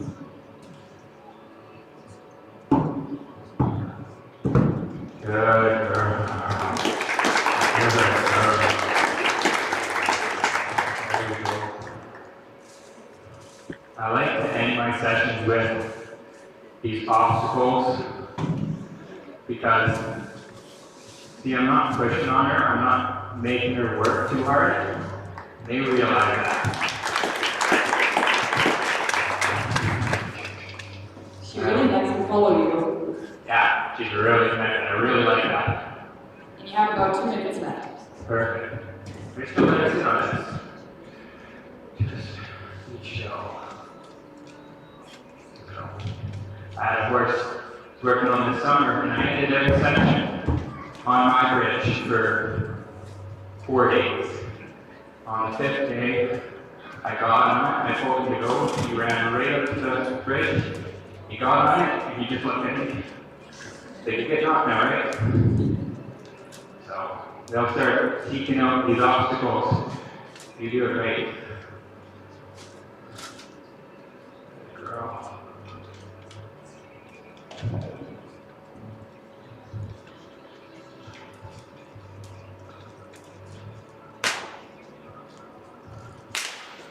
So I'm going to get her to follow it as I tap with the same thing as I did with the big leg. That's a bit close. There it goes. Making my way. Switch hands here.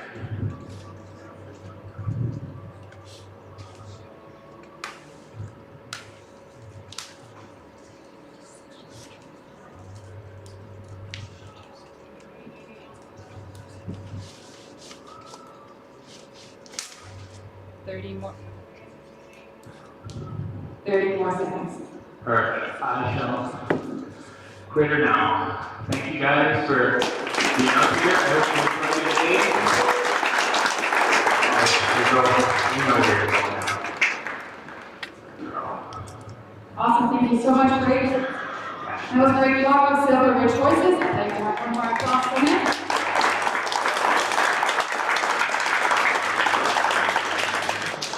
And just before you guys switch out your links too much, I just want you to know that we are going to be having Matt come into the ring up next with Mavis. And then after that, we are having the VIP session with the trainer meet and greet and barbecue following right after Matt is done his session. So for those of you with the VIP tickets and coming to the barbecue, you can come in at a 2-story bar and it is going to be on the main floor. So we're going to give Matt a couple minutes here just to reset. Get any obstacles in that he would like, or if you're leaning her, go ahead, stretch your legs for a couple minutes and then come on back so we can have our last session of the day.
Continuing for Amy Nelson. The little filly that we have seen in here before. So as soon as everybody is ready to go, we can start.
Your time right now.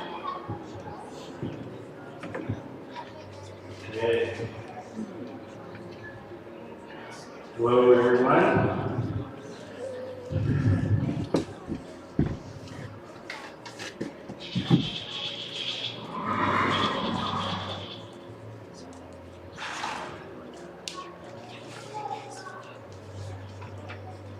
They've been a couple times today, so she can move around a bunch. We'll just get straight to it quicker.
So I'm just changing things up a little bit for her, trying to stay away from the flag for now, and she responds.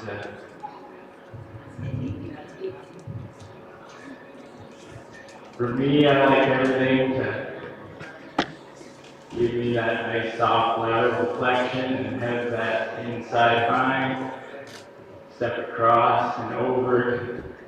Nice forward motion.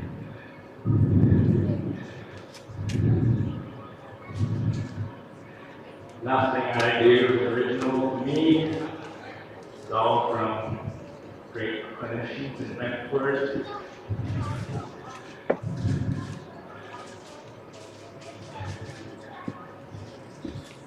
There, there, there.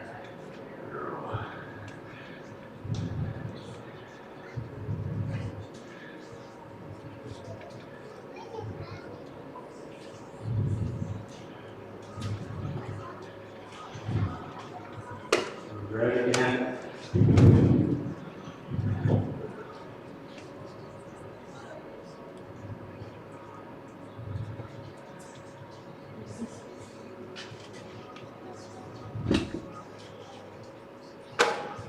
Just be real intentional with my hand and body language.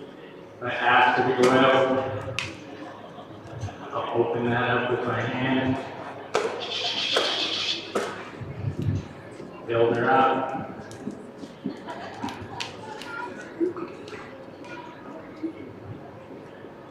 Come back down.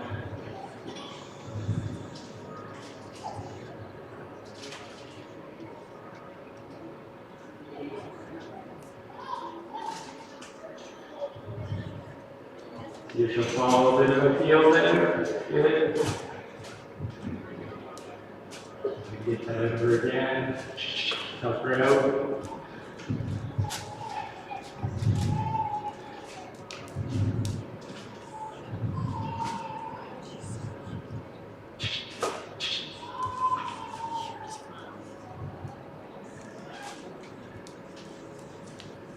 Just get a bit of protest in there.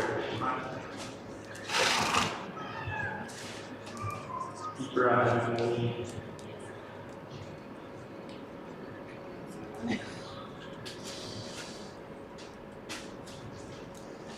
Let it come back down.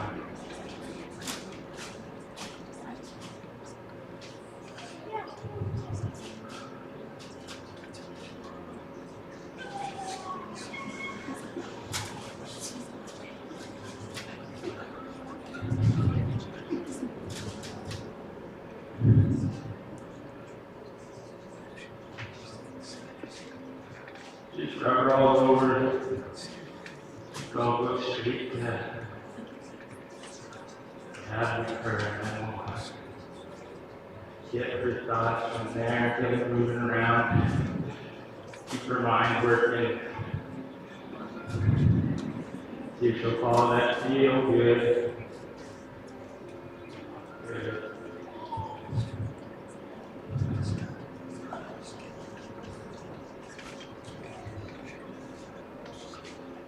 Step that front end across, nice.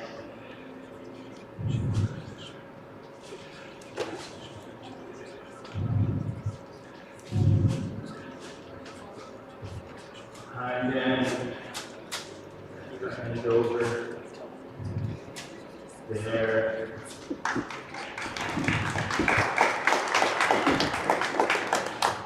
Hey Matt, I'm just going to quickly interrupt you here. Our judges want to make this as fair as possible for you, so they're going to increase your time per session to 56 minutes. So over the course of these remaining sessions, you'll have the same amount of time in the mountain as the other trainers, despite not having that first one this morning.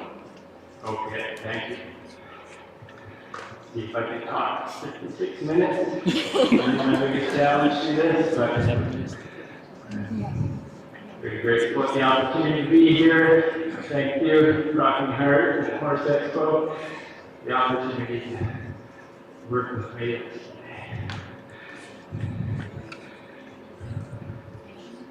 Yes.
Constantly give her that chance to do the right thing, follow that light feel.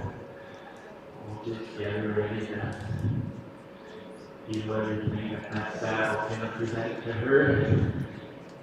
Amy set that saddle on her in that first session, and she handled it pretty well. I'm always real careful. I like to work with an open loop. I You can get real touchy in this flank area, especially if you let that Honda close. It's hard to give them much release in there, so I just like to work with my big open boot. Don't avoid that flank area. This block here, not put me in a vulnerable spot there, but yeah, I'll just get in and out. In, out. What we do on one side, we'll do on the other.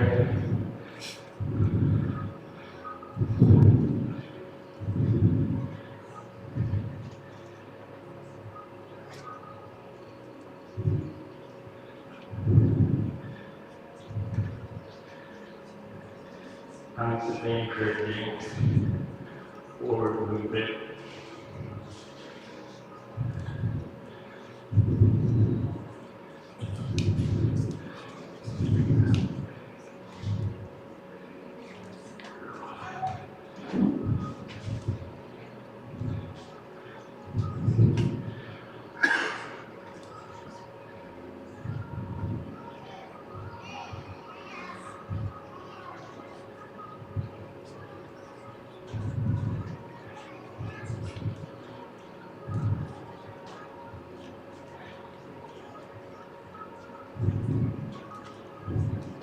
That's the half of it. I'll just stick with her.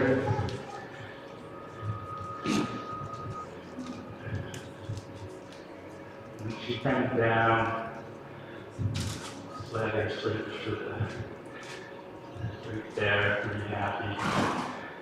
Fully hunt to the stop.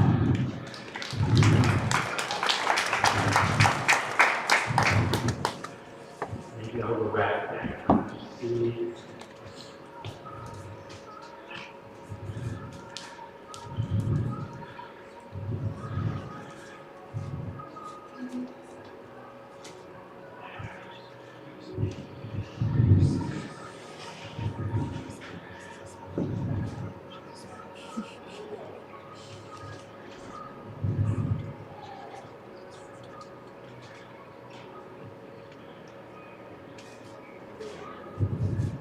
So you have 45 minutes left from now on.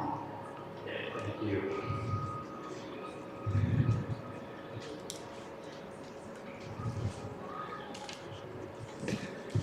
Next, sort it out.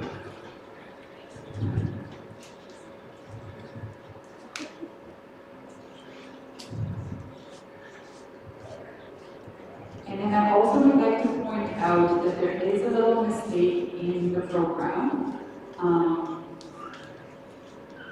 Great Blog's website and email address is under Matt Kitchen's name. So we just want to clarify that Matt Kitchen's email address is hello@rockingkranch.ca. You can always ask Matt or his family members if his email address.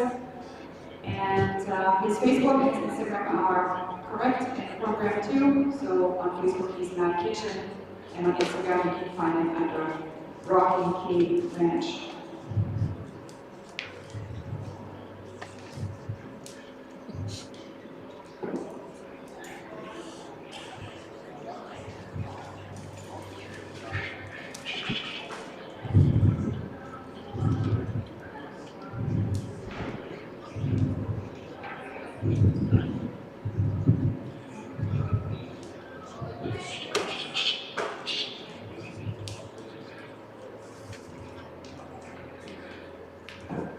Right now, just really trying to get your mind connected to your feet. Get that hind end disengaged. That should pick you up the front end. Pretty happy with it, just giving the jack. On the drill, that lateral flexion is an automatic. Disengage that hind quarter. Puts out of trouble. It's pretty hard for them to run away. That hind quarter disengaged.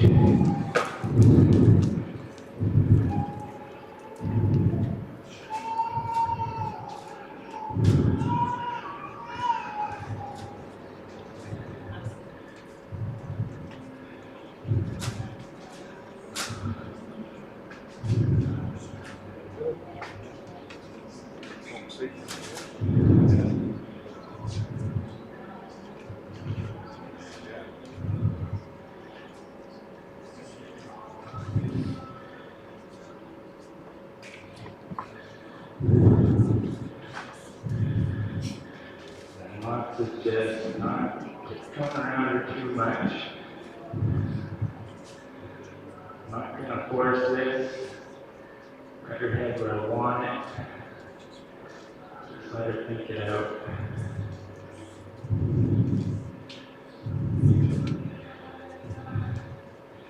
I'll just be a little sloppy when I ride her, and then I just keep flipping this around her head a bit. So when I go through it now,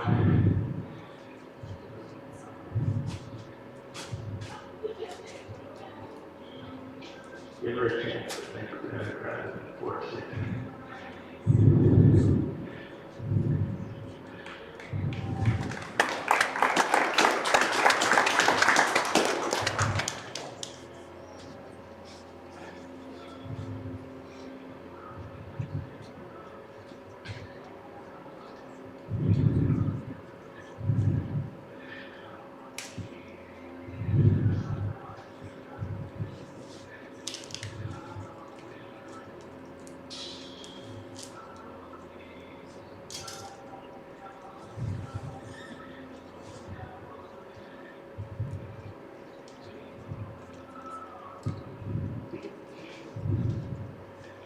It's always real intentional and rubbing on her. Not try to be the predator to prey. Just try to like your mother like that.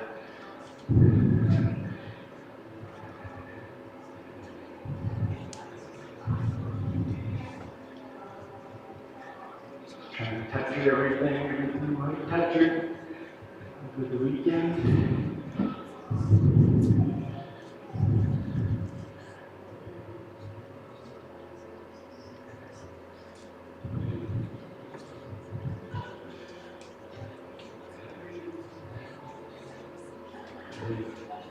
Get into this hinge area, let her know what's coming. Touch her with the rope. Can't do it enough. Before we shut that bottle of leather on her.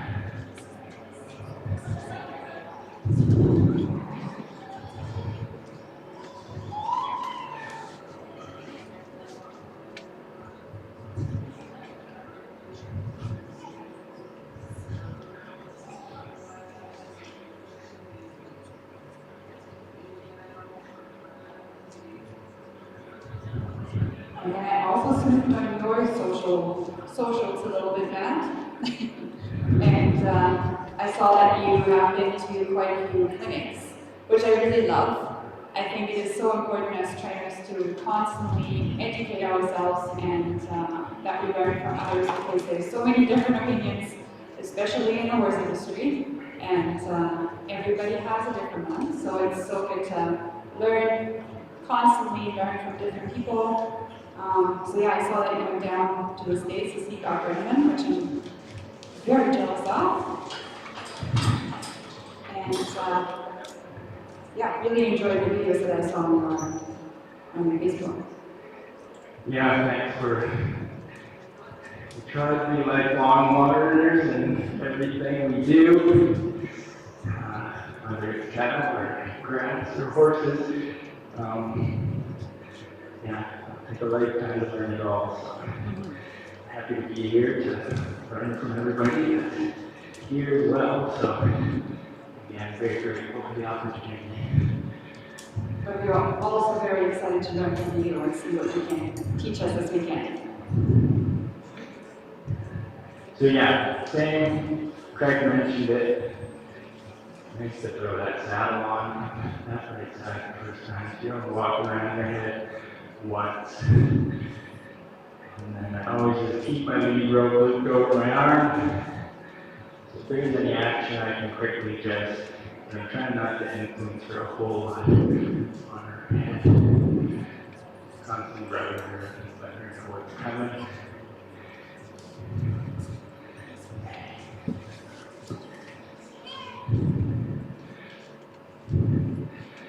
And then I'll always have a nice long leather ladder, at least take a couple wraps. So that's the some excitement. I can just give her a pull and it will still stay on.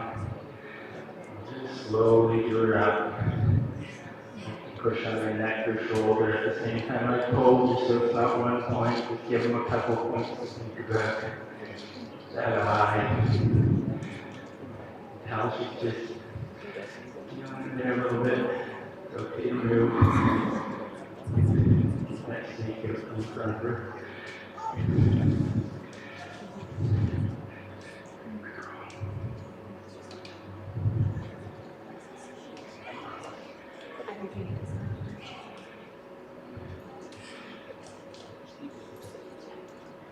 Leave it cinch up where it's meaningful. If you take the kick in, I don't see a high foot caught in it. Okay.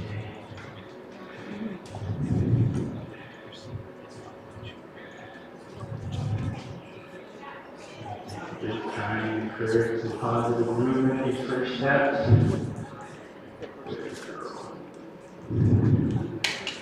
Trying not to make myself vulnerable here, just keep blocking her. Tell she's pretty tight. Take some syrup on this side. Good, got loose with that. That's all it was.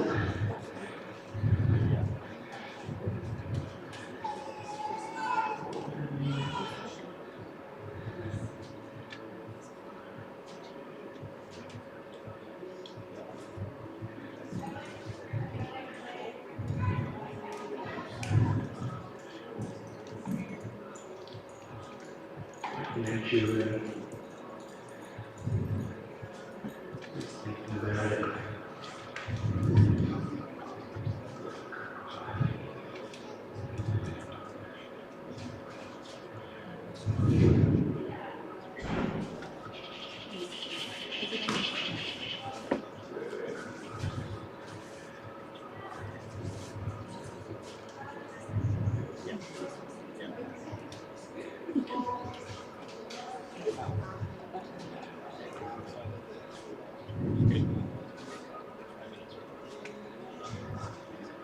Now we'll just ask for a little bit of that kind of quarter. I've heard, I don't know if it's true, but it makes sense that that cinch gets about 10 times tighter when we start bending them around. So we can do that quietly before we just turn them loose.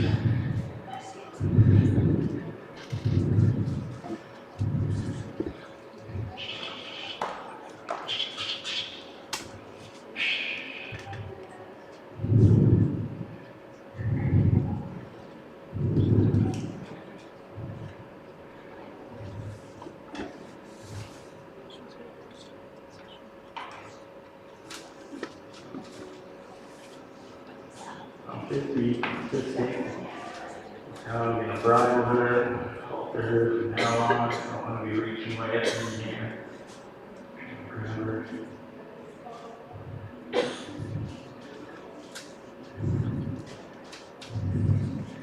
And just step out of the way. I'm not vulnerable.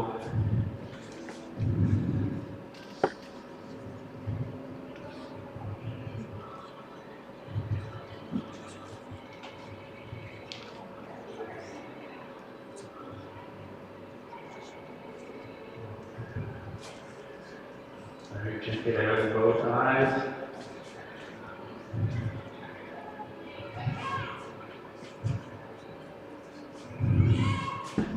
And just be intentional with my body language.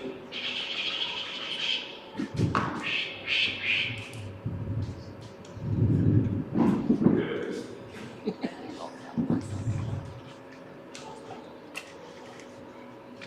It's like, oh, you want me to roll along?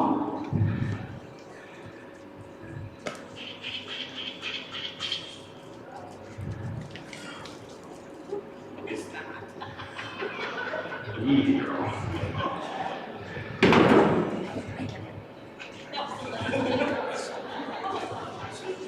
Keep moving, I'll just leave her alone. First 2 steps off.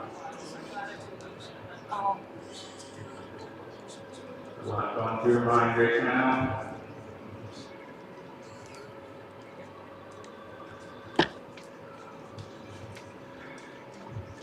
I'll push her out of that comfortable gait.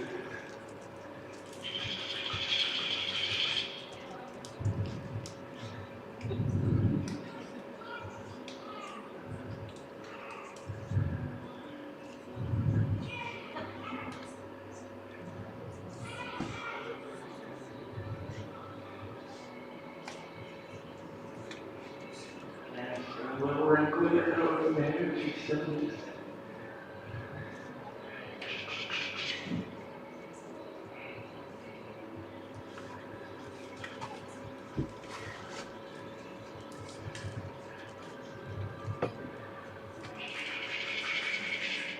a little more.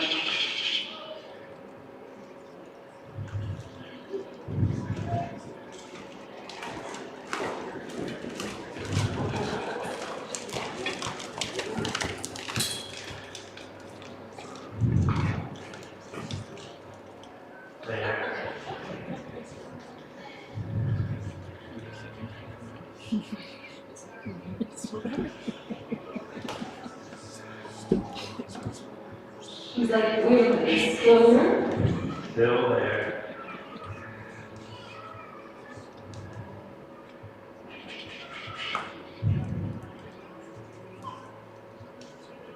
There, she's looking at you.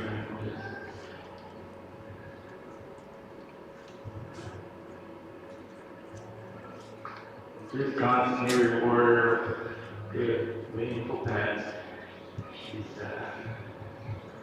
Just want her to look for me to be the solution to the problems, not me to be the problem.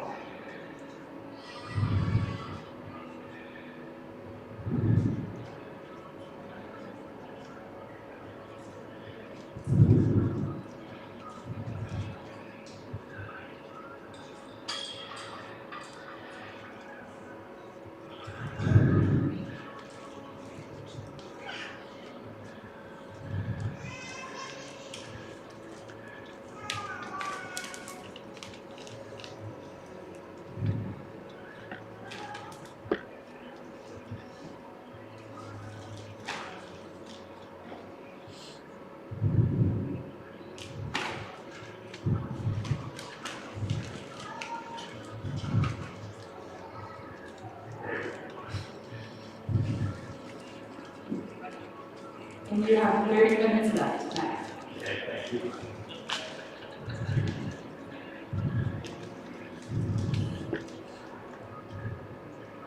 And we just change directions.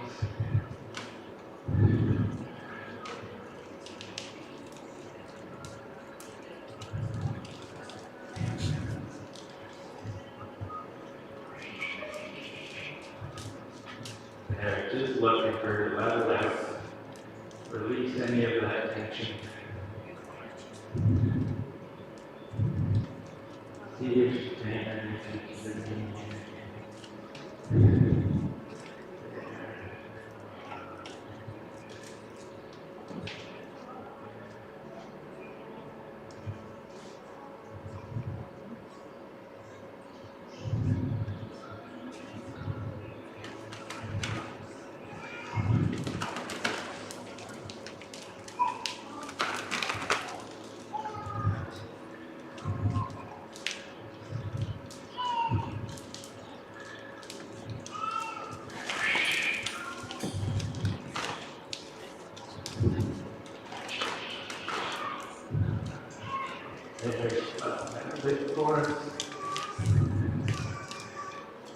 Give her that, just find some comfort and release it now.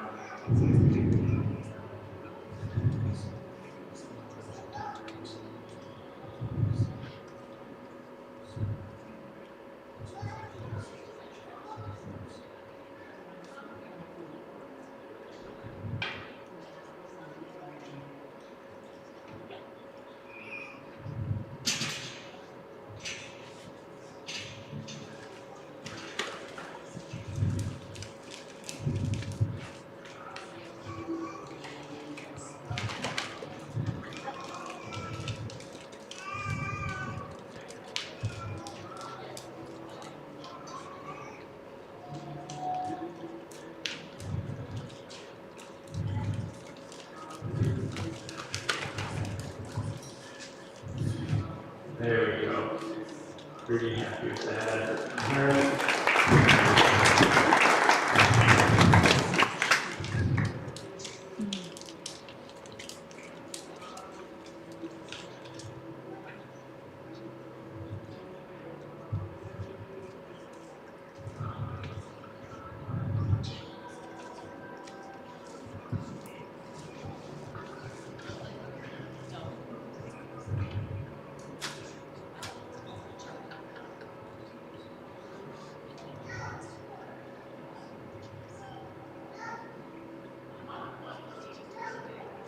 It's a nice looking shoe that was just happening there for you folks in the behind. I can't see her face right now.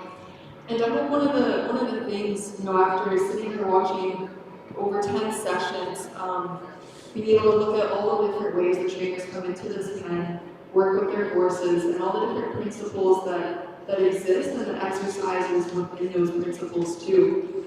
So hopefully, watching these, there's some tools and some tricks that you can learn and take home to remember with your horses as well.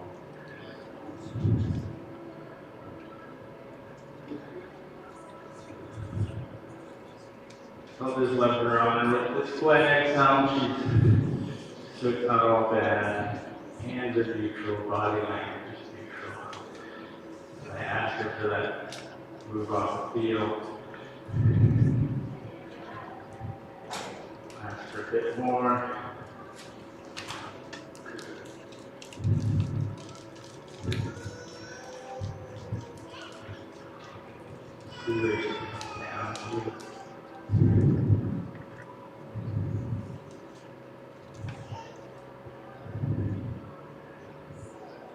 And if she follows that field a bit, hug her a bit with my flag if I need to.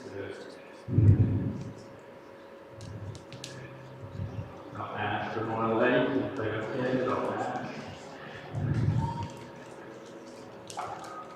See where she lands.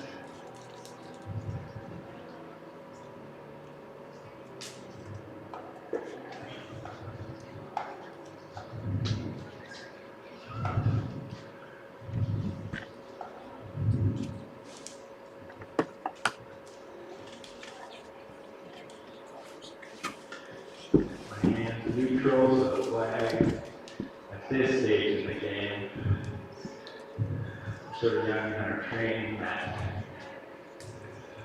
something she's still learning, but be consistent with it now. Asking, I'll help her to be asked is plan A with a very quick expiration. And then plan B comes in just to give her the help understand what I'm asking for. So now we'll go back to our hind end, front end, all in forward motion, hind end, front end.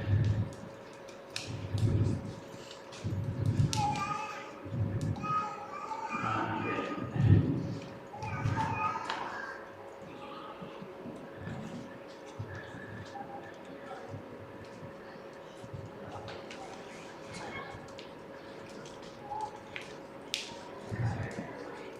Just see what, if something exciting happens with her, how she's going to handle it, build her up here a bit, see what she does.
pretty happy with these responses.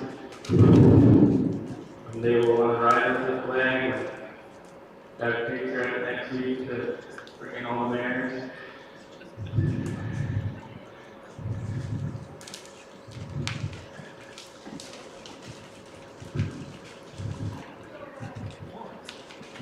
Forward motion.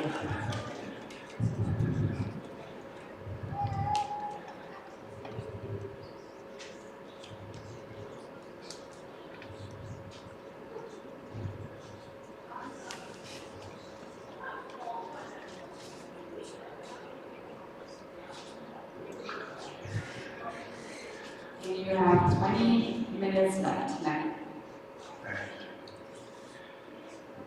Yeah, just give her a little bit more. Just get all over it. Just kind of, see something about, and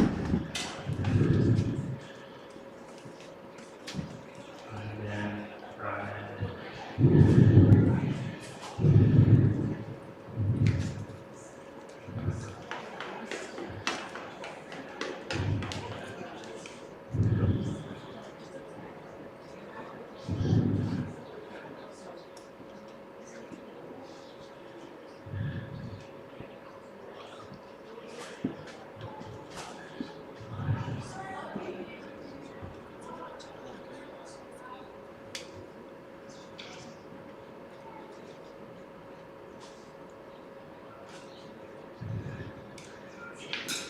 well, I'm going to the back, let that thing go around behind me, so I've got control to break that out away from me if I need to.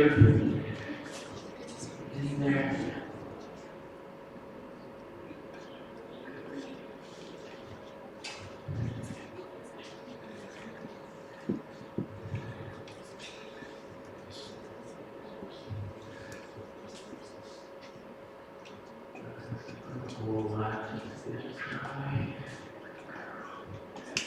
Yeah, I'm not trying to go too much here.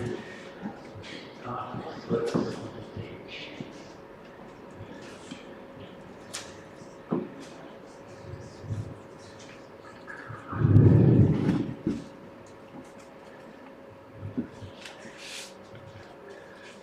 you're driving from a different point.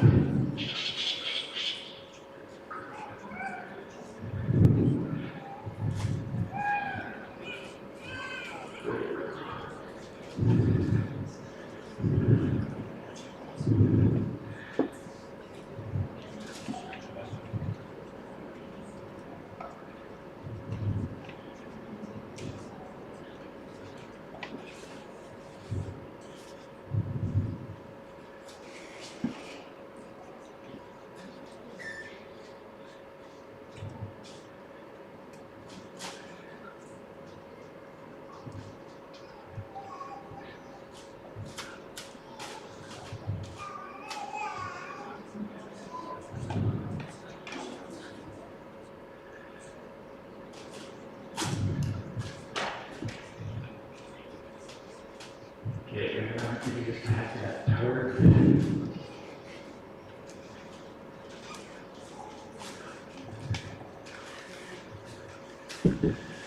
With my Colt here, depending on the situation, she's hooked on pretty well. Just to keep them with that part there now. I'll just walk circles around them, keep them out of my space, and just give them a chance to see. We should start this. Throw that up there. I'll just back her out of my space. Go before that now.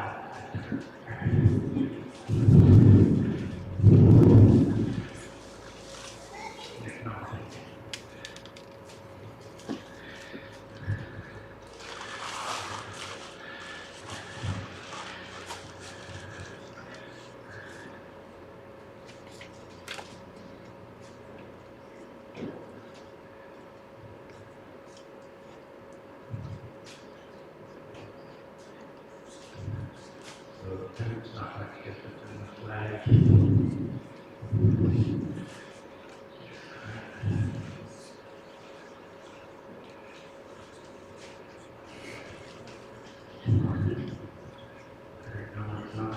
Either. Very much okay to move your feet.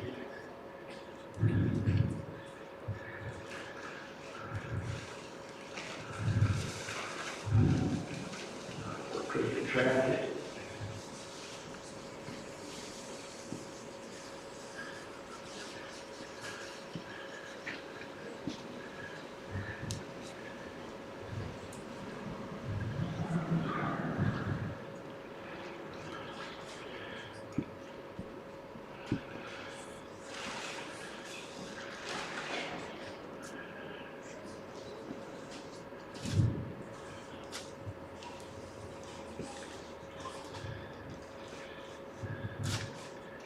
There, just knock over the facing her, pretty intense.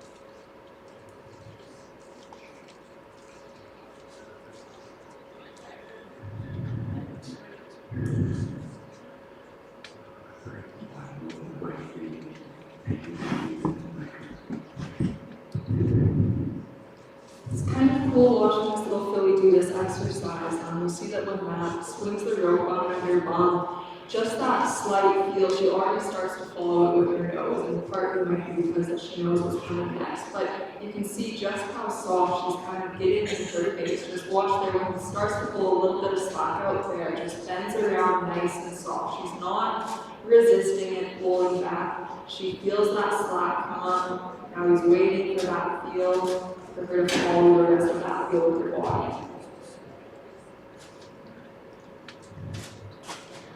And when you watch Matt and all these other trainers, just their intentionality with the horses and how they interact with that lead rope, you'll notice that every time they raise their leading hand or they go to send off their horse or ask it to interact, you see that there's a very definitive feel, a very definitive ask. When that slack comes out of the lead rope, it means, hey, you're getting ready to follow this, you're getting ready to respond to it. And that consistency too starts creating that softness within your horse. So back home as well, when you're handling those lead ropes, whether it's just a tight horse or after them in, think about what you're doing when you ask them to take that slack out of the lead rope. Does it mean something every single time?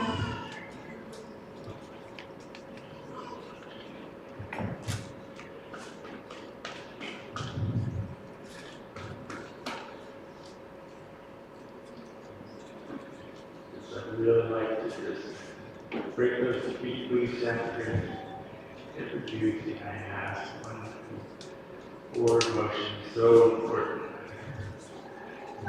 Just get her squared up. Just see how she responds. It's weight to the saddle.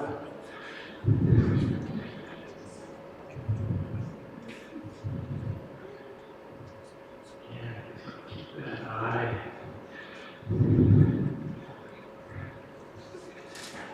I don't know, it's okay to move.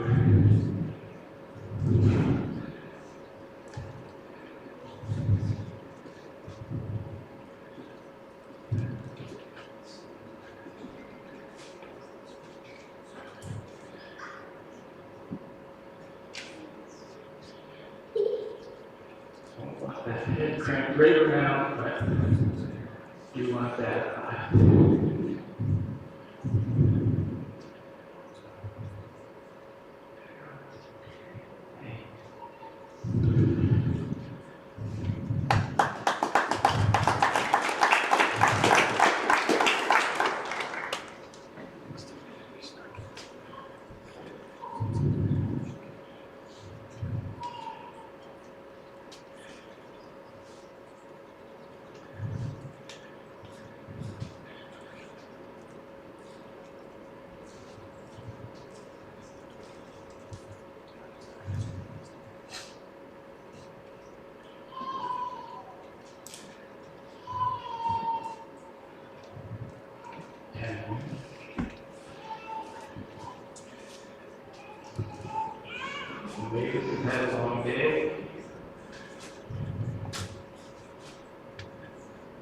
Blood Center for tomorrow.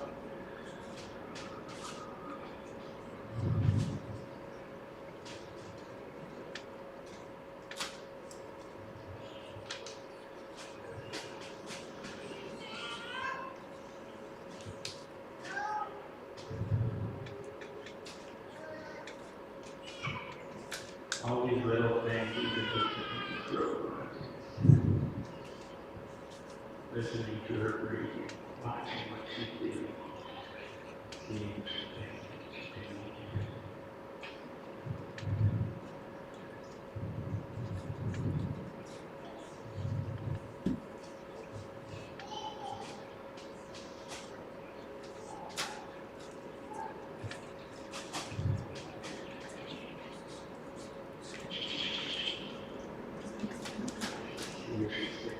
here.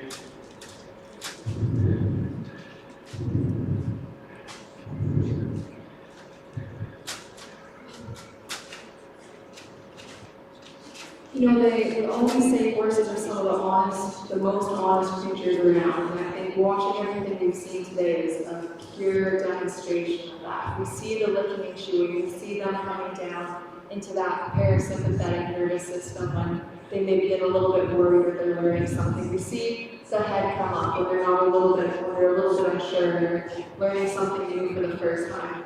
And just studying these cues, looking at your horse every inch, every way it moves, every type of body language that is used to communicate with you, even when those feet aren't moving. Are really interested to see just how these colts soak everything up, these fillies, throughout all these sessions.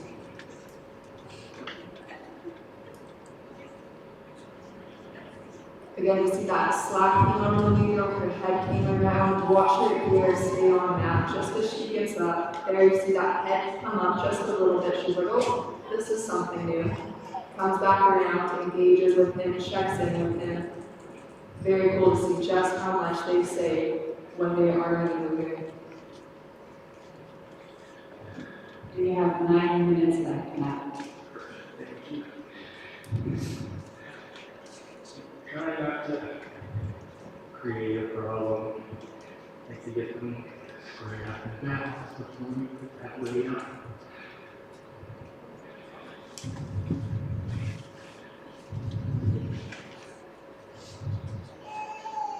See if all we're asking is to lead from her back now.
At the end of the weekend, this should always be for that inside high crossover in front of that outside.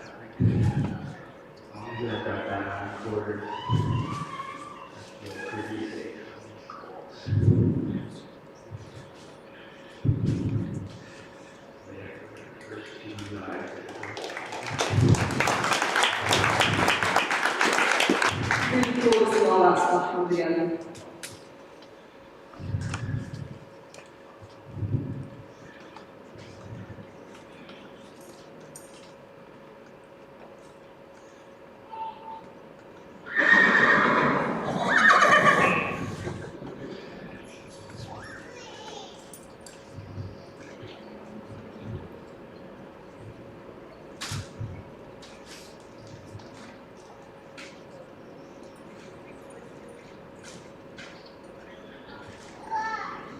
at this point, we're still pretty cautious, but we're just gonna go around her much.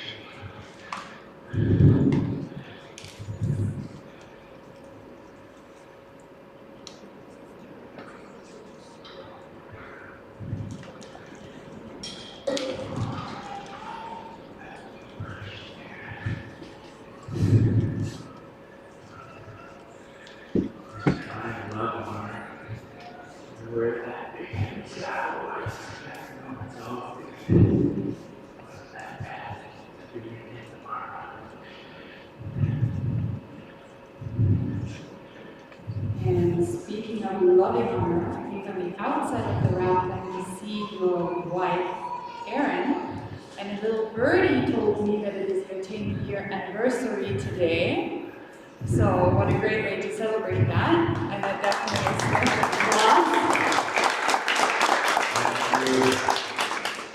And you have 5 minutes left.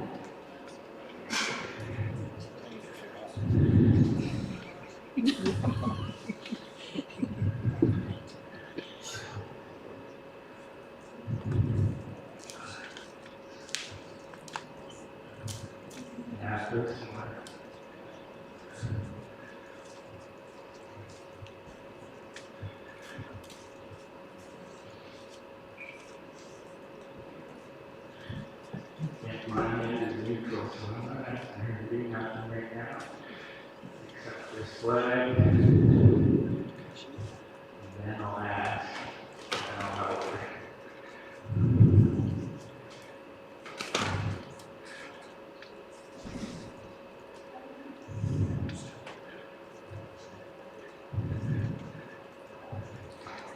And then,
Look at that look and chew and that let down after she figured out the answer to that question.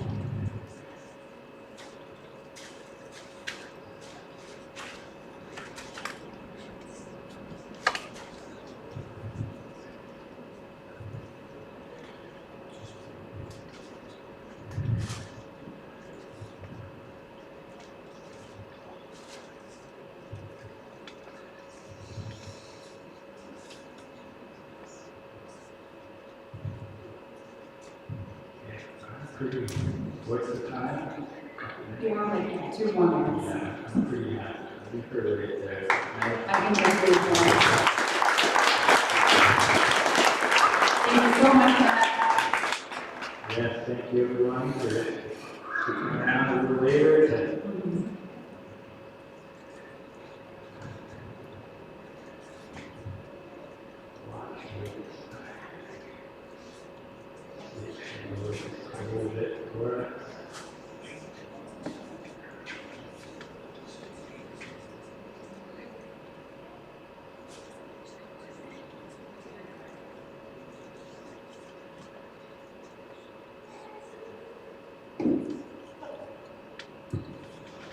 Just a reminder, Matt, just to end your session, you do have to halter her and then pass her off to your assistant, so.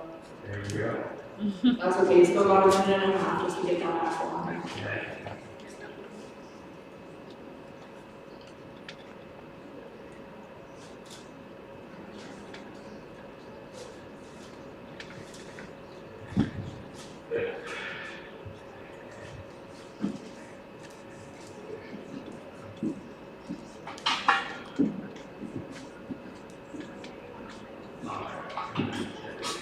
Thanks again, everyone. Thank you so much.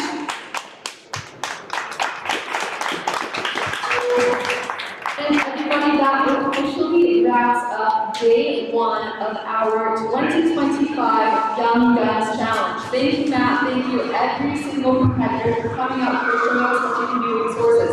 As a reminder, folks, to everyone who has attended, VIP guests and trainers, meet and greet is happening right now, and the barbecue in the 2-story barn. Just go on through the main door right there on the main floor. Thank you all, folks. We will see you tomorrow again, starting off in the morning at 8:30 with our first session.